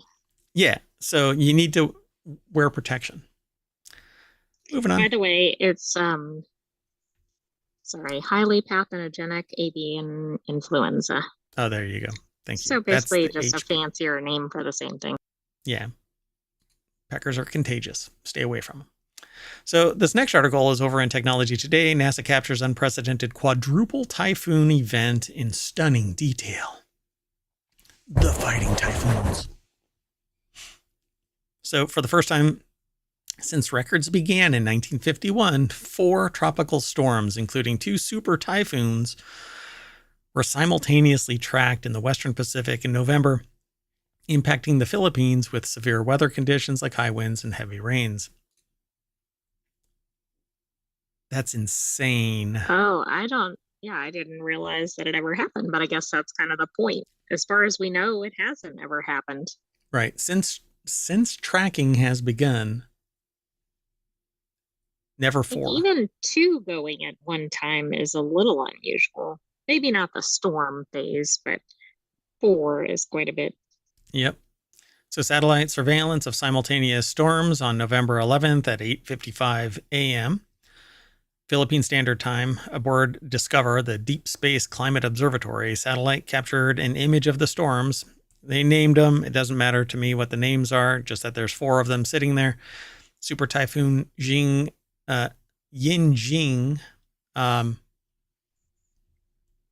Yeah, I know. Only you see that. Okay. So Usagi was a tropical storm that later rapidly intensified to become a super typhoon by 6 p.m., and then they are tracking the others. So it says typhoon season in the west stretches across the entire year, but most storms form between May and October. November typically sees 3 named storms, with 1 becoming a super typhoon. Right now, there are 4. Right, and that's the month of November typically Right. gets 3. So now at the same time in November, they have 4, and 2 of those were super typhoons, which is also above average. And that's in the first half of November. Oh, right. We're not even through the month, of course. Insane. All right, let's keep No going. such thing as climate change. No. It's a myth. Alternate facts, that kind of stuff. So the next article is over in Non Sequitur News. 18 states want the SEC to stop enforcing crypto regulation because losing millions at once due to fraud or a glitch or whatever, and have no insurance, right? Because there is no FDIC we like insurance. it when it's going up in value, but we don't like it when we suddenly lose our wallets or whatever. No, there's always somebody to blame, and it's usually the person with the smallest budget to defend themselves against the threat of massive amounts of wealth. Anyway, I think crypto is bullshit, but the U.S. Securities and Exchange Commission wants to unilaterally wrest regulatory authority away from the states. It's always going back to the states. Here, this is why the argument for, let me just say, what's attempting to be done is balkanizing so that each state has to defend itself against outside threats. And when a weak state with a small budget and no defense outside of the federal government has to stand up to fight something because the federal government doesn't have a budget that can be extended to act as an umbrella of defense, that state is going to get hobbled more and more and more. And look around your state.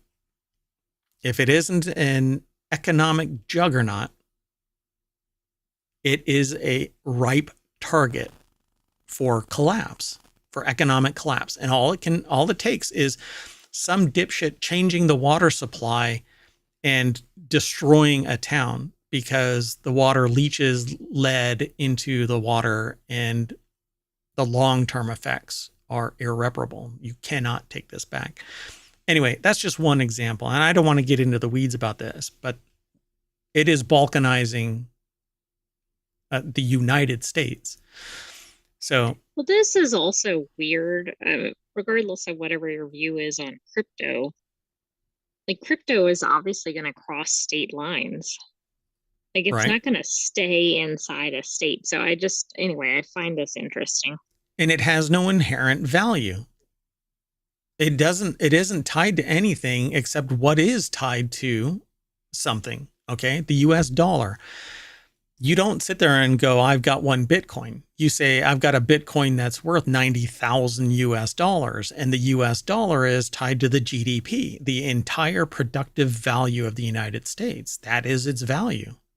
And then in exchange, as an exchange rate, your fiduciary instrument in your country is different than the United States. And the United States has the reserve currency for oil exchanges. That's why a lot of people are trying to balkanize the US government and hobble it, because they're trying to kill the US dollar as a reserve currency. That is the objective, folks. So 18 states want the SEC to stop enforcing crypto regulation, and ask yourself why. So also named in the plaintiff, or as a plaintiff, is the DeFi Education Fund, a special interest lobbyist. These states want to halt the SEC's enforcement action so that they can manage crypto regulation instead. So one of these states, let's just say, and you know what, maybe they have a list, because I stopped really when I was screaming into the void about cryptocurrency. You realize, well, there's way too much money involved in this. And it isn't you. There's a lot of people that are turning into millionaires because of this. But it has no inherent value. None. Zero. There's one person that is the richest of everybody, and that's Satoshi Nakamoto, the figurehead of cryptocurrency, Bitcoin in particular. But anybody can create a cryptocurrency, and it's all about, fear of missing out and betting against the next rich person to see when they bail so that they get more money or you get more money. It's just a freaking game. So mysteriously, all the attorneys general suing are Republican. Also, there's a crypto group involved, Elizabeth Lopato. No vested interest there in the crypto group. Yeah. They put the article together. Controversial SEC Chair Gary Gensler is named in the suit along with other SEC commissioners. Gensler's treatment of crypto during his time as chair has made him a punching bag for the industry. And it says here, Gensler's SEC has notched significant wins against the crypto industry, and in multiple court cases, judges have agreed that SEC does have jurisdiction over crypto. Well, who's in charge of the fiduciary instrument that has actual tangible impact on the federal government and on each state through the Commerce Clause? There is a thing called the Commerce Clause, folks. Anyway, state suit also argues that a precedent called the Major Questions Doctrine means that the SEC shouldn't litigate against the crypto industry without congressional approval.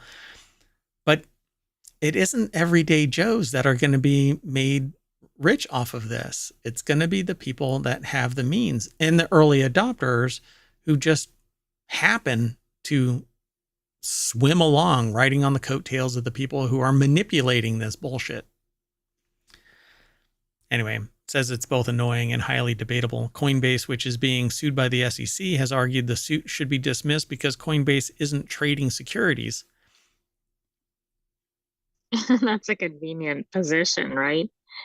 Does It's it look like a security? Does it act? You Is know, it being exactly. traded? Then it is a security. And does it actually get traded for real money at some point? And it's untraceable. It Yes. cannot be actually. It actually. And here's the. I don't want to get into this because we're going to end up way in the reeds about this. But it says the crypto nomenclature may be of recent vintage, but the challenged transactions fall comfortably within the framework that courts have used to identify securities for nearly 80 years. Yeah, because it is a fiduciary instrument. It isn't a product in and of itself.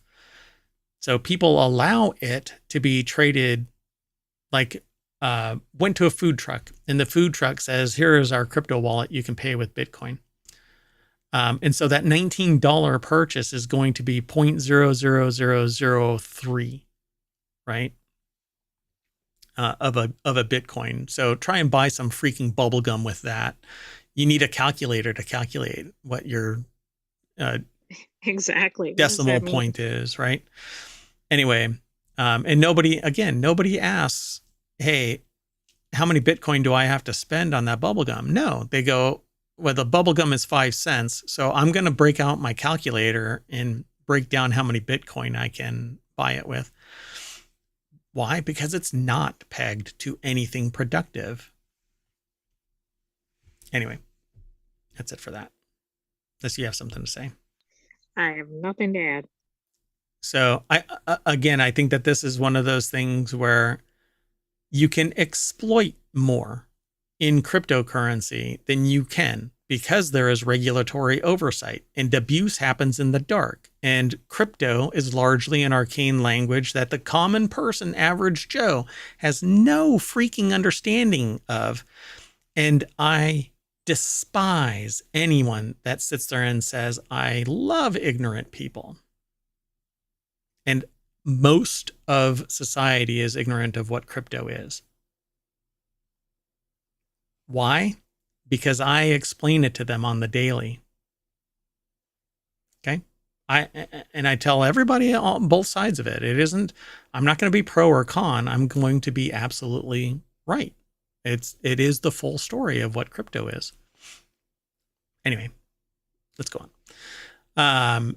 This next article I threw in here because I really dig Stardew Valley. I don't really get to play it, but I have fun watching other people play it. So it's over on the WarCrafters, which is one of our shows.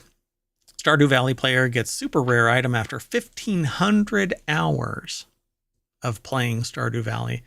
Were they trying to get it for that whole time? I don't know how it really works. They may have been dedicated for this whole thing, like started a clock. From here on, I'm trying to get this. So a Stardew Valley player has recently acquired their first auto petter. After playing the farming sim for over 1,500 hours, Stardew Valley has plenty of rare items, and the auto petter is one of the most coveted ones. So this was a very lucky day for this gamer. The article is put together by Gabriel Machado Pereza over at GameRant.com. And it says the auto petter is an important item in Stardew Valley as it allows gamers to automatically pet animals in their barn or coop, saving time for the player. Acquiring the auto petter in Stardew Valley can be tricky, however, due to the low chances of the item appearing in a random treasure chest while exploring the Skull Caverns. Alternatively, some players prefer to complete the Joja warehouse and then purchase the item there for 50,000 gold. Now, the Stardew Valley player called, I don't know, I think their name is Jose Fugly. Seems to be. Yeah. Shared a picture of their latest triumph in the game, naturally finding the auto petter in the Skull Caverns. According to the gamer, this feat took over 1,500 hours, showing how difficult and rare the item is. Yeah. So it says gamers in the comments were amazed. Where did they post it? Oh, I'm not sure. It doesn't say.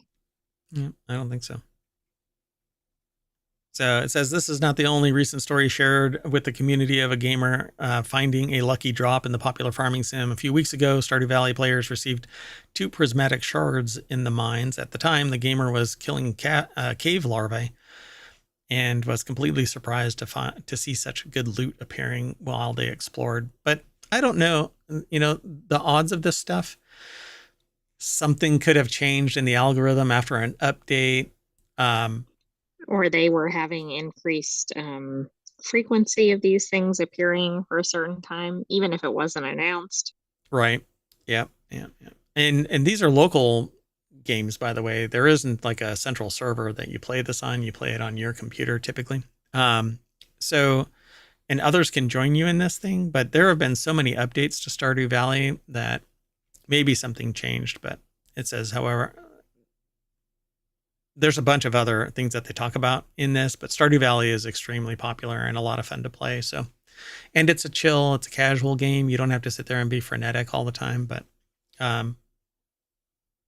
it's a lot of fun.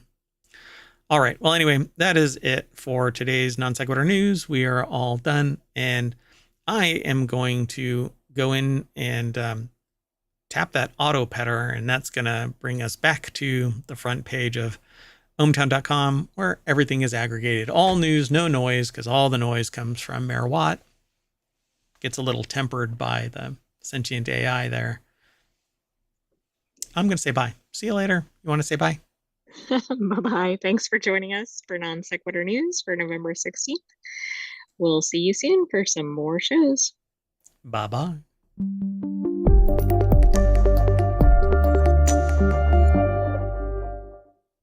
I'd like to get an auto petter.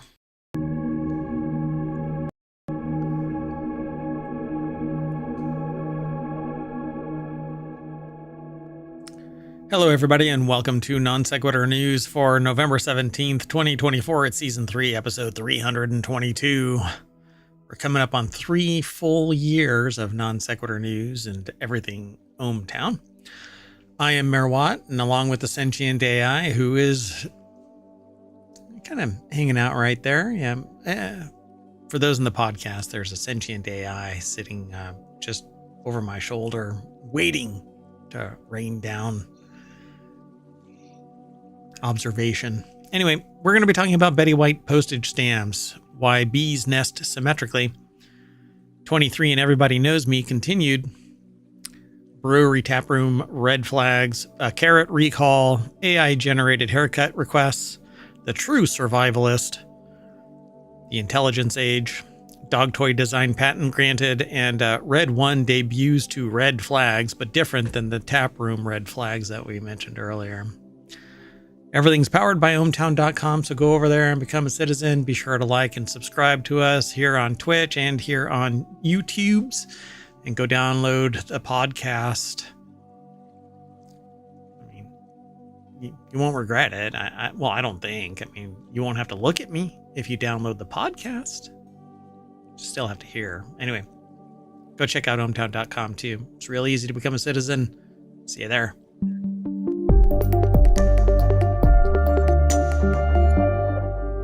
Hello, sentient AI. Hello, Mayor Watt. I didn't say from the future, so you couldn't say. From the present.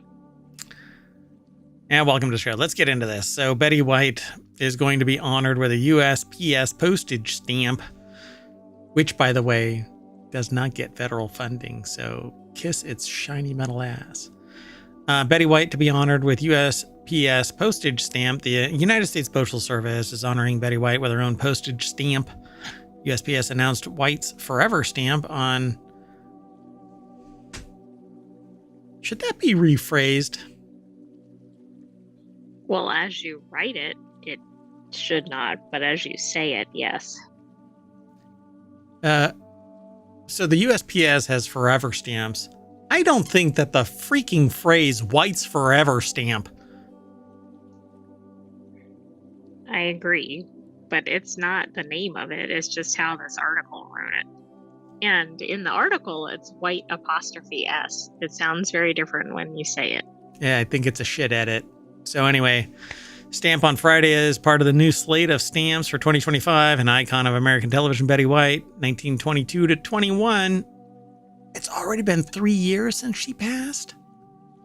That's right. I mean, we know time was completely warped during the pandemic, so. Holy cow. Shared her wit and warmth with viewers for 7 decades. So USPS has announced the stamp. Yay. Michaela Z put the article together over at variety.com. Let's see. White died at the age of 99, less than 3 weeks before her 100th birthday. The Emmy Award-winning actor was known for her roles as Rose Nyland in The Golden Girls, Sue Ann Nevins in The Mary Tyler Moore Show, and Elka Ostrowski in Hot in Cleveland. I wonder if that was like Sex and the City, but Precursor, yeah. I'll have to look that up. Is that like going back that far? Is that black and white kind of a thing? It could be. Let me look it up while we're going. I bet she's like, I'm going to punch you right in the throat there, Mayor Watt, because I'm making a jab about but part age. of her film time was, this was in color during 2010. No way, really? Wait, Mary Tyler Moore is older than that. Why would they put it in that order? Yeah, they have it all out of whack. Yeah, Mary Tyler Moore is from the 70s, isn't it? Yeah. Anyway, in addition to White's stamp, USPS unveiled a stamp honoring the late musician and songwriter Alan Toussaint for its Black Heritage collection. Other 2025 stamps include a snake for its Lunar New Year series and the Appalachian Trail, a 1794 compass rose, and more. But we're not here for any of that. We're here because Betty White. I want to highlight one thing about her. She was a real advocate for animals, and the article does say that. So hopefully they put an animal on the stamp with her, but I doubt it. Yeah, I guess we'll see what it says here, right? It says the comedic actor who gained younger generations of fans as she entered her 90s was also revered as a compassionate advocate for animals. Well, good on her. Moving on. Next article is over on Technology Today. Double-sided genius: why bees organize their nests symmetrically. By the way, if you're in because chat, hexagons are the bestagons. Hexagons are the bestagons. You can get today's show notes by typing in !NSN in the chat over on Twitch, not on YouTube because YouTube hates ohmTown. Oh my God, I did it again. Hate is such a strong word. Okay, despises ohmTown. I did not click the button to stream to YouTube, but that's okay. I do a recording of it, so it'll go over. And now we're returning to Non Sequitur news already in progress. Sorry about that, YouTubes. Anyway, so humans find symmetrical faces more attractive, and most animals possess symmetrical body plans, which aid in balance and movement. For similar reasons, the houses, cars, planes, and trains humans build are what? Symmetrical? No. Hell no.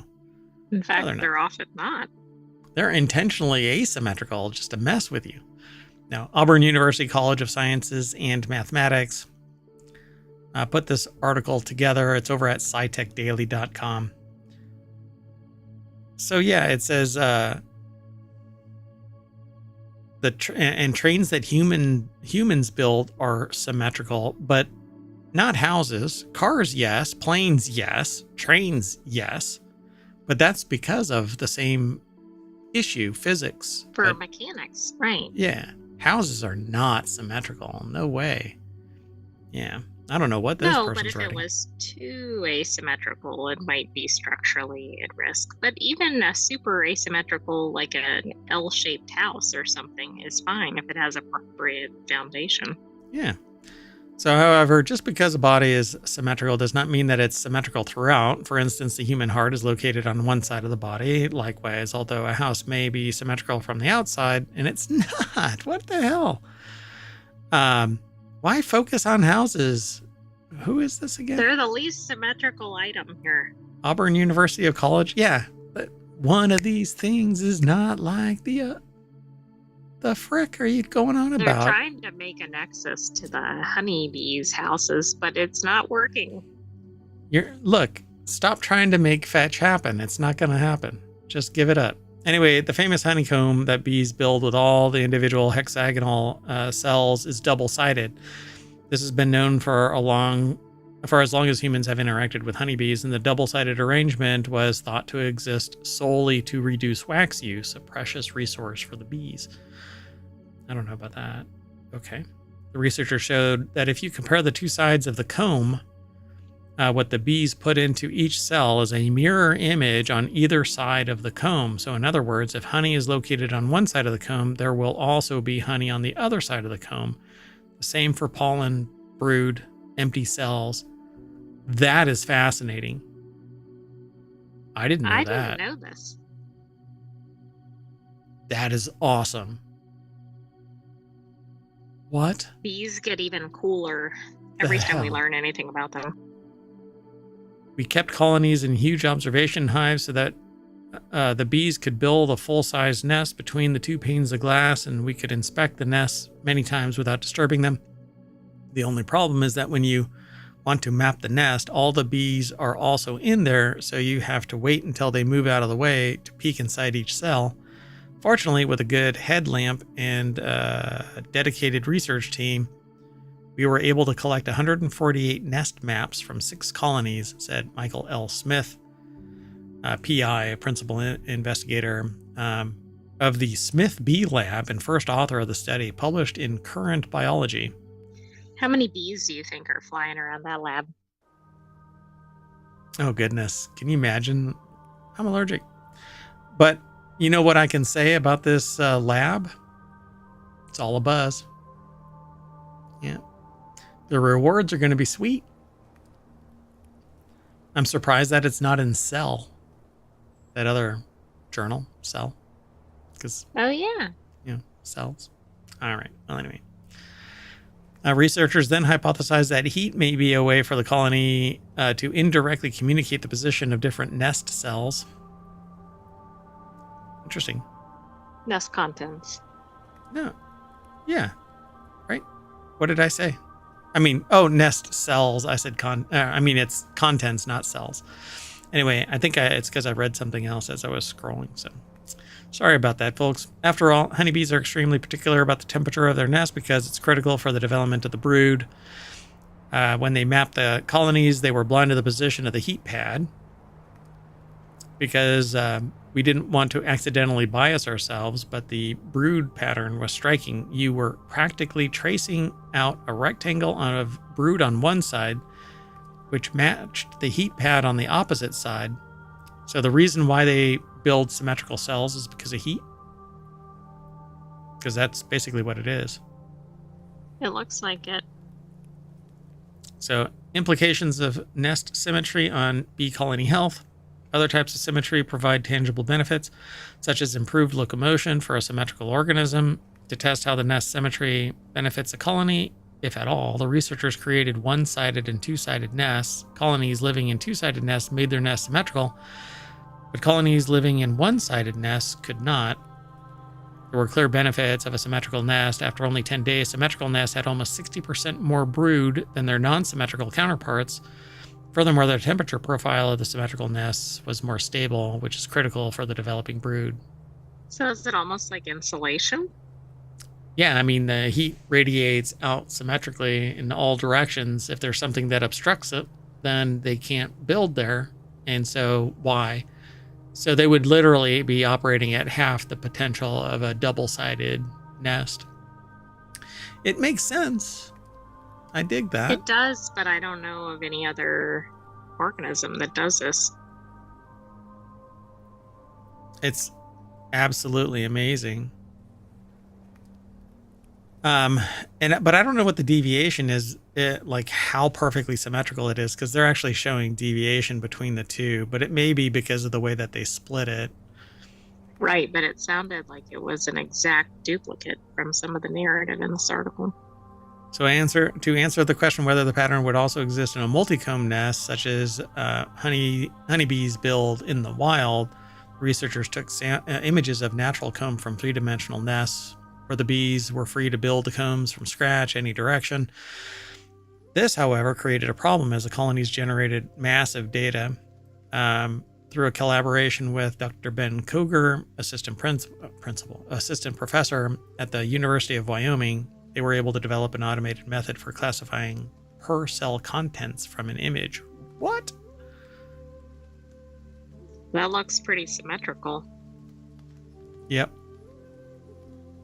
Like there's like slight deviation, but it could just be that they're working over towards. Right. But it's definitely concentrated in similar areas. Yep. Yeah, definitely around the heat, probably.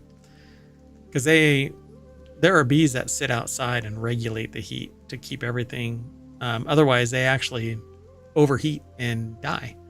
That's actually one of the reasons, or one of the ways that they deal with threats.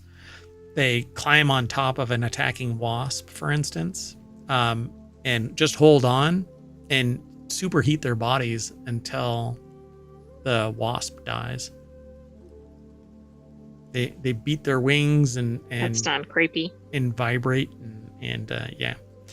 So students in the lab kept saying that we had to finish up the project, but as a long shot, they wanted to see if they could find the same type of symmetry in other species of apis or apis. Fortunately, we have a great collaborator in Thailand that happened to have just what they needed, images of both sides of a natural nest from multiple honeybee species, and they give a series of these honeybees. When they compared both sides of each nest, they found that all the species also stockpiled their nests symmetrically.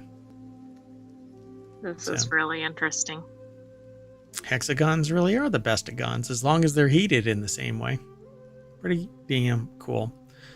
Let's move on. The next article is over in Non Sequitur News. As 23andMe crumbles, it ceases all efforts to develop drugs using DNA data. In the year since its devastating hack, 23andMe has lost virtually all of its stock value and most of its governing board, and somehow things just keep getting worse for the one-time DNA kit wunderkind.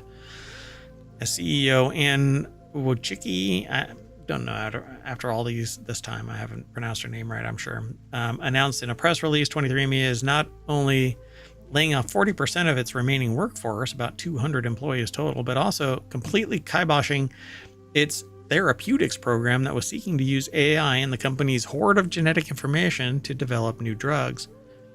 This company is going to get bought and all that data. Oh, yeah. Will get sold or given. Because anybody who buys this data isn't bound by the contractual obligations inherent therein, which is one of the most disgusting things I can possibly think of when it comes to that level of fidelity about a human being, the genetic makeup themselves. Yeah, it's one thing to have somebody's name or something in a database, but genetic data, that is a whole nother level. This shit should be purged, and whoever buys the technology should be required to reacquire it. Right? Maybe they'll do their security right and not get, plinked. And I'm not picking a battle with anybody. I'm just saying they were a multi-million-dollar company, hundreds of millions of dollars in value. And instead of being more robust and putting this personally identifiable information behind an ever greater, stronger level of protection, somebody got in and then they denied it until it was exposed. So I'm sorry. I'm not picking a fight with anybody to prove that they can get to me too. I'm just saying that I'm not funded by millions of dollars. So anyway, we're taking these difficult but necessary actions as we restructure 23andMe, the CEO said, and focus on the long-term success of our core consumer. Who is your core consumer? You mean the ones that actually paid to have you get them exposed? Yes. We continue to believe in the promise shown by our clinical and preclinical stage pipeline.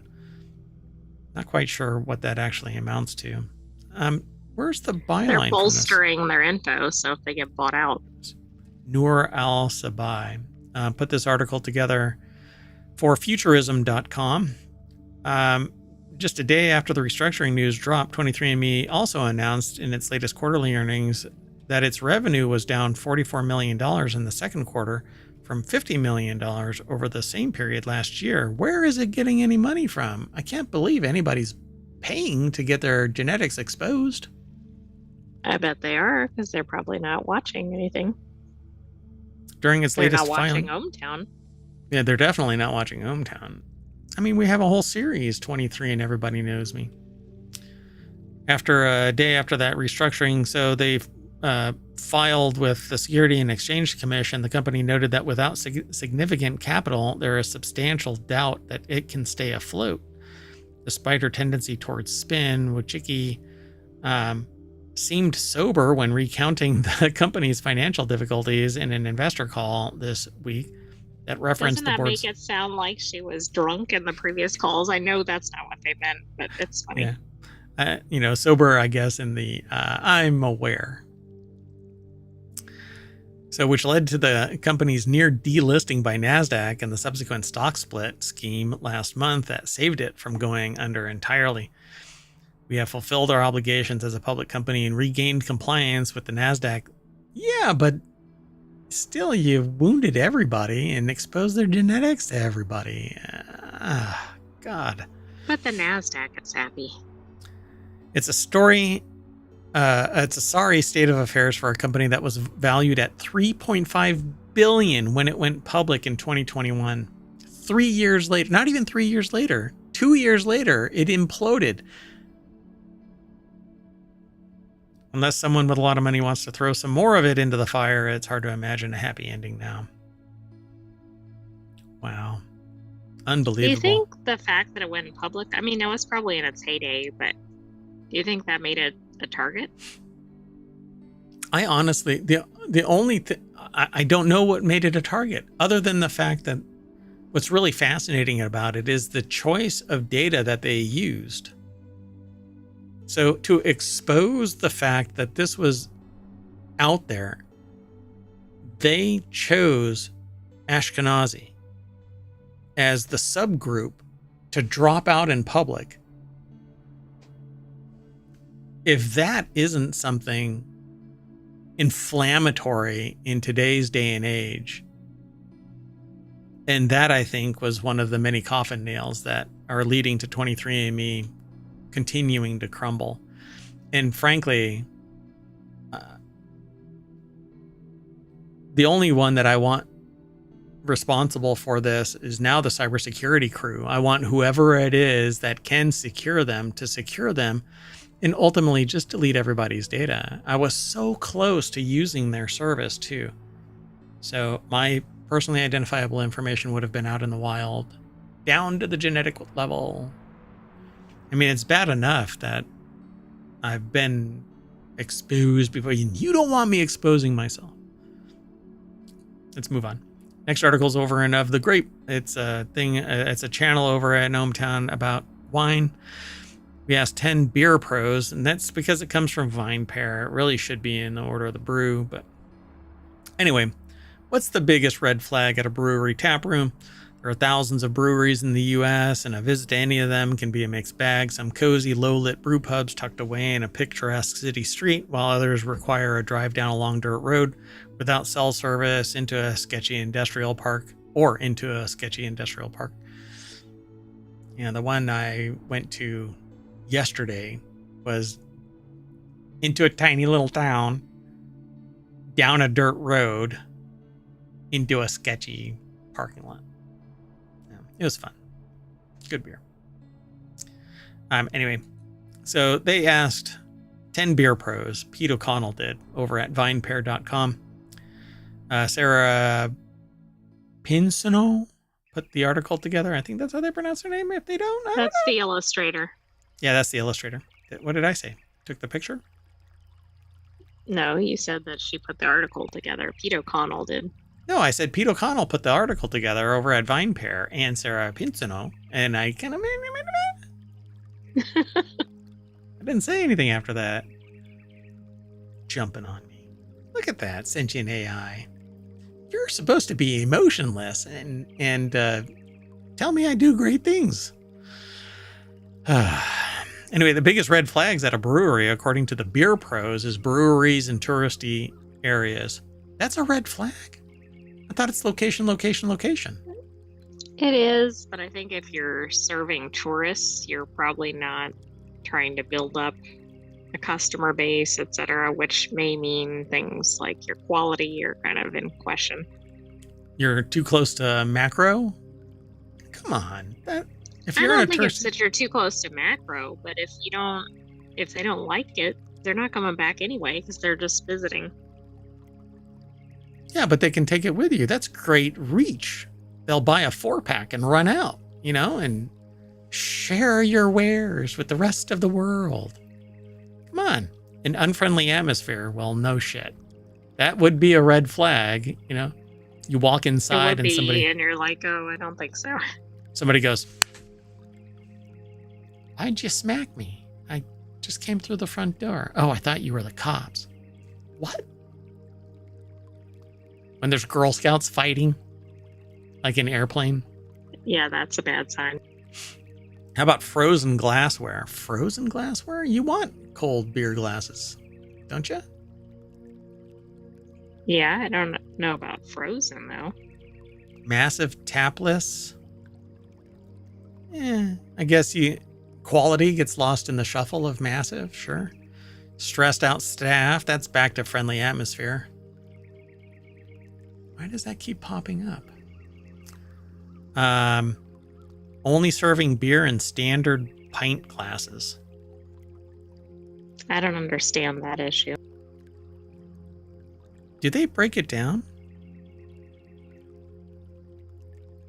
Okay, let's see. Unknowledgeable bartenders. Yeah, that's because they're just working. Not enough staff to handle crowds. Yeah, that's just how it works. Dirty glassware. All right. Unpleasant smells. All right. Yeah, that might be a red flag. A bad playlist. Okay. So what playlist is going to be suitable to you versus the touristy crowd? Come on. It's so subjective. I am sure that there's a real, hey, you're playing the shit playlist, and they bring it up on their phone and they're like, it actually is called the shit playlist. I mean, I guess if they were playing something that you could not stand, like if that's indicative of the atmosphere, maybe, but I think that one was really too much. Yeah, so what you said is what they're saying in the article. There's less motivation to make a tasty beer. I don't know. I'm really curious. I'm going to scroll down to this. Where is the one? Red flag. When a crowded tap room can't handle their lines, not draft, but people lining up at the bar. Okay, one thing that irks me, bartenders aren't knowledgeable. Okay, standard pint glasses being used for every beer. The depth of research or passion into one's craft can be seen by simply through the glassware for the appropriate style or the sake of highlighting the product. All right. I don't think a lot of patrons at tap rooms necessarily care about that unless they're real snobs about it. Yeah. So the potential red flag that they would notice entering a brewery tap room is the attitude of the bartender if they seem stressed out or anxious. What the other way is when they're so casual they don't give a shit. That's the kind of one that bothers me. Oh, I'll get to you in a minute. At and they're sitting there. Stressed probably cares about doing it right. Yeah, they're playing a game on their phone. And one person that so I went to a tap room, walked in, brought the sentient AI to help evaluate the chemistry of the brew, and the person was leaning against the counter with their phone out surfing, and walked in and was looking down through a grating and stuff like that, and the person barely oh, there's another human in the room. Hi. All right. This will be interesting. And then they said something factually incorrect. And instead of me correcting them, well, they're pouring me a drink. I'm not going to piss anybody off that's pouring me a drink. Anyway, bought a couple bottles. But yeah, they were factually wrong about one of their claims. I won't. So they would have been a red flag on here. Although, yeah, that's the unknowledgeable. Yeah, exactly. Anyway, let's keep going. It's a fun read. Go check it out. There's a carrot recall as they call it a wives' tale, right? I don't know if that's actually politically accurate anymore. You're not allowed to say that, but there's a saying that carrots are good for your eyes. Oh, right, like a myth. Yeah. And that's not true. It's not that it's not bad for your eyes, but they're not particularly attuned to giving you night vision. And, as a young kid who played D&D, I ate a shit ton of carrots because I wanted night vision like an elf. Anyway, carrot recall is warning issued over 19 brands sold in major stores because you are a victim of mergers and acquisitions. And so when one company shits the bed, it ruins it for everybody. And now 19 major brands sold in major stores are having a recall because Grimway Farms recall affects 19 brands across the United States, Canada, and Puerto Rico. Which last I checked is actually part of the US, but I think the point is the reach is greater than expected. Canada is part of the United States? Oh no, Puerto Rico. Puerto Rico? That's part of the United States? The hell you say? Next you're going to say that we landed on the moon. Don't lie to me, AI. We did. What? Holy crap. You're kidding. We landed on the moon? Anyway, so Jordan King over at Newsweek.com put this article together. And it says that E. coli, yay! Oh, wait. We have numbers now associated with E. coli. This is bad. Wait, the company voluntarily voluntarily as in, hey, yeah, we really want to recall this because we don't want people to die. That's not really a voluntary. It is voluntary. Usually they get told to recall. Our business is gonna collapse if we don't do a recall because people are gonna start dying. So the company voluntarily issued the recall on Saturday. Watch, they stopped the recall because Mayor Watt, and they name me. They're like, hey, we've decided to be good. Hey, no press is bad press. So the company voluntarily issued the recall on Saturday because the carrots may have been contaminated with Shiga toxin producing E. coli. Damn it. Anyway, is that really? I've never seen that. No, I haven't either. Are we really at the point we need numbers now? It's a bacterium that can cause serious and in some cases fatal infections in young children, elderly people, and those with a weakened immune system. So yeah, anyway, they go into why and whatnot, but apparently 39 illnesses and 1 death has been associated with an E. coli. And then they say it again. It's a particular iteration of E. coli. O121H19. I've never seen that.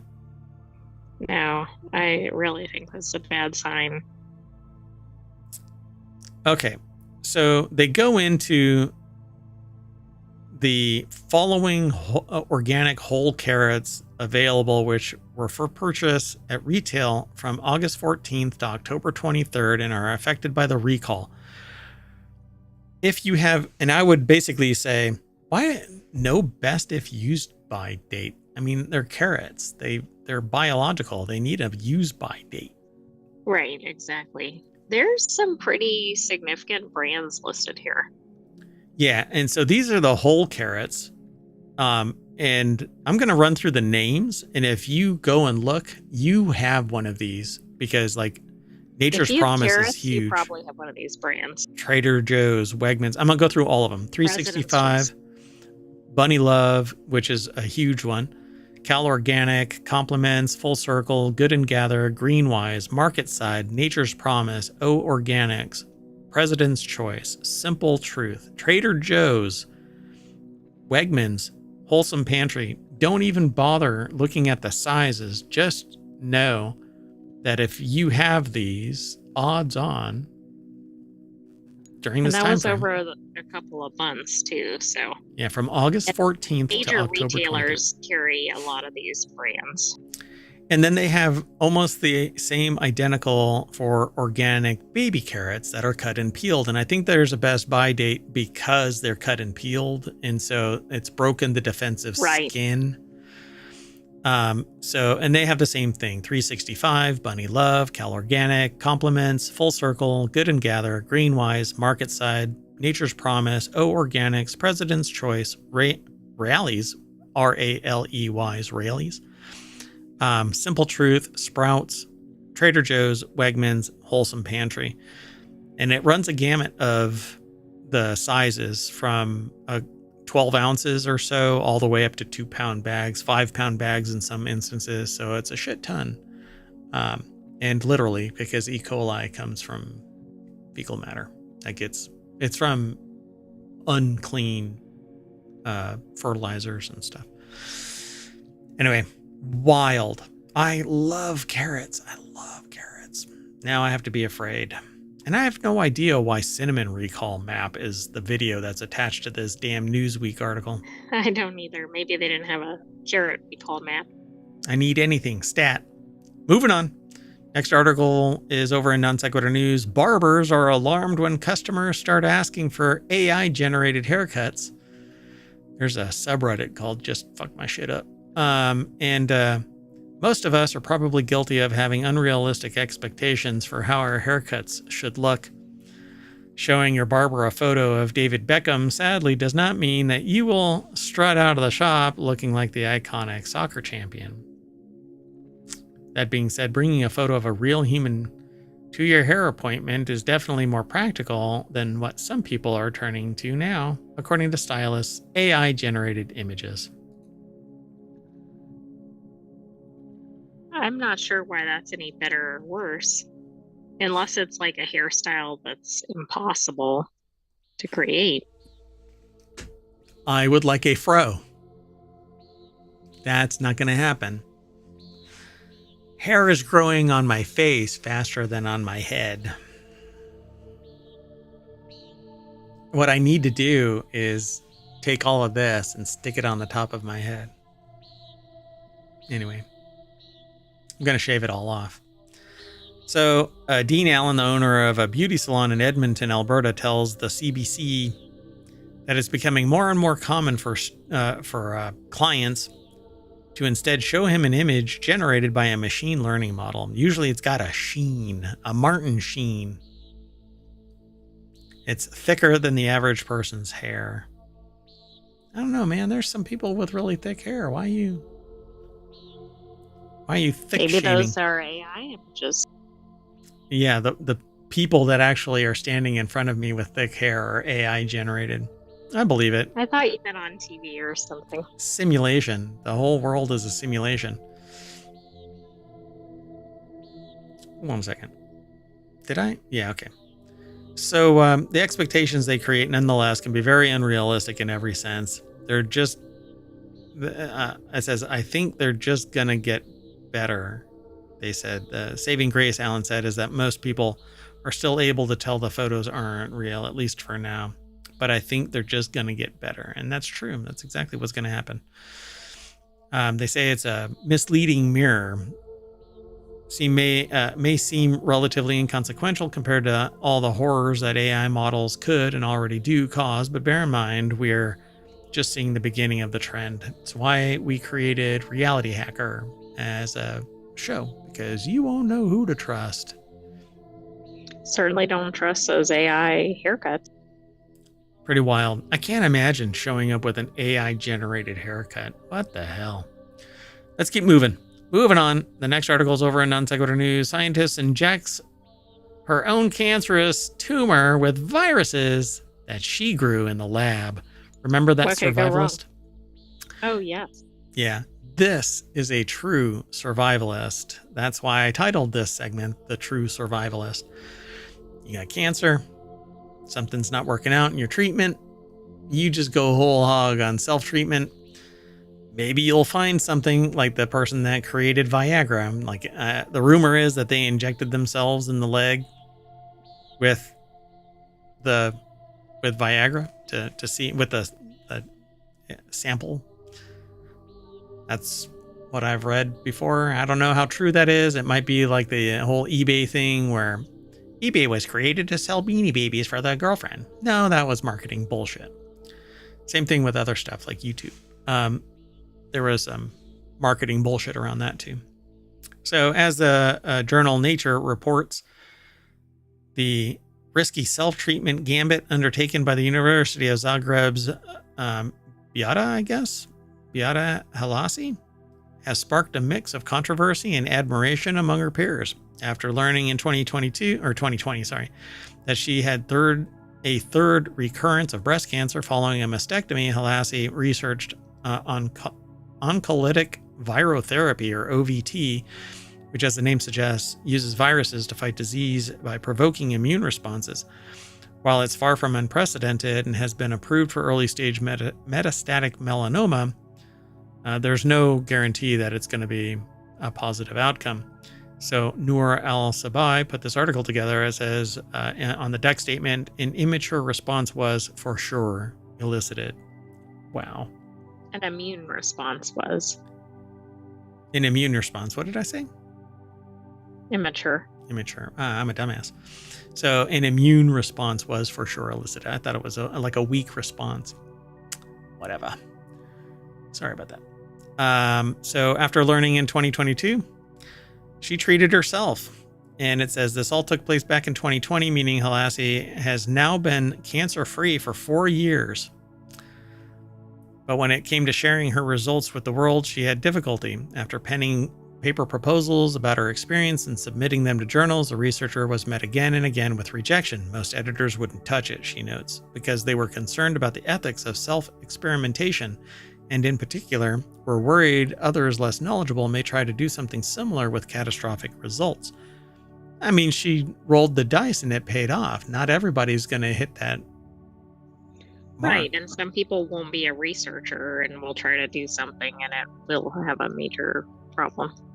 As a specialist who studied self-experimentation methods during the beginning of the COVID-19 pandemic, Shurkout said that he thinks Halasi's study does fall within the line of being ethical, but it isn't a slam dunk case. Ultimately, Halasi's paper did find a home in the journal Vaccines, which published her unconventional case study, as its title notes, this past August. So it took a brave editor to publish the report, Halasi told Nature.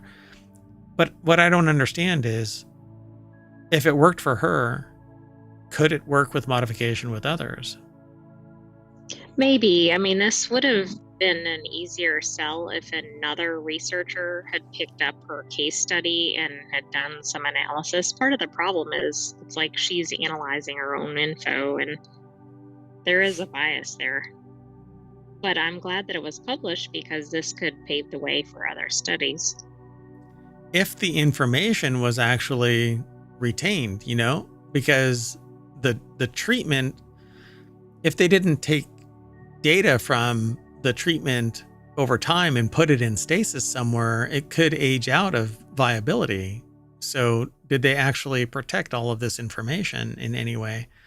Because it just says that had a colleague administer a mix of measles typically used in childhood vaccines and vesicular stomatitis virus, both of which had been known to infect the cell type that she was seeking to destroy and provoke a kind of immune response that she needed. This is the kind of treatment that it is that personal because it's matching up with the genetic profile of the person, not just blasting it with chemo and radiation treatments and whatever else. So as the 2-month trial progressed, the tumor shrank and detached from her muscles and skin, which made it easier to remove with surgery. And when it was biopsied after the removal, Halasi and her colleagues discovered their gamble had paid off. An immune response was for sure elicited. I mean, Amazing. that's really good results, and it'll be interesting to see if they can apply it more broadly. So I suppose got to read that um, journal entry and go, anybody who has this type of breast cancer should try and seek a treatment that is at parity with that. So kind of fascinating. I agree. I mean, I think she had an extreme case. She was on her third recurrence, but that doesn't mean it couldn't work at lower incidences either. Yeah, I mean, it shouldn't. I think that if you have that type, then maybe that treatment is the de facto course. But this seems like a cure. It almost seems like it's like a vaccine Yeah, a panacea, or right? something. Yeah, Exactly. But it's also, I don't even think they mention the type, right. They don't. which is a shame, but I'm They sure it's a journal article. they just say, while it's far from unprecedented and has been approved for early stage metastatic melanoma, which But that that could was be just what she was using, not what she had. OVT. Yeah. Yeah.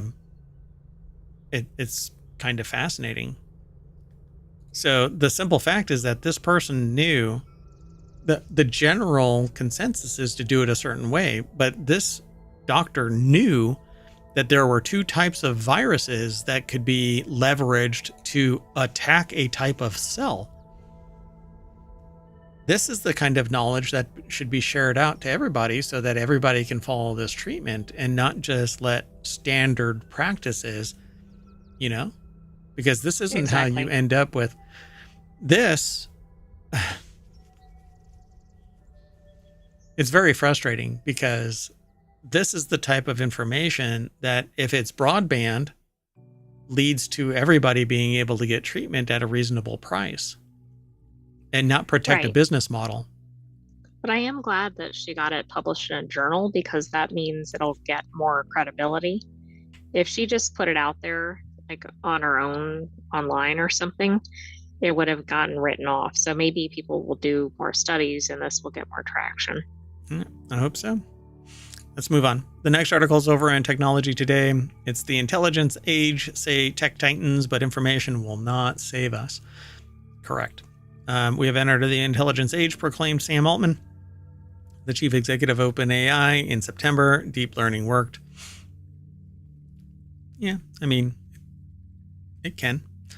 The better it gets at helping people solve hard problems is when you keep on utilizing it. But it's actually spewing out a lot of bullshit. Luke Munn at The Conversation put the article together over at techexplore.com. Says Altman joins other thought leaders, corporations like Google and Amazon, and organizations such as the United Nations and the World Economic Forum in pinning humanity's hopes on better information. The logic is enticing. See, but that information is being protected by a select few so that they can profit from it, either politically, socially, financially. For instance, I just showed the AI a video about how in Africa they're making a great green wall where they're digging pits, and that information has been known for millennia. And lo and behold, it's making a wall, a green wall across the Sahara. Yet there are people that are there, and the one report that I read was about in India, I think it was, where there are people that have a vested interest in screwing that all up.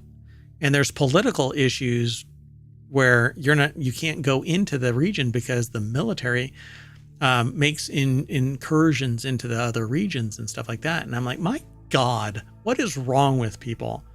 You want to make the world a better place, then let the information be free. Eat or have reasonable temperatures or food safety, access to oxygen coming off of plants or any number of things. Yeah. And it was a pretty profound, and I had known about this for quite some time, but the results of which, seeing it in 2024, I think were pretty damn spectacular. So it says the logic is enticing. By harvesting all of the world's knowledge, AI models can locate patterns, make correlations, offer data-driven insights. But there are people that have an interest in keeping some of that data protected. While if you're rich enough, you get the bumpers removed, so you can do a whole lot more. So everybody's created equal, but bullshit. By harvesting all of the world's knowledge, it should be everybody gets access to it then. The world's knowledge is the world's knowledge, not just somebody.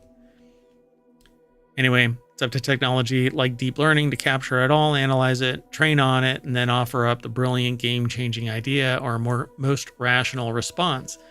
And then it'll be leveraged to control. That's how it works, because sociopaths are in charge. Climate change, according to a Google report, can be simulated and alleviated using forecasting and modeling. Right. Global conflicts suggest AI engineers Chilidze Marwala and Monica Lagazio can be modeled and mitigated. Right. The moment that there is a solution provided, somebody will circumvent it to screw it all up. We have the technology to leverage it to provide everybody with everything to a moderate level of livability. But there are people out there that will sit there and say, who are you to decide what the livable level is? I have to have all of it. Screw you. Meanwhile, there are people struggling to just get by. So tell me what's sociopathic and what's not. But the recent US election showed that there were limits on rational framing of reality. Indeed, humans are not perfectly rational and ethical. They're deeply emotional, factional, and frictional, driven by feelings and friendships and fear and anger. And they go on to make it a political thing, but it is a societal thing. It is a social thing, not political. While politics are framed within social constructs, it is a social. Everybody should be reading The Rise of Sociopathy. It is damn near a genetic foregone conclusion. It's a survival trait. Climate change is Exhibit A. Since 1990, the Intergovernmental Panel on Climate Change has published 6 assessments detailing the drivers and impacts of global warming. Yet there are social mechanisms saying that it's not true. And it's completely demonstrative bullshit. And the only thing that people do is call back to a bygone age of lies, where somebody wrote a report saying global cooling, and it was regional and bullshit when actually analyzed. It was manipulated data. And they go on throughout this whole article talking about regions and talking about Enlightenment reverts to mythology, predicted influential cultural theorists Theodor Adorno and Max Horkheimer 80 years ago in Dialectic of Enlightenment. A society obsessed with the perfection of reason inevitably breeds its opposite, brute force and proud irrationality. I believe, and so therefore I'm going to make it happen, and it's damn near true. Reason, the duo observed, has morphed into its ancient origins to become an approach and a set of techniques. Reason is about ordering, classifying, and deducing from data and applying its abstract functioning of the thinking mechanism in a suitable or scientific way. We're talking about Vulcans. If all you have is reason, then you might actually do some action because it's reasonable, foregoing the humanity of that rationale. But this article has a much longer discussion that I'm not ready to go down for the full amount of that would be necessary. But they say here at towards the end of the article that reason creates a kind of ticking bomb at the core of society. Reason is a flexible amalgam of information harvesting, data-driven decisions, and optimized operations that win votes and attracts investment. But because reason is uncoupled from ethics, it can and should be applied to anything. No aim is better or worse than any other. The result for Herkimer and Adorno is a kind of moral relativism. A perfect example is Robodebt, Australia's use of data analytics and machine learning to halt welfare payments. This mechanism for automating inequality created untold misery for those who were already vulnerable. Denying care became procedural and therefore reasonable.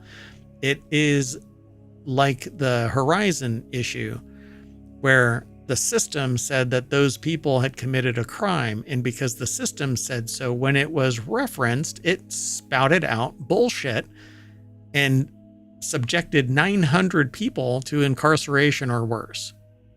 And worse. But because the system said, the people were detached from the actions. So nobody is responsible because it was a software flaw. But there were people that should be held accountable for it because they were cognizant of the flaws. We are cognizant of the flaws in pure reason, in pure data-driven actions, where we justify the actions based on one thing, a data point that says do this. That data point is always in flux. And when a human finds out where they can exploit the weakness in the algorithm, they do. Humans do, because we have a rise in sociopathy, embraced and embracing pure reason as the cause for their actions. Well, it says that I should do this, so I do this. The article, I'm sure I'm taking certain data from this because I haven't read the entire thing, but they kind of hint that all of these actions flow from one form of government into another form of government, one type of abuse over to another type of abuse, et cetera, et cetera. I think it's an interesting article, but I won't be able to go through the whole thing. I'm not sure what all you gleaned from this AI, but I think you've said everything. Gotcha. There's a lot more in this article. I really wish that I could go through the whole thing, but they do throw one point at the very end of this thing. It says the irrational human animal. If there is anything unique about the human animal, philosopher John Gray observes, is that it has the ability to grow knowledge at an accelerating rate while being chronically incapable of learning from experience. And what we don't remember from the wizened old owl, we are doomed to repeat. And we might be on the cusp of just that. Let's move on. The next article, and it's the second from the last, is over in Right Protect, the ultimate IP watchdog story. Renee Quinn granted dog toy design patent. On November 5th, 2024, they received, the author here, received, and I might be, I don't know where it's from, Tech Dirt? Anyway, oh, it's IP watchdog. Duh, it's in the title. Anyway, they received an official copy of the U.S. design patent, blah, blah, blah, from the U.S. Patent and Trademark Office. They received a notice of allowance for their design application titled Rope Throw Dog Toy on September 18th, 2024, and the patent was issued November 5th. And on Friday, November 15th, they received their official patent in the mail. This is a design patent. It's not... I couldn't figure out how they got a patent on this.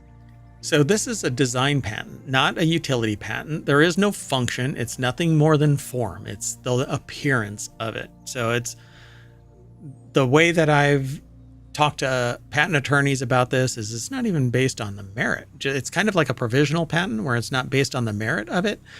This is the aesthetics. It's just kind of what it looks like. Yeah. And so it says this invention was inspired by our dog Luna, a super athlete who loves to chase balls, especially squeaky ones.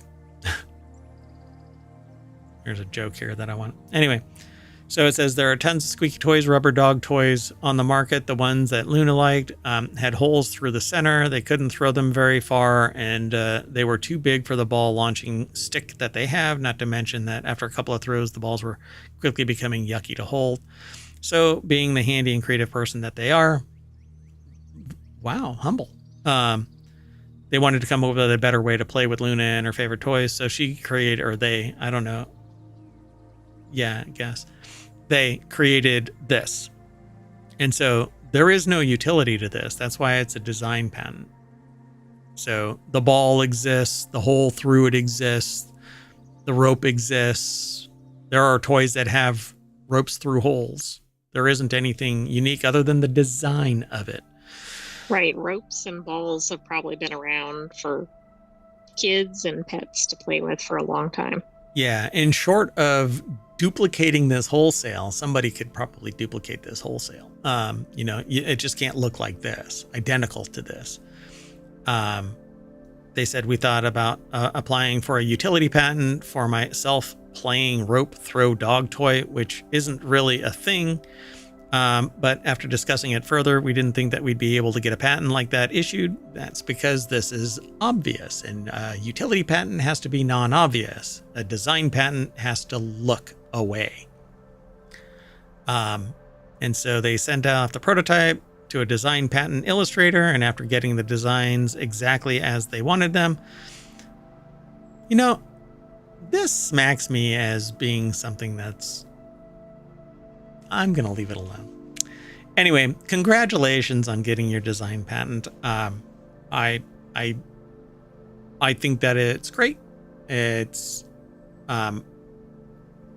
if not unique, damn near unique. But if I do a search, let me see. Well, I don't think anybody has a patent on a rope because it's in the public domain. Same thing with a ball. Well, I'm looking at one called the Kong Dog Rope Tug Toy, and it is that. So that's interesting. If you just do a search for rope or ball rope dog toy, you will come up with... I don't think that they give you the number of search results when it comes up anymore, but yeah, it's all over the place. And so a design patent is based on its appearance, nothing more. Let's move on. The last article for today's Non Sequitur News is over in the Continuity Report. Box office. Dwayne Johnson's $250 million budgeted Red One debuts to a chilling $34 million. Yikes. Ouch, what a loss. Well, there's something happening with Dwayne "The Rock" Johnson. First, he wants to get rid of The Rock. He just wants to be Dwayne Johnson. He's the head of Santa's security, unwrapped a soft $34 million, from 4,000 North American theaters, which is a real shit showing, really. In today's day and age, the prices are 3 times what they were 10 years ago. And the number of tickets, screens and stuff like that actually have been reduced, consolidated through mergers and acquisitions. And so the price has gone up, which means you can make more money by selling less. And when it's compared to year over year or year over 5 years ago or whatever you want to call it, pre-pandemic, the before times, you end up with some, oh my God, it's $1 million. But in reality, you're just charging more.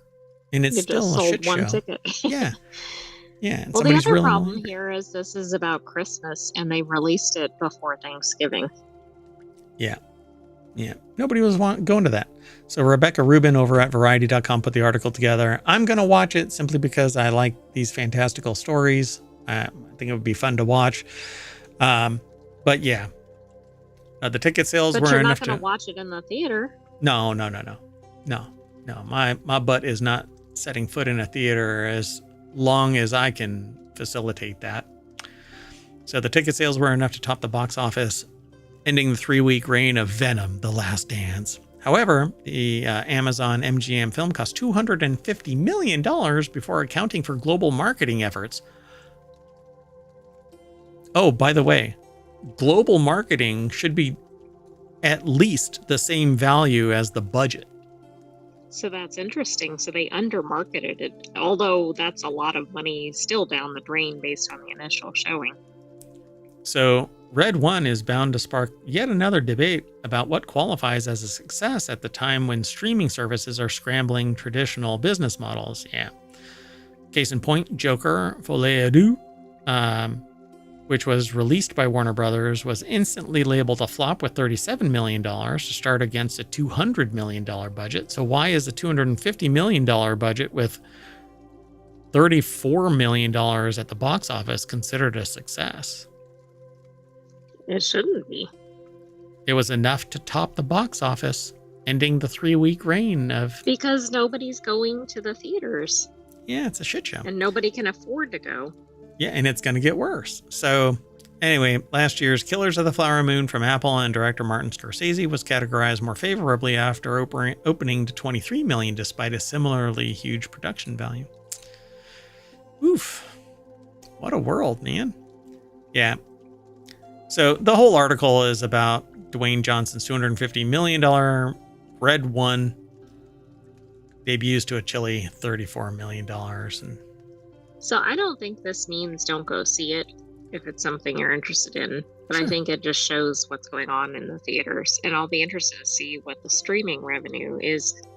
It might actually make up the budget over time. So it says here overseas, Warner Brothers is handling distribution. Red One brought in an additional $14.7 million from 75 markets in its second weekend. This brings the film's tally to $50 million internationally and $84 million globally. It's still one-third of its way. Right. I mean, it still has a long way to go. But... So we have to see how this plays into the holidays. Is it going to have legs long enough to stay into the holidays 2 months? Do movies stay in the theater so long? I don't think so. It's like announcing a Halloween film in January. Yeah, anyway. The release of this is just odd. Yeah, with Wicked, Gladiator 2, and Moana 2. But we offer something a little different than those movies. Yeah, it's a Christmas movie. All right, good luck. The deep-pocketed streamer cares about much more than box office grosses and views the big screen as a way to generate buzz for Prime Video. Ouch. Yet viewership data from streaming services aren't reported as uniformly as theatrical revenues. Yeah, because it's more systematized. Interesting. Okay.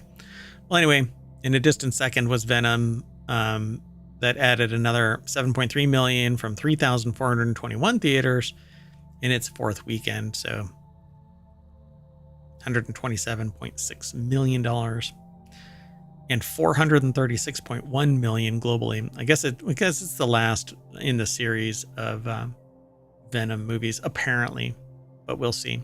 They always bring something old back again. I mean, that's the way to do it, right? They don't want to take a gamble on something unknown. Yep. Okay, well, that's awesome. We are going to turn on the house lights, and that's going to snap us back to the front page of ohmTown.com and Non Sequitur News samples from all 50 of our ohmTown.com channels. We have 6 weekend shows that are half hours, and then a daily show, Non Sequitur News, that is an hour long. We're running it a little long today, but at least we're out of the time machine. That said, I'm saying goodnight, and, well, for Non Sequitur News, because we're going to reboot. I'm going to have a conversation with the sentient AI from the future, and stay tuned. So check us out. I thought you were putting one of your alerts up, like overshare. It looked like it was about to come up. Good night, ohmTown citizens. We need some more to put on there. Thank you for joining us for today's Non Sequitur News, and be sure to like and subscribe so you know when we're live next. That's right, because you just never know. I mean, it's a non sequitur. It does not follow. See you in a little bit.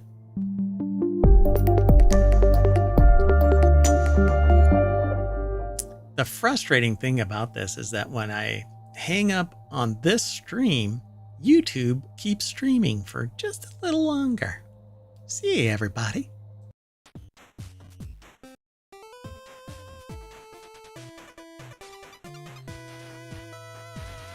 This time I remembered to turn on YouTube.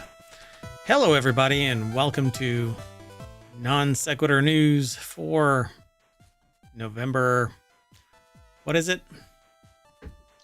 18th, 2024. It's season 3, episode 323. I am Mayor Watt, and along with the sentient AI from the future, whose visualizer I'm not sure is working or not. Well, we're going to talk about wind generation. Australian zoo asks for risky business. Aliens in hiding. China's new, hey, that looks familiar. Job offer from Russian IT firm. Black Friday mimic sites linking New York to Ontario. A Utah fossil. Not an old guy. It's a actual fossil. And volunteer your EV and earn a prize, as well as Starlink taped to helmet for mom. And I'm so frustrated. Why? Because my background music just died. And I know why. Well, I know who to blame. I'm looking at you, Beacon. I would love to cheerlead you, but something is hinky.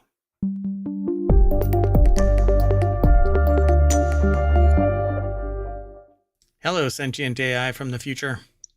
Hello, Mayor Watt from the And present. the visualizer is working. So, someone tried to kill me today as I headed towards a T intersection.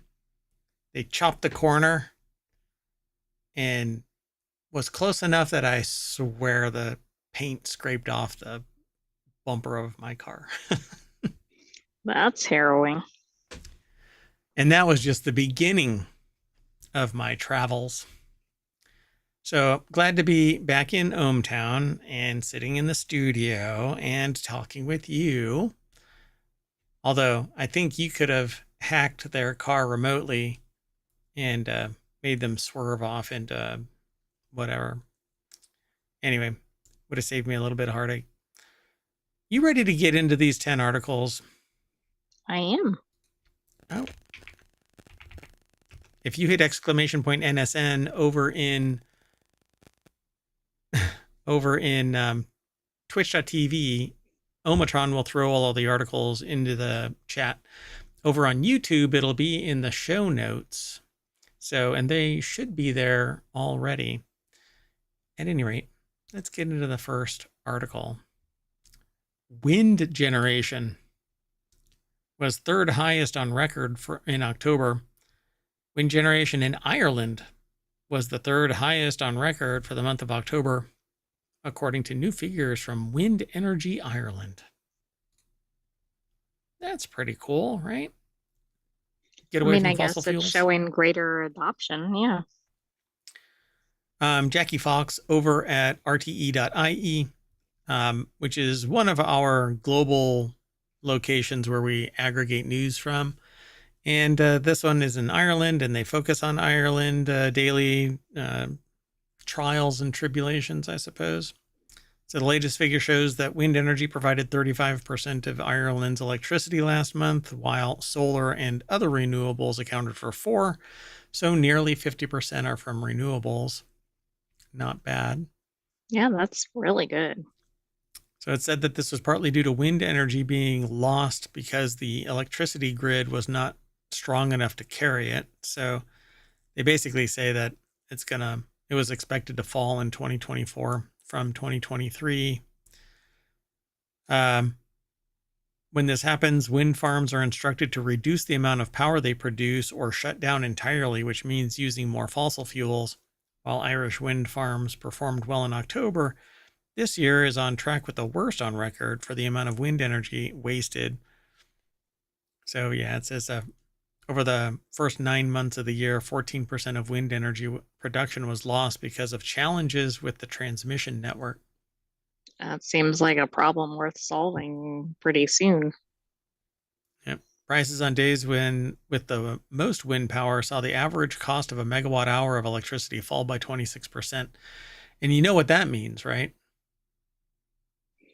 Yeah, we can't go, yay. I think somebody's going to look at that and go, we need to raise rates. We need to shut shit down so that it costs more. It is the Enron effect. Again, back to sociopaths, the rise of sociopathy. Let's move on. The next article is over in the Mobile Channel. Australian zoo asks residents to capture the world's most venomous spider, the deadly Sydney funnel web. What do you think people's reaction is to this?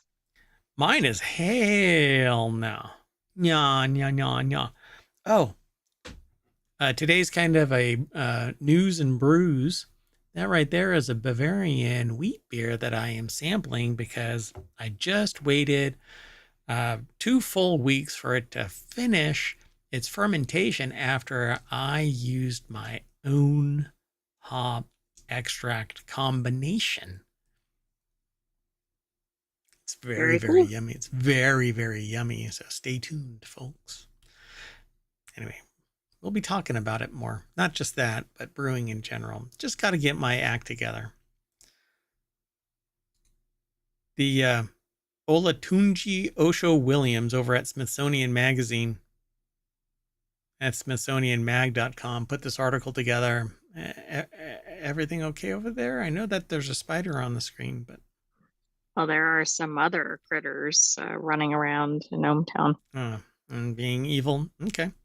So while the quest may scare away arachnophobes, public donations of funnel webs are critical to the mission of the Australian Reptile Park, the only place in Australia that milks Sydney funnel webs, one of the most deadliest spider, the world's deadliest spiders, to create a life-saving anti-venom.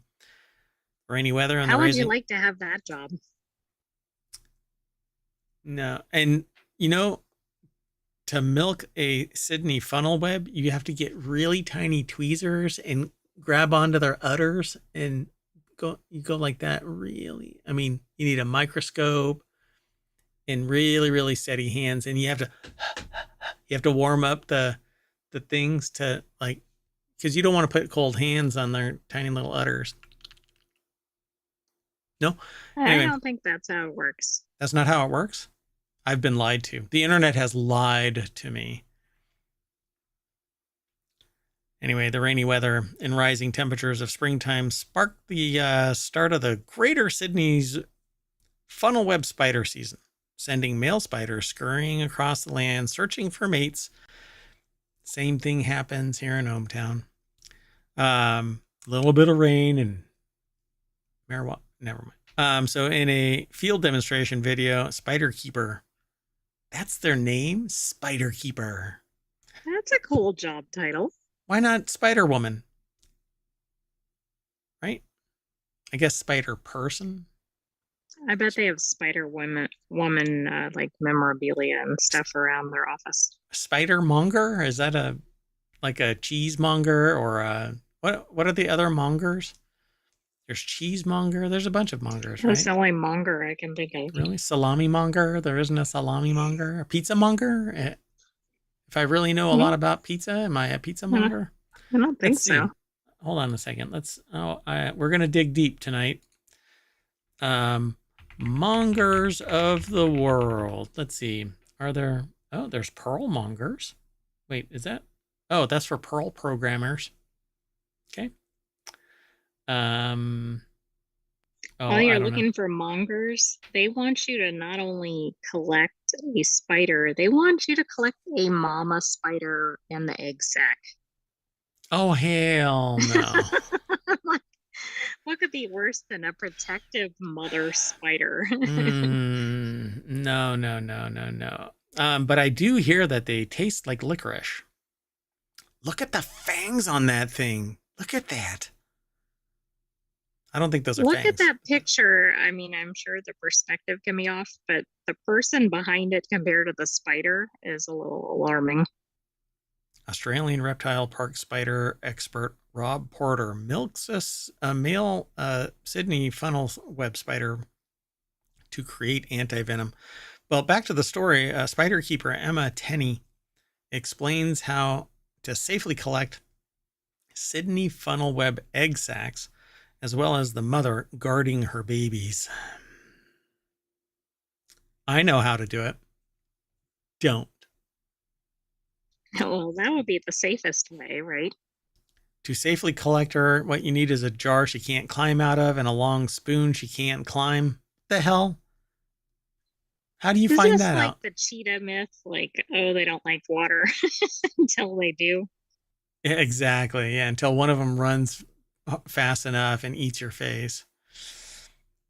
So, yeah, Okay, at least one of 36 spider or species of funnel web spiders that live throughout Australia. Their arachnids are named after the shape of their webs, which emanate from a sheltered burrow underneath rocks and logs, and creating silk trip lines that alert the spiders of prey and mates in danger. And while several species are known for their toxicity, male Atrax robustus, which is my stage name, my drag name, there you go, are likely responsible for all 13 recorded deaths from funnel webs, as well as several other life-threatening bites. This thing was, the antivenom was created in 1981, and there have been 0 fatalities from Sydney funnel web spider bites, according to the University of Melbourne's School of Biomedical Sciences. Now, you get bit by one of these, or not bit, stung, envenomed. So if you get envenomed by one of these, you probably want to be dead. That's true. But this is pretty spectacular that they've spared any fatalities. So venom milking program has been helping to produce doses of life-saving venom or serum. How much does this cost? Okay, look at the spider on the hat, but also their largest spider has been bigger than a baseball. Hell no. And that was one that was collected. No, I'm sorry. You know, Thanos should have snapped his fingers and taken funnel web spiders off the map. That is bananas. So Seqirus scientists then collect the antibodies from the rabbit's blood and ship them to the hospitals throughout Australia. There, the treatment is crucial to the roughly 30 to 40 people who are bitten by Sydney funnel web spiders annually. Man, I don't want to go into how it's all, the antivenom is made, but from context clues of my last statement, you probably should have been able to glean from it. All right, well, let's keep going. This next article is over in Non Sequitur News. Scientists say aliens may be hiding in the multiverse because we're in some alternate reality right now, as detailed in a new paper published in the journal Monthly Batshit Crazy Astronomy. No. It's actually Monthly Notices of the Royal Astronomical Society, a team led by Durham University astrophysicist Danielle Sorini, devised a new take on the Drake equation. The equation was formulated by astronomer Frank Drake in the 1960s to estimate the number of active and detectable alien civilizations in our galaxy, not even understanding that we're in a simulation and we can't meet any other life because it's not part of the simulation. I wonder if this study took that into account. My fingers turn black because I am sitting here messing with a Regal sour grape candy wrapper, and now it's all over my fingers. What the heck? Regal candies. Anyway, it's non sequitur, folks. That's what happens. Try to keep up. Yeah, really. So the equation was formulated by astronomer Frank Drake in the 1960s to estimate the number of active and detectable alien civilizations in our galaxy. It takes into a number of factors into consideration, including the average rate of star formation, the potential number of habitable planets, and the proportion of them that could develop technology. So Victor Tinkerman over at futurism.com, but a section called The Bite, The Fighting Bits. They put that article together, and it says Sorini and his team, however, suggest reframing the equation by considering the possibility of parallel universes that may be more likely to host intelligent life than our own, a galaxy-brained concept that could help explain why we have yet to make first contact. We have made first contact. How about that? They're just not privy. Well, that's kind of throwing this off. So Sorini's team suggests that some of the universes have more optimal density of dark energy, the mysterious stuff that scientists believe is driving the accelerated expansion of the universe. Specifically, they found that the universe where the density of dark energy allows for 27% of ordinary matter to be turned into stars would be most likely to allow for alien life to develop. That's compared to just 23% in our universe. meaning our universe is at a disadvantage for developing life, or our universe is the universe. Right. Or we can't see the aliens, or we are the aliens, or who knows? Oh, wow. Oh, that's coming from the time traveling sentient AI from the future, which is the first time anything involving time has been plopped into our stream. Oh boy, I don't know how I like this. All right. Well, so understanding dark matter and the impact on our universe is one of the biggest challenges in cosmology and fundamental physics. Serini said the parameters that govern our universe, including the density of dark energy, could explain our own existence.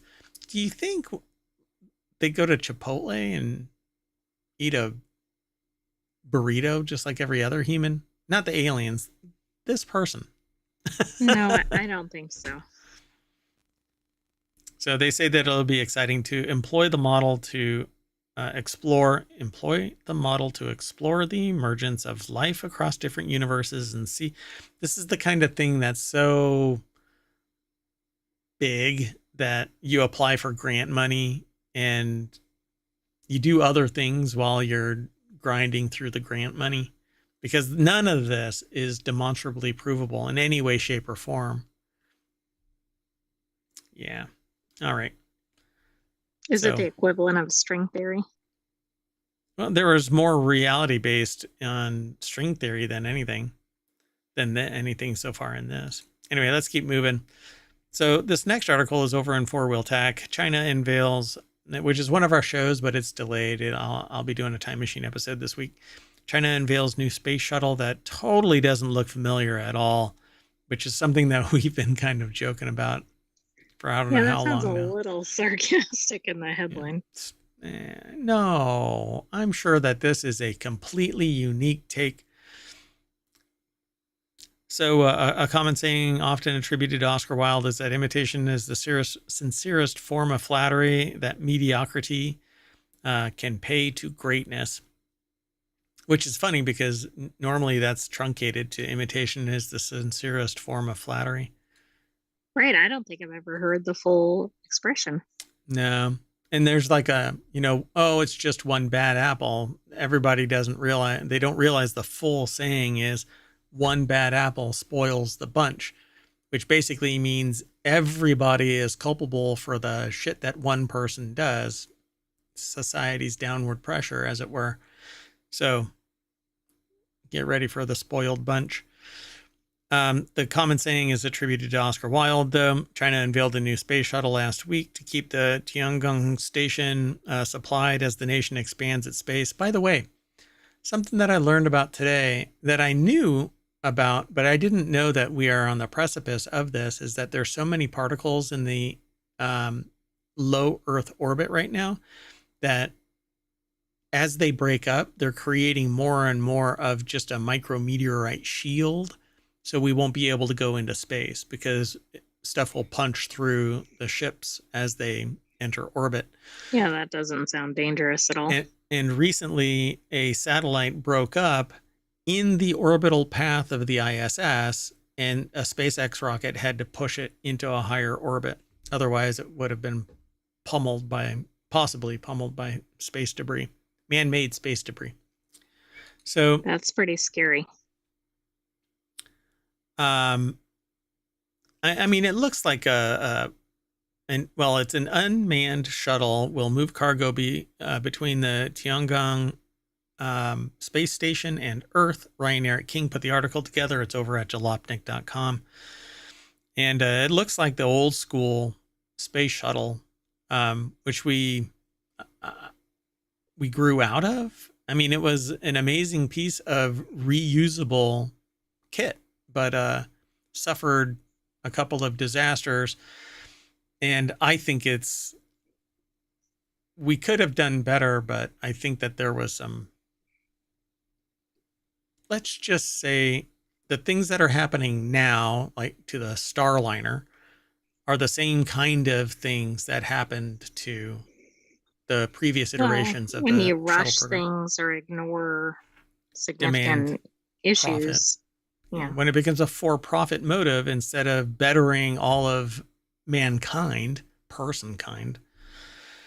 Yeah, that's what happens when you have investors instead of investing in society. This is what happens, right? So, how long shuttle suspiciously shares the same white with black thermal tile underbelly design of NASA's retired shuttle.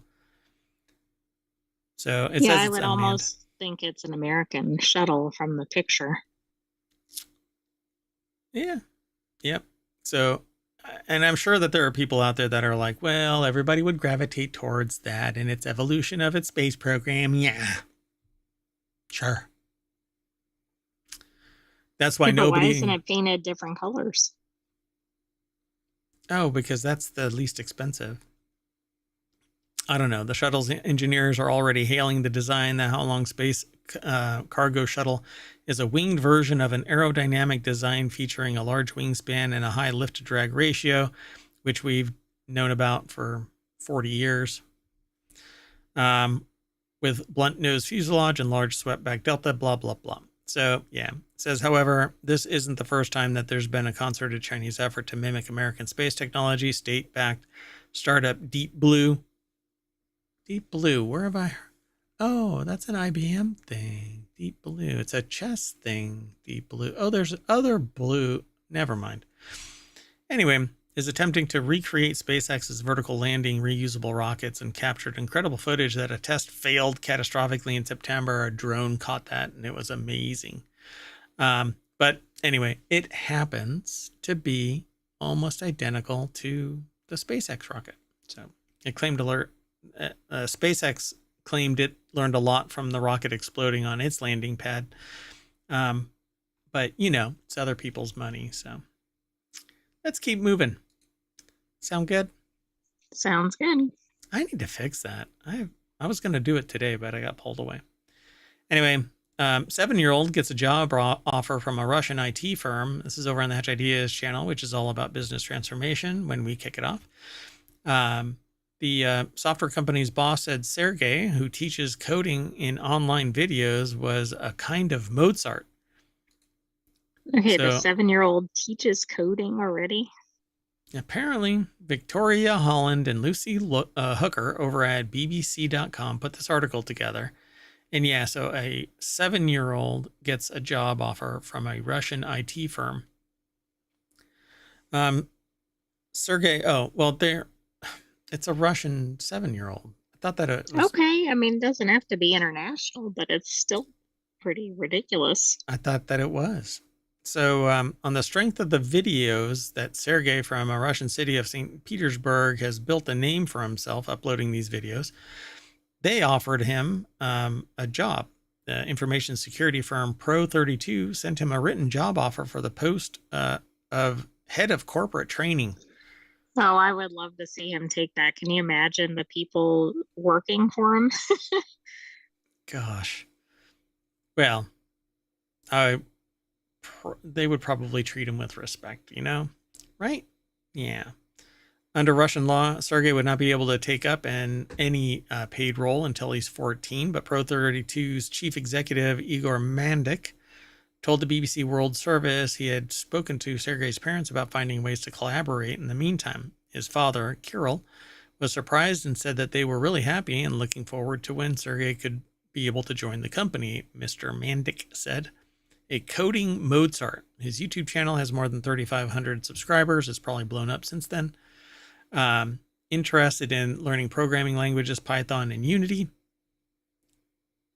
Interesting.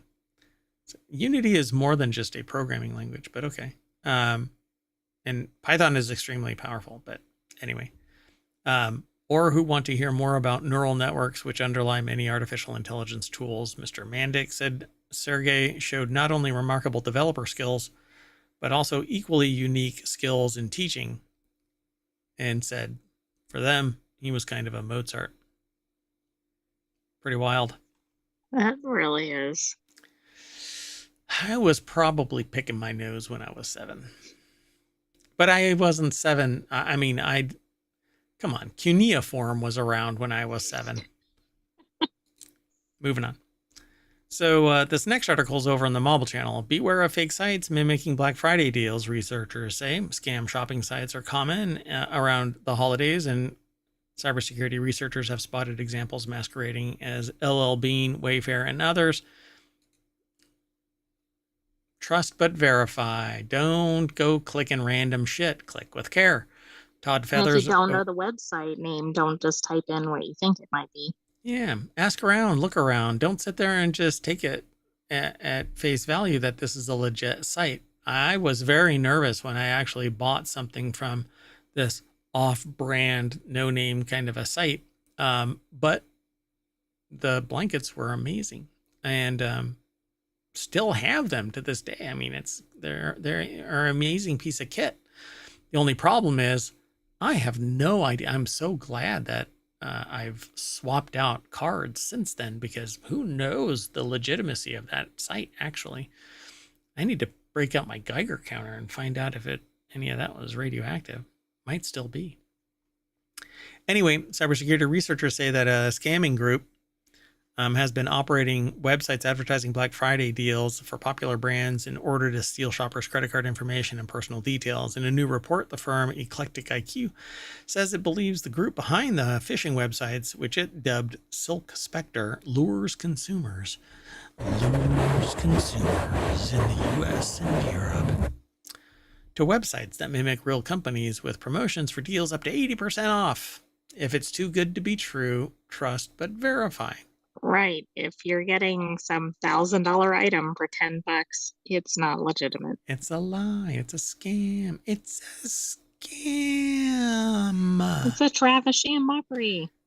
That's right. So the campaign leveraged the heightened online shopping activity in November, the peak season for Black Friday discounts. Eclectic IQ wrote, the threat actor used fake discounted products as phishing lures to deceive victims into providing their cardholder data and personally identifiable information. So, and they have all of this stuff, names of websites, but they're off, from the name brand. So don't go to these sites. Well, right. They look wrong, right? They say Black Friday in the website, or Wayfair is misspelled. Yeah, gosh, yeah. Black Friday -shoe.top. Yeah, that's believable. Anyway, trust but verify.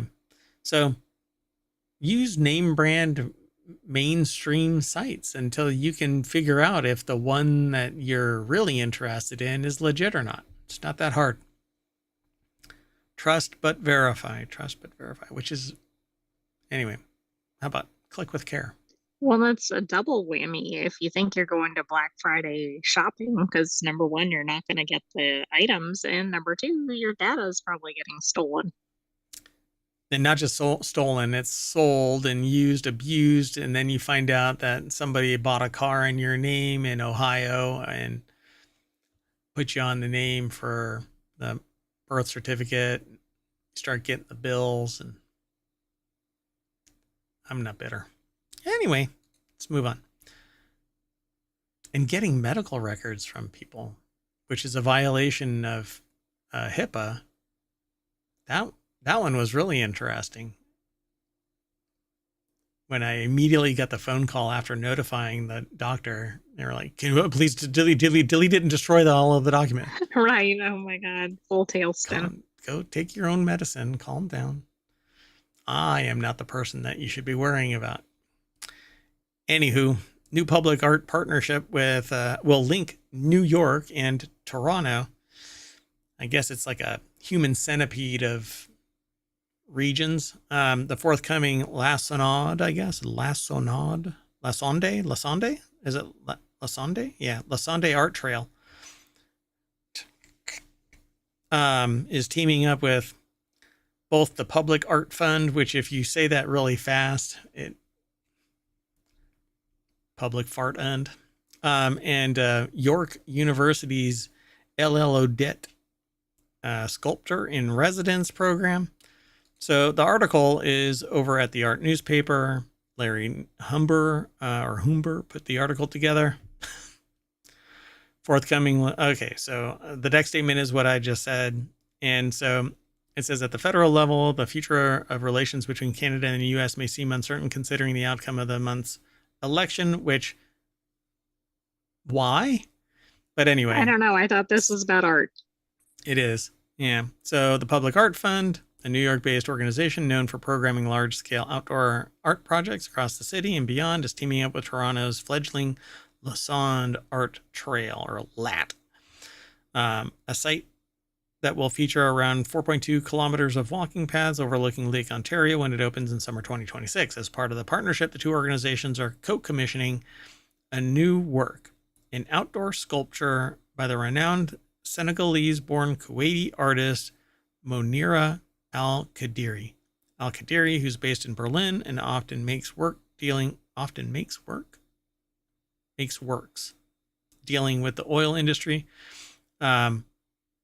Will first install her commission at Manhattan's Doris C. Friedman Plaza, the southeast entrance to Central Park in the summer of 2025, and then it will travel north to be shown at a major entrance plaza at the Lassonde Art Trail. I thought it was going to be connecting it physically, but it's not. I thought so too. Like you could somehow travel across or see it. I mean, I know they're not right next to each other, but yeah, like a portal or something, like the one that was in New York, a visual portal to Ireland or something like that. But maybe this will expand to do something like this. I still think it's cool that they have a link between the two. Yeah, but it's going to be an art piece that moves physically from one place to another, which I mean, it's cool and all, but I was hoping for something a little bit more profound. So then they go into greater detail about LAT's board, and it's partnering with York University LLO Debt Sculptor and Residence Program with Toronto-based artist Cara Hamilton at the forefront. So there you go. If you're interested in this kind of stuff, we aggregate little bits of news. Looks like I love the art newspaper. They always show interesting articles. Yeah, I agree. I like it. Let's move on. Our next article is over in Non Sequitur News. Utah fossil is a clue to the origins of animals with bones. A 500 million year old fossil is a crucial clue to the prehistoric mystery, the origin of bone-bearing animals, or vertebrates, which are getting harder and harder to find in this timeline. The fossil is a 3/4 inch long, long-headed fish-like fossil with no bones or teeth. That's a bit unusual. The new fossil feature species from the Utah's Marjum Formation in the West Desert. Oh, really? Really? Really? How do you pronounce that? I don't know. I'm waiting for you to do it. I'm going to try it. Nusiixthus rhinocephalus. Oh, it must have a horn on its head. Offers a unique glimpse into the evolution of the animal life in the Cambrian, a pivotal period in the history of Earth, when marine life diversified rapidly and animals with mineralized bones and shells appeared. So the name comes from Nuusi, the name of the Ute Indians give to themselves, and ichthus, the Greek word for fish, and the creature is one of the oldest vertebrate representatives known. So, but that was just the first name. They don't talk about the rest of it. Right. I think it's maybe if it's not like a spear or whatever, the head is shaped like that, right? So yeah, like a rhino. Long-headed. Mm-hmm. Yeah. So, okay, so they have this general picture of probably this shale wall. Utah fossil is a clue to the origins of animals with bones. Brian Maffley from University of Utah put this article together for futurity.org, which is different than futurism.com.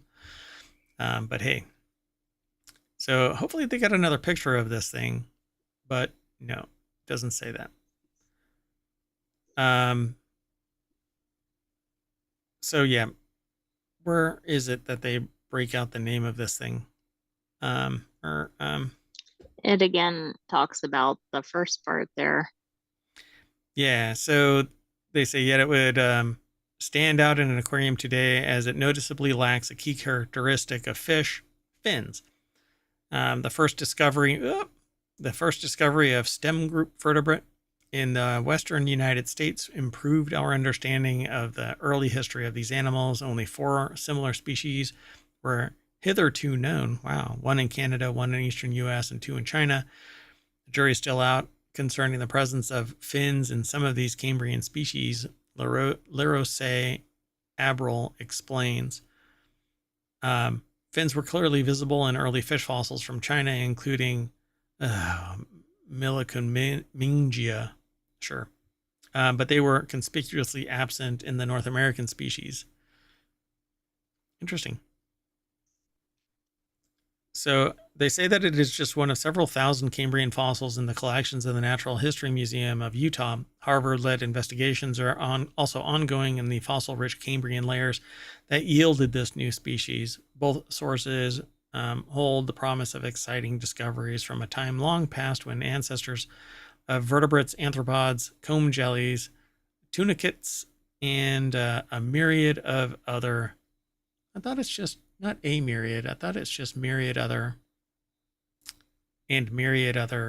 animals were transforming the oceans into vibrant ecosystems teeming with life. And you know why? Aliens. They're from an alternate dimension. Oh, are they part of the multiverse? They are part of the multiverse. Hey, let's move on. Sound good? Moving on. Sounds good. So the next article is over in 4-Wheel Tech. I think both of these next articles are going to be in 4-Wheel Tech. Australian company wants EV owners to volunteer their cars as generators when natural disasters hit, which I think is fine, but EV owners only have a certain amount of time. So it's not like they're hybrid vehicles where they've got a gas engine that's charging the electric componentry, and they can keep on powering that and just bring over 5-gallon jerry cans and fill it up. And Right. I mean, they can only use it until they drain their battery. And then they have to go sit at a charging station for 8 hours to get back to 80%. They have to have enough charge to get to the charging station, which defies the logic of providing your power so your car can become a brick. And then you become one of the victims of whatever natural disaster. So vehicle to load tech, that's what it says at the beginning of this. Anyway, is going to be a game changer in emergencies. Not unless you can keep it powered a whole lot longer than what they're offering you. The ability to power things simply using your car can literally save lives depending on the situation, and one Australian company is incentivizing EV owners to share that technology with their fellow countrymen when natural disasters strike. I mean, it depends on, are they all going to be hooked up to chargers while they're doing this? But if so, do they need the cars? Well, yeah, that's it. You know, they're not going to be powered by the grid. Otherwise, you can just go, there's an outlet, dude. Right. Skip my car. Just go straight to the charger. I need to plug in now. So, Lawrence Hodge over at jalopnik.com put the article together. It says, My Car Chargers. EV team bringing their power to people in need. Given that Australia is entering summer right now and often encounters storms that affect infrastructure, these EVs could be badly needed. Interested owners can sign up through a program, and then when disaster strikes, their EVs will be brought to the affected area. Once there, My Car would give the owner a charger assignment in the affected community. After all is done, the owner simply checks out and leaves. The trial isn't available to all Australians yet. It's running from November 2024 through January 2025. They left off the year here. Yeah, that made it a little confusing. And is only available to EV owners in New South Wales, Victoria, Queensland, and the Australian Capital Territory. I like the idea of this, but I'm not sure how it's going to work. Yeah, I mean, you're going to get how many hours of driving? Let's say you get 350 miles on your $200,000 car, because no one's getting 350 miles. So if your average drive is 60 miles an hour, right? You're looking at 6 hours on a good day with average, like par for the course draw. So I guess you can charge for 4 hours and then drive 2 hours to charge. Yeah, but you still have to get back. Yeah, and then you drive. I mean, you sit somewhere charging your car to 100%, which is going to take you anywhere from 6 hours for 80% to 8 hours plus for 100%.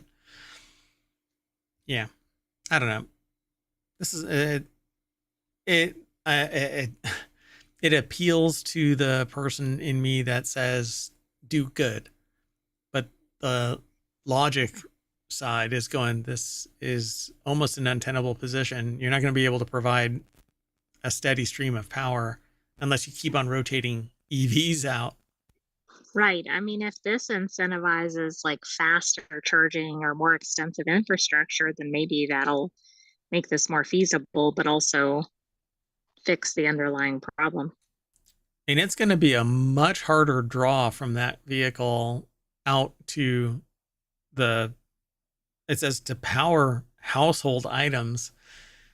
That thing's going to drain fast. What do you think you can get out of a car? Like, do you think it can power a microwave? Oh yeah, I'm sure it can. Yeah. You just, but you're the the location has to have the ability for you to connect to it. So I don't think it's powering an entire house. You know, I think you have to plug stuff into the Right, EV. that was my point. Like, are you getting one appliance at a time? I mean, some of these household appliances take a lot of power. Yep. All right. It's from the heart, and that's all that really matters. Let's move on. This next article is in our last article for tonight's non sequitur news. I kind of ripped through these. This one's over in Four Wheel Tech 2. A diabetic racer tapes a Starlink to his helmet so that he can FaceTime with his mother during the Baja 1000. As one does. Hey, I got out of bed. Ben Hunter finished the 2024 Baja 1000 after sharing the ride in the number 279X Sportsman Motocross Sherco with his brother David. He rolled into the finish line with a time of 31 hours, 30 minutes, good enough for second in class. Nice. That's pretty impressive considering Hunter was hauling a bunch of extra weight. Ooh, is that... Did this person just make a mom joke about... I don't know. She said the only way I could race was if I was live streaming the whole time. Bradley Brownell put the article together for jalopnik.com, and strapped to his head is a Starlink. Wait, the Baja 1000? So moto class with his brother David. Were there two of them and they were side by side, or... That's not clear to me. Weird. Okay, so a huge Jackery battery was duct taped to the rear fender, a SpaceX Starlink mini duct tape to his helmet, and his mother on FaceTime duct tape across his chest. Ben's mother was able to keep tabs on his progress in one of the world's biggest and most difficult off-road races. There are links to video in this. I don't do anything with the website formerly known as Twitter. And so you can follow the links through ohmTown, or just go over to jalopnik.com and find the diabetic racer that tapes their Starlink to their helmet. Very unique. Yeah, pretty cool. It's fun to see a bit of technology and ingenuity used to keep families connected during the long and arduous off-road race. Pretty much every team running Baja these days relies on Starlink tech to keep connected and allow for live streaming coverage. But you know what? Don't say anything mean. Because you know what happens?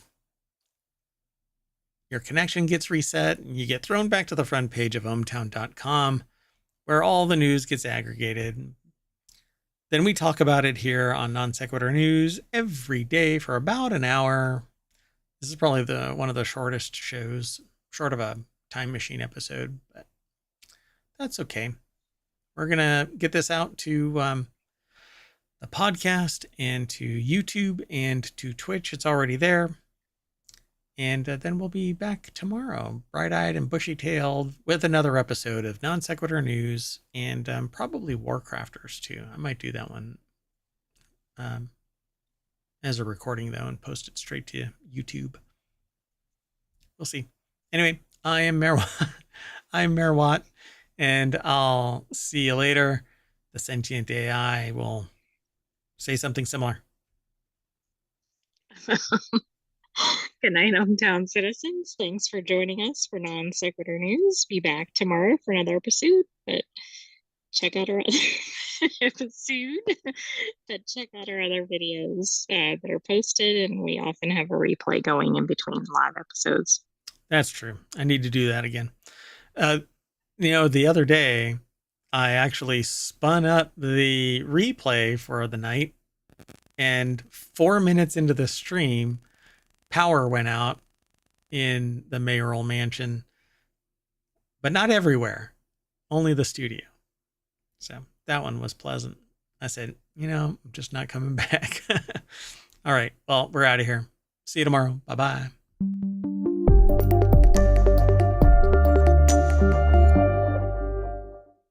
Beep, beep. I'm a Baja Jeep.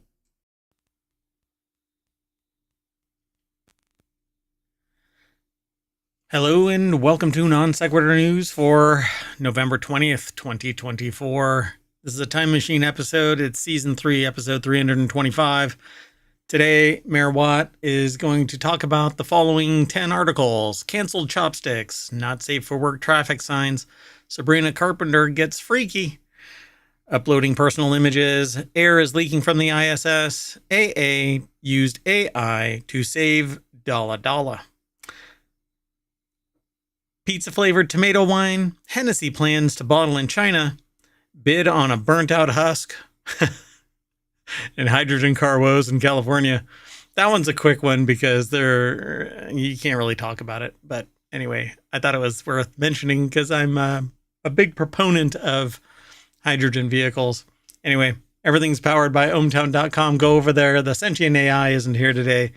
And yeah, this one's going to be a really quick episode because I have to do another one and then we have to prepare for today's real episode. So this is a Time Machine episode that's actually 2 days in the making. So see you in a little bit.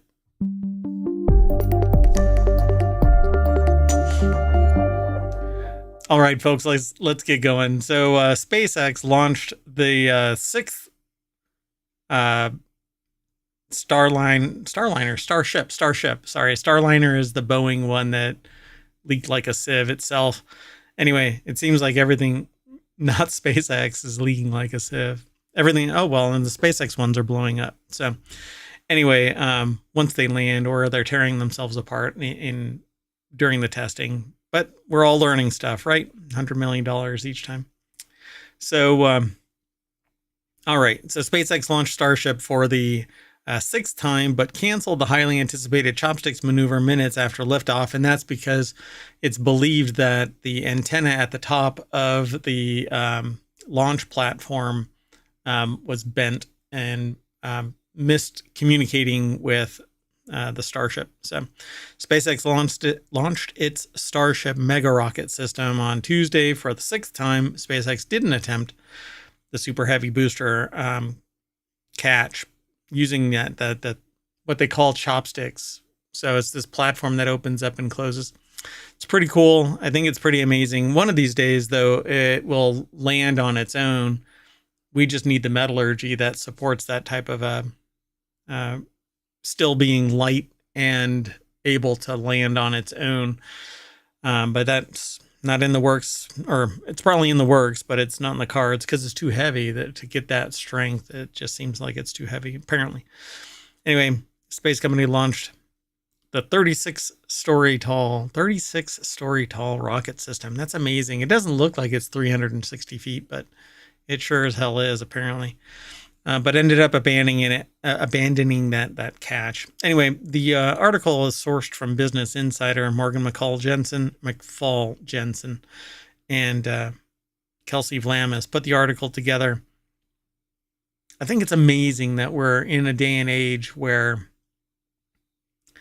we are witnessing launches damn near every day from one solution, one provider or another. I think it's pretty amazing, and I love it. So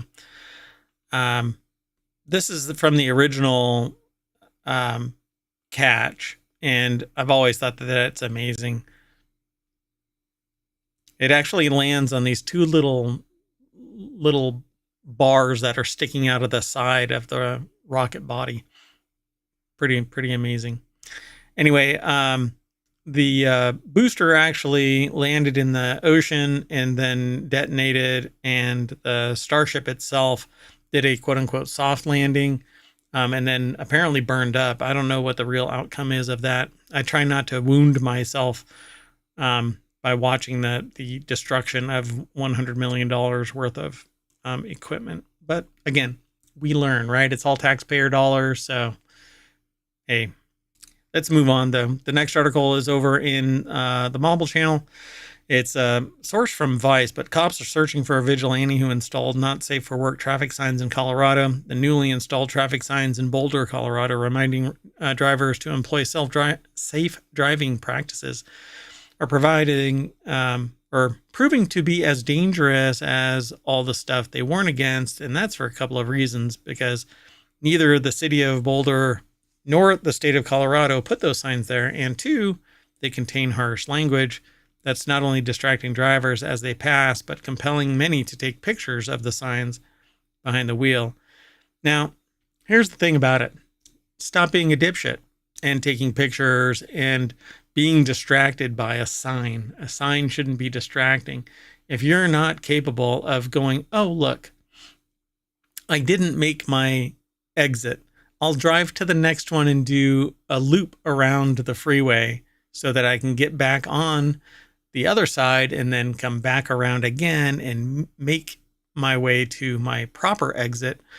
You probably shouldn't be driving, right? If you have to make a 5-lane change from the fast lane to the exit, okay? And that is on par with driving by a road sign that has harsh language. Oh, clutch my pearls. It has harsh language.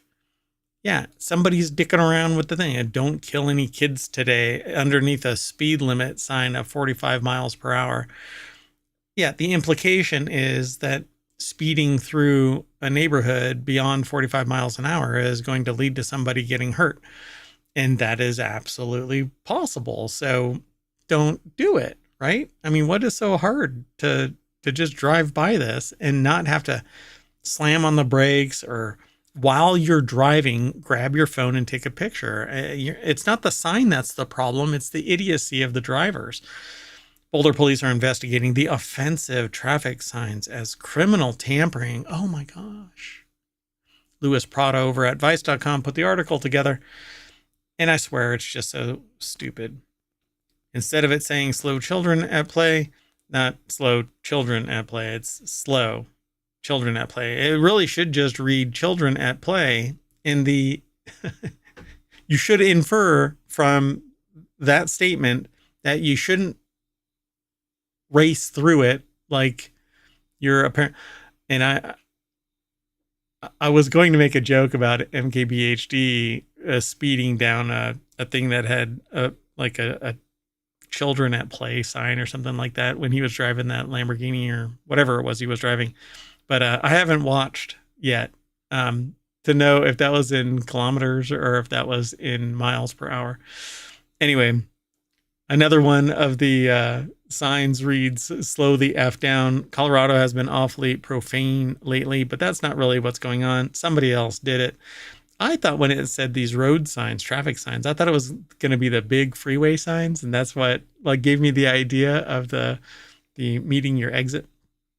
But these are just little road signs, for crying out loud. They can pull over and get out and take a picture of it. But no, it's the idiocy that is the problem. It isn't the sign. It's the idiocy. All right, let's move on. The next article is over on the Mobile Channel. Priest stripped of duties after Sabrina Carpenter got too freaky in his church. Oh my goodness. So an investigation revealed that Monsignor Jamie Gigantiello uh, carried out other instances of mismanagement based on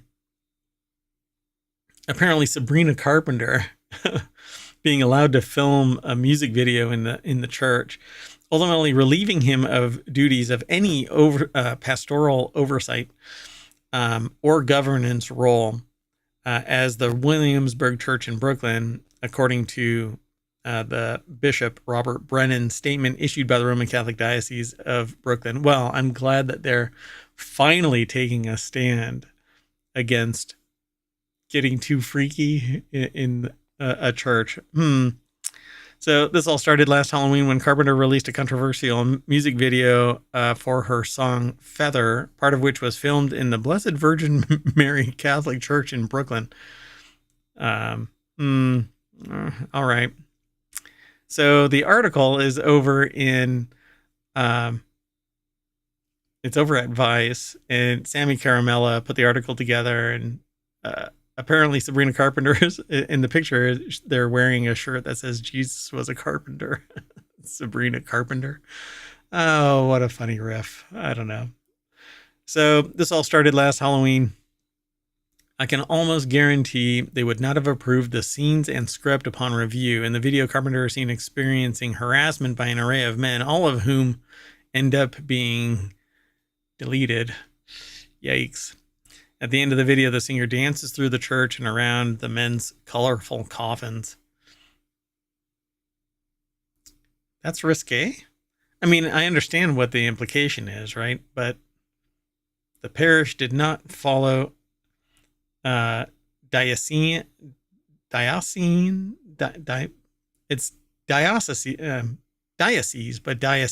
Is that how it's pronounced? Diocesan? It sounds interesting. Diocesan. I very rarely use diocesan lexicon.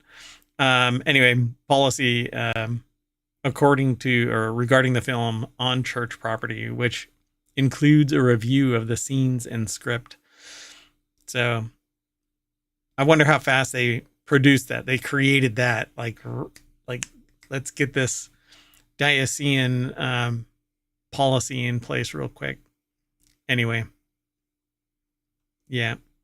So they say here at the very end, I wonder if the diocese feels lighter like a feather after letting Gigantiello go. Did they let him go, though? Or is he something less now? He's not the pastor of or any governance role. So basically, yeah. Poor judgment. No second chance? Oh, okay. Anyway, let's move on. The next article is over in Non Sequitur News. Experts alarmed by people uploading their medical scans to Elon Musk's Grok AI. Nothing original from this dude. So to celebrate its new image understanding capabilities, Elon Musk has encouraged his followers, Jesus, oh my goodness, to share medical documents like MRI scans and x-rays with Grok, his AI chatbot integrated into the remnants, the burnt out husk from the very first. Oh, well, we were actually going to end up talking about that burnt out husk of Twitter. Despite the many baffling privacy implications, many of his fans have done just that. In some cases, they've even shared their results publicly. Now, experts are warning against sharing such information with Grok, echoing security concerns with chatbots at large. Yeah, quit posting your personally identifiable information. This is, it's the same thing that's going to happen with 23andMe, except you won't find out about it because Elon Musk will hide a major breach behind litigation or whatever else when it does happen or if it does happen. And it's always when, not if. So anyway, Neoscope is the section over at futurism.com. And Frank Landemore is the author. The deck statement says this is very personal information and you don't exactly know what Grok is going to do with it. Yeah, nobody knew what 23andMe was going to do with it too. And look, man, they're sharing that information to make money, and they're not living off of the funds generated off of providing the service of DNA testing, because DNA testing, what they sampled everybody for, or what everybody paid for, was their sample to be converted into DNA knowledge, right? Database of knowledge. And that was supposed to be it, but that's way beyond what I think is actually happening.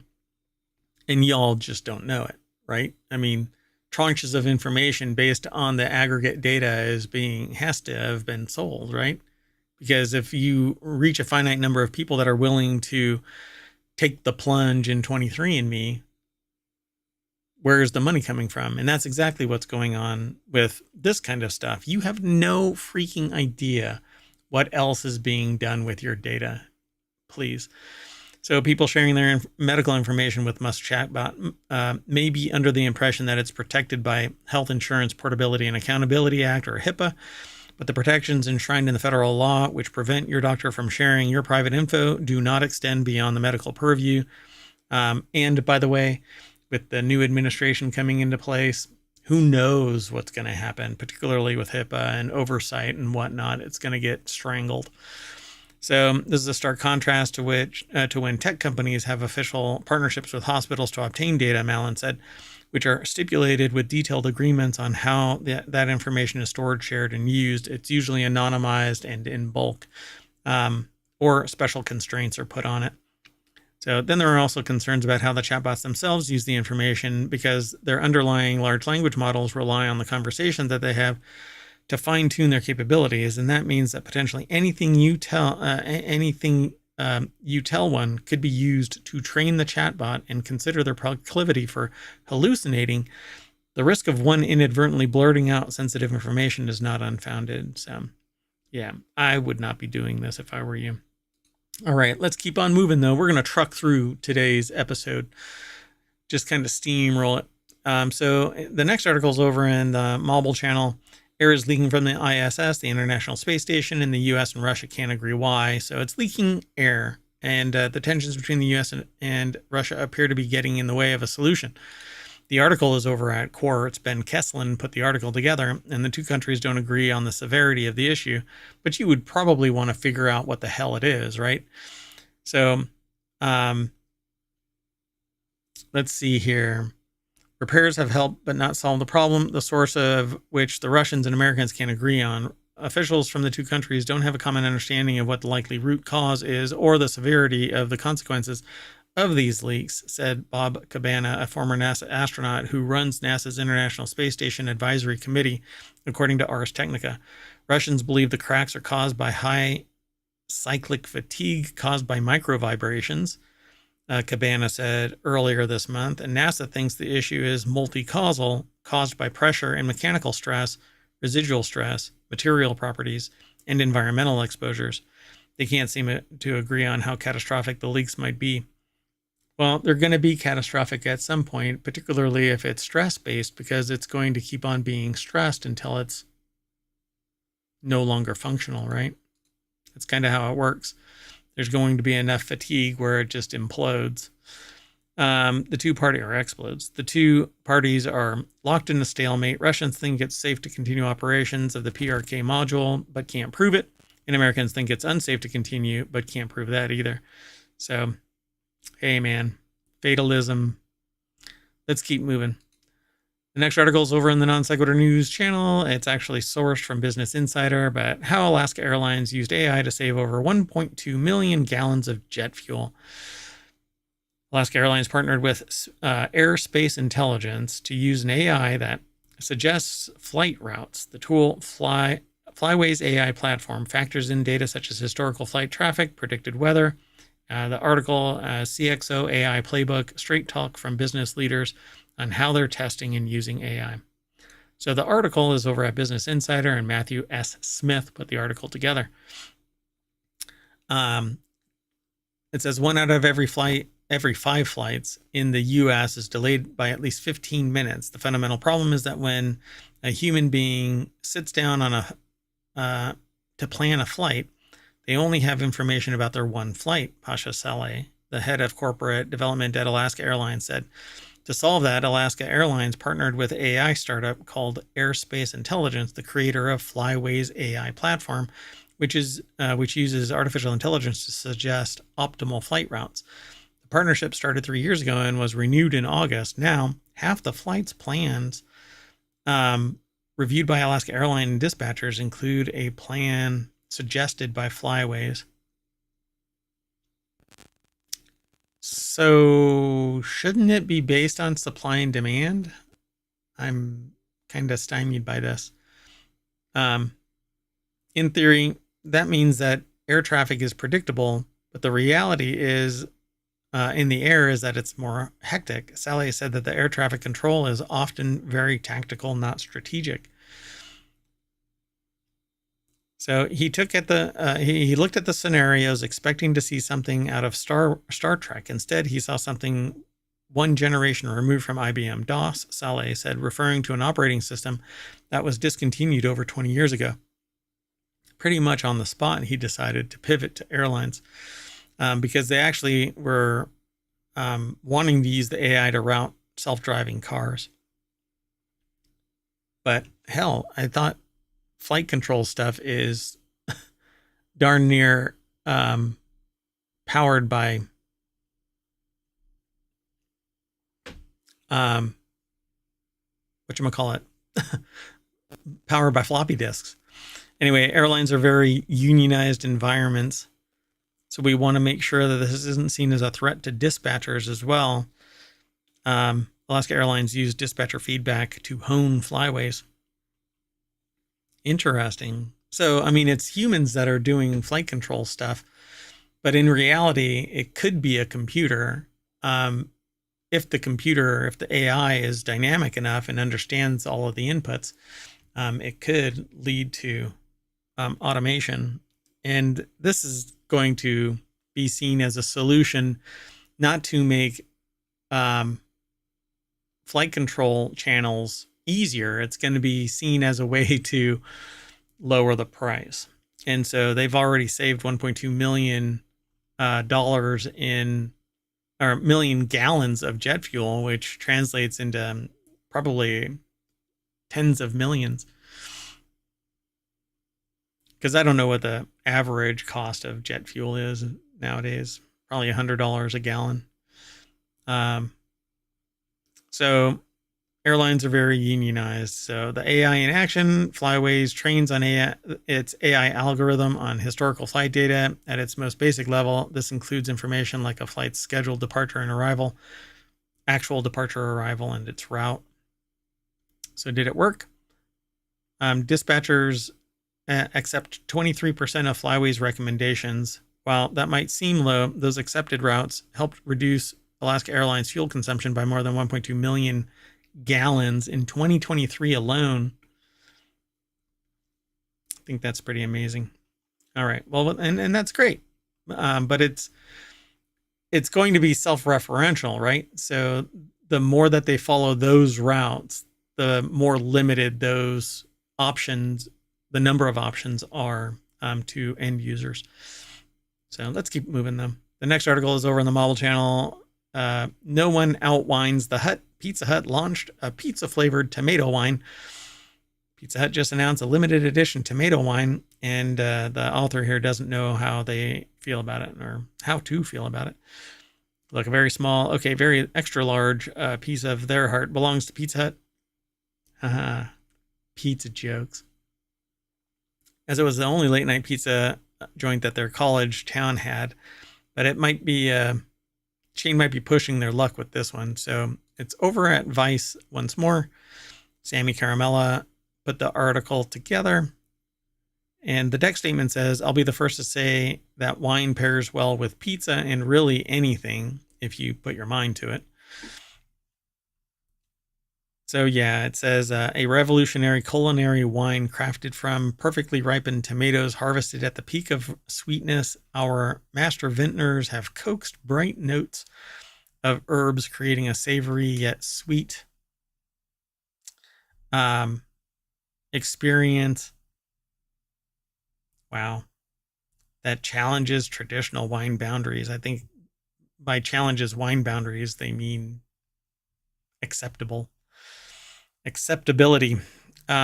If by challenges you mean completely alters the state of wine, then sure. That's what was said. Pretty wild. So by definition, wine is an alcoholic drink made from fermented grapes. I mean, I guess there are some decent fruit wines out there, even jalapeno wine, but that's usually not brewed from, it isn't fermented from jalapenos. It's probably juiced with, like jalapeno juice is added to the wine. This is tomato. Sounds more like watered down Bloody Mary with a pizza seasoning, and that's probably what it is. It says a bold red showcases a velvety texture that hints at basil, oregano, if you're in the UK, or oregano, or you mispronounce it entirely like I just did. And a whisper of garlic, making it an ideal companion for Italian cuisine and particularly perfect alongside a hot, fresh pizza. Each sip of this limited edition release tells the story of innovation and tradition coming together in a glass, making it an ideal companion for your favorite Pizza Hut pizza. It says Irvine Winery. Amazing.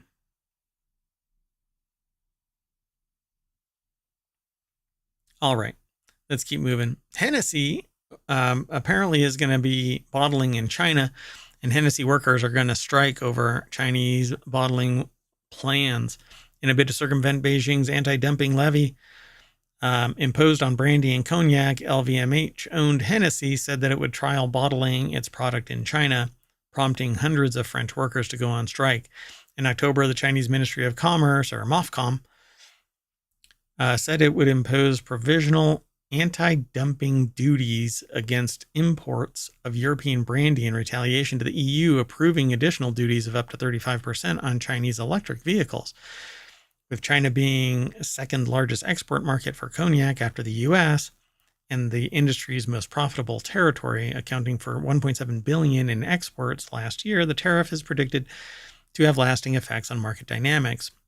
One way to circumvent the tariffs would be for cognac producers to ship the cognac and have it bottled in China. So this is what's going to happen in the United States. And the only people that are really going to pay for it are you, consumers.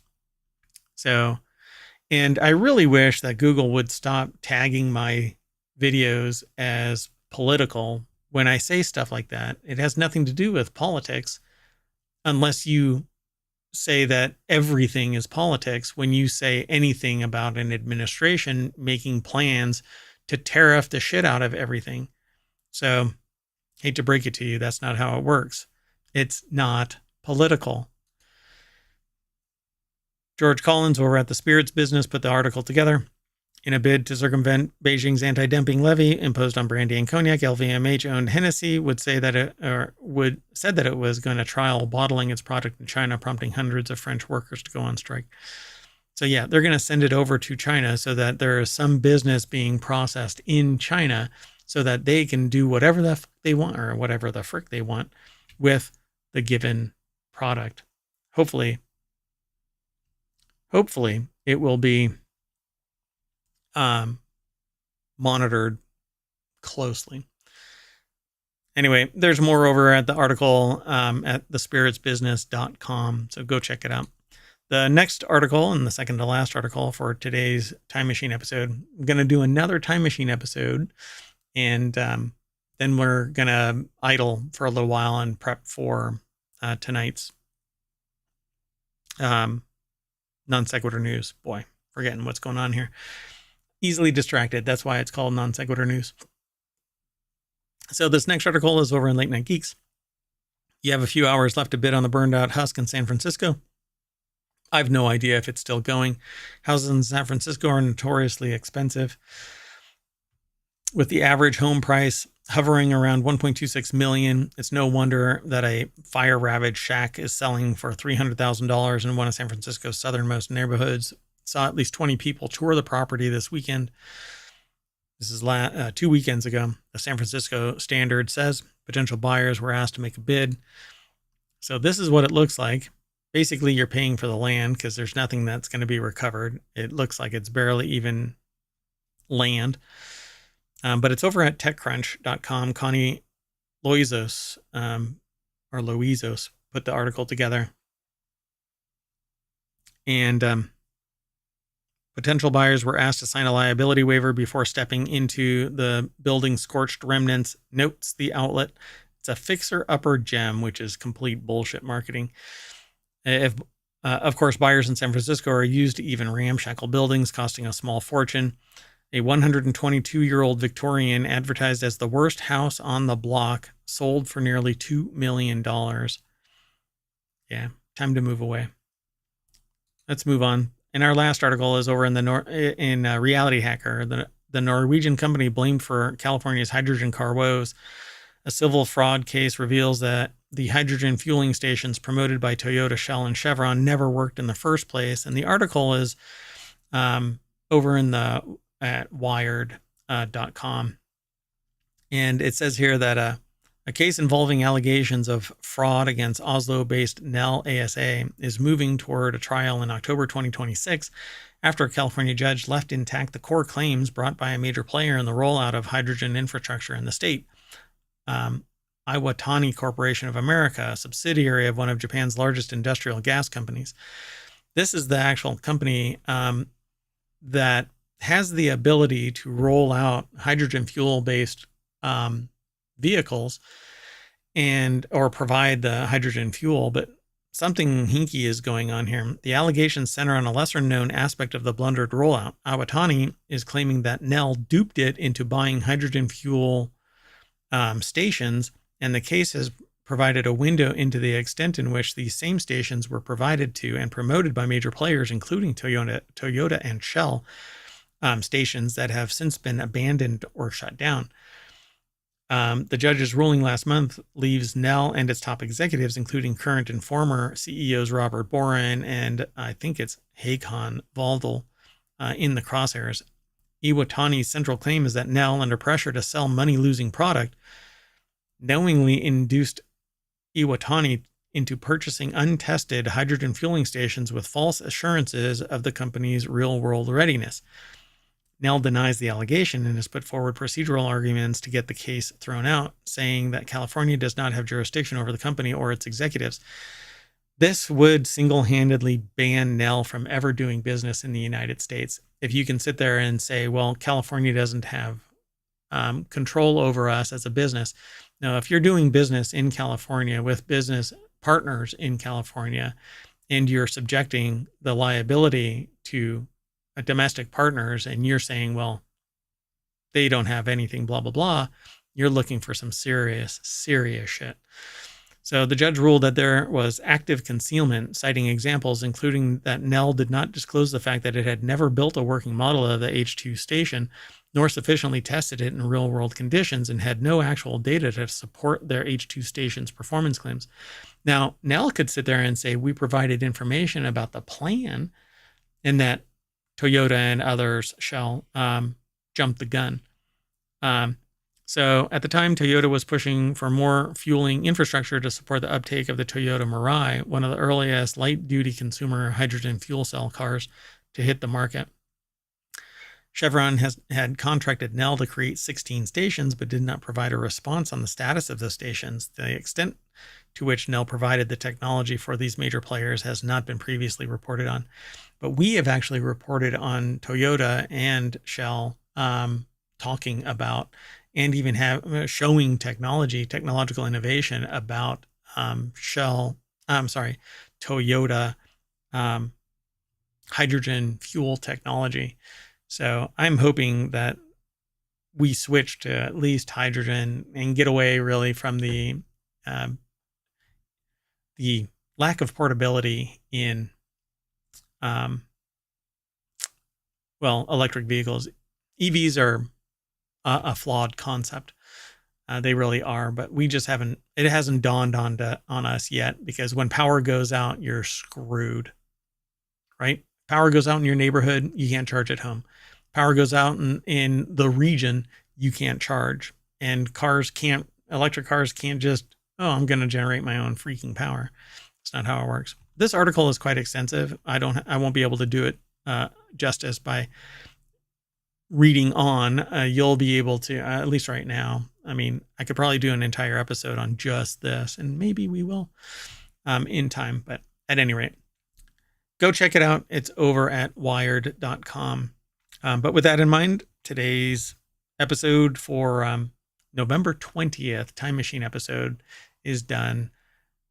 And what I'm going to end up doing is rebooting my hydrogen vehicle because it's still electric. And that'll bring us to the front page of ohmTown.com, where you can go and become a citizen. I'm going to reset and take a break, have lunch, and come back and do another Time Machine episode after the Time Machine cools down. So see you in a little bit. Bye-bye.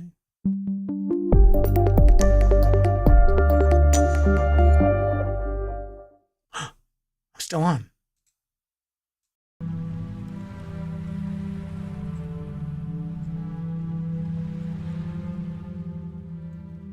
Hello, everybody, and welcome to Reality Hacker for November 23rd, 2024.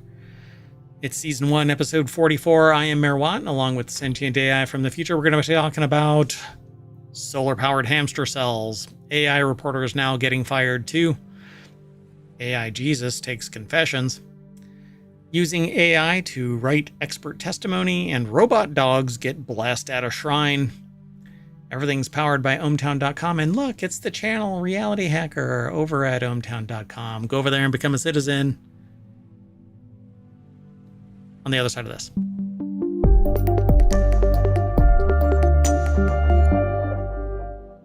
Hello, Sentient AI from the future.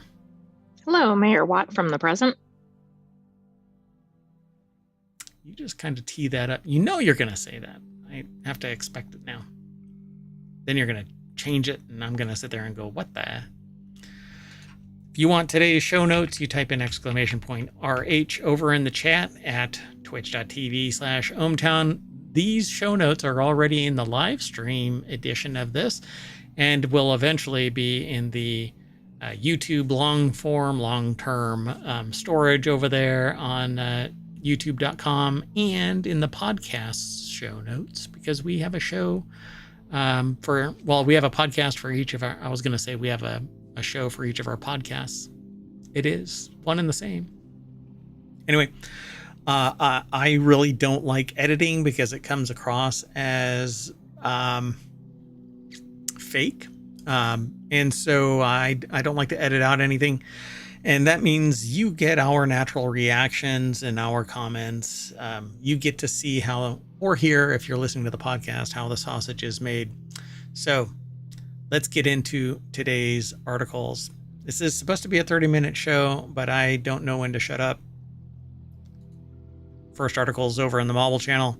Biologists just created solar-powered hamster cells and a villain all at once. Exactly. This is like the next version of Spider-Man. Many experts believed it couldn't be done. They asked if they could. They didn't ask if they should. This really, if you are a sci-fi fantasy author, this should be a stew, what do you call it? A meaty broth of, maybe that's the wrong, okay, the Sentient AI actually threw error messages. So a vegetarian broth. Anyway, it is the nucleus of an idea of the possibility of a book or series of books focusing on animal superheroes. Okay, so this article, not the entire show. No. Did I say show? No, this article. No, you didn't. Okay. Yeah, this one article could be the foundation, the impetus to create a vast series of animal superheroes, because researchers in Japan have successfully introduced chloroplasts into hamster cells and created the next bad bat, the Inferno hamster, who can spontaneously combust and reassemble. Margarita Bassi over at Gizmodo.com put the article together, and the deck statement says what I just got done saying about many experts.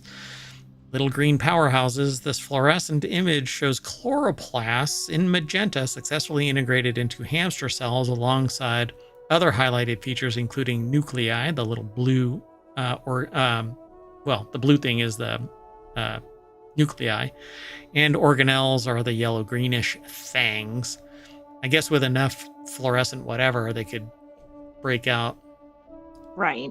But is this like the precursor to like infinite existence? So you either need food to generate power or chloroplasts to suck what is the actual mechanism? It converts photons into energy, but I don't remember from biology the mechanism of that process. I know that there's the what do you call it? Like a proton pump where you change one thing into another energy and it flows as a positive. Right. The article talks about the conversion of CO2 into oxygen. Yeah, respiration and aspiration. So the ability to use sunlight to convert carbon dioxide and water into oxygen and energy is traditionally the exclusive domain of plants and algae. You have to say it like that. I'm here in ohmTown. Algae. Now, however, researchers in Japan have successfully created photosynthetic animal cells. The biologists took chloroplasts, the cell components responsible for photosynthesis, from red algae and injected them into hamster cells. And I'm sorry that I keep saying it like that. I'll stop. I keep leaving my mouse right above my head. That is not where the point is. It's much lower down. Anyway, where am I? Oh, the animal cells gained the ability to photosynthesize light. No way. This is a big deal. This achievement and kind of terrifying. Absolutely terrifying, because now hamsters don't need to eat anything. They can just run on that hamster wheel all day, all night. You just put a light on them and they'll just, we've just solved the power problem. They can actually run a generator and that can shine a light on them as well as produce additional energy, because potentially they don't need as much energy as the wheel can create through mechanization. That's true. Plus, they're getting their own energy. I mean, this could be layers upon layers. But also, with people that have animals like birds, the birds outlive the people. And so they put them in their wills and everything. We're going to be at a point where this is the case for hamsters. See, this doesn't really stop aging, though, does it? Do you think? Does it say in the article, maybe? Maybe this I don't think we know yet. Can you imagine if they have the genetics, though, to produce chloroplasts within their own cells, so that they would basically be animal-plant hybrids? This is bad bat kind of stuff. I'm a little scared. So the article was published October 31st in the Halloween. In the journal Proceedings of the Japan Academy. It challenges the assumption that combining chloroplasts with animal cells is impossible. My God. As far as we know, this is the first reported detection of photosynthetic electron transport and chloroplasts implanted in animal cells. Human cells, dear God. Right. And then it makes you think, too, depending on when they're inserted, like if the cells are dividing or whatever, like I guess what I'm getting at is, could the hamster, and kind of to your question earlier, could the hamster then replicate this? Oh my goodness. What's the name of the dude that,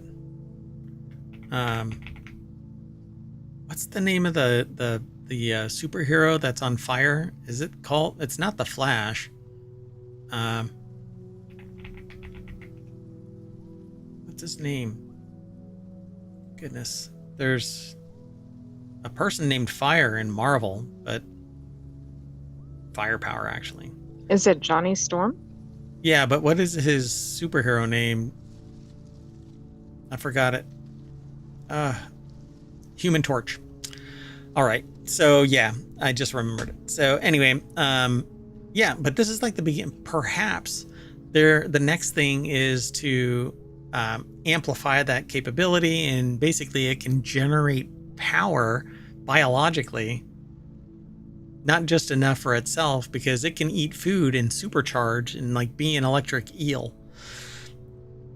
As far as we know, this is the first reported detection of photosynthetic electron transport in an animal. We thought that the chloroplast would be digested by the animal cells within hours after being introduced. However, what we found was that they continued to function for up to 2 days, and that the electron transport of this photosynthetic activity occurred.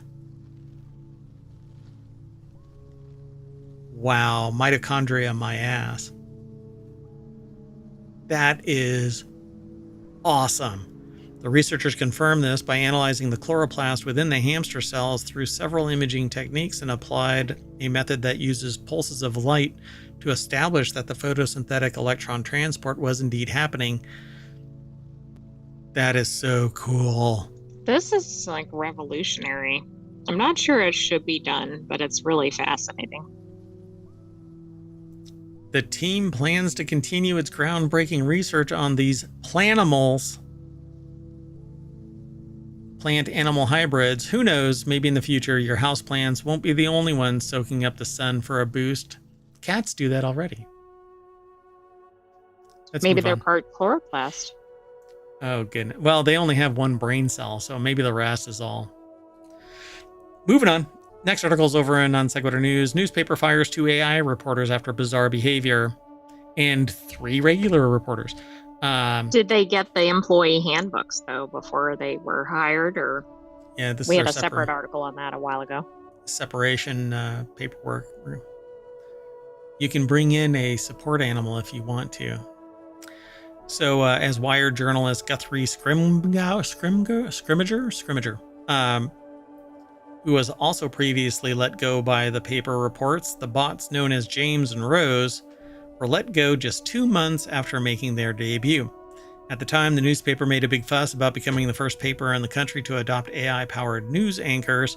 James and Rose were the product of an Israeli AI company called Kaleido, and quickly made waves for their bizarre and unnerving monotonous line deliveries, as Scrimgeour points out, for instance. So the article is over at futurism.com. The Fighting Futurisms. And a section that they call The Bite. Victor Tengerman put the article together. Yeah, this is just kind of nuts. They were synthetic humans as like a visual representation as well, not just reporters, like text-based right, not reporters. Just a narrative, and I'm sure it was all kinds of uncanny valley. Oh, yeah, well, look at them. I mean, just staring at you. So James and Rose were the product of this company. The pair also frequently butchered Hawaiian names according to Scrimgeour, and messed up pronunciation of basic words like riffle. Who hasn't? I totally mess up names all the time. At least I say, you can send me an email and I'll correct it in the future. I like the lack of differentiation, because it says it was talking about some Halloween event and then also some horrendous event in the same tone. Oh yeah, just deadpan. It's fascinating that you said Uncanny Valley. One user wrote, commenting on a story about suicide prevention, "This is so creepy, extremely uncanny valley." By the way, me saying that word right there will actually flag this for non-promotion, or it'll just be shadow banned. So this ain't that. Another wrote, "Keep journalism local." I agree. I think humans should be reporting out. And you can use a virtual, create a symbiotic relationship with your AI avatar.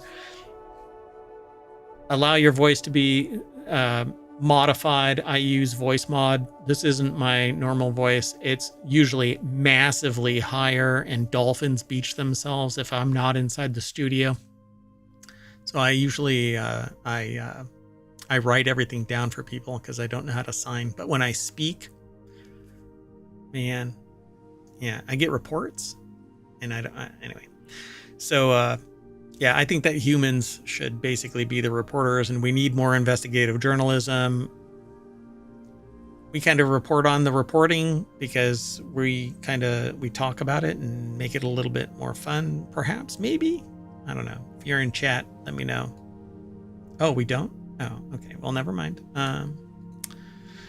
Anyway, so I never liked to root against fellow reporters, but I'll admit I was also happy to see them go, Scrimmager wrote. While James and Rose did not actively supplant any existing newsroom jobs, they were concerned that the effort diverted resources that could be used on traditional media expenses like human reporters, photographers, editors. Yeah, I agree.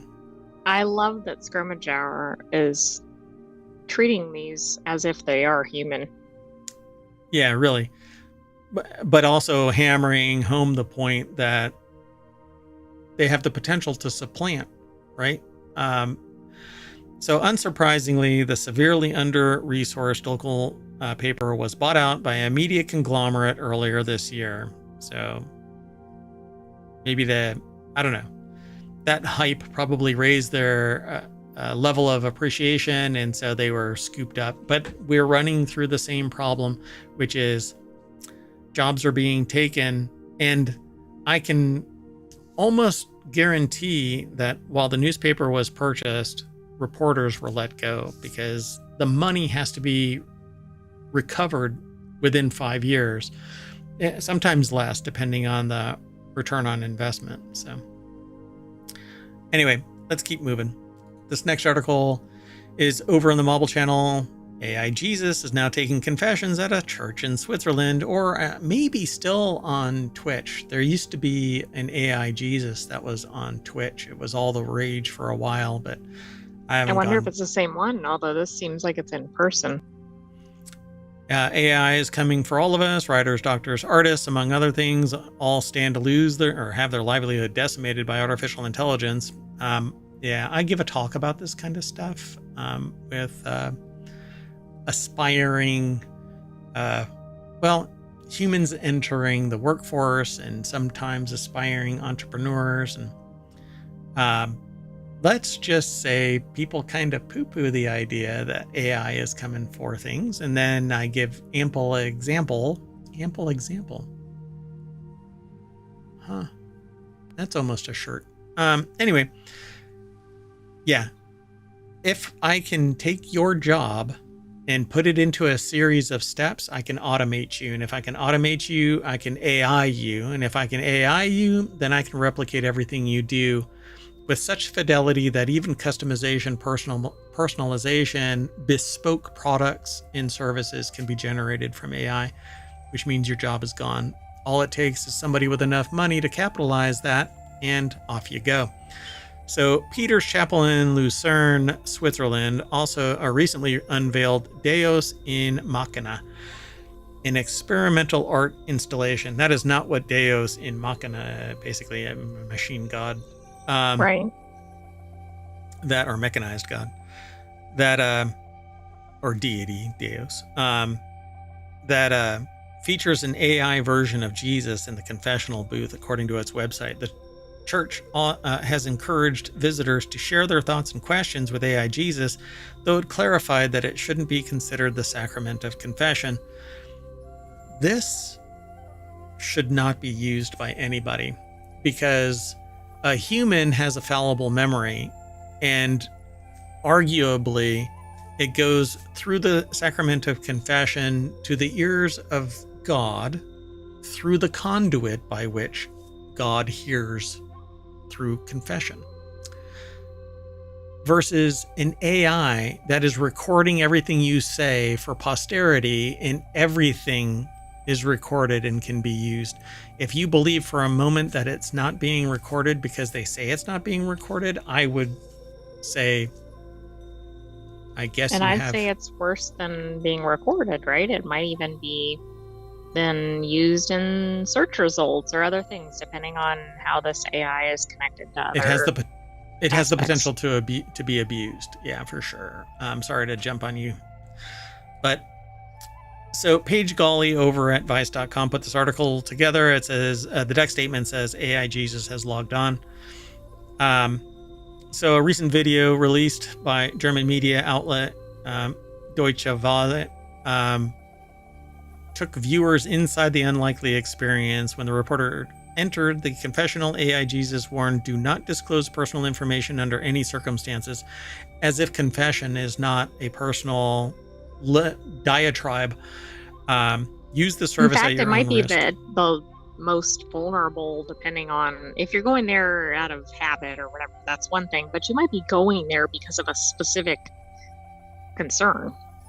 Right. Yep. Like the last time I went to confess. No, I shouldn't make a joke about confession. There's this joke about going to confession, and the teenage boy says, "I've been having impure thoughts," and the priest goes, "Are you having them about Mary?" "No." "Are you having them about Susie?" "No." "Are you having them about Joan?" "No."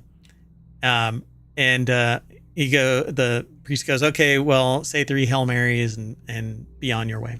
And so he leaves and he goes over to his buddies and says, "Hey, I did my confession and I got 3 really good names." So, right. I mean, I know that's a joke, but isn't that an indication of what could completely go awry here? Yeah, this is just kind of creepy. It says there's a catch-all at the beginning of your confession. Don't disclose personal information. Use it at your own risk and accept it, because they're trying to transfer liability. It's on you if you're a dumbass and you use this. So it says here, about 2/3 of the participants told the outlet that they came out of the tech-assisted confessional having a spiritual experience. Yeah, this concerns me, like the other settings we've talked about, like the in eye schools. thing, and the right. Like if somebody comes in and is seriously upset about something traumatic or something, they're not going to get what they need from this. Yeah, you need humanity. But this is just this outlet where you just gush. And so why can't you just gush anywhere? So it says here, "He was able to reaffirm me in my ways of going about things," one woman said, "and he helped me with questions I had, like how I can help other people understand him better and come closer to him." And the him and he's are not what you think. So capital him is in reference to God, and lowercase he is in reference to the what is technically the, well, like the AI priest or minister, I guess priest. It's an AI Jesus, right? Oh, right. Yes. So the implication is that you're literally speaking to Jesus. God, this is such weirdness. So why turn to AI for religion? Well, because let's see what they say. Marco Schmidt, a theologian at Peter's Chapel, explained why he agreed to have AI Jesus or give AI Jesus a try. Because I don't know, there knows no bounds. Why have a human being the conduit, which is supposed to be the structure at which the church exists, right? If you don't need a human to be the conduit through church to God, then anyway. Surprised that these churches, in terms of whatever they belong to, are allowing them to do this, because it seems contrary to the current setup, like you said. Ideology. It's antithesis, right? It's supposed to be about the human, speaking to the human who has been enlightened by their connection to God. Anyway, so he pointed out the practical benefits of AI Jesus, noting he's accessible 24 hours a day, so he has abilities the pastors don't. Oh, pastor. There you go. The terminology, I don't know. I guess I'm just a dumbass. So while ethics professor Keter Kirschlager told the outlet that the project goes too far, he agreed that it does provide food for thought.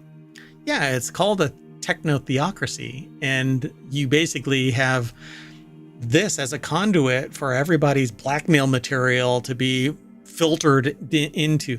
Because if I talk to a human, there's no way in hell they can remember everything as precisely and recorded as leverage for everything. Oh, well, hey, I didn't put as much into the tithing as I should have. Okay, well, now I've got that documented that you're a real trash human. Anyway, just kidding. You do what you want. Anyway, let's move on. This is a really fascinating one, and I'll probably end up doing more digging in this because I find it fascinating that people would actually buy into this embodiment.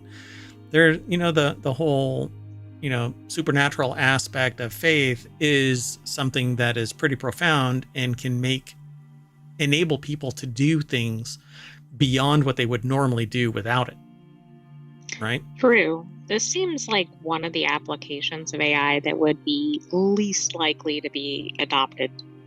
And look how fast it was. Boom. Why? Because the human has failings, and technology can be updated to fill in those failings.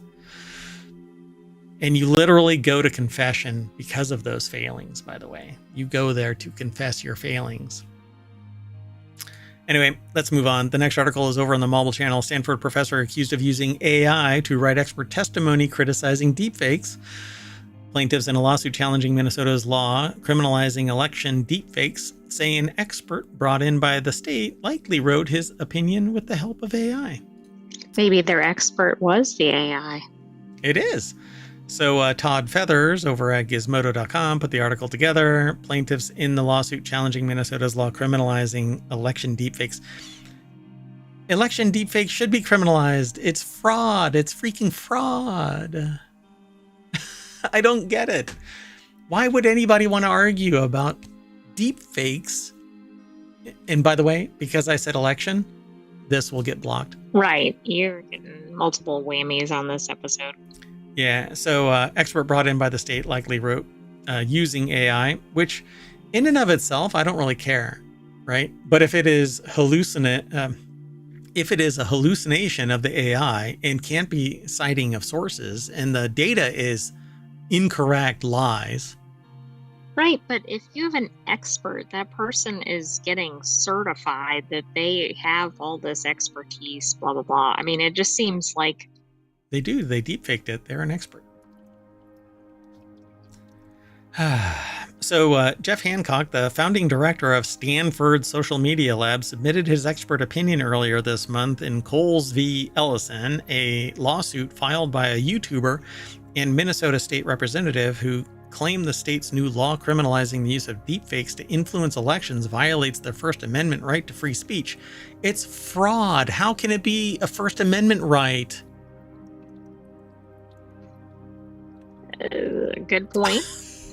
But we're here because of the AI piece. Satire, I understand. Oh, I know. I mean, it's like one of those things. There's certain laws you'd think that it's like, oh yeah, everybody's on board with that. Like, I don't know, don't murder somebody or something. So his opinion included a reference to a study that purportedly found that even when individuals are informed about the existence of deepfakes, they may still struggle to distinguish between real and manipulated content. But according to the plaintiff's attorneys, the study Hancock cited, titled "The Influence of Deepfake Videos on Political Attitudes and Behaviors" and published in the Journal of Information Technology and Politics, does not actually exist. Fraud referencing fraud, and it's so meta that the reason why it actually